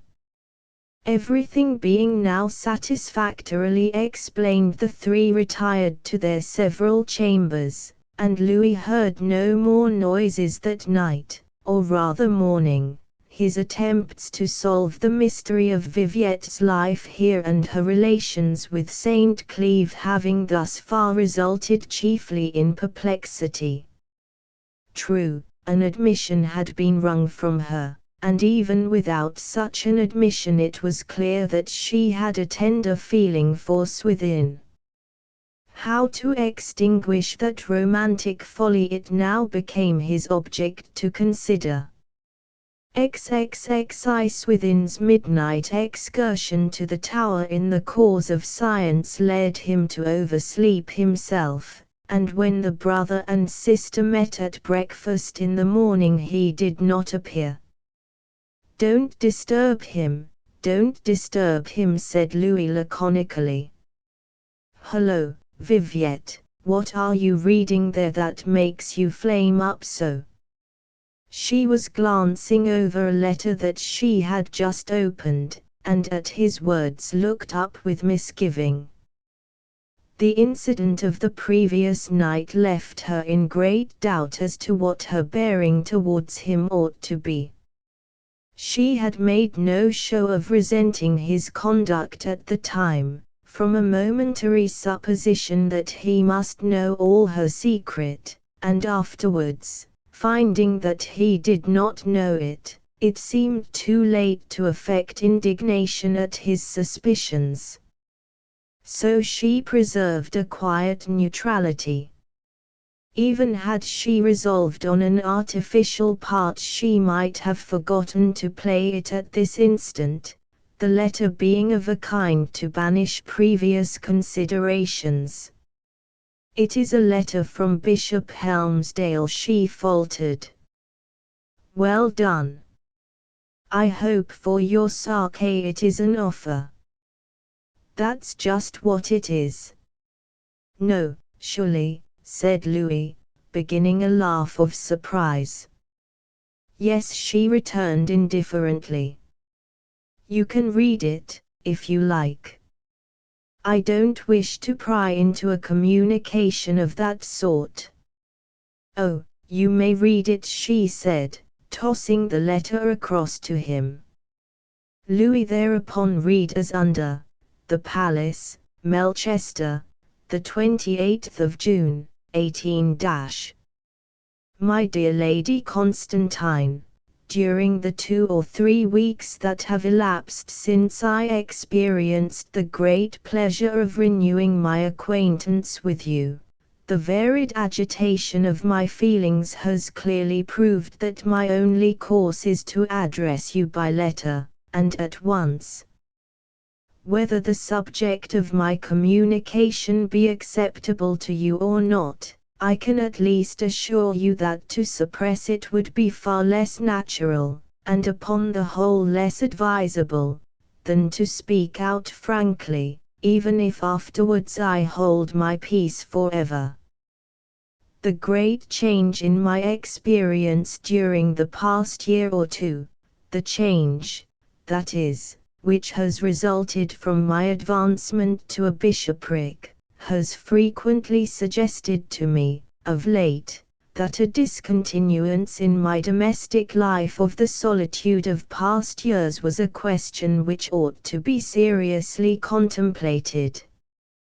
But whether I should ever have contemplated it without the great good fortune of my meeting with you is doubtful. However, the thing has been considered at last, and without more ado I candidly ask if you would be willing to give up your life at Welland, and relieve my household loneliness here by becoming my wife. I am far from desiring to force a hurried decision on your part, and will wait your good pleasure patiently, should you feel any uncertainty at the moment as to the step. I am quite disqualified, by habits and experience, for the delightful procedure of urging my suit in the ardent terms which would be so appropriate towards such a lady, and so expressive of my inmost feeling. In truth, a prosy cleric of 45 wants encouragement to make him eloquent. Of this, however, I can assure you, that if admiration, esteem, and devotion can compensate in any way for the lack of those qualities which might be found to burn with more outward brightness in a younger man, those it is in my power to bestow for the term of my earthly life. Your steady adherence to church principles and your interest in ecclesiastical polity, as was shown by your bright questioning on those subjects during our morning walk round your grounds, have indicated strongly to me the grace and appropriateness with which you would fill the position of a bishop's wife, and how greatly you would add to his reputation, should you be disposed to honor him with your hand. Formerly there have been times when I was of opinion, and you will rightly appreciate my candor in owning it, that a wife was an impediment to a bishop's due activities, but constant observation has convinced me that, far from this being the truth, a meet consort infuses life into episcopal influence and teaching. Should you reply in the affirmative, I will at once come to see you, and with your permission will, among other things, show you a few plain, practical rules which I have interested myself in drawing up for our future guidance. Should you refuse to change your condition on my account, your decision will, as I need hardly say, be a great blow to me. In any event, I could not do less than I have done, after giving the subject my full consideration. Even if there be a slight deficiency of warmth on your part, my earnest hope is that a mind comprehensive as yours will perceive the immense power for good that you might exercise in the position in which a union with me would place you, and allow that perception to weigh in determining your answer. I remain, my dear Lady Constantine, with the highest respect and affection, yours always, C. Melchester. Well, you will not have the foolhardiness to decline, now that the question has actually been popped, I should hope, said Louis, when he had done reading. Certainly I shall, she replied. You will really be such a flat, Viviette. You speak without much compliment. I have not the least idea of accepting him. Surely you will not let your infatuation for that young fellow carry you so far, after my acquainting you with the shady side of his character. You call yourself a religious woman, say your prayers out loud, follow up the revived methods in church practice, and what not, and yet you can think with partiality of a person who, far from having any religion in him, breaks the most elementary commandments in the Decalogue. I cannot agree with you, she said, turning her face askance, for she knew not how much of her brother's language was sincere, and how much assumed, the extent of his discoveries with regard to her secret ties being a mystery. At moments she was disposed to declare the whole truth, and have done with it. But she hesitated, and left the words unsaid, and Louis continued his breakfast in silence. When he had finished, and she had eaten little or nothing, he asked once more, "How do you intend to answer that letter? Here you are, the poorest woman in the county, abandoned by people who used to be glad to know you, and leading a life as dismal and dreary as a nun's, when an opportunity is offered you of leaping at once into a leading position in this part of England. Bishops are given to hospitality, you would be welcomed everywhere. In short, your answer must be yes." "And yet it will be no," she said, in a low voice. She had at length learnt, from the tone of her brother's latter remarks, that at any rate he had no knowledge of her actual marriage, whatever indirect ties he might suspect her guilty of. Louis could restrain himself no longer at her answer. "Then conduct your affairs your own way. I know you to be leading a life that won't bear investigation, and I'm hanged if I'll stay here any longer." Saying which, Glanville jerked back his chair, and strode out of the room. In less than a quarter of an hour, and before she had moved a step from the table, she heard him leaving the house. What to do she could not tell. The step which Swithin had entreated her to take, objectionable and premature as it had seemed in a county aspect, would at all events have saved her from this dilemma.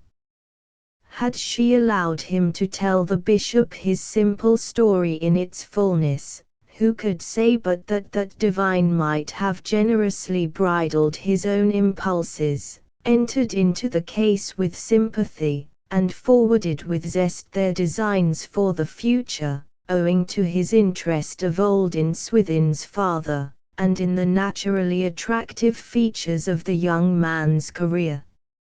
A puff of wind from the open window, wafting the bishop's letter to the floor, aroused her from her reverie.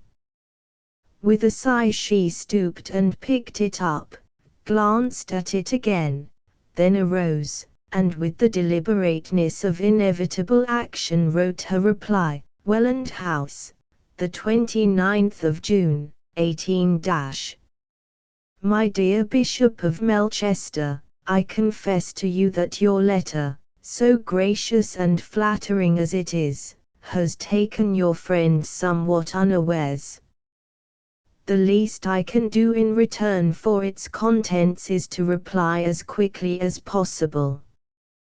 There is no one in the world who esteems your high qualities more than myself, or who has greater faith in your ability to adorn the episcopal seat that you have been called on to fill. But to your question I can give only one reply, and that is an unqualified negative. To state this unavoidable decision distresses me, without affectation, and I trust you will believe that, though I decline the distinction of becoming your wife, I shall never cease to interest myself in all that pertains to you and your office, and shall feel the keenest regret if this refusal should operate to prevent a lifelong friendship between us. I am, my dear Bishop of Melchester, ever sincerely yours, Viviette Constantine. A sudden revulsion from the subterfuge of writing as if she were still a widow, wrought in her mind a feeling of dissatisfaction with the whole scheme of concealment, and pushing aside the letter she allowed it to remain unfolded and unaddressed. In a few minutes she heard Swithin approaching, when she put the letter out of the way and turned to receive him. Swithin entered quietly, and looked round the room. Seeing with unexpected pleasure that she was there alone, he came over and kissed her. Her discomposure at some foregone event was soon obvious. "Has my staying caused you any trouble?" he asked in a whisper. "Where is your brother this morning?" She smiled through her perplexity as she took his hand. "The oddest things happen to me, dear Swithin," she said. "Do you wish particularly to know what has happened now?" "Yes, if you don't mind telling me." "I do mind telling you. But I must. Among other things, I am resolving to give way to your representations, in part, at least.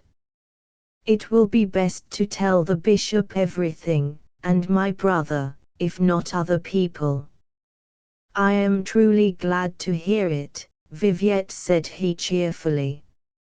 "I have felt for a long time that honesty is the best policy. I at any rate feel it now.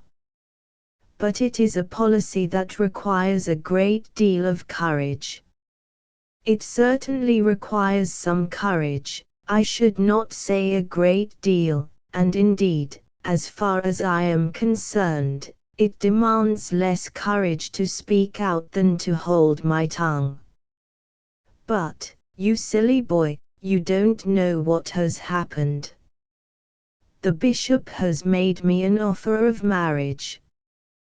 "Good gracious, what an impertinent old man! What have you done about it, dearest?" "Well, I have hardly accepted him," she replied, laughing. "It is this event which has suggested to me that I should make my refusal a reason for confiding our situation to him." "What would you have done if you had not been already appropriated?" "That's an inscrutable mystery. He is a worthy man, but he has very pronounced views about his own position, and some other undesirable qualities. Still, who knows? You must bless your stars that you have secured me. Now let us consider how to draw up our confession to him. I wish I had listened to you at first, and allowed you to take him into our confidence before his declaration arrived. He may possibly resent the concealment now. However, this cannot be helped. I tell you what," Viviette said Swithin, after a thoughtful pause, "if the bishop is such an earthly sort of man as this, a man who goes falling in love, and wanting to marry you, and so on, I am not disposed to confess anything to him at all. I fancied him altogether different from that. But he's none the worse for it, dear. I think he is, to lecture me and love you, all in one breath. Still, that's only a passing phase, and you first proposed making a confidant of him." "I did." "Very well. Then we are to tell nobody but the bishop. And my brother Louis?" "I must tell him, it is unavoidable. He suspects me in a way I could never have credited of him. Swithin, as was before stated, had arranged to start for Greenwich that morning, permission having been accorded him by the Astronomer Royal to view the observatory, and their final decision was that, as he could not afford time to sit down with her, and write to the bishop in collaboration, each should, during the day, compose a well-considered letter, disclosing their position from his and her own point of view, Lady Constantine leading up to her confession by her refusal of the bishop's hand. It was necessary that she should know what Swithin contemplated saying, that her statements might precisely harmonize. He ultimately agreed to send her his letter by the next morning's post, when, having read it, she would in due course dispatch it with her own. As soon as he had breakfasted, Swithin went his way, promising to return from Greenwich by the end of the week. Viviette passed the remainder of that long summer day, during which her young husband was receding towards the capital, in an almost motionless state. At some instants she felt exultant at the idea of announcing her marriage and defying general opinion. At another her heart misgave her, and she was tormented by a fear lest Swithin should some day accuse her of having hampered his deliberately shaped plan of life by her intrusive romanticism. That was often the trick of men who had sealed by marriage, in their inexperienced youth, a love for those whom their maturer judgment would have rejected as too obviously disproportionate in years. However, it was now too late for these lugubrious thoughts, and, bracing herself, she began to frame the new reply to Bishop Helmsdale, the plain, unvarnished tale that was to supplant the undivulging answer first written.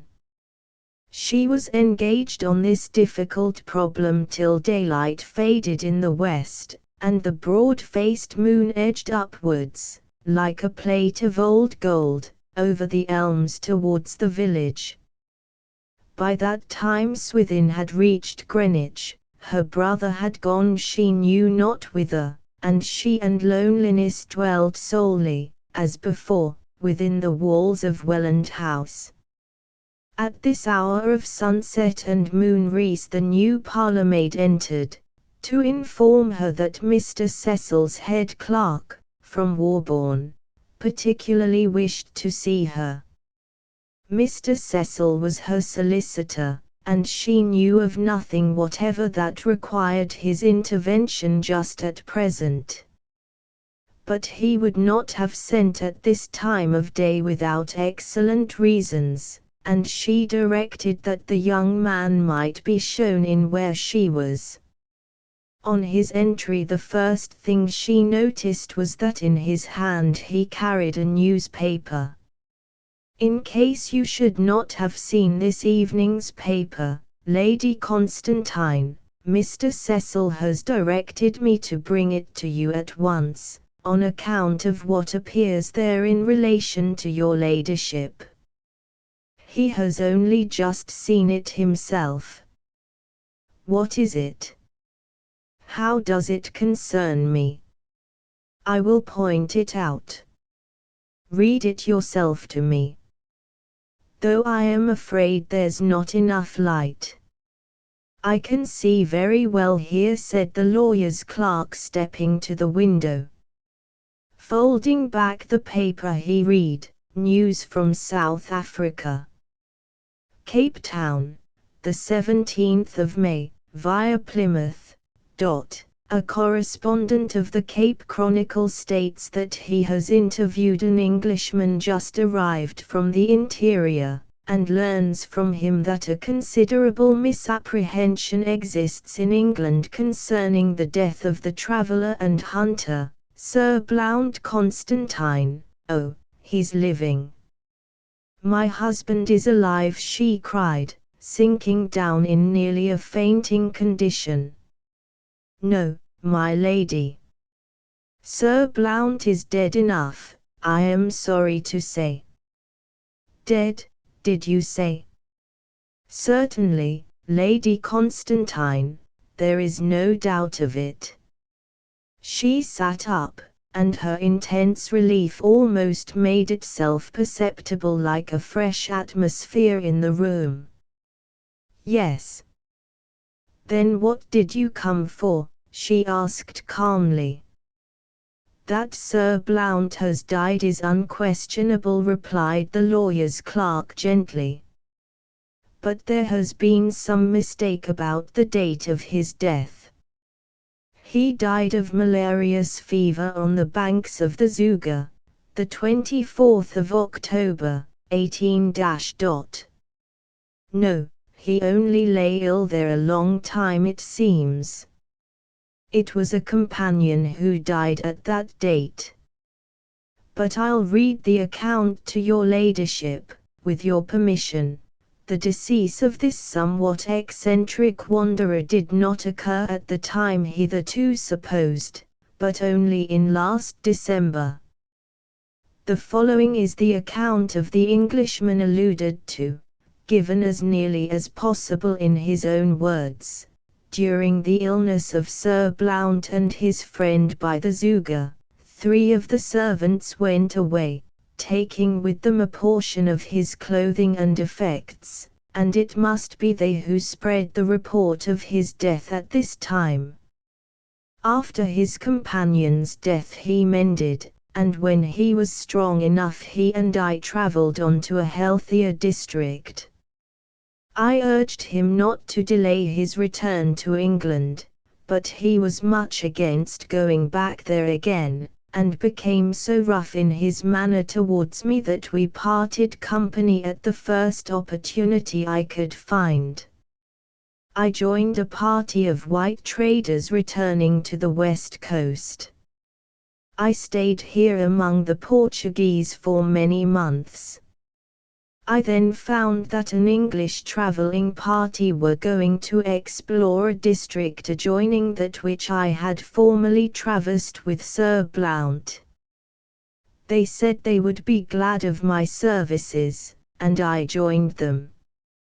When we had crossed the territory to the south of Ulanda, and drew near to Marzambo, I heard tidings of a man living there whom I suspected to be Sir Blount, although he was not known by that name.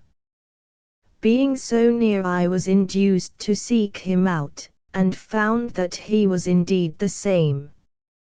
He had dropped his old name altogether, and had married a native princess, said Lady Constantine. "That's what it says, my lady. Married a native princess according to the rights of the tribe, and was living very happily with her. He told me he should never return to England again. He also told me that having seen this princess just after I had left him, he had been attracted by her, and had thereupon decided to reside with her in that country, as being a land which afforded him greater happiness than he could hope to attain elsewhere. He asked me to stay with him, instead of going on with my party, and not reveal his real title to any of them. After some hesitation I did stay, and was not uncomfortable at first. But I soon found that Sir Blount drank much harder now than when I had known him, and that he was at times very greatly depressed in mind at his position. One morning in the middle of December last I heard a shot from his dwelling. His wife rushed frantically past me as I hastened to the spot, and when I entered I found that he had put an end to himself with his revolver. His princess was broken-hearted all that day.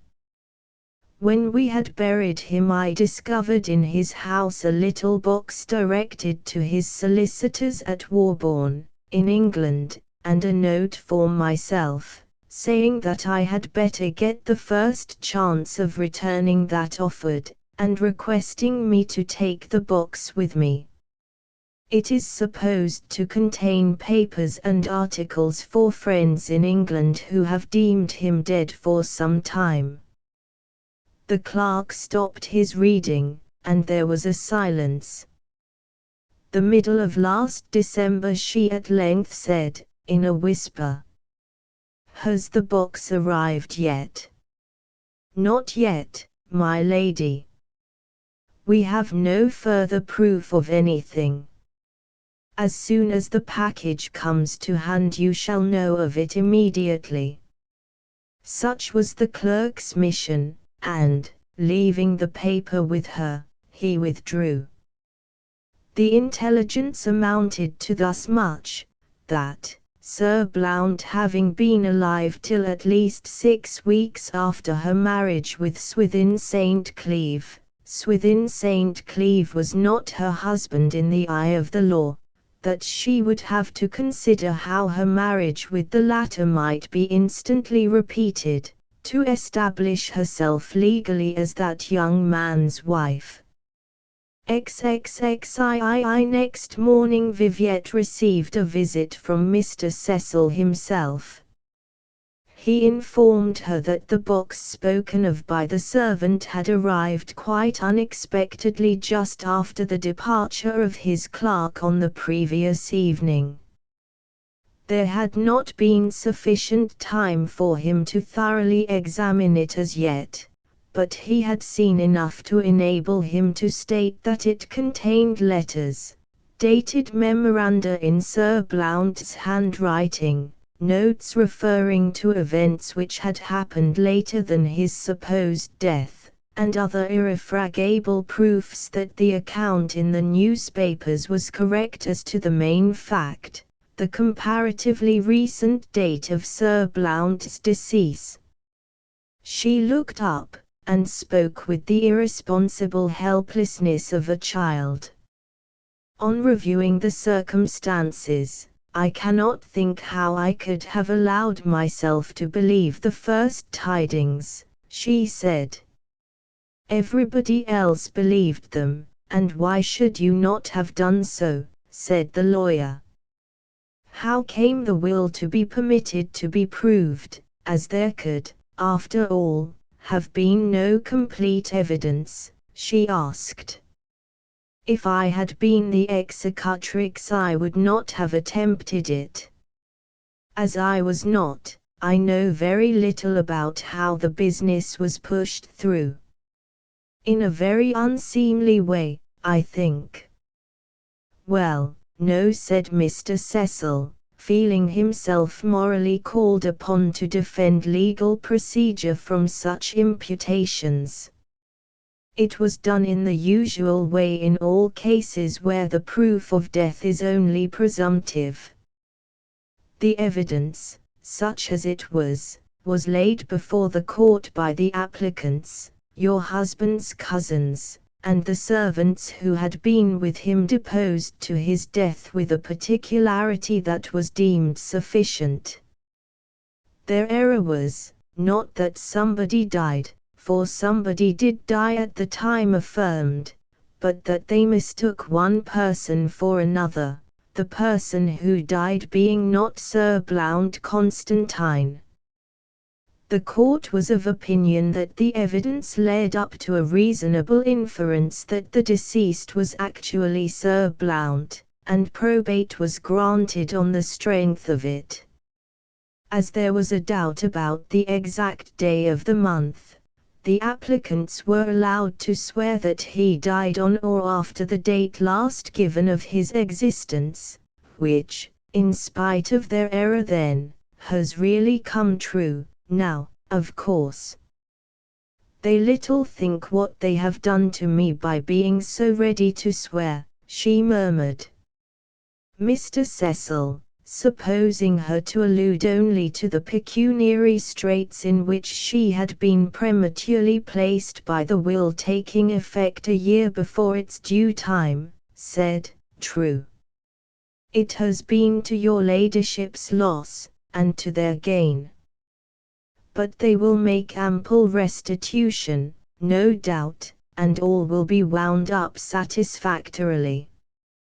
Lady Constantine was far from explaining that this was not her meaning, and, after some further conversation of a purely technical nature, Mr. Cecil left her presence.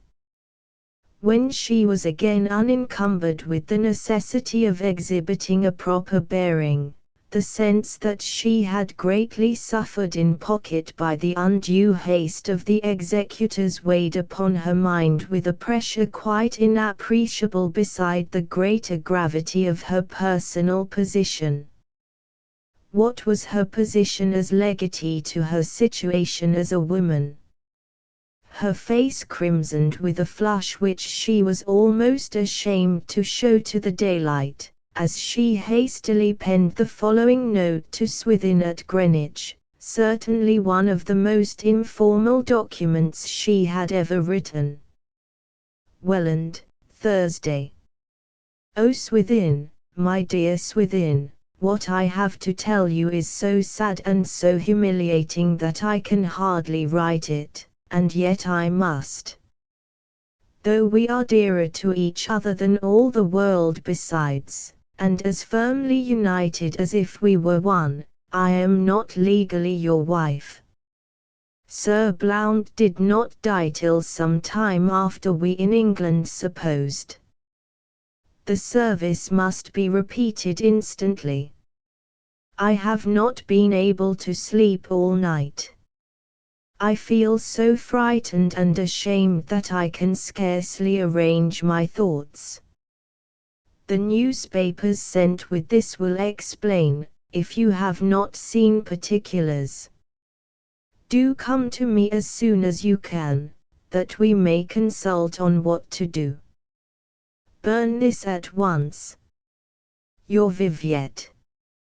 When the note was dispatched, she remembered that there was another hardly less important question to be answered, the proposal of the bishop for her hand. His communication had sunk into nothingness beside the momentous news that had so greatly distressed her.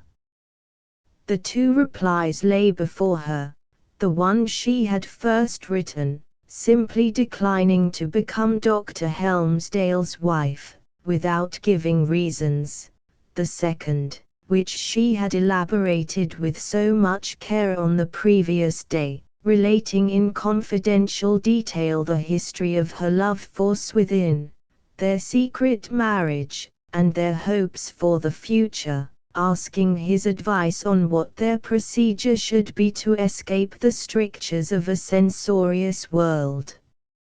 It was the letter she had barely finished writing when Mr. Cecil's clerk announced news tantamount to a declaration that she was no wife at all. This epistle she now destroyed, and with the less reluctance in knowing that Swithin had been somewhat averse to the confession as soon as he found that Bishop Helmsdale was also a victim to tender sentiment concerning her. The first, in which, at the time of writing, the suppressio veri was too strong for her conscience, had now become an honest letter, and sadly folding it she sent the missive on its way. The sense of her undefinable position kept her from much repose on the second night also, but the following morning brought an unexpected letter from Swithin, written about the same hour as hers to him, and it comforted her much.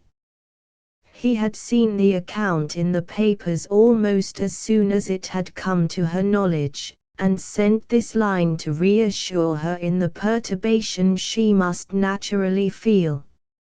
She was not to be alarmed at all. They two were husband and wife in moral intent and antecedent belief, and the legal flaw which accident had so curiously uncovered could be mended in half an hour.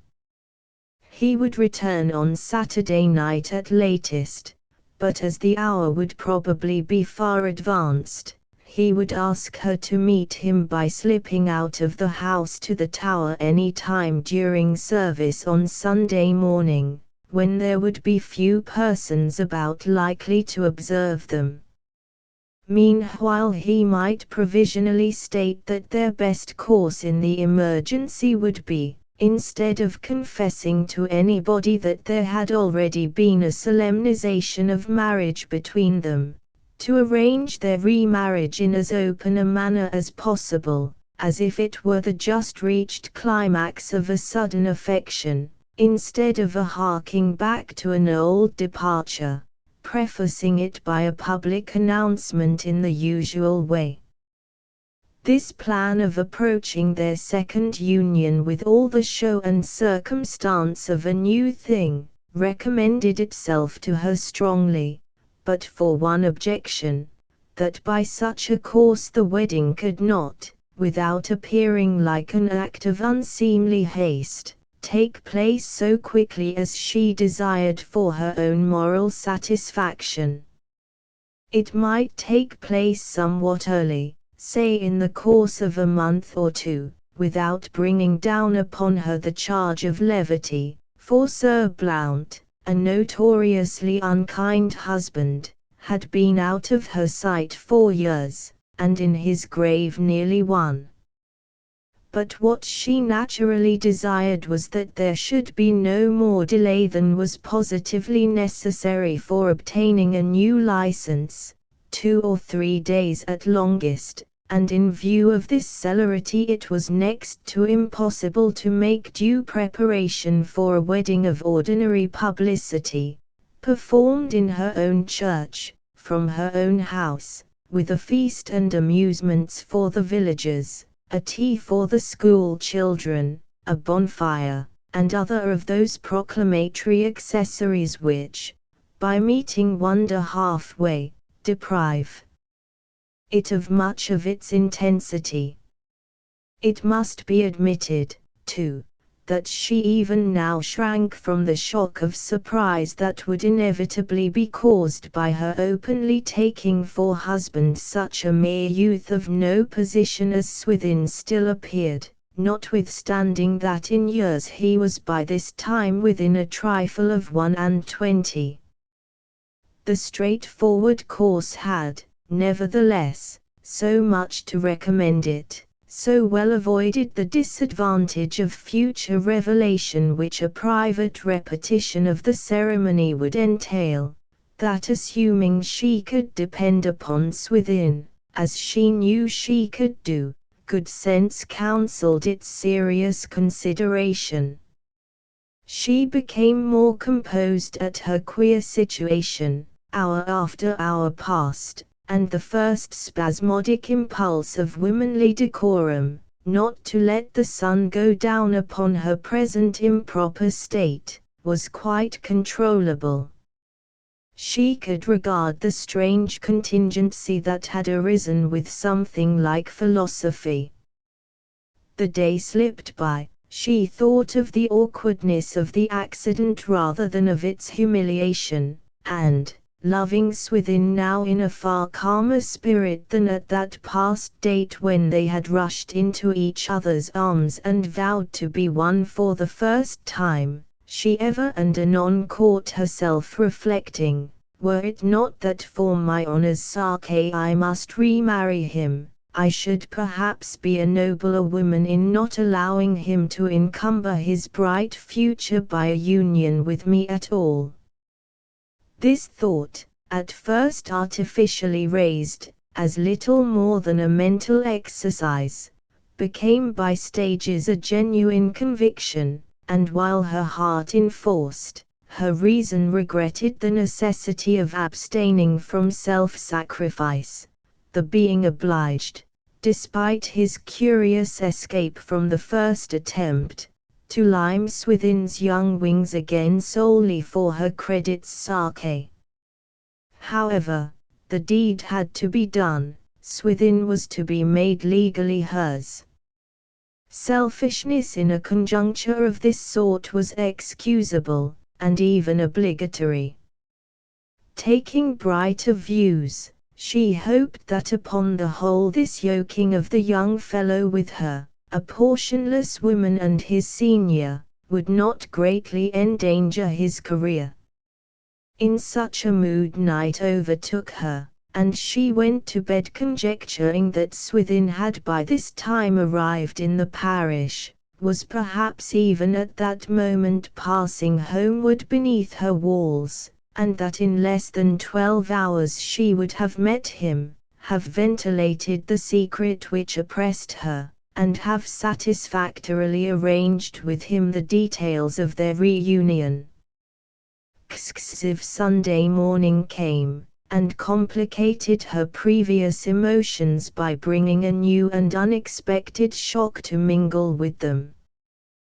The postman had delivered among other things an illustrated newspaper, sent by a hand she did not recognize, and on opening the cover the sheet that met her eyes filled her with a horror which she could not express.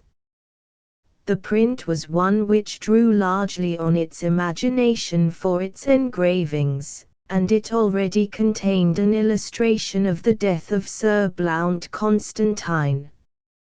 In this work of art he was represented as standing with his pistol to his mouth, his brains being in process of flying up to the roof of his chamber, and his native princess rushing terror-stricken away to a remote position in the thicket of palms which neighbored the dwelling.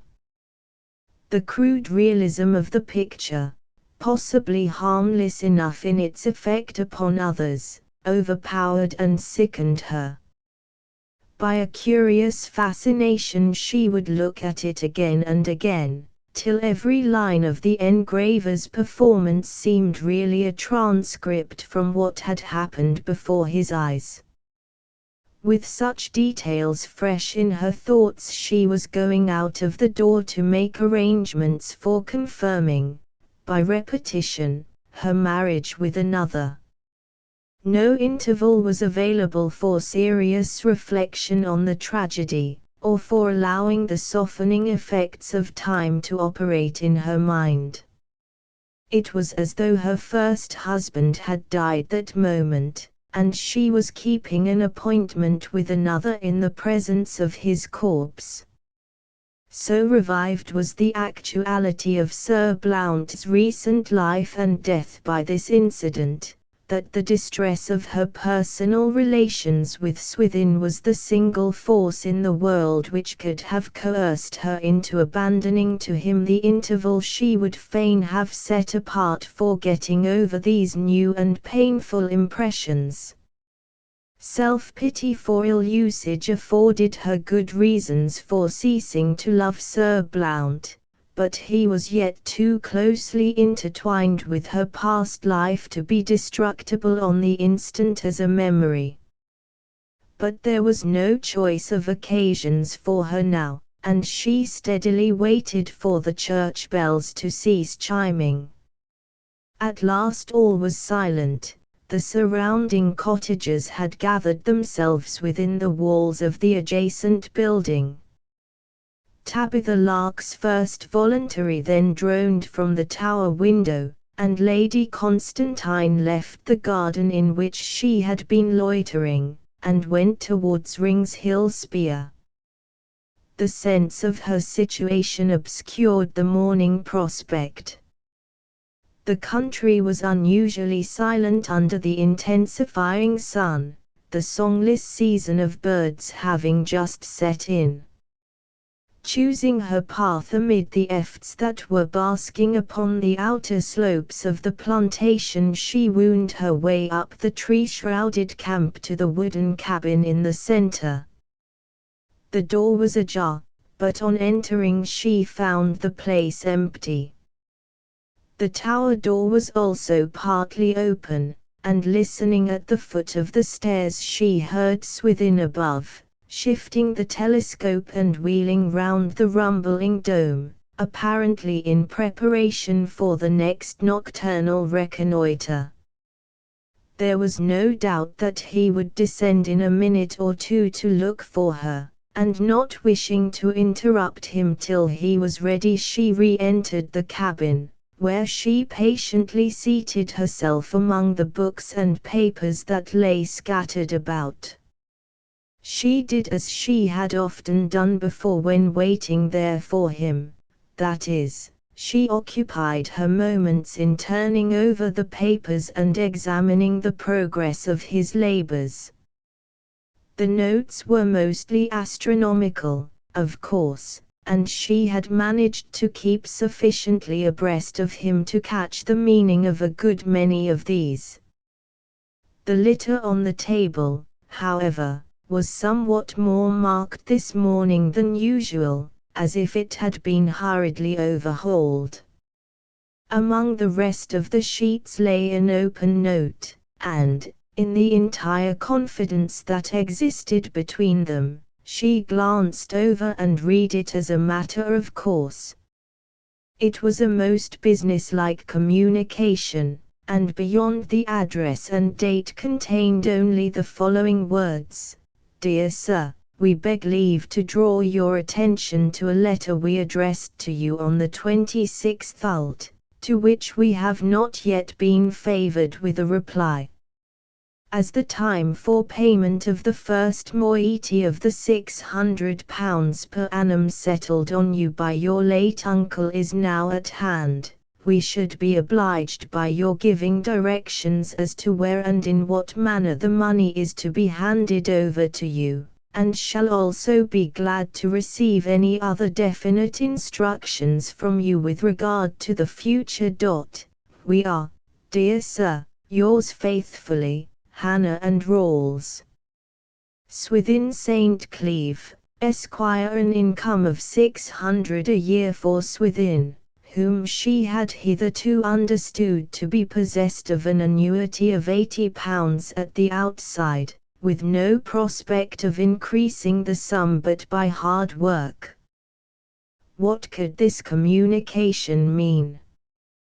He whose custom and delight it was to tell her all his heart, had breathed not a syllable of this matter to her, though it met the very difficulty towards which their discussions invariably tended, how to secure for him a competency that should enable him to establish his pursuits on a wider basis, and throw himself into more direct communion with the scientific world. Quite bewildered by the lack of any explanation, she rose from her seat, and with the note in her hand ascended the winding tower steps. Reaching the upper aperture, she perceived him under the dome, moving musingly about as if he had never been absent an hour, his light hair frilling out from under the edge of his velvet skull cap as it was always wont to do. No question of marriage seemed to be disturbing the mind of this juvenile husband of hers. The primum mobile of his gravitation was apparently the equatorial telescope which she had given him, and which he was carefully adjusting by means of screws and clamps.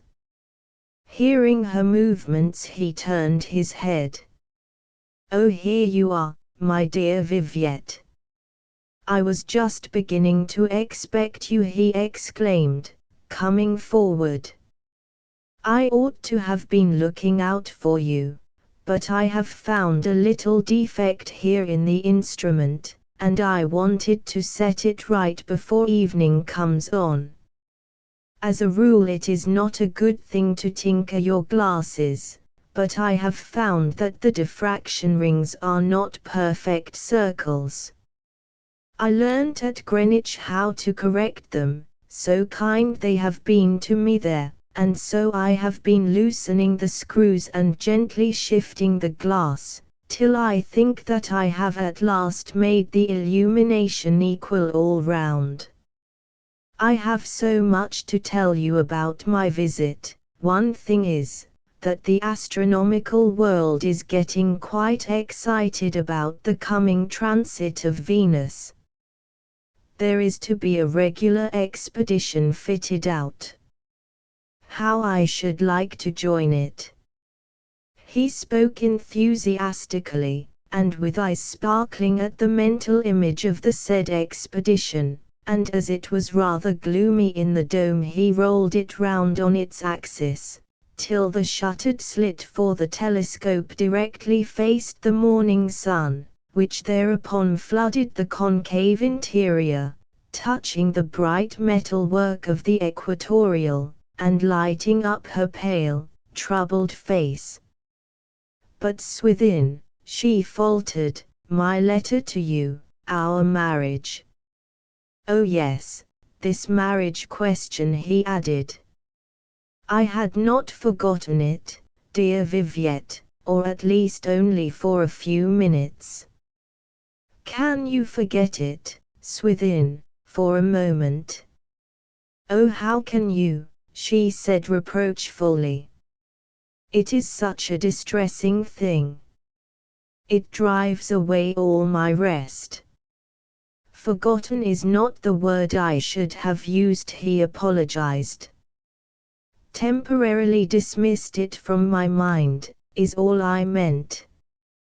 The simple fact is, that the vastness of the field of astronomy reduces every terrestrial thing to atomic dimensions. Do not trouble, dearest. The remedy is quite easy, as I stated in my letter. We can now be married in a prosy public way.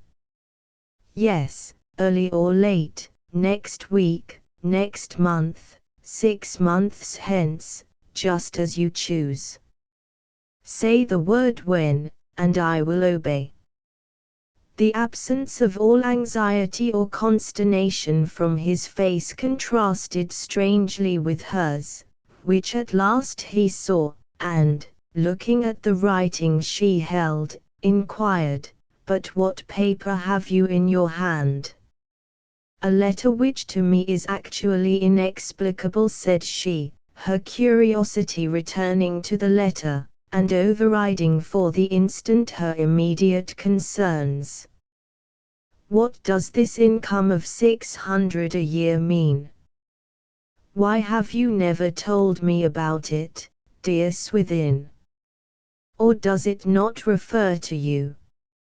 He looked at the note, flushed slightly, and was absolutely unable to begin his reply at once. "I did not mean you to see that, Viviette," he murmured. "Why not?" "I thought you had better not, as it does not concern me further now. The solicitors are laboring under a mistake in supposing that it does. I have to write at once and inform them that the annuity is not mine to receive." "What a strange mystery in your life," she said, forcing a perplexed smile. "Something to balance the tragedy in mine. I am absolutely in the dark as to your past history, it seems. And yet I had thought you told me everything." "I could not tell you that, Viviette, because it would have endangered our relations, though not in the way you may suppose. You would have reproved me. You, who are so generous and noble, would have forbidden me to do what I did, and I was determined not to be forbidden." "To do what?" "To marry you." "Why should I have forbidden?" "Must I tell what I would not?" he said, placing his hands upon her arms, and looking somewhat sadly at her. "Well, perhaps as it has come to this you ought to know all, since it can make no possible difference to my intentions now. We are one forever, legal blunders notwithstanding, for happily they are quickly reparable, and this question of a devise from my uncle Jocelyn only concerned me when I was a single man." Thereupon, with obviously no consideration of the possibilities that were reopened of the nullity of their marriage contract, he related in detail, and not without misgiving for having concealed them so long, the events that had occurred on the morning of their wedding day, how he had met the postman on his way to Warborne after dressing in the cabin, and how he had received from him the letter his dead uncle had confided to his family lawyers, informing him of the annuity, and of the important request attached, that he should remain unmarried until his 25th year. How in comparison with the possession of her dear self he had reckoned the income as naught, abandoned all idea of it there and then, and had come on to the wedding as if nothing had happened to interrupt for a moment the working out of their plan. How he had scarcely thought with any closeness of the circumstances of the case since, until reminded of them by this note she had seen, and a previous one of a like sort received from the same solicitors. "Oh, Swithin! Swithin!" she cried, bursting into tears as she realized it all, and sinking on the observing chair. "I have ruined you. Yes, I have ruined you."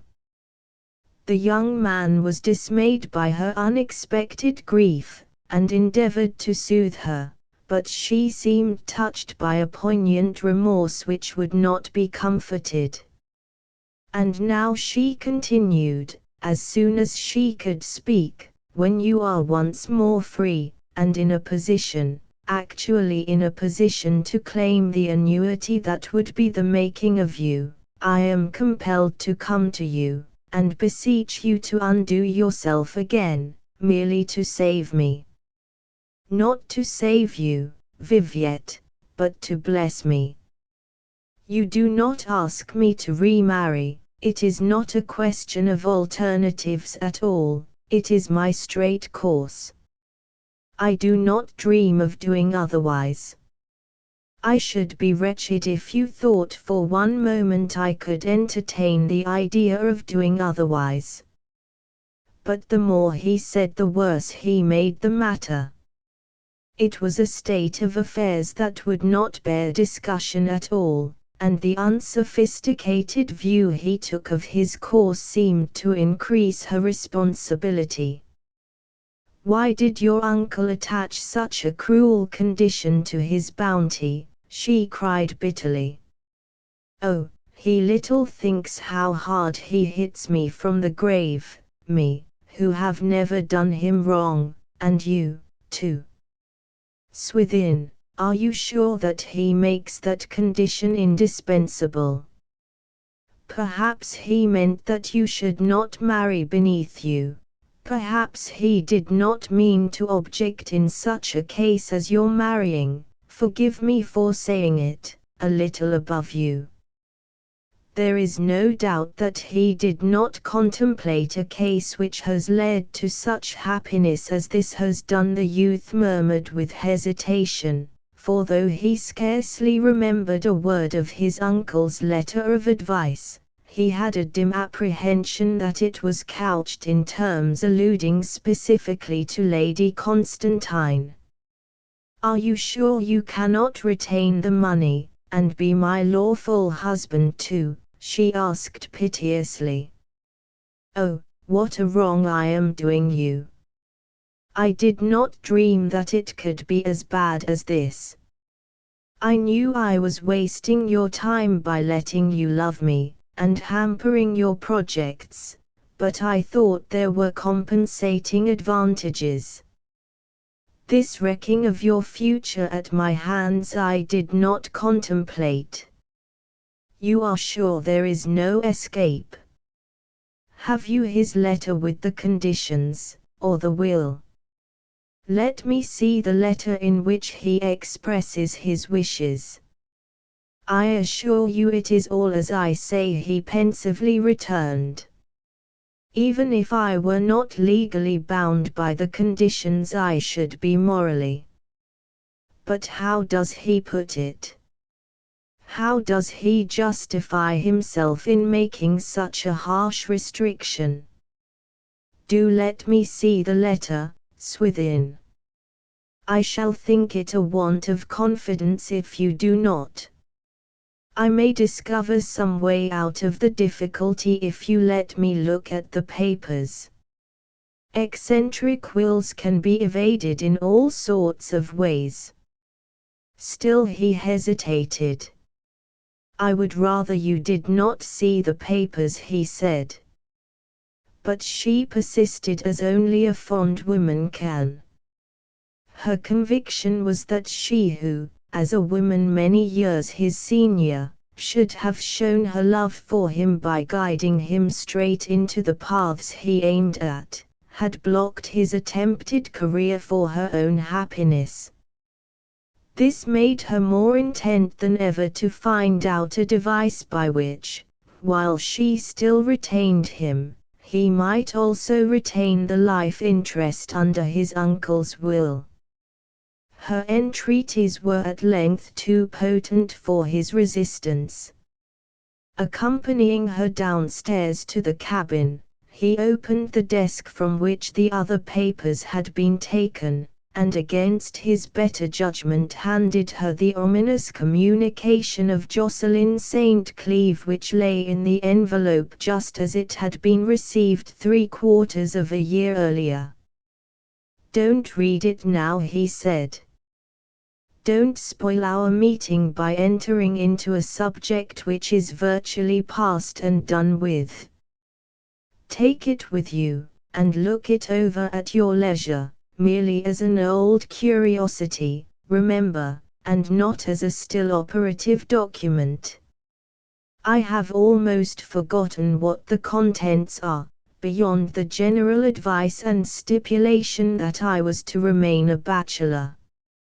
"At any rate," she rejoined, "do not reply to the note I have seen from the solicitors till I have read this also." He promised. "But now about our public wedding," he said. "Like certain royal personages, we shall have had the religious rite and the civil contract performed on independent occasions. Will you fix the day? When is it to be? And shall it take place at a registrar's office, since there is no necessity for having the sacred part over again?" "I'll think," replied she. "I'll think it over. And let me know as soon as you can how you decide to proceed. I will write tomorrow, or come.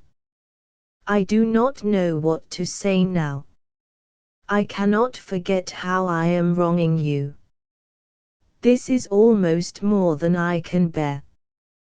To divert her mind he began talking about Greenwich Observatory, and the great instruments therein, and how he had been received by the astronomers, and the details of the expedition to observe the transit of Venus, together with many other subjects of the sort, to which she had not power to lend her attention. "I must reach home before the people are out of church," she at length said wearily. "I wish nobody to know I have been out this morning."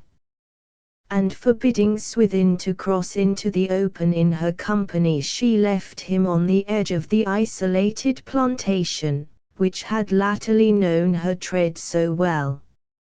XXXV Lady Constantine crossed the field and the park beyond, and found on passing the church that the congregation was still within. There was no hurry for getting indoors, the open windows enabling her to hear that Mr. Torkingham had only just given out his text. So instead of entering the house she went through the garden door to the old bowling green, and sat down in the arbour that Louis had occupied when he overheard the interview between Swithin and the bishop. Not until then did she find courage to draw out the letter and papers relating to the bequest, which Swithin in a critical moment had handed to her. Had he been ever so little older, he would not have placed that unconsidered confidence in Viviette which had led him to give way to her curiosity. But the influence over him which 8 or 9 outnumbering years lent her was immensely increased by her higher position and wider experiences, and he had yielded the point, as he yielded all social points, while the same conditions exempted him from any deep consciousness that it was his duty to protect her even from herself.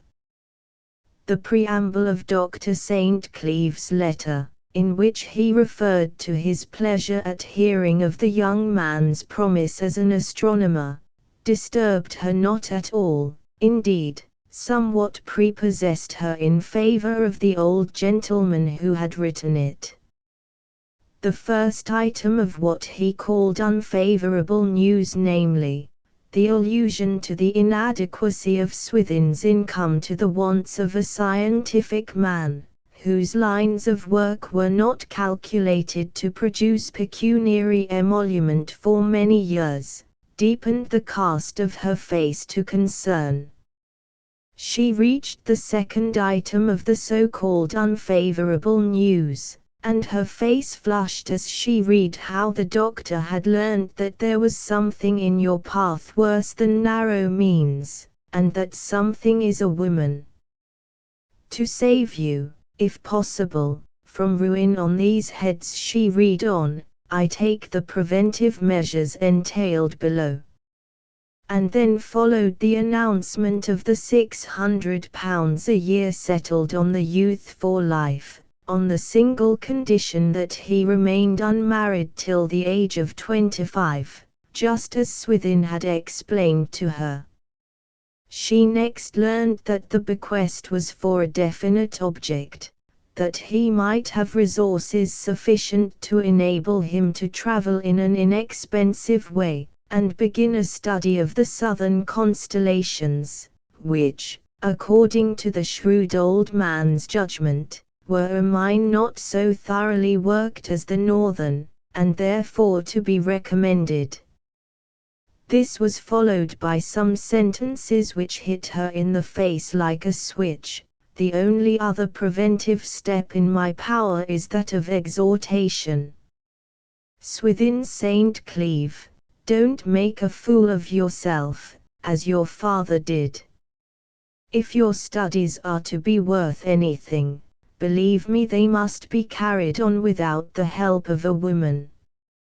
Avoid her, and every one of the sex, if you mean to achieve any worthy thing. Eschew all of that sort for many a year yet. Moreover, I say, the lady of your acquaintance avoid in particular. She has, in addition to her original disqualification as a companion for you, that is, that of sex, these two special drawbacks. She is much older than yourself. Lady Constantine's indignant flush forsook her, and pale despair succeeded in its stead. Alas, it was true. Handsome, and in her prime, she might be, but she was too old for Swithin. And she is so impoverished. Beyond this, frankly, I don't think well of her. I don't think well of any woman who dotes upon a man younger than herself. To care to be the first fancy of a young fellow like you shows no great common sense in her. If she were worth her salt she would have too much pride to be intimate with a youth in your unassured position, to say no more. Viviette's face by this time tingled hot again. She is old enough to know that a liaison with her may, and almost certainly would, be your ruin, and, on the other hand, that a marriage would be preposterous, unless she is a complete fool, and in that case there is even more reason for avoiding her than if she were in her few senses. A woman of honorable feeling, nephew, would be careful to do nothing to hinder you in your career, as this putting of herself in your way most certainly will. Yet I hear that she professes a great anxiety on this same future of yours as a physicist. The best way in which she can show the reality of her anxiety is by leaving you to yourself. Leaving him to himself. She paled again, as if chilled by a conviction that in this the old man was right. She'll blab your most secret plans and theories to every one of her acquaintance, and make you appear ridiculous by announcing them before they are matured. If you attempt to study with a woman, you'll be ruled by her to entertain fancies instead of theories, air castles instead of intentions, qualms instead of opinions, sickly prepossessions instead of reasoned conclusions. An experienced woman waking a young man's passions just at a moment when he is endeavoring to shine intellectually, is doing little less than committing a crime. Asterisk asterisk asterisk asterisk asterisk. Thus much the letter, and it was enough for her, indeed. The flushes of indignation which had passed over her, as she gathered this man's opinion of herself, combined with flushes of grief and shame when she considered that Swithin, her dear Swithin, was perfectly acquainted with this cynical view of her nature, that, reject it as he might, and as he unquestionably did, such thoughts of her had been implanted in him, and lay in him.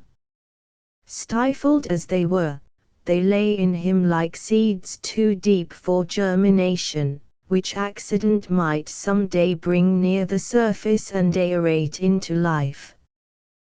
The humiliation of such a possibility was almost too much to endure. The mortification, she had known nothing like it till now. But this was not all. There succeeded a feeling in comparison with which resentment and mortification were happy moods, a miserable conviction that this old man who spoke from the grave was not altogether wrong in his speaking, that he was only half wrong, that he was, perhaps, virtually right. Only those persons who are by nature affected with that ready esteem for others' positions which induces an undervaluing of their own, fully experience the deep smart of such convictions against self, the wish for annihilation that is engendered in the moment of despair, at feeling that at length we, our best and firmest friend, cease to believe in our cause. Viviette could hear the people coming out of church on the other side of the garden wall. Their footsteps and their cheerful voices died away, the bell rang for lunch, and she went in. But her life during that morning and afternoon was wholly introspective. Knowing the full circumstances of his situation as she knew them now, as she had never before known them, ought she to make herself the legal wife of Swithin St. Cleeve, and so secure her own honour at any price to him? Such was the formidable question which Lady Constantine propounded to her startled understanding. As a subjectively honest woman alone, beginning her charity at home, there was no doubt that she ought. Save thyself was sound Old Testament doctrine, and not altogether discountenanced in the New. But was there a line of conduct which transcended mere self-preservation? And would it not be an excellent thing to put it in practice now? That she had wronged St. Cleeve by marrying him, that she would wrong him infinitely more by completing the marriage, there was, in her opinion, no doubt. She in her experience had sought out him in his inexperience, and had led him like a child. She remembered, as if it had been her fault, though it was in fact only her misfortune, that she had been the one to go for the license and take up residence in the parish in which they were wedded. He was now just 21. Without her, he had all the world before him, 600 a year, and leave to cut as straight a road to fame as he should choose. With her, this story was negatived. No money from his uncle, no power of advancement, but a bondage with a woman whose disparity of years, though immaterial just now, would operate in the future as a wet blanket upon his social ambitions, and that content with life as it was which she had noticed more than once in him latterly, a content imperiling his scientific spirit by abstracting his zeal for progress.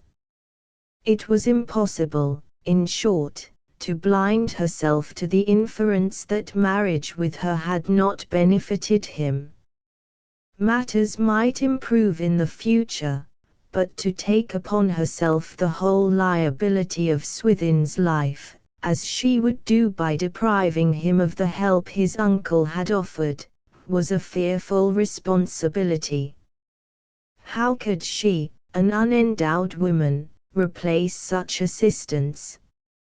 His recent visit to Greenwich, which had momentarily revived that zest for his pursuit that was now less constant than heretofore, should by rights be supplemented by other such expeditions.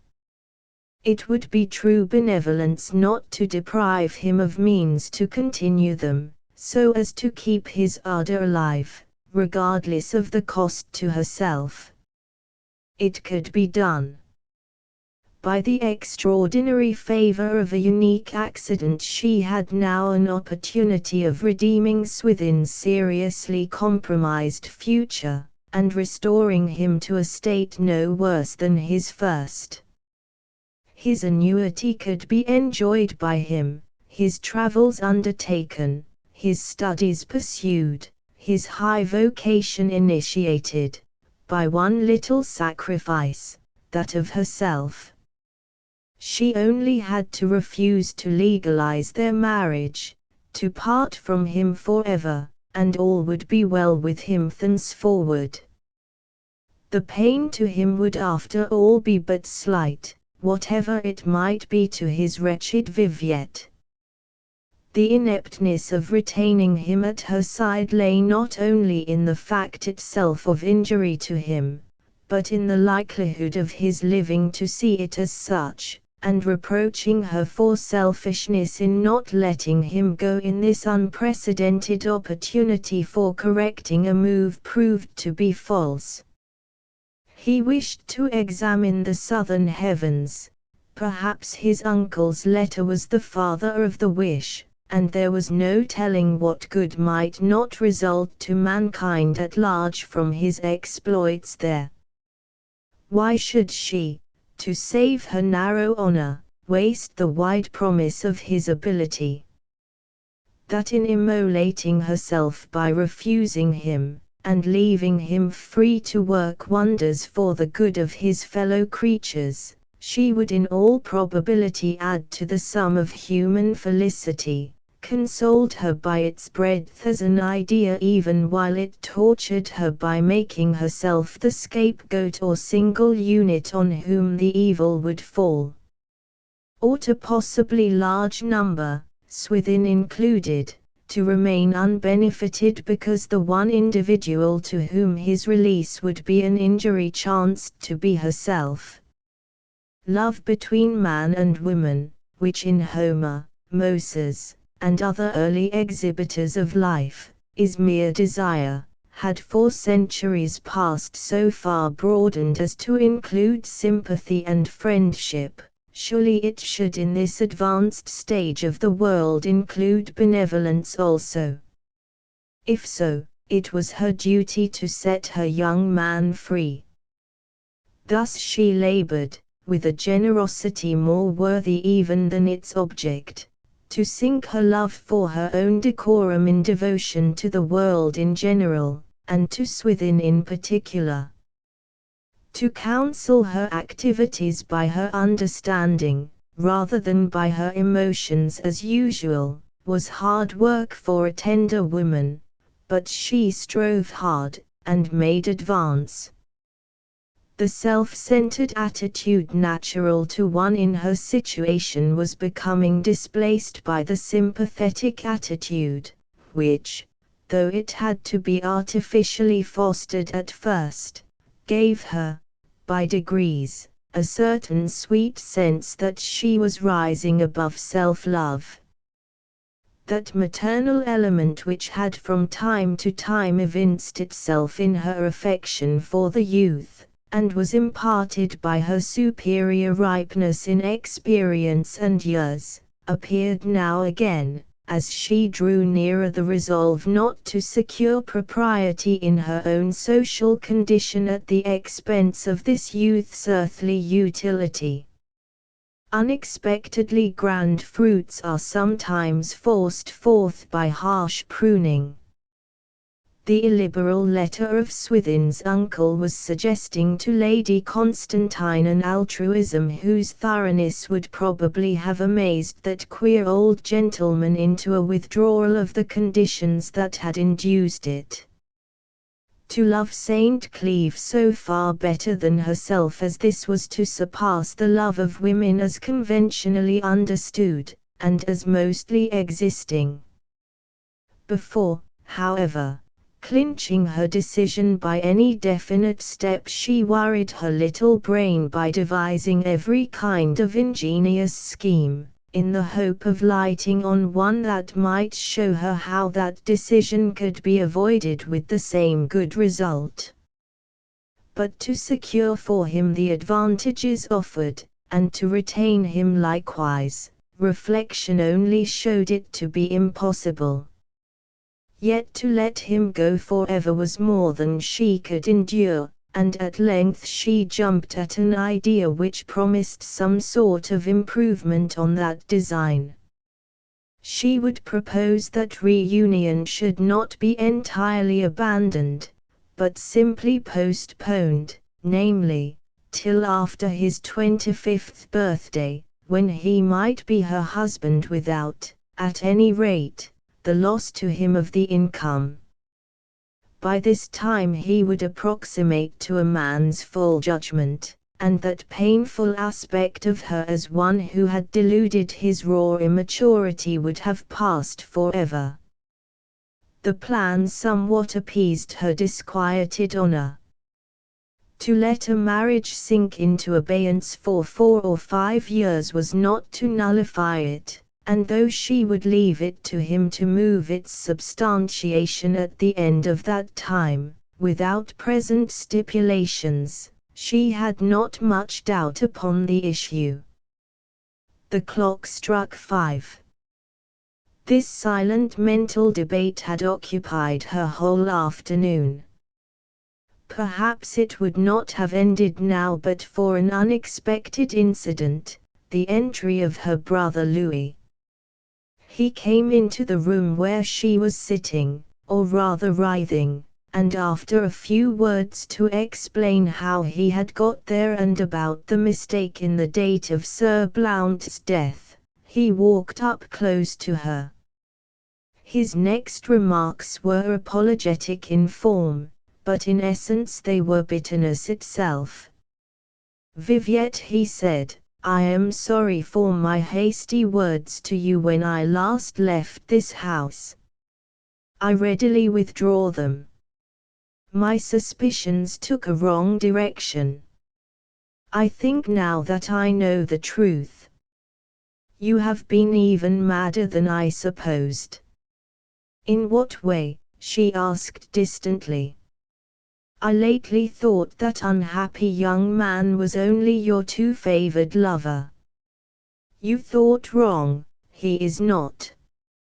"He is not, I believe you, for he is more."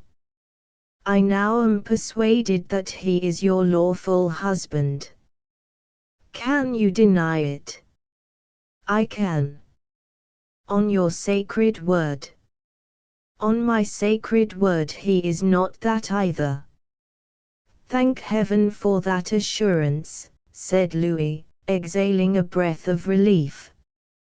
I was not so positive as I pretended to be, but I wanted to know the truth of this mystery. Since you are not fettered to him in that way, I care nothing. Louis turned away, and that afforded her an opportunity for leaving the room. Those few words were the last grains that had turned the balance, and settled her doom. She would let Swithin go. All the voices in her world seemed to clamour for that consummation. The morning's mortification, the afternoon's benevolence, and the evening's instincts of evasion had joined to carry the point. Accordingly she sat down, and wrote to Swithin a summary of the thoughts above detailed. We shall separate, she concluded. You to obey your uncle's orders and explore the southern skies, I to wait as one who can implicitly trust you. Do not see me again till the years have expired. You will find me still the same. I am your wife through all time. The letter of the law is not needed to reassert it at present, while the absence of the letter secures your fortune. Nothing can express what it cost Lady Constantine to marshal her arguments, but she did it, and vanquished self-comfort by a sense of the general expediency. It may unhesitatingly be affirmed that the only ignoble reason which might have dictated such a step was non-existent, that is to say, a serious decline in her affection. Tenderly she had loved the youth at first, and tenderly she loved him now, as time and her after conduct proved. Women the most delicate get used to strange moral situations. Eve probably regained her normal sweet composure about a week after the fall.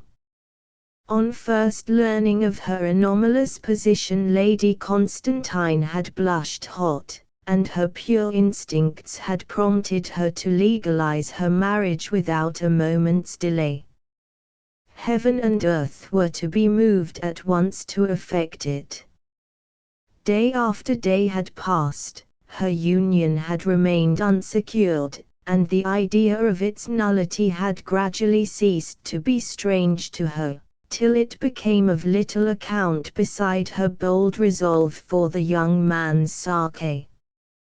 The immediate effect upon St. Cleeve of the receipt of her well-reasoned argument for retrocession was, naturally, a bitter attack upon himself for having been guilty of such cruel carelessness as to leave in her way the lawyer's letter that had first made her aware of his uncle's provision for him. Immature as he was, he could realize Viviette's position sufficiently well to perceive what the poor lady must suffer at having suddenly thrust upon her the responsibility of repairing her own situation as a wife by ruining his as a legatee. True, it was by the purest inadvertence that his pending sacrifice of means had been discovered, but he should have taken special pains to render such a mishap impossible. If on the first occasion, when a revelation might have been made with impunity, he would not put it in the power of her good nature to relieve his position by refusing him, he should have shown double care not to do so now, when she could not exercise that benevolence without the loss of honor. With a young man's inattention to issues, he had not considered how sharp her feelings as a woman must be in this contingency. It had seemed the easiest thing in the world to remedy the defect in their marriage, and therefore nothing to be anxious about. And in his innocence of any thought of appropriating the bequest by taking advantage of the loophole in his matrimonial bond, he undervalued the importance of concealing the existence of that bequest. The looming fear of unhappiness between them revived in Swithin the warm emotions of their earlier acquaintance. Almost before the sun had set he hastened to Welland House in search of her.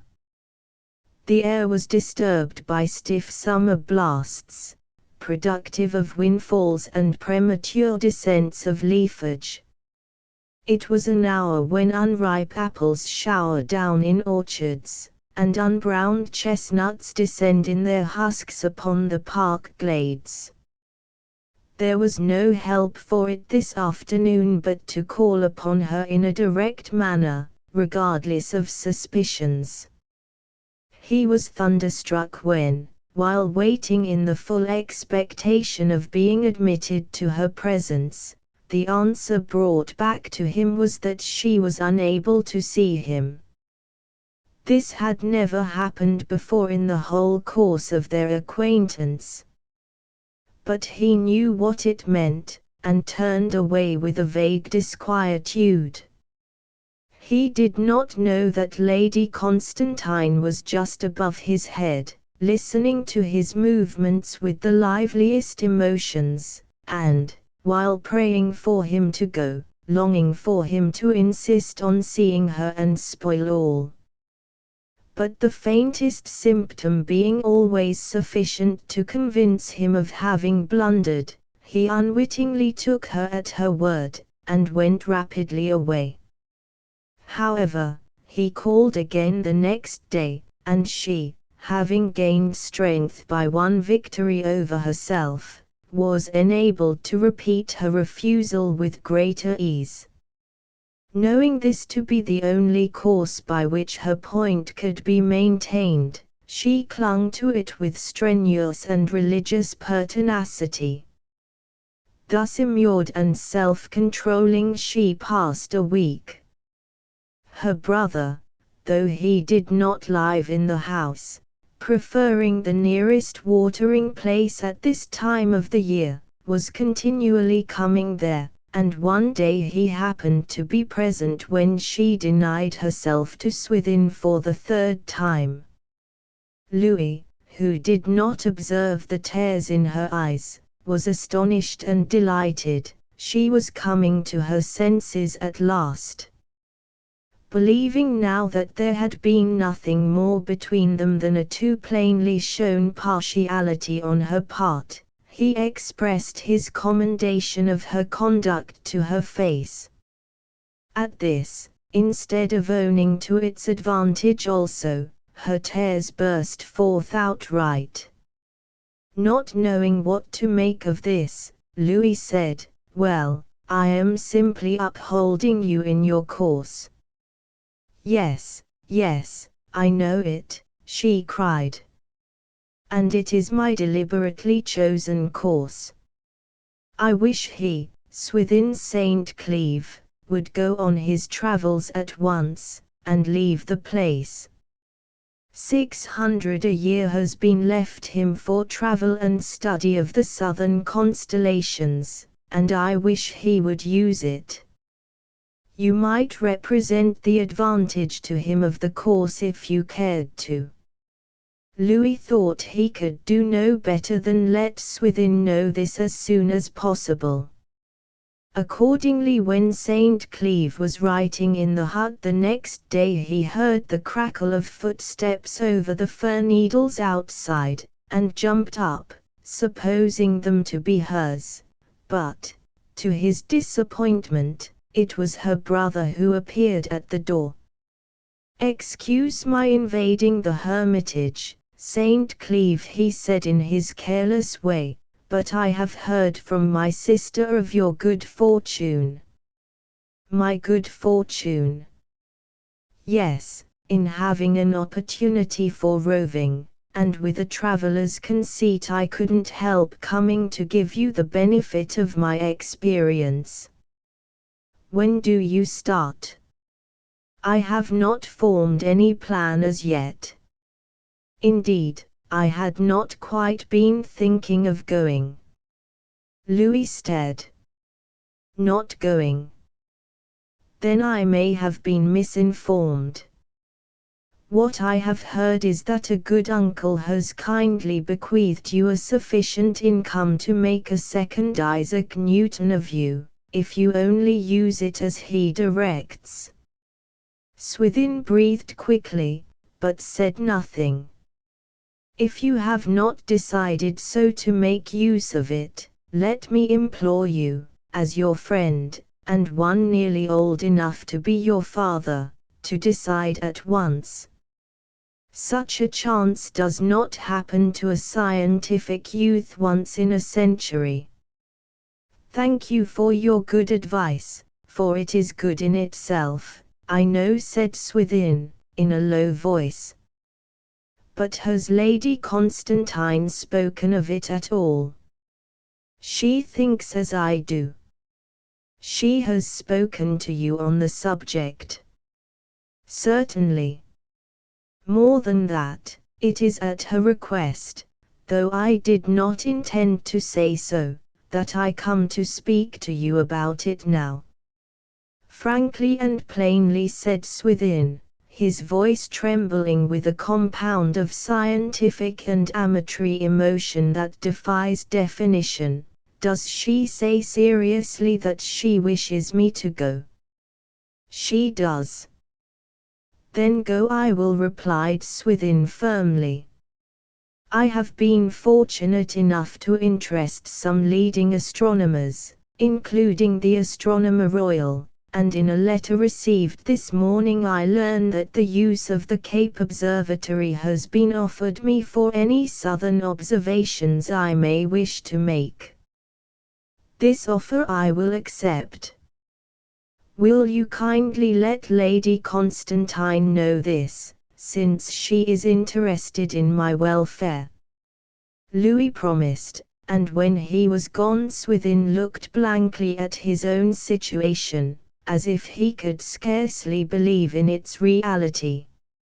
Her letter to him, then, had been deliberately written. She meant him to go.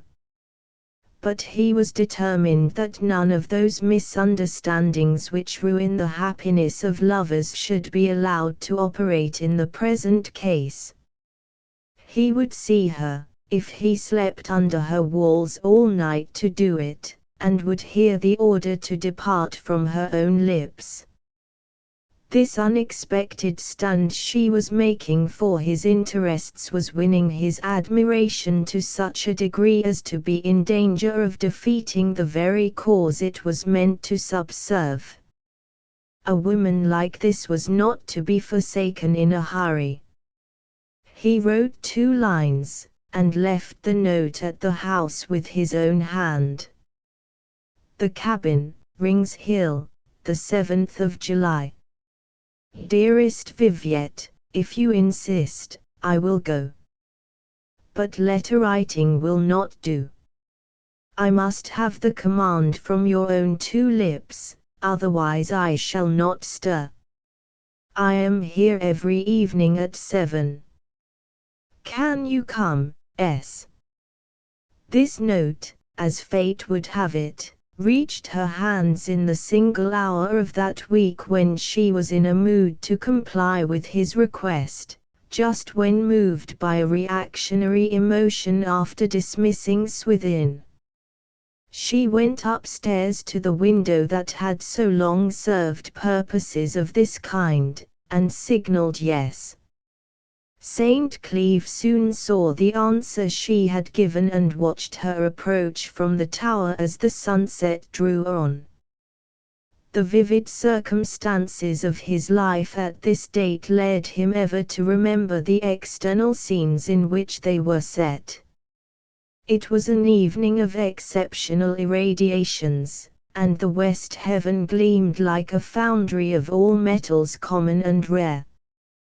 The clouds were broken into 1,000 fragments, and the margin of every fragment shone. Foreseeing the disadvantage and pain to her of maintaining a resolve under the pressure of a meeting, he vowed not to urge her by word or sign, to put the question plainly and calmly, and to discuss it on a reasonable basis only, like the philosophers they assumed themselves to be. But this intention was scarcely adhered to in all its integrity. She duly appeared on the edge of the field, flooded with the metallic radiance that marked the close of this day, whereupon he quickly descended the steps, and met her at the cabin door. They entered it together. As the evening grew darker and darker, he listened to her reasoning, which was precisely a repetition of that already sent him by letter, and by degrees accepted her decision, since she would not revoke it. Time came for them to say goodbye, and then he turned and saw the terror in her eyes, that yearned upon him, shining in such wise as a star midway in the midnight fixed. It was the misery of her own condition that showed forth, hitherto obscured by her ardor for ameliorating his.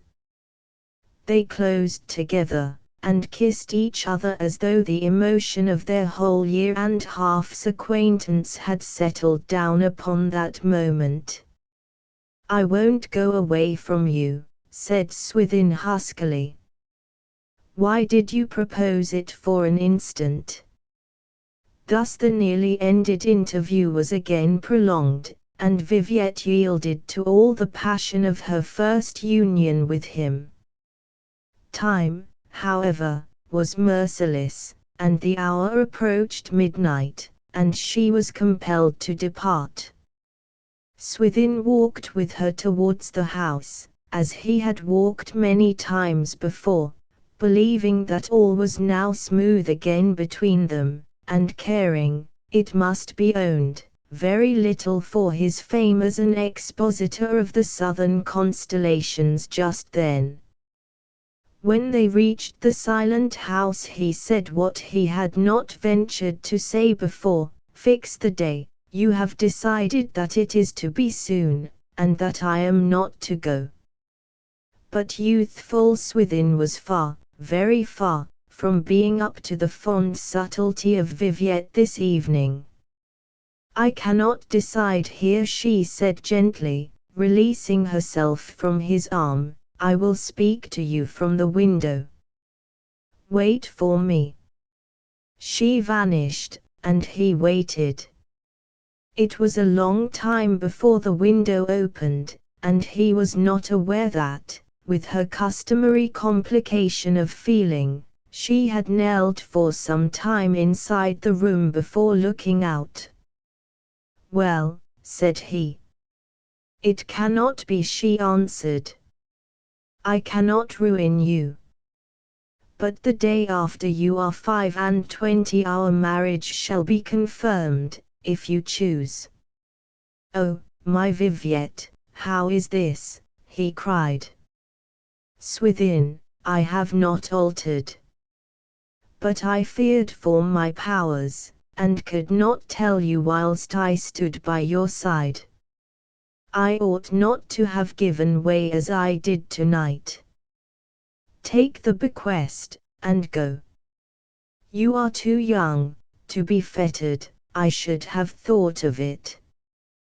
Do not communicate with me for at least a year, it is imperative. Do not tell me your plans. If we part, we do part. I have vowed a vow not to further obstruct the course you had decided on before you knew me and my puling ways, and by heaven's help I'll keep that vow. Now go." These are the parting words of your own Viviette. Swithin, who was stable as a giant in all that appertained to nature and life outside humanity, was a mere pupil in domestic matters. He was quite awed by her firmness, and looked vacantly at her for a time, till she closed the window. Then he mechanically turned, and went, as she had commanded. A week had passed away. It had been a time of cloudy mental weather to Swithin and Viviette, but the only noteworthy fact about it was that what had been planned to happen therein had actually taken place. Swithin had gone from Welland, and would shortly go from England. She became aware of it by a note that he posted to her on his way through Warborne. There was much evidence of haste in the note, and something of reserve. The latter she could not understand, but it might have been obvious enough if she had considered. On the morning of his departure he had sat on the edge of his bed, the sunlight streaming through the early mist, the house martins scratching the back of the ceiling over his head as they scrambled out from the roof for their day's gnat chasing, the thrushes cracking snails on the garden stones outside with the noisiness of little smiths at work on little anvils. The sun, in sending its rods of yellow fire into his room, sent, as he suddenly thought, mental illumination with it. For the first time, as he sat there, it had crossed his mind that Viviette might have reasons for this separation which he knew not of. There might be family reasons, mysterious blood necessities which are said to rule members of old musty-mansioned families, and are unknown to other classes of society, and they may have been just now brought before her by her brother Louis on the condition that they were religiously concealed. The idea that some family skeleton, like those he had read of in memoirs, had been unearthed by Louis, and held before her terrified understanding as a matter which rendered Swithin's departure, and the neutralization of the marriage, no less indispensable to them than it was an advantage to himself, seemed a very plausible one to Swithin just now. Viviette might have taken Louis into her confidence at last, for the sake of his brotherly advice. Swithin knew that of her own heart she would never wish to get rid of him, but coerced by Louis, might she not have grown to entertain views of its expediency? Events made such a supposition on St. Cleeve's part as natural as it was inaccurate, and, conjoined with his own excitement at the thought of seeing a new heaven overhead, influenced him to write but the briefest and most hurried final note to her, in which he fully obeyed her sensitive request that he would omit all reference to his plans. These at the last moment had been modified to fall in with the winter expedition formerly mentioned, to observe the transit of Venus at a remote southern station. The business being done, and himself fairly plunged into the preliminaries of an important scientific pilgrimage, Swithin acquired that lightness of heart which most young men feel in forsaking old love for new adventure, no matter how charming may be the girl they leave behind them. Moreover, in the present case, the man was endowed with that schoolboy temperament which does not see, or at least consider with much curiosity, the effect of a given scheme upon others than himself.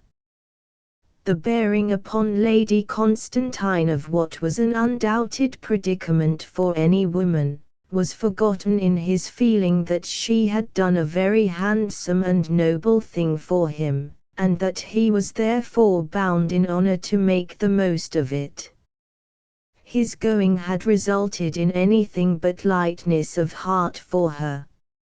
Her sad fancy could, indeed, indulge in dreams of her yellow-haired laddie without that formerly besetting fear that those dreams would prompt her to actions likely to distract and weight him. She was wretched on her own account, relieved on his. She no longer stood in the way of his advancement, and that was enough. For herself she could live in retirement, visit the wood, the old camp, the column, and, like Inan, think of the life they had led there, mournful Inan, wandering forlorn of Paris, once her playmate on the hills, leaving it entirely to his goodness whether he would come and claim her in the future, or desert her forever. She was diverted for a time from these sad performances by a letter which reached her from Bishop Helmsdale. To see his handwriting again on an envelope, after thinking so anxiously of making a father confessor of him, started her out of her equanimity. She speedily regained it, however, when she read his note. The Palace, Melchester, the 30th of July, 18 My dear Lady Constantine, I am shocked and grieved that, in the strange dispensation of things here below, my offer of marriage should have reached you almost simultaneously with the intelligence that your widowhood had been of several months less duration than you and I, and the world, had supposed. I can quite understand that, viewed from any side, the news must have shaken and disturbed you, and your unequivocal refusal to entertain any thought of a new alliance at such a moment was, of course, intelligible, natural, and praiseworthy. At present I will say no more beyond expressing a hope that you will accept my assurances that I was quite ignorant of the news at the hour of writing, and a sincere desire that in due time, and as soon as you have recovered your equanimity, I may be allowed to renew my proposal. I am, my dear Lady Constantine, yours ever sincerely, C. Melchester.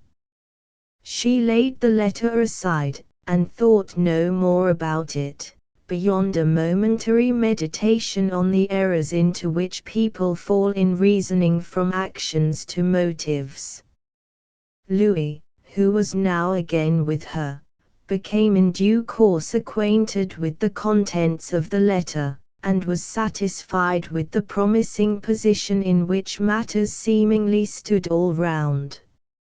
Lady Constantine went her mournful ways as she had planned to do, her chief resort being the familiar column, where she experienced the unutterable melancholy of seeing two carpenters dismantle the dome of its felt covering, detach its ribs, and clear away the enclosure at the top till everything stood as it had stood before Swithin had been known to the place.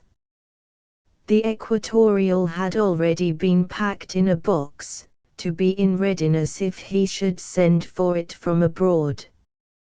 The cabin, too, was in course of demolition, such having been his directions, acquiesced in by her, before he started. Yet she could not bear the idea that these structures, so germane to the events of their romance, should be removed as if removed forever.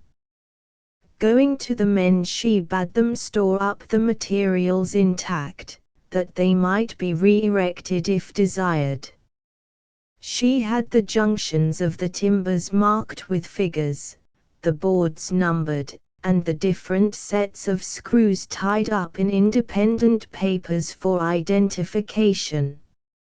She did not hear the remarks of the workman when she had gone, to the effect that the young man would as soon think of buying a halter for himself as come back and spy at the moon from Rings Hill Spear, after seeing the glories of other nations and the gold and jewels that were found there, or she might have been more unhappy than she was. On returning from one of these walks to the column, a curious circumstance occurred. It was evening, and she was coming as usual down through the sighing plantation, choosing her way between the ramparts of the camp towards the outlet giving upon the field, when suddenly in a dusky vista among the fir trunks she saw, or thought she saw, a golden-haired, toddling child. The child moved a step or two, and vanished behind a tree. Lady Constantine, fearing it had lost its way, went quickly to the spot, searched, and called aloud. But no child could she perceive or hear anywhere around. She returned to where she had stood when first beholding it, and looked in the same direction, but nothing reappeared. The only object at all resembling a little boy or girl was the upper tuft of a bunch of fern, which had prematurely yellowed to about the color of a fair child's hair, and waved occasionally in the breeze. This, however, did not sufficiently explain the phenomenon, and she returned to make inquiries of the man whom she had left at work, removing the last traces of Swithin's cabin. But he had gone with her departure and the approach of night. Feeling an indescribable dread, she retraced her steps, and hastened homeward, doubting, yet half believing, what she had seemed to see, and wondering if her imagination had played her some trick. The tranquil mournfulness of her night of solitude terminated in a most unexpected manner. The morning after the above-mentioned incident, Lady Constantine, after meditating a while, arose with a strange personal conviction that bore curiously on the aforesaid hallucination. She realized a condition of things that she had never anticipated, and for a moment the discovery of her state so overwhelmed her that she thought she must die outright. In her terror she said she had sown the wind to reap the whirlwind. Then the instinct of self-preservation flamed up in her like a fire. Her altruism in subjecting her self-love to benevolence, and letting Swithin go away from her, was demolished by the new necessity, as if it had been a gossamer web. There was no resisting or evading the spontaneous plan of action which matured in her mind in 5 minutes. Where was Swithin? How could he be got at instantly? That was her ruling thought. She searched about the room for his last short note, hoping, yet doubting, that its contents were more explicit on his intended movements than the few meager syllables which alone she could call to mind. She could not find the letter in her room, and came downstairs to Louis as pale as a ghost. He looked up at her, and with some concern said, "What's the matter?" "I am searching everywhere for a letter, a note from Mr. St. Cleeve, just a few words telling me when the Occidental sails, that I think he goes in." "Why do you want that unimportant document?" "It is of the utmost importance that I should know whether he has actually sailed or not," said she in agonized tones. "Where can that letter be?" Louis knew where that letter was, for having seen it on her desk he had, without reading it, torn it up and thrown it into the waste-paper basket, thinking the less that remained to remind her of the young philosopher the better. "I destroyed it," he said. "Oh Louis, why did you?" she cried. "I am going to follow him, I think it best to do so, and I want to know if he is gone, and now the date is lost. Going to run after St. Cleeve? Absurd. Yes, I am, she said with vehement firmness. I must see him, I want to speak to him as soon as possible. Good Lord, Viviette. Are you mad? Oh, what was the date of that ship? But it cannot be helped. I start at once for Southampton. I have made up my mind to do it. He was going to his uncle's solicitors in the north first, then he was coming back to Southampton. He cannot have sailed yet. I believe he has sailed, muttered Louis sullenly. She did not wait to argue with him, but returned upstairs, where she rang to tell Green to be ready with the pony to drive her to Warborne station in a quarter of an hour. St. Viviette's determination to hamper Swithin no longer had led her, as has been shown, to balk any weak impulse to entreat his return, by forbidding him to furnish her with his foreign address. His ready disposition, his fear that there might be other reasons behind, made him obey her only too literally. Thus, to her terror and dismay, she had placed a gratuitous difficulty in the way of her present endeavor. She was ready before Green, and urged on that factotum so wildly as to leave him no time to change his corduroys and skitterboots in which he had been gardening. He therefore turned himself into a coachman as far down as his waist merely, clapping on his proper coat, hat, and waistcoat, and wrapping a rug over his horticultural half below. In this compromise he appeared at the door, mounted, and reins in hand. Seeing how sad and determined Viviette was, Louis pitied her so far as to put nothing in the way of her starting, though he forbore to help her. He thought her conduct sentimental foolery, the outcome of mistaken pity and such a kind of gain-giving as would trouble a woman, and he decided that it would be better to let this mood burn itself out than to keep it smouldering by obstruction. Do you remember the date of his sailing? She said finally, as the pony carriage turned to drive off. He sails on the 25th, that is, today. But it may not be till late in the evening. With this she started, and reached Warborne in time for the up train. How much longer than it really is a long journey can seem to be, was fully learnt by the unhappy Viviette that day.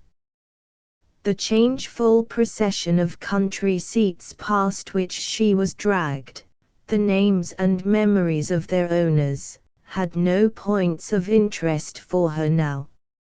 She reached Southampton about midday, and drove straight to the docks. On approaching the gates she was met by a crowd of people and vehicles coming out, men, women, children, porters, police, cabs, and carts. The Occidental had just sailed. The adverse intelligence came upon her with such odds after her morning's tension that she could scarcely crawl back to the cab which had brought her. But this was not a time to succumb. As she had no luggage she dismissed the man, and, without any real consciousness of what she was doing, crept away and sat down on a pile of merchandise. After long thinking her case assumed a more hopeful complexion. Much might probably be done towards communicating with him in the time at her command. The obvious step to this end, which she should have thought of sooner, would be to go to his grandmother in Welland Bottom, and there obtain his itinerary in detail, no doubt well known to Mrs. Martin. There was no leisure for her to consider longer if she would be home again that night, and returning to the railway she waited on a seat without eating or drinking till a train was ready to take her back. By the time she again stood in Warborne the sun rested his chin upon the meadows, and enveloped the distant outline of the Rings Hill column in his humid rays. Hiring an empty fly that chanced to be at the station, she was driven through the little town onward to Welland, which she approached about 8 o'clock. At her request the man set her down at the entrance to the park, and when he was out of sight, instead of pursuing her way to the house, she went along the high road in the direction of Mrs. Martin's. Dusk was drawing on, and the bats were wheeling over the green basin called Welland Bottom by the time she arrived, and had any other errand instigated her call she would have postponed it till the morrow. Nobody responded to her knock, but she could hear footsteps going hither and thither upstairs, and dull noises as of articles moved from their places. She knocked again and again, and ultimately the door was opened by Hannah as usual. "I could make nobody hear," said Lady Constantine, who was so weary she could scarcely stand. "I am very sorry, my lady," said Hannah, slightly awed on beholding her visitor. "But we was a-putting poor Mr. Swithin's room to rights, now that he is, as a woman may say, dead and buried to us, so we didn't hear your ladyship.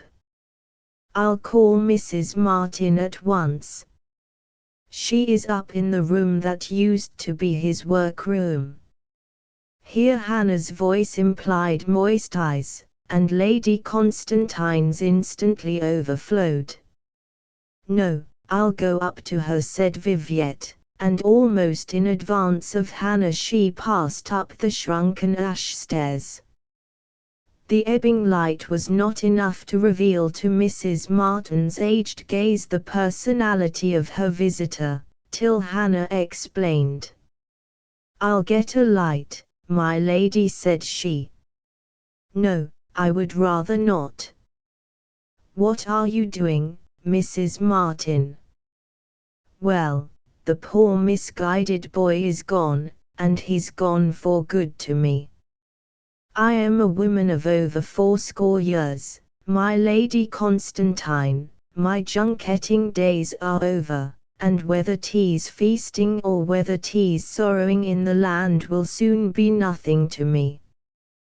But his life may be long and active, and for the sake of him I care for what I shall never see, and wish to make pleasant what I shall never enjoy.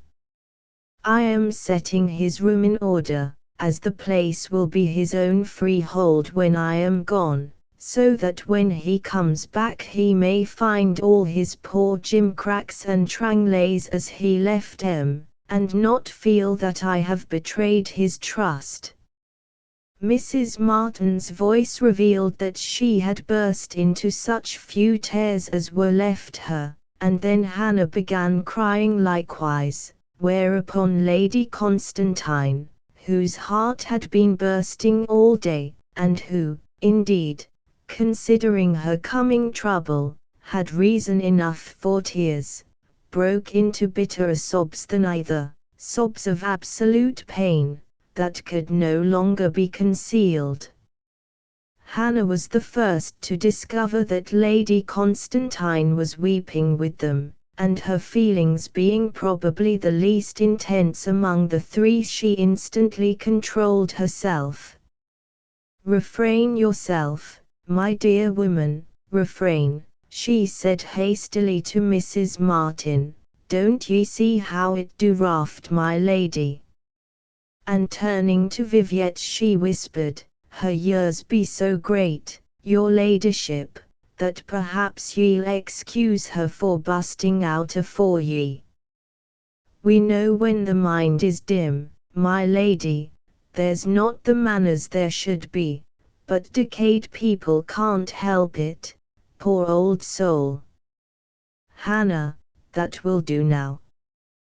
Perhaps Lady Constantine would like to speak to me alone, said Mrs. Martin. And when Hannah had retreated, Mrs. Martin continued, such a charge as she is, my lady, on account of her great age. You'll pardon her biding here as if she were one of the family. I put up with such things because of her long service, and we know that years lead to childishness. What are you doing? Can I help you? Viviette asked, as Mrs. Martin, after speaking, turned to lift some large article. Oh, 'tis only the skeleton of a telescope that's got no works in his inside, said Swithin's grandmother, seizing the huge pasteboard tube that Swithin had made, and abandoned because he could get no lenses to suit it. I am going to hang it up to these hooks, and there it will bide till he comes again. Lady Constantine took one end, and the tube was hung up against the whitewashed wall by strings that the old woman had tied round it. Here's all his equinoctial lines, and his topics of Capricorn, and I don't know what besides, Mrs. Martin continued, pointing to some charcoal scratches on the wall. I shall never rub 'em out, no, though 'tis such untidiness as I was never brought up to, I shall never rub 'em out. Where has Swithin gone to first? Asked Viviette anxiously. Where does he say you are to write to him? Nowhere yet, my lady. He's gone traipsing all over Europe and America, and then to the South Pacific Ocean about this transit of Venus that's going to be done there. He is to write to us first, God knows when, for he said that if we didn't hear from him for 6 months we were not to be gollied at all. At this intelligence, so much worse than she had expected, Lady Constantine stood mute, sank down, and would have fallen to the floor if there had not been a chair behind her. Controlling herself by a strenuous effort, she disguised her despair and asked vacantly, from America to the South Pacific, transit of Venus. Swithin's arrangement to accompany the expedition had been made at the last moment, and therefore she had not as yet been informed. Yes, to a lone island, I believe. Yes, a lone island, my lady, echoed Hannah, who had crept in and made herself one of the family again, in spite of Mrs. Martin.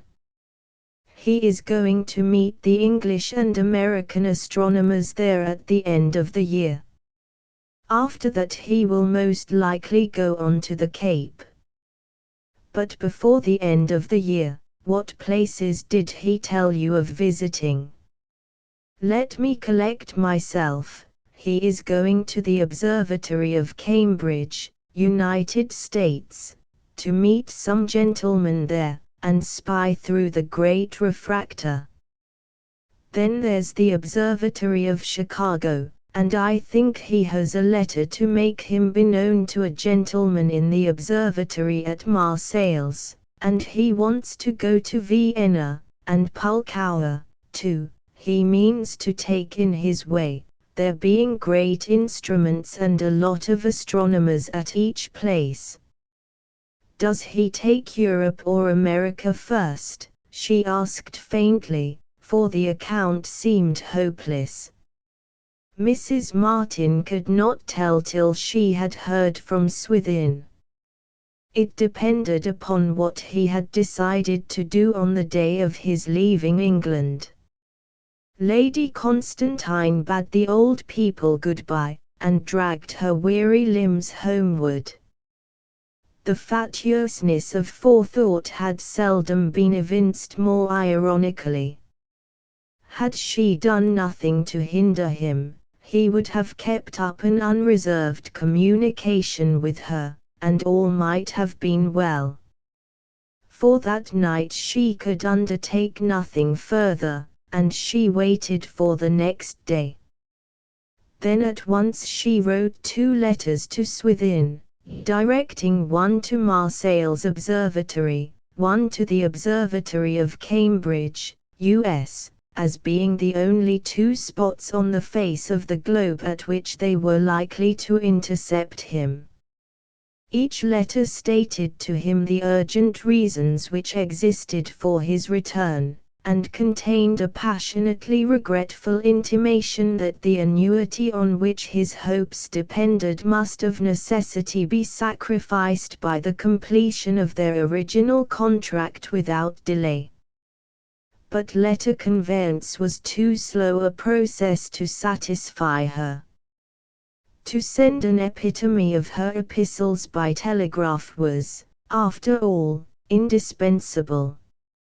Such an imploring sentence as she desired to address to him it would be hazardous to dispatch from Warborne, and she took a dreary journey to a strange town on purpose to send it from an office at which she was unknown. There she handed in her message, addressing it to the port of arrival of the Occidental, and again returned home. She waited, and there being no return telegram, the inference was that he had somehow missed hers. For an answer to either of her letters she would have to wait long enough to allow him time to reach one of the observatories, a tedious while. Then she considered the weakness, the stultifying nature of her attempt at recall. Events mocked her on all sides. By the favor of an accident, and by her own immense exertions against her instincts, Swithin had been restored to the rightful heritage that he had nearly forfeited on her account. He had just started off to utilize it, when she, without a moment's warning, was asking him again to cast it away. She had set a certain machinery in motion, to stop it before it had revolved once. A horrid apprehension possessed her. It had been easy for Swithin to give up what he had never known the advantages of keeping, but having once begun to enjoy his possession, would he give it up now? Could he be depended on for such self-sacrifice? Before leaving, he would have done anything at her request, but the mollier temper of Fandy had now passed. Suppose there arrived no reply from him for the next 3 months, and that when his answer came he were to inform her that, having now fully acquiesced in her original decision, he found the life he was leading so profitable as to be unable to abandon it, even to please her, that he was very sorry, but having embarked on this course by her advice he meant to adhere to it by his own. There was, indeed, every probability that, moving about as he was doing, and cautioned as he had been by her very self against listening to her too readily, she would receive no reply of any sort from him for 3 or perhaps 4 months. This would be on the eve of the transit, and what likelihood was there that a young man, full of ardor for that spectacle, would forego it at the last moment to return to a humdrum domesticity with a woman who was no longer a novelty? If she could only leave him to his career, and save her own situation also. but at that moment the proposition seemed as impossible as to construct a triangle of two straight lines. In her walk home, pervaded by these hopeless views, she passed near the dark and deserted tower. Night in that solitary place, which would have caused her some uneasiness in her years of blitheness, had no terrors for her now. She went up the winding path, and, the door being unlocked, felt her way to the top. The open sky greeted her as in times previous to the dome and equatorial period, but there was not a star to suggest to her in which direction Swithin had gone. The absence of the dome suggested a way out of her difficulties. A leap in the dark, and all would be over. But she had not reached that stage of action as yet, and the thought was dismissed as quickly as it had come. The new consideration which at present occupied her mind was whether she could have the courage to leave Swithin to himself, as in the original plan, and singly meet her impending trial, despising the shame, till he should return at 25 and claim her. Yet was this assumption of his return so very safe? How altered things would be at that time! At 25 he would still be young and handsome, she would be 33, fading to middle age and homeliness, from a junior's point of view. A fear sharp as a frost settled down upon her, that in any such scheme as this she would be building upon the sand. She hardly knew how she reached home that night. Entering by the lawn door she saw a red coal in the direction of the arbor. Louis was smoking there, and he came forward. He had not seen her since the morning and was naturally anxious about her. She blessed the chance which enveloped her in night and lessened the weight of the encounter one half by depriving him of vision. "Did you accomplish your object?" he asked. "No," said she. "How was that?" "He has sailed." "A very good thing for both, I say. I believe you would have married him, if you could have overtaken him." "That would I," she said. "Good God! I would marry a tinker for that matter. I have reasons for being any man's wife," she said recklessly, "only I should prefer to drown myself." Louis held his breath, and stood rigid at the meaning her words conveyed. "But Louis, you don't know all," cried Viviette. "I am not so bad as you think, mine has been folly, not vice. I thought I had married him, and then I found I had not. The marriage was invalid, Sir Blount was alive. And now Swithin has gone away, and will not come back for my calling. How can he? His fortune is left him on condition that he forms no legal tie.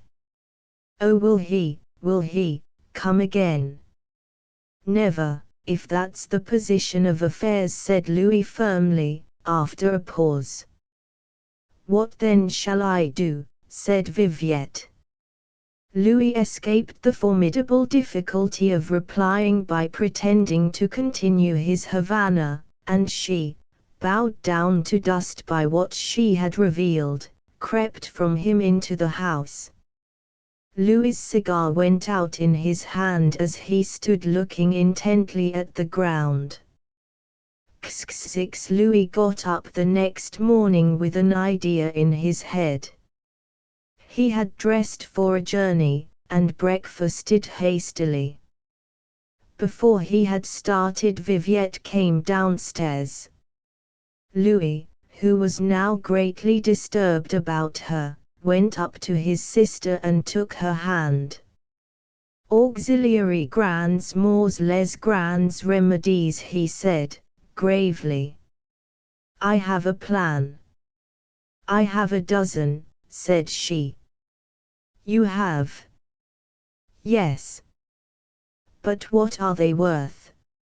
And yet there must be a way. Viviette, said Louis, promise that you will wait till I come home tonight, before you do anything. Her distracted eyes showed slight comprehension of his request as she said yes. An hour after that time Louis entered the train at Warborn, and was speedily crossing a country of ragged woodland, which, though intruded on by the plough at places, remained largely intact from prehistoric times, and still abounded with yews of gigantic growth and oaks tufted with mistletoe. It was the route to Melchester. On setting foot in that city he took the cathedral spire as his guide, the place being strange to him, and went on till he reached the archway dividing Melchester sacred from Melchester secular. Thence he threaded his course into the precincts of the damp and venerable close, level as a bowling green, and beloved of rooks, who from their elm perches on high threatened any unwary gazer with the mishap of Tobit. At the corner of this reposeful spot stood the episcopal palace. Louis entered the gates, rang the bell, and looked around. Here the trees and rooks seemed older, if possible, than those in the close behind him. Everything was dignified, and he felt himself like Punchinello in the king's chambers. Verily in the present case Glanville was not a man to stick at trifles any more than his illustrious prototype, and on the servant bringing a message that his lordship would see him at once, Louis marched boldly in. Through an old dark corridor, roofed with old dark beams, the servant led the way to the heavily moulded door of the bishop's room. Dr. Helmsdale was there, and welcomed Louis with considerable stateliness. But his condescension was tempered with a curious anxiety, and even with nervousness. He asked in pointed tones after the health of Lady Constantine, if Louis had brought an answer to the letter he had addressed to her a day or two earlier, and if the contents of the letter, or of the previous one, were known to him. I have brought no answer from her, said Louis. But the contents of your letter have been made known to me. Since entering the building Louis had more than once felt some hesitation, and it might now, with a favoring manner from his entertainer, have operated to deter him from going further with his intention. But the bishop had personal weaknesses that were fatal to sympathy for more than a moment. Then I may speak in confidence to you as her nearest relative, said the prelate, and explain that I am now in a position with regard to Lady Constantine which, in view of the important office I hold, I should not have cared to place myself in unless I had felt quite sure of not being refused by her. And hence it is a great grief, and some mortification to me, that I was refused, owing, of course, to the fact that I unwittingly risked making my proposal at the very moment when she was under the influence of those strange tidings, and therefore not herself, and scarcely able to judge what was best for her. The bishop's words disclosed a mind whose sensitive fear of danger to its own dignity hindered it from criticism elsewhere. Things might have been worse for Louis's Puck-like idea of mismating his Hermia with this Demetrius. Throwing a strong colour of earnestness into his mien, he replied, "Bishop, Viviette is my only sister, I am her only brother and friend. I am alarmed for her health and state of mind. Hence I have come to consult you on this very matter that you have broached.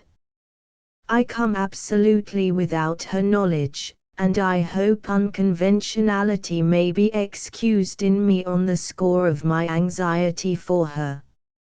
"Certainly. I trust that the prospect opened up by my proposal, combined with this other news, has not proved too much for her. My sister is distracted and distressed, Bishop Helmsdale. She wants comfort." "Not distressed by my letter," said the bishop, turning red. "Has it lowered me in her estimation? On the contrary, while your disinterested offer was uppermost in her mind, she was a different woman. It is this other matter that oppresses her. The result upon her of the recent discovery with regard to the late Sir Blount Constantine is peculiar. To say that he ill-used her in his lifetime is to understate a truth. He has been dead now a considerable period, but this revival of his memory operates as a sort of terror upon her.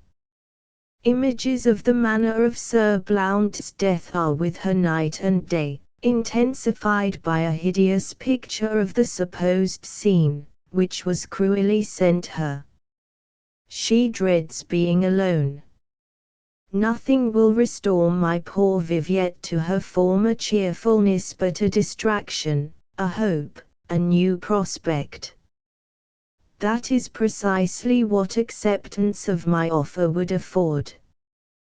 "Precisely," said Louis, with great respect. "But how to get her to avail herself of it, after once refusing you, is the difficulty, and my earnest problem." "Then we are quite at one." "We are. And it is to promote our wishes that I am come, since she will do nothing of herself." "Then you can give me no hope of a reply to my second communication." "None whatever, by letter," said Louis. "Her impression plainly is that she cannot encourage your lordship. Yet, in the face of all this reticence, the secret is that she loves you warmly." "Can you indeed assure me of that?" "Indeed, indeed," said the good bishop musingly. "Then I must try to see her. I begin to feel strongly, that a course which would seem premature and unbecoming in other cases would be true and proper conduct in this. Her unhappy dilemmas, her unwanted position, yes, I see it all. I can afford to have some little misconstruction put upon my motives. I will go and see her immediately. Her past has been a cruel one, she wants sympathy, and with heaven's help I'll give it." "I think the remedy lies that way," said Louis gently. "Some words came from her one night which seemed to show it. I was standing on the terrace, I heard somebody sigh in the dark, and found that it was she. I asked her what was the matter, and gently pressed her on this subject of boldly and promptly contracting a new marriage as a means of dispersing the horrors of the old.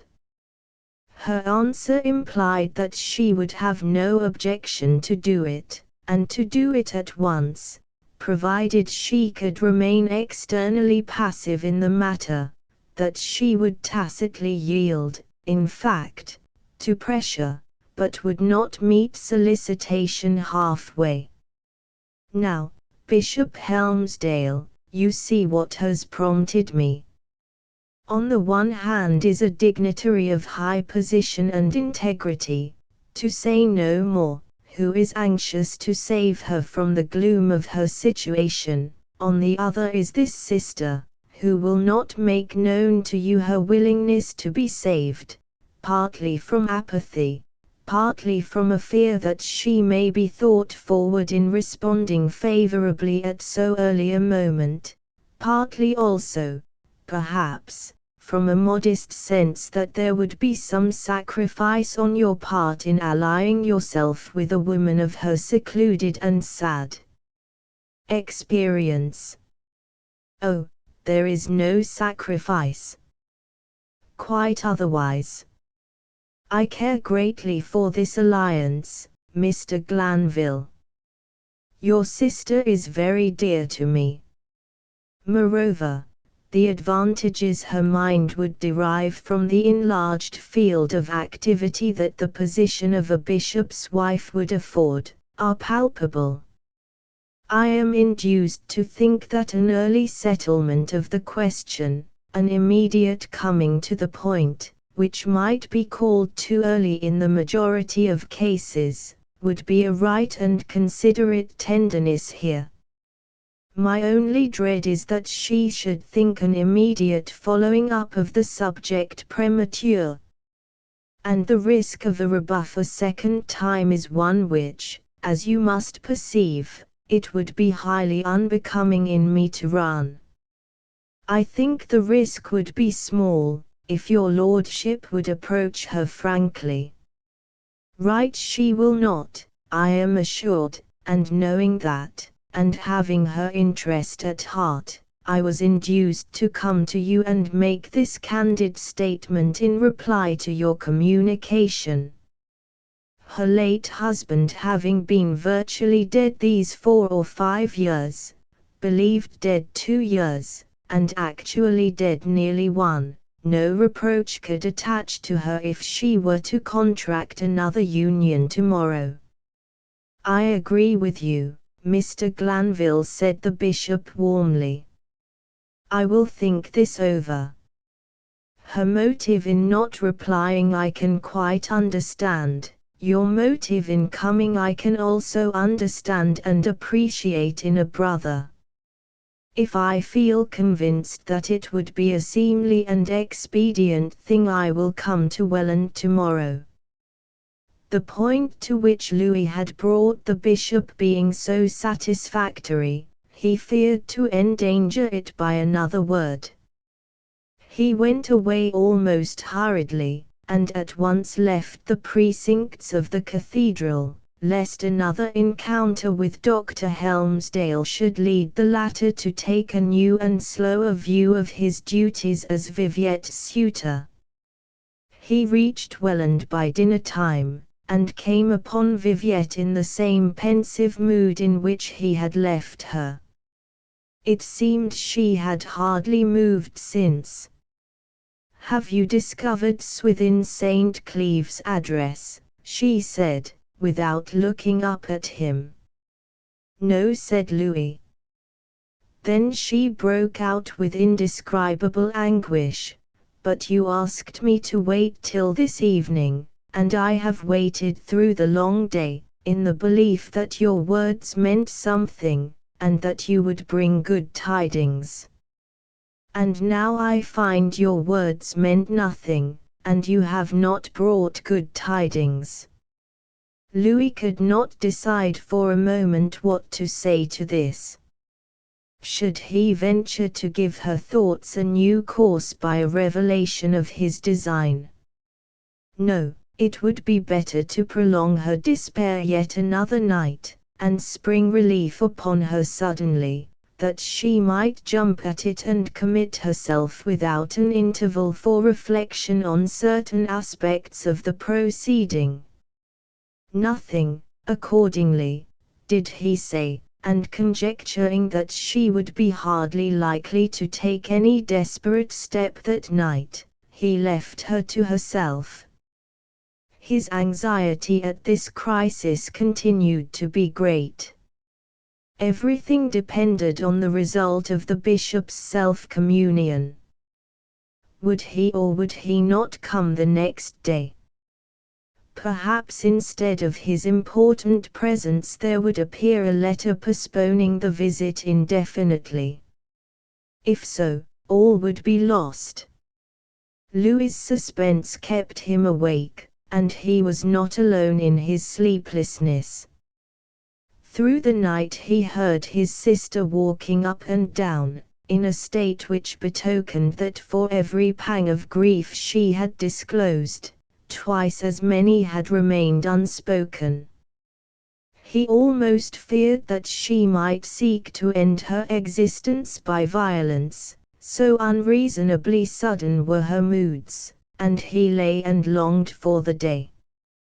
It was morning. She came down the same as usual, and asked if there had arrived any telegram or letter, but there was neither. Louis avoided her, knowing that nothing he could say just then would do her any good. No communication had reached him from the bishop, and that looked well. By one ruse and another, as the day went on, he led her away from contemplating the remote possibility of hearing from Swithin, and induced her to look at the worst contingency as her probable fate. It seemed as if she really made up her mind to this, for by the afternoon she was apathetic, like a woman who neither hoped nor feared. And then a fly drove up to the door. Louis, who had been standing in the hall the greater part of that day, glanced out through a private window, and went to Viviette. "The bishop has called," he said. "Be ready to see him." "The Bishop of Melchester," said Viviette, bewildered. "Yes. I asked him to come. He comes for an answer to his letters." "An answer to his letters," she murmured. "An immediate reply of yes or no." Her face showed the workings of her mind. How entirely an answer of assent, at once acted on for better or for worse, would clear the spectre from her path, there needed no tongue to tell. It would, moreover, accomplish that end without involving the impoverishment of Swithin, the inevitable result if she had adopted the legitimate road out of her trouble. Hitherto there had seemed to her dismayed mind, unenlightened as to any course save one of honesty, no possible achievement of both her desires, the saving of Swithin and the saving of herself. But behold, here was a way.